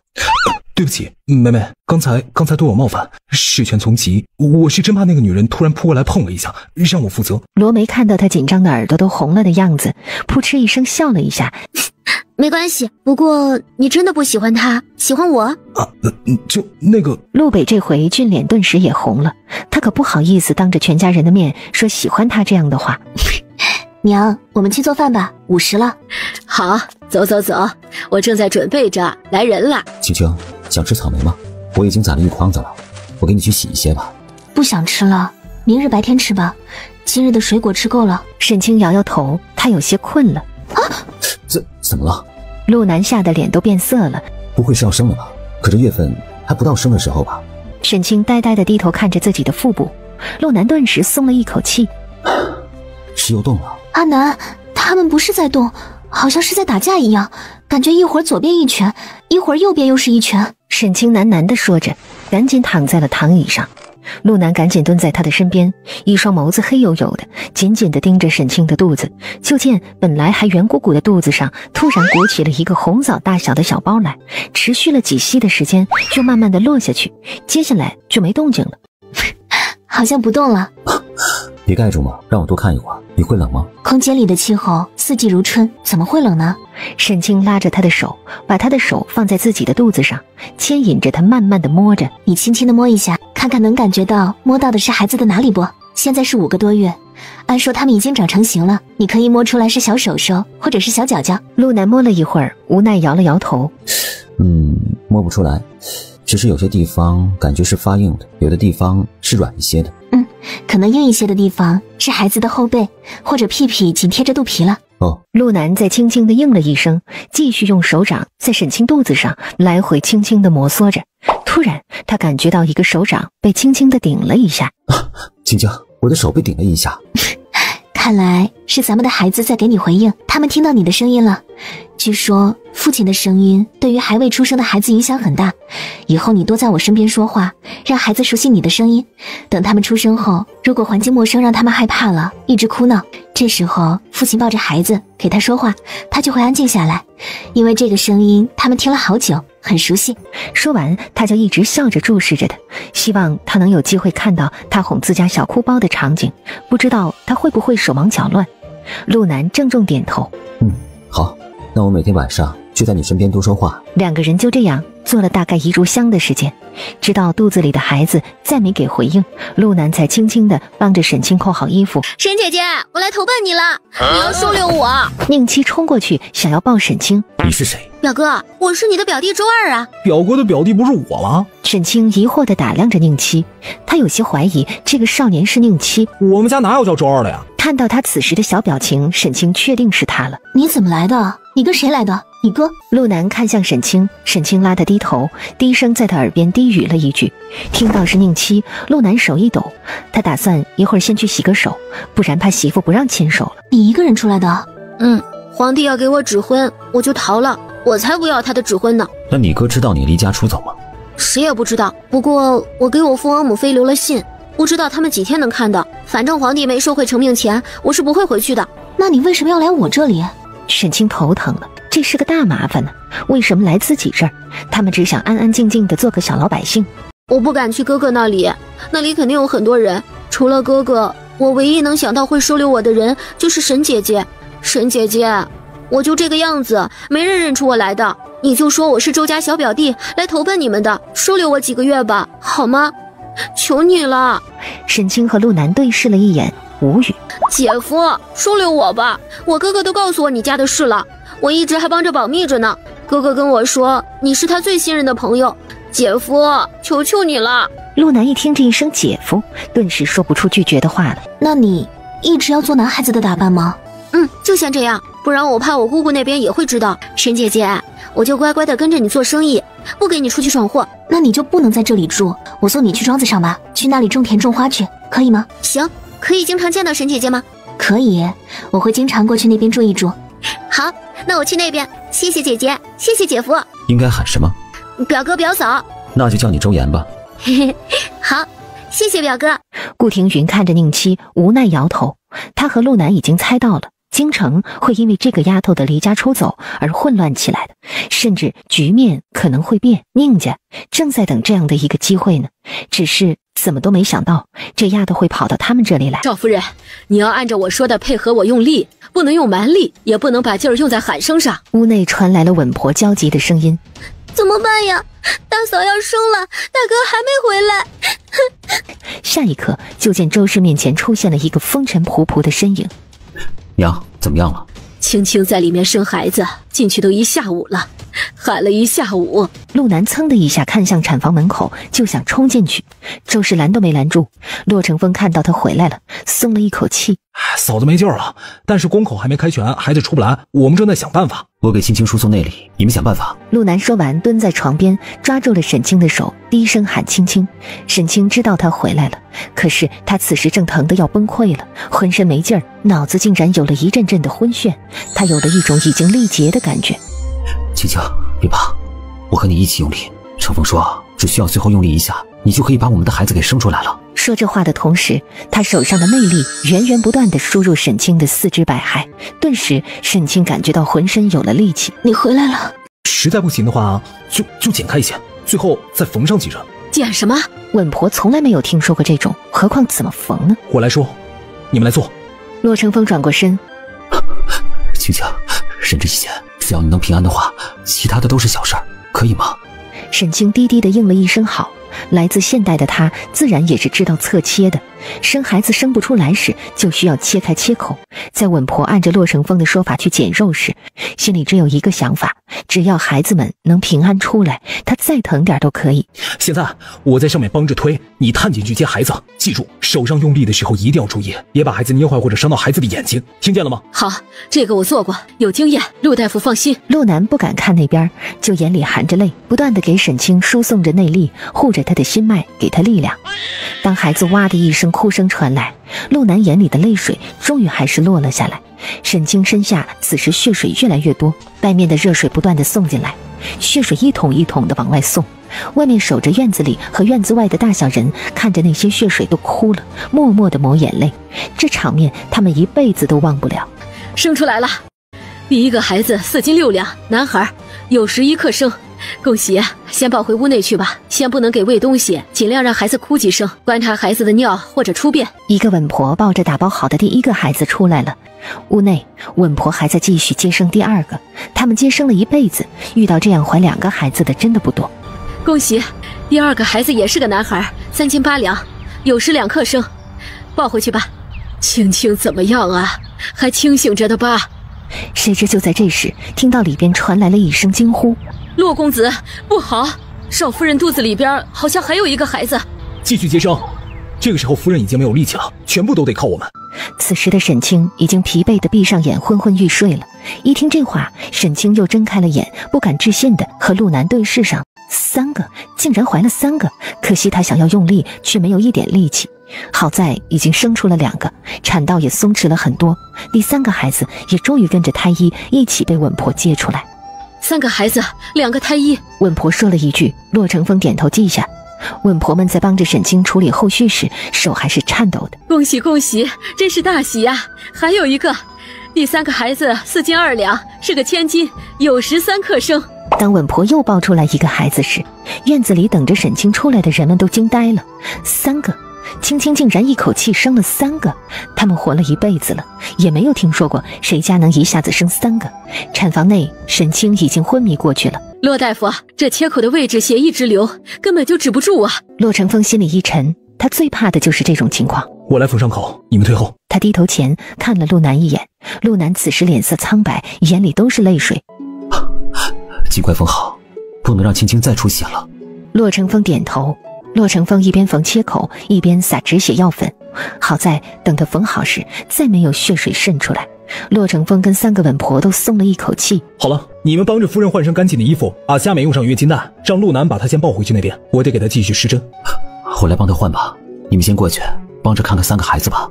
稳婆和骆成风对视了一眼，4个人默默地出去到内屋看3个孩子去了。他们出去，陆南低头用额头抵着沈清的额头就哭了。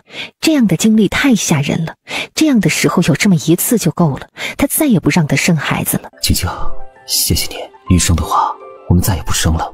舅母，刚出生的孩子都这么丑吗？因为你家孩子比较小，还没长开呢。你表哥他们出生时都是6斤多，头发长得很浓密，脸上也长开了，没有一点皱纹。好吧，那就等过几日看吧。可能是早生出来几天，也是有原因的吧。按我们计算的，青青说应该是25、6生的。顿时夫妻俩就放心了。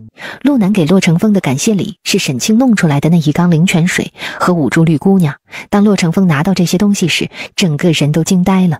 老陆，你确定这些都给我了？没想到陆南竟然一下子给了他5株。兄弟啊，以后有好药草也记得我一些啊。李家给你什么价钱，我也行啊。可以。骆成风顿时就觉得人生圆满了。他觉得他这一生最幸运的事儿就是认识了陆南这个朋友。沈清到了晚上就觉得精神多了，靠过来，夫妻俩就靠在一起，看着3个小床里的3个娃聊天。青青，给3个孩子取什么名？你来取吧。沈清想了想，大宝、二宝、3宝。太简单了。那就铁柱、铁塔、铁锤。我们要是给他们取了这样的名字，这3个长大了非得怨恨咱俩不可呀。我瞎说的，哪能给我们的孩子取这么随便的名字？大宝叫陆君华吧，二宝陆君宇，希望我们的儿子能成为一个华光霁月、气宇轩昂的人。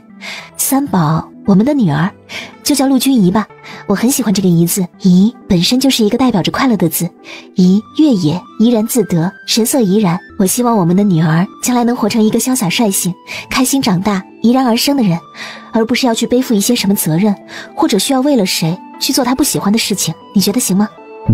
行，我觉得呀都挺好听的。真的可以吗？我们俩起名就行了，不用问问娘？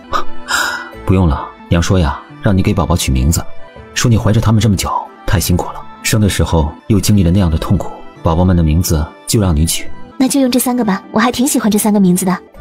小名的话你想叫什么？小名要不让娘取？好，明日呢我跟娘说。沈清点头之后，陆南伺候沈清喝了1碗灵泉水，就让他睡觉了。他则是坐在凳子上，趴在小床边看了大半夜的3个孩子。现在想起今日的过程，他还是心有余悸。他庆幸他为了赶回来陪青青过节，一路上都在奔波，幸好他回来的及时。如果错过青青的生产，他觉得他这一辈子都会活在后悔当中。幸好第2日天刚亮，周氏就起来过来看沈清和孩子们。娘，我们俩昨晚呢给3个孩子取好了名字了，大宝叫陆君华，二宝叫陆君宇，3宝呢叫陆君怡，怡然自得的怡。好听。哎呀，我们3个宝宝终于有名字了。娘，青青说了，乳名呢让你来取的。乳名就是家里人叫的，图个顺口好叫，寓意好，那就平平安安和年年吧。你小时候啊，你爹很想给你叫年年的，我没同意，给你取了阿南，现在就把他那一份带了。大宝叫年年，二宝和3宝叫平平安安，3宝一个姑娘，叫年年不如叫安安好听。娘也希望我们一家人以后都能平平安安的，不要再有什么糟心的事情了。大宝是哥哥，就让他叫年年，这可是他爷爷给取的名字呢。就这样，3个孩子的大名和乳名就这样定了下来。老陆，你们家宝宝真是太神奇了，这才第3天就变化这么大，你过来看一下还觉得丑不？我和青青都长得这么好看，我们的孩子怎么可能会丑呢？谁说我儿子女儿丑的？见到他这么快就不承认了，一群人都笑了起来。娘，没事的，您回去休息吧。以后晚上呢，我和青青弄孩子，你白日多照顾他一些就好了。我白日呢要去管外面的事情的。明日他得去忙生意上的事情了，铺子关了好几日，也该开张了。周氏被夫妻俩又劝了回去，无奈的笑笑。陆南就把他揽在怀里，低声道：“那里还疼吗？”“别，还有血呢。”“想到再熬1个月的话，我就觉得我终于要熬出头了。沈清笑了一下，凑过去亲了他一下。很想吗？从他肚子大起来后，他们就基本没有再同房过了。陆南生怕伤害到他和肚子里的孩子。有些想。陆南老实承认，挺了挺小腹，凑近他一些。那你去榻上睡吧，挨着我是不是容易上火？没事的，一会儿就下去了。我们说些别的吧。啊，对了，你这几日出去的情况，你还没有告诉我呢。好，那我跟你说一下，本来这几日呢，孩子们刚出生，我不想说那些血腥的事情的。那要不换个话题？算了，说吧。陆南给沈清讲了一下这几日发生的事儿，沈清听完久久不能平静，怔怔地看着他。所以你一个人打败了13个杀手？怎么样，你夫君还让你满意吗？太满意了，没想到你的功夫在江湖中这么高。冬月中旬，宁莹回来了。当宁七知道哥哥来接她后，她停下了脚步，迟疑了。是不是她跟着哥哥回去，就再也见不到陆东了？一时间她有些愣在那儿。沈清正好出来，就见到了愣愣地站在大门口的宁七。阿七，怎么了？沈姐姐，你说我要是跟着哥哥回去了，是不是以后再也见不到陆东了？你们俩身份差距太大了，阿七。沈姐姐，我不想回京了。别难过，现在你是公主，你的一言一行代表着宁家皇室。有时候我们活在这个世上，会有很多的无奈。如果想要活成我们自己喜欢的样子，就要去努力。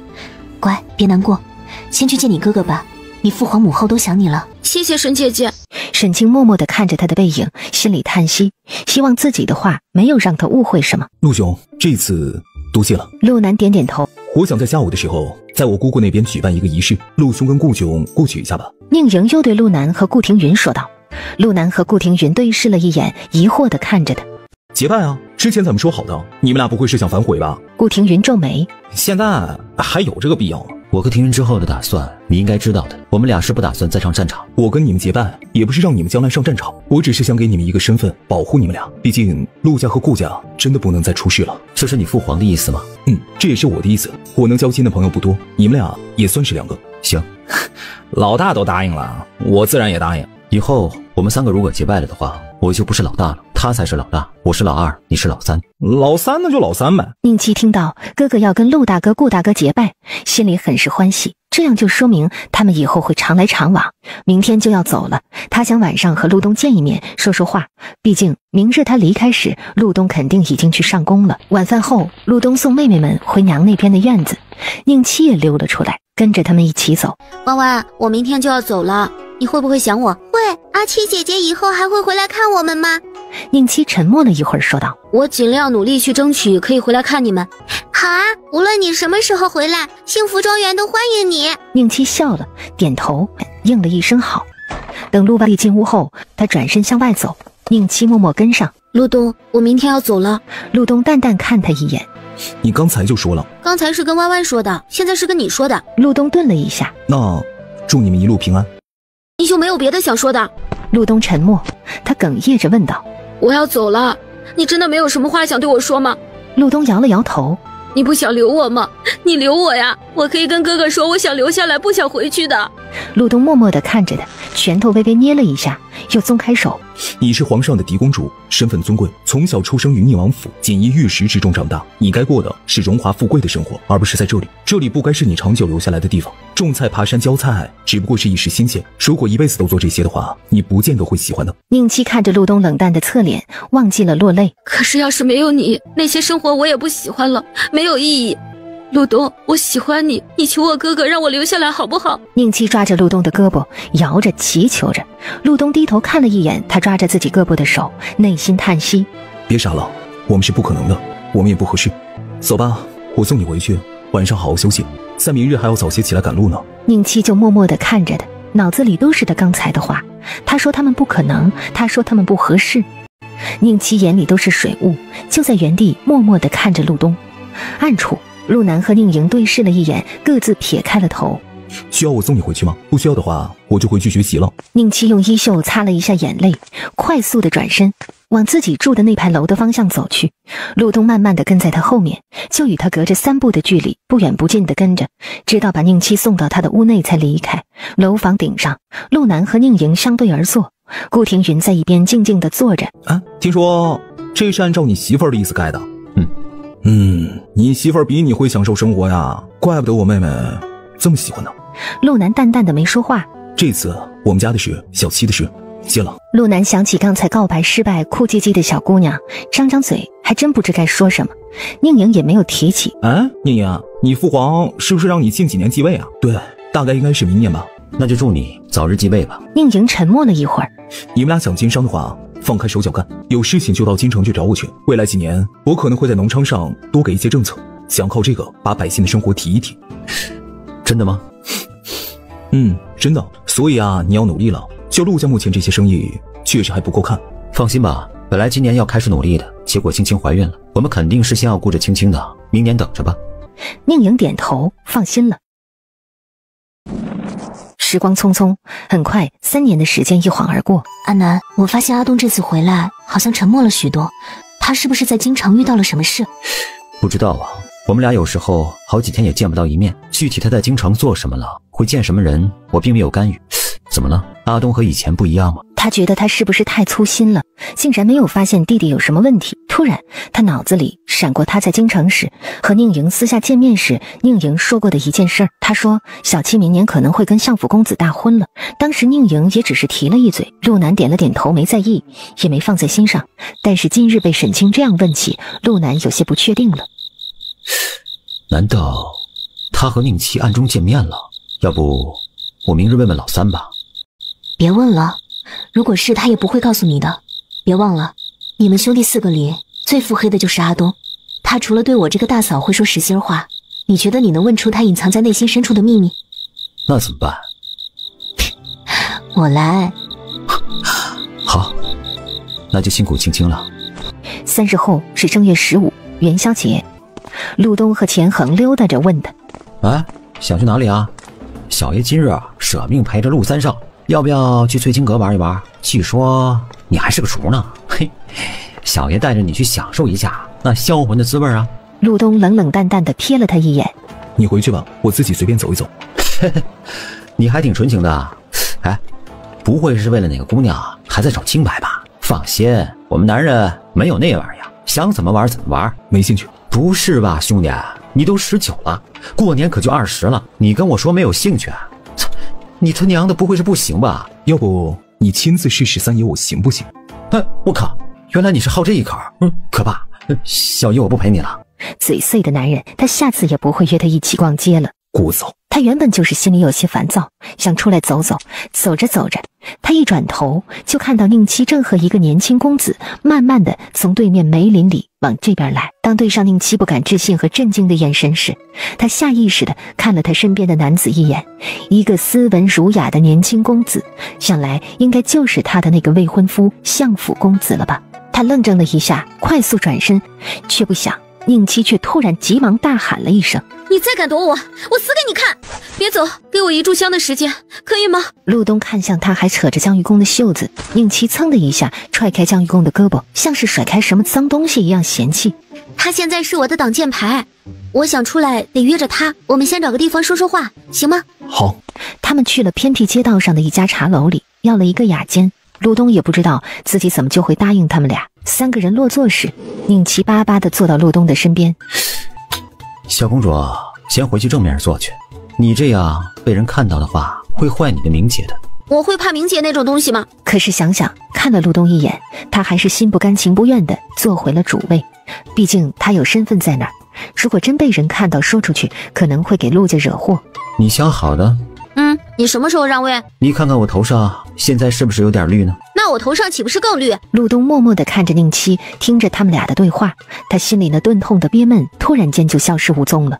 他好像听懂了一些这2个人之间的事情。小七，这些年你过得还好吗？宁七听到他问，顿时委屈的眼睛又红了。不好，一点也不好，你来了京城都不进宫看我。我只是个小村子里的老百姓，岂能够随意进宫啊？瞎说，你才不是，我查过，你的户籍还在京城，你是京城人。江玉公挑眉打断他们，出声问道：小公主，不介绍一下吗？陆东，曾经的将军府陆家3少陆战飞，这是如今的相府公子江玉公。也是小公主的未婚夫。闭嘴，让你说了吗？再敢乱说话，信不信我让皇帝哥哥给柔儿4个婚？江玉公顿时偃旗息鼓，默默地闭上了嘴。我离开一炷香的时间，一会儿回来接你。江玉公离开，宁七走过去，直接坐在陆东身边，把当初他回来和父皇给赐婚以及之后的事情都跟陆东说了一下。恭喜你，他人看着应该是不错。谁知道他刚说完，宁七就气得站起来扑向他，拳头像雨点般砸到了他的身上，砸着砸着，宁七就哭了。没良心的，我这么折腾是为了谁啊？有种你再说一句。他打得很用力，但陆东感觉不到疼，他不躲避，任由他打。等到宁七打累了，突然抱住他的脖子大哭起来时，陆东终于忍不住了。我以为在那年我说得很清楚了。宁七突然冲上去，狠狠地在他唇上亲了一下。现在你告诉我，说你不喜欢我，说我们不合适，我立刻离开，以后直到死我都不会再来你面前一遭。陆东被他这突然狂野的动作惊得脸色一红，甚至耳根脖子都红了。他张了张嘴，根本再说不出那句话来。承认你也很喜欢我很难吗？如果你不喜欢我，这3年你早就成亲了，可是你没有，所以你是在等我先成亲，是不是？陆东沉默地看着他。如果我明年再想办法往后拖，你是不是也会一直等不下去？如果我们今日没有碰到，我们是不是会这样一直各自等待着？陆东就怔怔地看着他，良久。别哭了，我心疼。宁七这算是终于等到了他的回应。对不起，我是个懦夫，我不敢承认喜欢你。我们俩的身份相差实在是太大，这是根本就不可能的事。我家的情况你也知道，我不想因为我的私心，最后再害得我家家破人亡。小七，对不起，我再也不想面对那种突然之间天塌一般的家变。对不起。别怕，有我，陆家的安全我来守护，我的安全你来守护，好不好？看着他的小心翼翼，看着他眼中那一如3年前看自己时的那充满依赖和希冀，总是闪闪发光的眼睛，陆东轻叹。比我优秀的世家公子多的是，你傻不傻呀？数码产品换新，推荐用识货 APP 更省钱，平台实时对比全网渠道价格走势，直接抵加入。像苹果16 Pro 立省2000多，贝斯、小米等3C 认证充电宝，可带上飞机。当前已跌至常卖价6折，识货专属补贴加国补到手更省钱。平台定期严格筛检，保证正品，标示安心购的更有假1赔3。评论区看看吧。陆东也不是没有担当的人，既然知道了宁七赐婚背后的真相，也知道了他跟宁七互相之间的真心，他没有再扭捏的道理。陆家的男人从来都是敢做敢当的。看着平时精灵古怪的小公主突然变得傻呆呆的样子，陆东的眼眸中闪过一丝淡淡的笑。哦，那你说一说，你想怎么做？你承认喜欢我了吗？喜欢你。宁七这回含泪笑出来，突然凑上去亲了陆东一下，才说道：在我眼里你最优秀。傻丫头。陆东苦笑了一下，揽紧了他。江玉公喜欢的是我三叔齐望的女儿宁云柔，柔儿人很善良，温温柔柔的，是大家公认的才女。江玉公则是京城内被公认的才子，他们俩才是天造地设的一对儿。我们几个也算是从小一起玩到大的，我和他只是哥们儿。以前我出门一直都是男装，所以当我们知道被赐婚时，你知道那种将要和兄弟成亲的感觉有多么吓人吗？宁七说着，一双眼委屈巴巴地看着陆东。确实吓人。幸好我提起了那次宫变时死去的所有东域国亡魂，如果皇室这么快办喜事不好，提出成亲推到3年后，当时哥哥也帮我说话了，父皇才答应的。你别担心，原本定的是明年8月成亲，还有时间。江玉公比我还急呢，这件事我们会想办法的。之前我们也商量过几个办法，但是现在还没确定，而且我们还有最后一招，如果其他办法都没用，我们还有最后一招。什么？你和小七发展到哪一步了？沈清直接开门见山，他得知陆东的态度，才能决定下一步要怎么做。陆东一听大嫂的问话，就知道他什么都知道了。对不起，对不起，大嫂，我知道不应该，家世也不相配，可是我真的喜欢他。沈清看到他跪下，心里一沉，莫非已经把人家给睡了？陆家竟然出了这么一个人才！你给我老实交代。仔细说一下，大哥大嫂看着怎么帮你？小七是个好姑娘，我们也很喜欢。如果能在保全家人的情况下，也能帮你把媳妇儿娶回来，是皆大欢喜的。陆东抬头看了他一眼，冲着大嫂点了点头，才把上次在京城发生的事儿都说了一下。在京城的时候和回来的路上，你怎么不告诉我？我在瓜子二手车买了台特斯拉，才花了9万9，买二手新能源就上瓜子。瓜子最近上了几千台新能源源头车，全是从个人和批发商这些源头来的，同样车况轻松省下1把块，错过就亏大了。瓜子二手新能源源头职工更省钱。你自己什么脾气你不知道吗？他跟你说了不得挨打？陆东看了一眼大哥这家庭地位，顿时就对大嫂佩服得五体投地。有大嫂在，他也没那么怕了。在今天的时候，我有一些烦闷，主要是他们选择了今晚宫宴的时候，趁着他们都能够坐在一起，在朝臣面前要说起这事。我现在主要就是担心太上皇会震怒，惩罚他们3人。大哥，大嫂，我想明日进宫一趟。你去了想做什么？听不到他平安的消息，我总是心中不安。这一次没成功倒是也没事，我们还会想办法。但是我只希望小七会没事。后天走吧，我们把家里安排一下。后天我们俩和你一块去京城。这件事我们去了京城想办法，在这里再怎么说只能是预想，我们还不知道今晚那边是什么情况。就这么说定了，明日我们安排一下。这里的家人们要加强防卫，生意上也是要安排一下的。我们养那么多人，也就是要用在这些时候的。说完，他牵起沈清向外走，把你脸上的神经给收起来，免得让娘担心的。陆东赶紧站了起来，嗯了一声。大哥说的对，不管怎么说，不能让娘担心。晚上，陆南和沈清带着3个宝宝出去看了花灯。爹，你看那个像不像老牛灯？妹妹，那是老虎灯，就是老牛灯。安安生气了，二哥竟然不认同自己的话。沈清嘴角抽了抽，对，是老牛灯，还是我们安安说的对。沈清另一边牵着年年一挑眉，轻声回应妹妹。沈清没忍住，扑哧一声笑出来。看，娘笑了，证明我说的对。萍萍无奈叹息，哎，爹说过，咱家的女人说什么都是对的，错的也是对的。是老牛灯，二哥仔细看了一下，原来是我看错了。萍萍无奈向恶势力低头。瓜子二手新能源，源头直供更省钱。一家人玩闹了1个多时辰才睡觉，看着睡在中间的3个孩子，两人遥遥相望，相视一笑。真是没想到，他们竟然一下子就有了这么大3个孩子。沈清低头轻轻地亲了一下挨着他睡着的安安，低声对陆南说：真想把他们带在空间里带着出去，也让他们长长见识。再等个2、3年吧，等他们6、7岁的时候更懂些事儿了，再带他们出去。到那时候呢，跟他们说重要的事不能跟别人说，他们也就都懂得了。沈清点点头，只能这样了。皇宫内御书房里，宁莹忙完事儿，天色渐黑，影卫突然现身。主子，陆公子进京了。陆南还有谁啊？还有陆夫人和3公子。哦，你去通知一下他，在明天晚上去明月楼把3公子带上，陆夫人就别带了，免得吓坏他。晚上，明月楼顶楼的明月阁内，陆南和宁莹相对而坐，2个人都沉默着。我在瓜子二手车买了台特斯拉，才花了9万9。买二手新能源，我推荐瓜子。瓜子最近上了几千台新能源源头车，全是从个人和批发商这些源头来的，同样车况轻松省下10000块，错过就亏大了。瓜子二手新能源，源头直供更省钱。对不起啊，对不起，我不知道小公主怎么样了，会成为这样。这场婚冤，你准备怎么帮他们解除呢？刚才那个就是我的办法。换个法子吧。3年的时间，我让你的国库满当当的。你知道我的国库有多大吗？如果你用的还是杨家国库的话，我知道。宁莹恍然，对呀，他以前是将领，是去过国库领过军饷的。3倍了，我又加建了。没问题。在商业方面，我要绝对的权利。没问题啊。至于阿东，他跟小七的事可能不会那么顺利，但是你放心啊，我不会让他有事。放心我吗？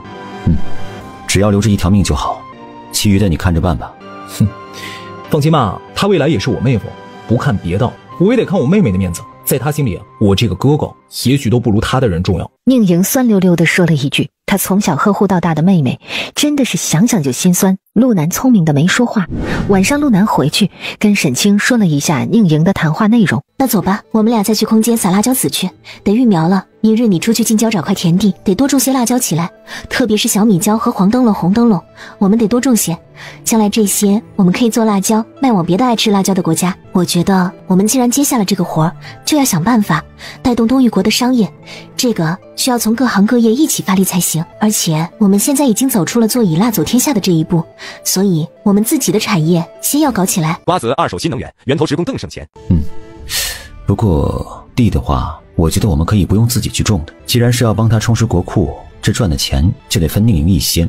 那么我觉得让他们出点力也是应该的。你想让他们怎么帮？做辣椒酱这个，我让宁莹来做吧。辣椒也让他来种，在京城外30里、60里和90里都驻扎着不少的军队。现在不打仗，这些人也都是闲着，倒不如让他们帮着做活赚钱。沈清瞬间明白了他的意思。可以，我们就是出一批辣椒籽和技术，可能还要出点灵泉水，但是他们那么多人，可以帮助我们完成任务。陆南轻笑，看到自家青青总是能明白自己的想法，很开心，揽住人就是一顿猛亲。青青，有你真好，你总是能明白我的想法。那我们也得干活，我们也得继续种我们需要的辣椒。是，夫人。陆南乖巧听话，弯腰扛起沈清。我在瓜子二手车买了台特斯拉，才花了9万9。买二手新能源，我推荐瓜子。瓜子最近上了几千台新能源源头车，全是从个人和批发商这些源头来的，同样车况轻松省下万把块，错过就亏大了。瓜子二手新能源源头职工更省钱。后半夜累到精疲力尽，两个人才在空间里洗完澡。回来就好。大哥是不是知道我这几日在哪儿？可有受伤？没有，那些土匪都不是我的对手。那就好。你知道你是怎么去了那里的吗？不知道，不过我猜应该是只有宁家的隐卫才能够做到无影无踪的把我偷偷扔到几百里之外的土匪窝吧。还不错，脑子没白长。你知道是谁下的令吗？陆东抿唇摇头。是太上皇，因为宁妻在他的面前以死相逼要退婚，他才对你动手的。什么时候的事？哥，小七有没有受伤？就我们来的那一日，宫里就知道我们来了的消息，想来他们之前就已经知道了小七和你的事儿，所以太上皇才会在那一晚向小七提出要提前婚期。结果小七不知道是我们来了，他父皇特意那样说的。他直接说要退婚的时候，太上皇不允许，他就自残了。哥，他怎么自残了？他想去看小七，他盯着大哥，眼神里有了一丝祈求。沈清看懂了他的想法，摆了摆手。已经过去7日了，你现在去也不一定能见到小七，先把我们这边所有的事情做完，再做决定怎么走接下来的路。是，大嫂请说。沈清把他们和宁莹做的交易说了一下，同时也给他亮了底，让他做好心理准备。大哥，我不怕，他们想对我做什么都可以，只要不连累到你们，我都可以，我一定配合。你要想好了，你确定这条路你要走到底了吗？无论结果如何，无论未来怎么样，只要不伤到咱们家的家人，只要小七能够开心的活着，我都不后悔。那就去吧，看看你能不能见到小七。瓜子二手新能源源头职工更省钱。对了，战谦，陆东跟你学过布阵跟机关术法吗？学了一些，只是学的不多。他这几年是迷上了做生意，跟着他大嫂把算术倒是学了个精的，家里边的生意的账他都抓着。这样啊，那你媳妇儿这回是不是要骂我了？陆南揉了揉额角。骂你肯定是不敢，但是我就受罪了，我得认真去学算术了，还得背什么加法口诀、乘法口诀，好多的口诀，背得我都头晕了。宁莹想到了那种场面，忍不住肩膀抖动，大笑起来。陆南回去告诉了沈清这个消息，沈清听说后很是替陆东高兴。不管怎么说，能成为武状元，陆东也用自己的实力证明了他自己的价值，这也算是一件光耀门楣的事儿。沈清挑眉问陆南：陆老大，你弟弟光耀了你家的门楣，你高兴吗？我在瓜子二手车买了台特斯拉，才花了9万9。买二手新能源，我推荐瓜子。瓜子最近上了几千台新能源源头车，全是从个人和批发商这些源头来的，同样车况轻松省下万把块，错过就亏大了。瓜子二手新能源源头职工更省钱。一般吧，没什么高兴的，但也没什么不高兴的。陆老大，你心里高兴也是可以表现出来的，这里又没有外人，就我们俩，不必太矜持。陆南无奈，努力让自己的牙呲开，露出一个不太好看的笑容。满意了吧，夫人？十分满意。还记得外祖说过的那句话吗？沈清想了一下，杨家重文不重武，宁家重武不重文。以目前的局势来看的话，还看不出什么，但是外祖比我们了解宁家和杨家的，所以从目前来看的话，如果是武将，宁家还是可以扶持一下的。加上阿东既然喜欢上的是宁家的女儿，陆家再次入军营也是避免不了的。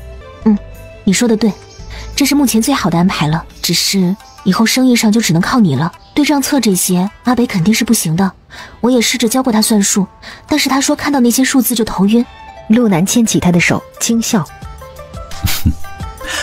还有你啊，以后咱们家的账就你来查吧，正好以后出门你也能一直陪着我，我也努力学着，能帮你。沈清默默地看他一眼，点头嗯了一声。其实他本来是想把兄弟几个培养起来，他就做个富贵闲人，在家里看着自己的胭脂铺子，看护着3个孩子，就这样悠闲地过完一生。但是如今看来，自己是做不成那个富贵闲人了。陆南转头偷笑，以后不管去哪儿都有青青陪着，他觉得再辛苦点也是值得的。瓜子二手新能源源头职工更省钱。小七跟柔儿都是朕的妹妹，今日是你们俩自己求娶的，如果你们谁敢对不起他们，或者让他们哭鼻子，朕不会饶了你们，听到了吗？皇上放心，在臣的心里，小七胜过臣的性命，这一生臣的努力方向就是让他开心快乐的过完一生。臣也一样，从小时候见到柔儿的第一眼起，臣就有了让她给臣做媳妇儿的心思，这个心思越来越强烈，以后的一生之中，臣绝不会辜负柔儿，更不会纳妾让她不开心的。臣早就承诺过柔儿，要一生一世一双人的。宁莹听了点了点头，一生一世一双人吗？希望他们能做到吧。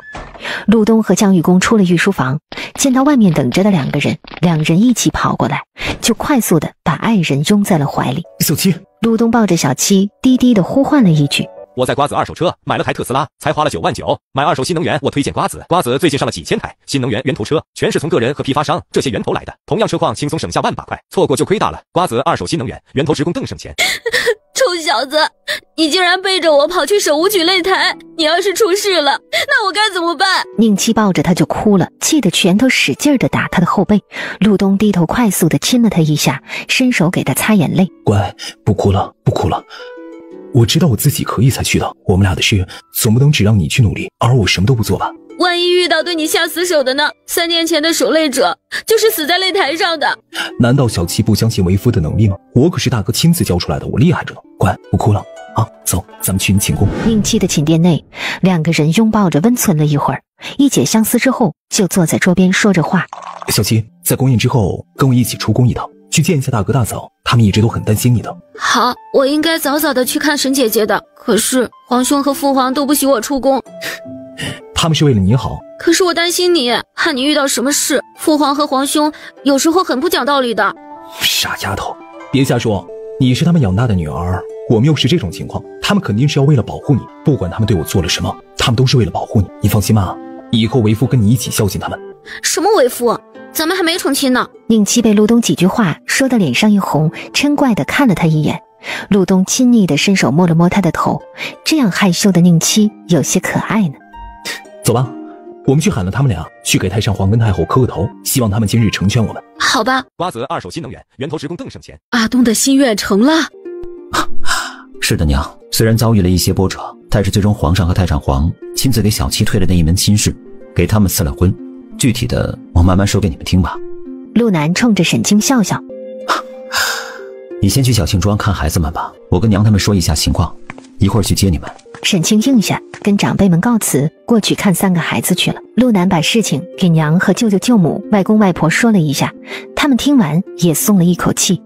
周老爷子说道：哎呀，没想到啊，太上皇竟然愿意为了这个女儿做到这种地步，也算是让我们有些没想到。如果按照他以前的性子，宁家和江相家这门亲事，那就是铁板钉钉的事了。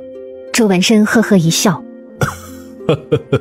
他就算再执拗，也拗不过他的亲生女儿啊。我在瓜子二手车买了台特斯拉，才花了9万9。买二手新能源，我推荐瓜子。瓜子最近上了几千台新能源源头车，全是从个人和批发商这些源头来的，同样车况轻松省下万把块，错过就亏大了。瓜子二手新能源源头职工更省钱。看来太上皇倒还是真的心疼这个小公主。据说呀，宁王其他的女儿也都被封了公主，但都是庶公主，也没给个封号。不过那几个啊，也都在宁家成事之前被嫁出去了。舅母点头，这一点倒是真的。以前在京城时就听说，宁王虽然治家严厉，但是对内宅的事情不怎么管，但是唯独对宁妻这个女儿是十分的宠爱，这才有了后来几个庶女想要害宁妻的事情。唉，不管怎么说，2个孩子的亲事走了明路，也有了圣旨赐婚，这件事情啊，也算是妥帖了。周老爷子沉默了一会儿，说道：阿南啊，这样一来，你们是不是又得去京城部署了？不管怎么说，不能只把阿东一个人留在那儿吧？外公放心吧，我回来之前已经开始部署了，也购置了一些产业，人手在那边也是培养了一些的，直接在京城成立了陆记商行，我是家主。那就好，你放心吧，我们也可以经常回去住，你们在京城也不会没有什么依靠。虽然你外公不当丞相了，但在朝里也有个不管常事的国将的身份，我们回到京城住，宁家会更欢迎的。所以啊，文珍，你也不用担心阿东会被人或者宁家欺负。我知道，大哥放心。娘会去京城住吗？陆南问周氏，周氏摇摇头，不会去住吧？但是阿东成亲，娘会跟着你们去一趟。听到周氏这话，陆南放心了。陆南又给他们说了一下京城的事情后，就去接沈清和孩子们了。瓜子二手新能源源头职工更省钱。娘，想你。娘，你回来啦！3个人这几个月都乖不乖啊？有没有好好听话？有没有惹奶奶和师傅们生气？有，我们都很乖，没惹奶奶生气，也没有惹师傅们生气。娘，前几天妹妹尿床了，怎么回事？你们3个从小也没怎么尿过床，安安为什么会尿床？对不不起娘亲，是安安没听娘的话，睡前偷吃了半颗西瓜，结果因为练功太累，晚上就没醒来，安安，关于一日三餐，娘亲是怎么跟你们说的来着？记得娘亲说，早饭要吃好，午饭要吃饱，晚饭要吃少，晨漱后吃饭，饭后要漱口，晚漱后不食。对不起娘亲，安安下次再也不会再犯了。知道娘亲以前为什么给你们定这些规矩吗？尿床还是小事。我在瓜子二手车买了台特斯拉，才花了9万9。买二手新能源，我推荐瓜子。瓜子最近上了几千台新能源源头车，全是从个人和批发商这些源头来的，同样车况轻松省下万把块，错过就亏大了。瓜子二手新能源源头职工更省钱。如果你们刚吃了东西就睡觉，吃进去的东西有可能倒流，容易呛到气管里，那样堵塞了气管，你们就有可能会在睡梦中呼吸不畅，甚至失去生命，以后就再也见不到爹娘，见不到哥哥或者弟弟妹妹了。这就是娘不让你们睡前吃东西的原因。娘亲放心，我们一定记住您的话，以后再也不敢不听话了。乖，好了，我们不说这些了，走吧，我们去找你爹。爹爹，你给我找到武器了吗？你猜呢？嘿嘿，是不是找到了？是什么？给孩儿看看。当陆南把鞭子给安安时，安安一愣。咦，爹爹，这也是兵器吗？看好了，爹爹给你演示一下这个鞭子是要如何用的。陆南身影飞掠，手中的鞭子上下翻飞，瞬间把自己周身保护成了一个安全的空间，而他的周围只看到红色的虚影飞掠。陆南玩了一会儿鞭子，停下看向安安，笑着招手。喜欢吗，安安？喜欢。爹爹，我就要这个鞭子。可以的，但是你要记住一点，这个鞭子呢是江湖上成名已久的名兵器，很多人是想要抢走的。在你的内力还没有练到可以保护自己之前呢，尽量不要在江湖人的面前用这根鞭子。是，爹，于师傅他们可以知道吗？可以的，除了我们庄子和小青庄的人，以后出了门就尽量不用红绫鞭了。爹呢会另外给你准备一根鞭子，有空的时候就要多练习鞭法。明日开始，白月师傅会给你于师傅轮流着教你的。是，谢谢爹爹。瓜子二手新能源源头职工更省钱。安安的兵器爹爹给找到了，但是你们俩的兵器呢暂时还没有合适的，你们俩勤练功夫就可以了。你们要记得，对于一名习武者来说，最好的武器不是剑或者鞭子这种外在的配器，而是武者的本身的。有的人拳法和掌法练得好，别人拿着剑或者长枪也不是他的对手。相反的，只是一味追求依赖兵器的功夫，万一兵器被抢、被偷了或者被毁了的话，你们难道就要束手就擒吗？年年和平平被爹爹的一席话说得茅塞顿开，两个小家伙是真的明白了。是，谢谢爹爹，孩儿明白了。明白了就好。这就是为什么爹爹给你们安排了那么多师傅教你们俩。爹爹对你们俩的期待，不是要你们将来去称霸江湖，或者要成为江湖中的高手，爹只希望你们有更多能够自保的手段，这样万一在你们遇到危险的时候，就能够用自己学到的本事来保护好自己，也能保护好你们想要保护的人。我在瓜子二手车买了台特斯拉，才花了9万9。买二手新能源，我推荐瓜子。瓜子最近上了几千台新能源源头车，全是从个人和批发商这些源头来的，同样车况轻松省下万把块，错过就亏大了。瓜子二手新能源源头职工更省钱，包括你们的家人，也包括将来你们的爱人。爹爹以前见过太多的剑术高手，当手中的剑被打断或者是被击落的时候，他们就没有了丝毫反抗的机会，反而被擒或者是丢了性命。这也是当时你们爷爷对爹爹和你们叔叔的要求，一定要学几种兵器的功夫防身的。是，爹爹。6月底，陆家搬家了，从幸福庄园搬到了青宁庄。庭云，你有空考虑一下你的人生大事吧。昨晚阿南还说起你的事情呢，你就比阿南小2岁，如今我们孩子都4岁了，你也该娶个媳妇了。行吧，只是在说亲事之前，我得离开一趟。我们家出事之前，我有一桩10岁的时候被我爷爷定下的亲事，如今定亲信物还在我这儿，我得先去把这个亲事给退了。啊？怎么没听你说起过？你有喜欢的人吗？有的话，我先去帮你探一探对方家长的口风，等你把那边的事情退了后回来，咱们就提亲，争取在年底让你把媳妇儿娶回来。大嫂，你不会以为我喜欢那个许家小姐吧？不是吗？我不喜欢她那样柔柔弱弱的，我呀就喜欢虞美人那样的辣姑娘，只是虞美人有些老了，要不然的话我就追去了。庭云，你这话要是被秦先生听到，会追杀你的。哎，我知道，我就是打个比喻。沈清也明白了，原来顾庭云喜欢的是那种飒爽性格、能文能武的姑娘。那跟你定下亲事的姑娘家是什么身份？哪里人？永陵城的雷家，也就是如今永陵城的都督雷音的3女儿。按照年纪来说，雷三小姐如今也就是23岁，比我要小4岁，应该是已经成亲了。我去了，也就是还一下信物的事儿。瓜子二手新能源，源头职工更省钱。爹，我们俩今晚想和爹一起睡。安安拉着陆南的手撒娇说道。陆南皱眉看着自家老二，这小子好像是第一次冲着我撒娇的吧？什么情况？这3个小家伙又准备出什么幺蛾子？爹，听说男女7岁不同席，今天开始我们要和妹妹分开睡觉了。妹妹说她一个人会害怕，想让娘陪，可又不敢对娘说。我们2个作为哥哥，只能先说了。陆南的嘴角抽了抽。以前你们也是一人一个床的，但是还是同一个屋子，以后我们就只能一人一个屋子了。而且昨日我们还听到娘吩咐管家伯伯在给我们收拾我们的院子，等四叔成亲后就要让我们搬过去了。我在瓜子二手车买了台特斯拉，才花了9万9。买二手新能源，我推荐瓜子。瓜子最近上了几千台新能源源头车，全是从个人和批发商这些源头来的，同样车况轻松省下万把块，错过就亏大了。瓜子二手新能源源头职工更省钱。年年说。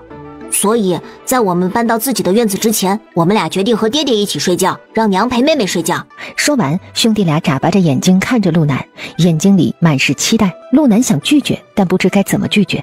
另一边，沈清看着面前的安安一副撒娇的小儿女姿态，就知道她想做什么。怎么想跟娘一起睡？嘿嘿，是的，可以吗娘？可以啊，只要你们3个能搞定你爹，娘陪你1个月都可以。娘放心，我们去看看。爹爹今晚应该会陪大哥和二哥一起睡。行吧，我们去问问你爹的意思。沈清笑着牵着安安去找陆南。陆南看到他们俩过来时，无奈抿唇看着沈清。陆南心里叹息，罢了，谁让是自己的孩子呢？青青啊，那你今晚陪安安吧，我陪这2个小子去睡去。好啊，那你们早点睡。娘亲，妹妹晚安。晚安。爹爹，哥哥晚安。一家人互道晚安，各自回去睡觉。一家人这一晚睡眠质量都不错，早睡早起身体好。第二日，一家人都早早的起来练早功，强身健体。陆南本以为这样的日子1、2天就结束了，谁知道接下来1个月，他们夫妻就过了1个月这样清心寡欲的日子。陆南也忍到了极限，想出了一招反击了回去。那一日，夫妻俩忙完生意上的事情回来后，3个娃也都完成了学业，过来找爹娘，却在门外听到屋内爹娘在吵架。这一下子把3个娃吓坏了，赶紧凑在一起商量。大哥，你说爹娘这么多年从没吵过架，这一次为何吵架？年年想了一下，皱眉。你们说会不会是因为他不再和娘一起睡觉的原因啊？以前他们一起睡觉时就从来没吵过。瓜子二手新能源源头职工更省钱。大哥说的应该是对的，是不是我们只顾着自己和爹娘睡觉，反而让爹娘感情不和了？有这个理。我今日还听到夫子的心声呢，他和媳妇儿经常吵架，好像就是因为媳妇儿总喜欢和孩子睡觉，不和他睡，他无奈就纳了妾回来和他睡觉。谁知道他媳妇儿看到他纳妾了，直接就扔下孩子走了。他这话一出，平平安安的脸色瞬间变得紧张起来。大哥，要不我们今晚回自己的院子里睡吧？看来只能这样了，不然他们再多吵几次，爹爹突然纳个妾回来，娘一生气走了，扔下不要我们走了怎么办？哎呀，手机怎么欠费了？剪视频太浪费流量了。刚好我在抖音商城充值中心领了4元话费券，充值到账快有保障。现在点商城进充值中心，或者直接点评论区就能领取最高4元话费券。大家赶紧去抖音商城领取话费券吧。大哥，我们去跟爹娘说，我们想回去自己的院子里睡觉了，就说我们这半个月跟他们睡觉后不怕了。行，那大哥在前面，你们俩在后面跟着。年年一副老大哥的派头走在前面，往屋内走去。陆南早就偷偷听到了3个娃的对话，是又气又失笑，又有些感动。这3个小机灵鬼。沈清听到3个孩子主动说回自己院子时，神色复杂，偷偷地瞪了陆南一眼，但也点头同意了孩子们的话。只不过他们夫妻俩也没有不管孩子们，去了他们屋内陪着他们睡着后，才回了他们的院子里。回去的路上，陆南牵着他的手，轻声安慰他：放心吧，孩子们的安全是可以保证的，而且他们也已经7岁了，是该让他们学着独立面对一些事情了。我知道，明天我们早点起来，过去等他们醒来怎么样？我怕他们醒来看到屋子里就自己一个，会害怕。在他的心里，孩子们即便已经7岁了，也永远是他的孩子，还是那个会在他怀里撒娇的孩子。陆南点头，日子就这样一天天的过去了。沈清和陆南在广陵城住了1个月，赶着过年回到苍原镇。正好萧炎在他的将军府住着，听到陆南和沈清回来了，一个激动，翻墙就过去了。看着从墙上翻进来的人，陆南和沈清的嘴角抽了抽。不清，累不累啊？萧炎笑嘻嘻地凑近沈清问话，沈清疑惑地看着他。二皇兄有事需要我去办，想吃五弟嘴里说的酸菜鱼跟麻辣鱼，这个你说可以吗？可以，有鱼吗？有啊，我那府里有一个很大的池塘，里面养了很多鱼，就等着你到来呢。你这府里我也让人种了一些辣椒，去年秋天跟今年还晒了不少。好吧，既然二皇兄把什么都准备好了，那皇妹就亲自去做了。战青，你陪着二皇兄去喝杯茶。萧炎却转身往花园走。走，咱们去练练手，早就盼着你回来呢。哎呀，阿玉这小子今天是没口福了。父亲，谢了啊！上次听那小子说你做的这2个鱼好吃，我就一直盼着了。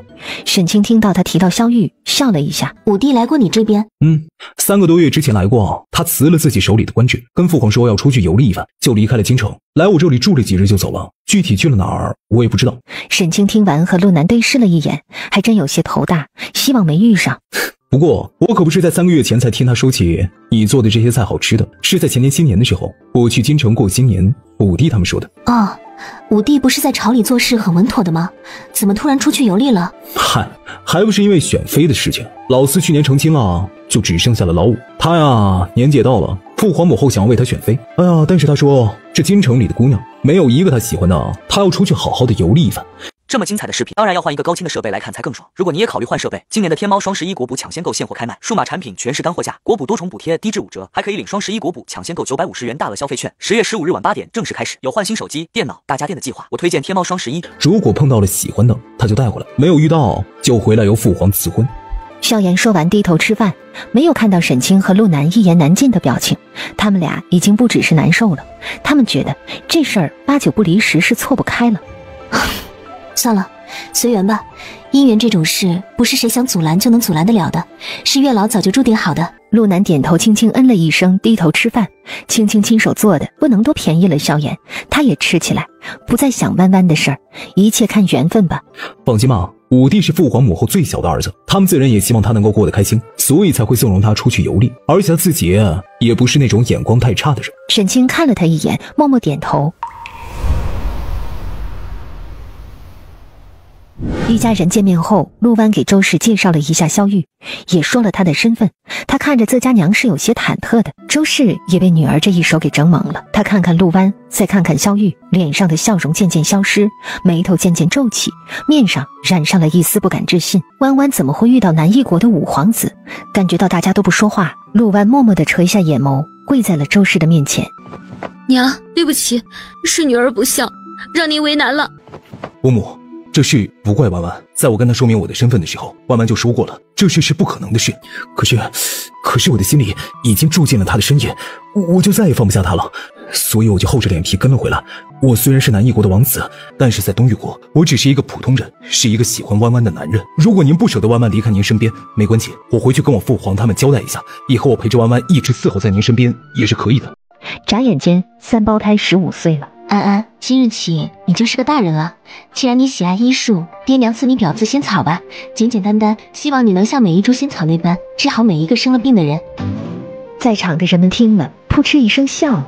这名字是不是有点随意？仙草，谢谢爹娘赐字，你喜欢就好。娘还有礼物要送给你。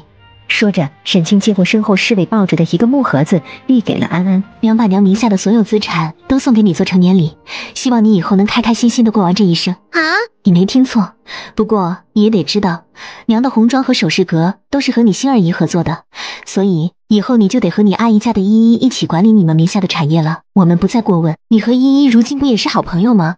应该没问题吧？相信这些年你跟着娘也学了不少的经商经验，在闲暇之余管一管生意，应该没问题吧？娘，您还年轻，我不用这么早继承您的遗产吧？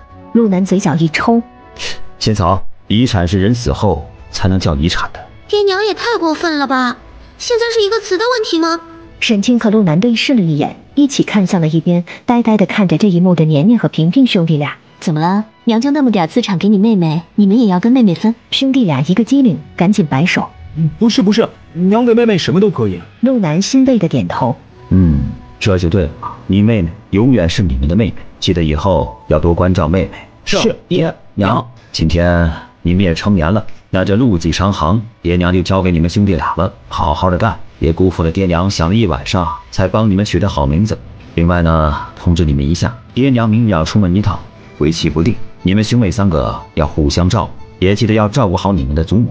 迅儿的话说完，夫妻俩就热情地去招待宾客去了。